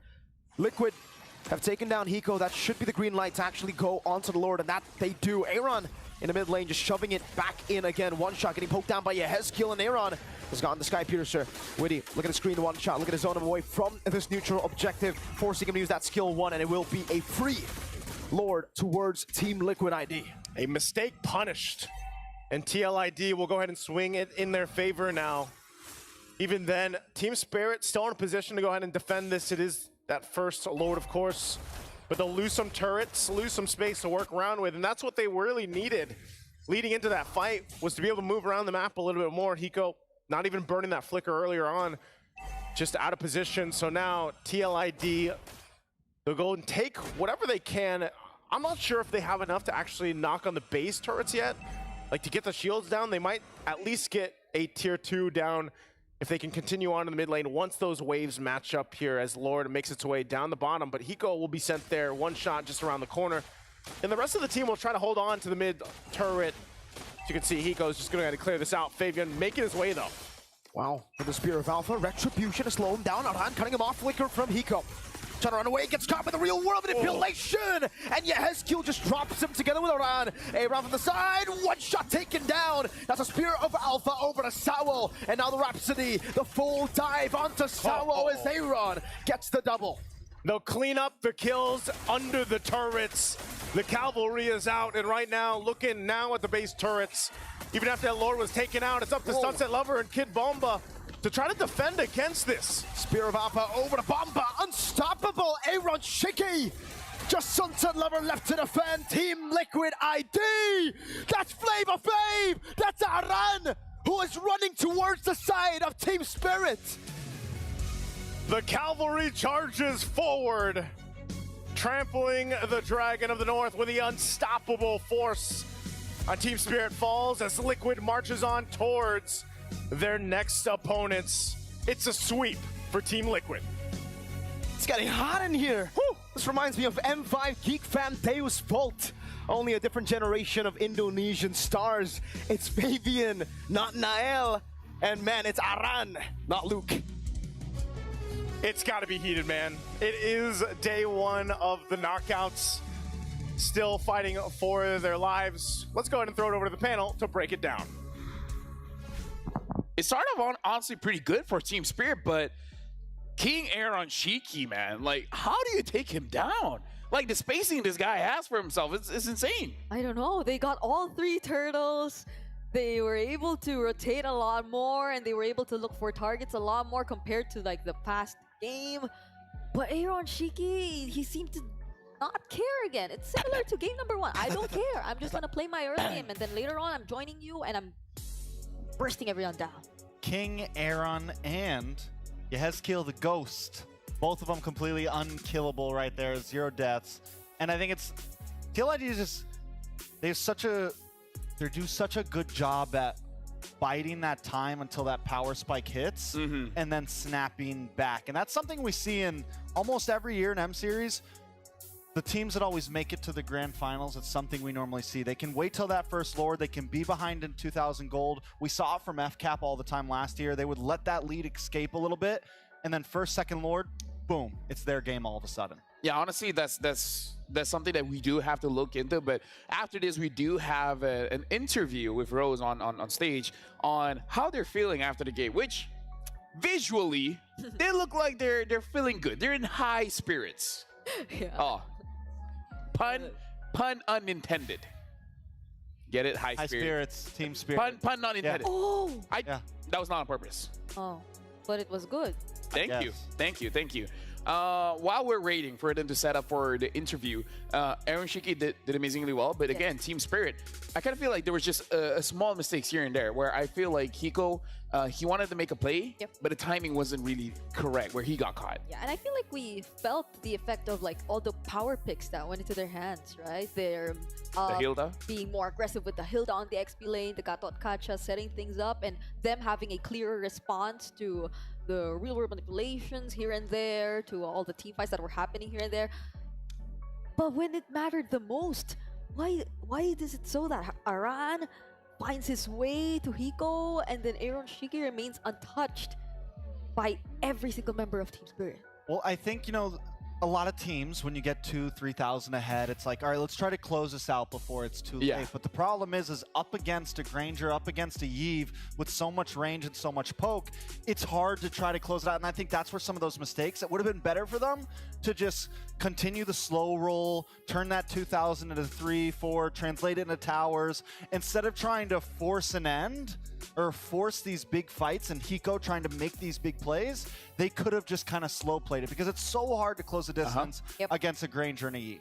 Essentially, they know how to force out mistakes. With that being said, looking at the stage, looks like Rose is all ready. So now we're going over to the stage with the interview with TLID to see how they feel with their win. Team Liquid Indonesia has just dropped Team Spirit to the lower bracket with a clean sweep. And right now with me, we have Fabian and Aran from TLID. Hello guys, how are you guys doing? Good. You're good. Yeah, I'm fine. Thank you. Well, you're fine. Thank you. You're very welcome. Are you tired? A bit because the taunting. A little bit. Okay, now Fabian, we know that the reason why you guys played a lot of games in the Swiss stage was because Team Spirit beat you guys, right? What did you guys learn from the match with Team Spirit in the Swiss stage that you guys applied today to get a clean sweep? Maybe dia Kak Swissan tu lucky je. Whoa! You're saying that Team Spirit was just lucky in the Swiss round? Yes. Why are they just lucky? Because best of one. Because best of one, I see. So now you think you know how they play already? Ya, udah tahu. Udah tahu. Sudah. So, was it easier? Yeah. It was easier. Easy. You like it? Yes, I like it. You like it? Okay. You know what? Fabian is getting there. Fabian is getting PR trained. I like it. Okay, now Aran. Now that you've beat Team Spirit, do you feel like you've gotten revenge? Udah puas kah dapat balas dendam? Yeah, sikit. Sikit saja? Why just a bit? Better if they go airport. Whoa! Better if you send them home to the airport? Yeah, that's better. Okay. I think he's getting a bit personal here. You just don't want to send them to the lower bracket, you want them to go home. That's what Aran is trying to say. Yeah. Okay, spicy, okay. Now, Fabian, we know that your Swiss stage journey was not smooth. But now that you guys are playing a best of 3, do you think you guys are gonna win more from now on? Ya, kita lebih bagus main ke best of 3 and best of 5 and best of 7. I see. Okay, now Fabian said that he actually feels more confident and he said TLID plays best in best of 3s, 5s, and 7. Now, good question. Okay, I have a good question. Next match, because you guys won this match, you will be going up against RRQ Hoshi tomorrow, right? Now, it's gonna be like an MPL ID Grand Final rematch. Do you think you guys can win against RRQ Hoshi once again? Mungkin bisa. Mungkin bisa. Confidence lah. Confident. How? Okay, you think you can win against RRQ Hoshi? How many % are we talking about? How confident are you? 98. 98%. Why not 100? But the people tidak sempurna. People are not agreeing to it. Yeah. Aran, how confident are you? 100. 100%. This is what we like to hear. How come Aran is more confident than you? What? He's more confident. Because he not like apa? dia tak makan nasi, jadi dia confident. Because he doesn't eat rice, that's why he's confident? What? Yeah. You eat a lot of rice. Yeah, but dia tidak. You don't eat rice, Aran? No, I don't. Oh, why? Kenapa gak makan nasi? How come you don't eat rice? Ya nggak suka. Not You like, don't like rice, not his style. Okay, I guess we learned a fun fact today. Aran is the Asian I know that doesn't eat rice. Fun fact for everybody. Okay, Aran, Dyron said that he's 95% confident that he can beat you tomorrow. What do you want to say to Dyron? I confident 96% to beat him. You're confident 96%. Yeah. What do you want to say to Dyron though? Good luck besok. Good Dyron. luck tomorrow. Okay, before we wrap this up, okay? You mentioned last time, King Kong, I want to solo kill you. But before you even get a chance to do that, you need to solo kill Sutsujin first. What do you want to say to Sutsujin tomorrow? Watch out, Susujin. Watch out, Sutsujin. All right, Fabian. I'm liking his answers today. He's spicy, he's ready. Anything you want to say to the TLID fans? Buat tim Liquid, buat the Cavalries yang udah dukung, thank you. Yang di Indonesia yang udah datang juga, thank you so much. Wow, there's a little kiss at the end. To all the Calvaries who have come to the stadium and those who are watching in Indonesia, thank you for supporting, and a little kissy emoji at the end. And with that, let us throw it back to the panel to break down what happened in this clean sweep up against Team Spirits. You want to do the kissy thing? What? No? I can't believe Aaron doesn't eat rice. I can't believe he doesn't eat rice. Same. Do you eat rice? I do eat. It's not obvious, but I eat rice. So are you saying it's obvious that I eat rice? No, why would I say that? Why does he keep giving meaning to everything? I don't know. Wanna go with the post game stats? Like let's Strikes. Do you want to jump into the game? You want me to handle this? Let's check items because yeah. I don't want to talk to Brogita. No, let's check items. Come on, bro. Okay, again, talking about items here, honestly, if we look at the difference, there's not that big of a difference. The only thing that is very confident by Aaron Shiki is actually building the Sky Piercer on his Granger, which, to be fair, not every single Granger player does use it, but it does help out with the team because when it comes to the burst damage, they're more like a damage over time kind of team instead of a clear burst damage. So I feel like the Sky Piercer really helps out in this draft. Yeah, and honestly, I see some glimpses of game number 1 as well. Even though Kid Bomba gets hold of like one of the power picks in the XP lane, it seems like he's been too much of the recipient of the damage here from TLID or even the burst damage. A lot of them have prioritized building physical defense, even for Widdy and Aran. We see even the blade armor being picked up here. So I feel like they were just really ready to tank everything. So Aaron Shiki could just only think about hitting those heroes from afar. And this time, little spice here. Aaron Shiki does pick up the tenacity, does go on the more defensive side, but Hiko continues to go for this full damage emblem set. And I'm just wondering, you know, with the rest, I'm hoping that maybe as he moves in towards, as we go into bracket, they realize that some of these other teams are ready to play, ready to go, and that sometimes your EXP laner isn't always going to be able to protect you. Sometimes your jungler and your tank aren't always going to be able to protect you. So just that little bit of help can make the difference. This might be like out of game kind of stuff, but I feel like it's relevant. Maybe because, you know, still young, very, very fired up. He has this idea that he has to do everything, you know, like I have to carry, I have to do this, I have to do that. So maybe it's a journey for Hiko as well to find the balance where damage is good, but sometimes you got to find ways to protect yourself. Yeah, fair enough. He did deal a lot of damage there. Not as much as Sunset Lover, though. I feel like he was almost always forced to use the Eternal Guard even to add just a little bit more of pressure and defense for all of the members. But what's new? I mean, we're seeing the second MVP for Aaron Shiki in this entire series. And yeah, Something interesting to note as well. We've seen many different Granger players pivot between using the Fire Emblem and the Assassin Emblem here. So I feel like this is also something to study with stats after this to see how many players actually went for Fire Emblems, how many went for Assassin Emblems, and who are they, you know? And then we can start to see how they play differently. And how tanky was the enemy composition. And That's true, I think this works well against like the Hildas, some of those bigger tanky boys. You get a little bit of that burn-in. He also picks up, I mean, just like as the nail in the coffin, right? The Sky Piercer and everything. And I think it just all goes to show that it's just kind of biding a little bit of time. And at this point in the game, we're 5 minutes in, Team Spirit kind of felt in control of this. Hiko making good plays, they're moving as a unit. But even there, Aaron Shiki's always, one thing is for sure, Aaron Shiki always got the one-up over Hiko. But Hiko did have a lot of highlights here. Yeah, even the Highlights Renner's don't always apathy. win games, though. Yeah, that's, I think, one He of the got the things. first Savage, Yeah. but, you know. That's one of the things we mentioned, like in the long run, really, the fights that matter should be the ones that they clearly get the upper hand of. But this was the moment where we were just suddenly surprised that things were shifting so abruptly into Team Liquid ID's favor. Like they were able to suddenly turn things around. In a matter of minute, like I don't know, in the matter of less than 2 minutes or 1 minute, after Team Spirit felt like they were so in control. So I think it's that's one other thing, right? Like, how do you hold and maintain that lead and not make the risky decisions that could give those openings to it? I mean, I feel like this is a sign of great team where they can find the holes in your armor, right? They find the kinks into it and then they just destroy it.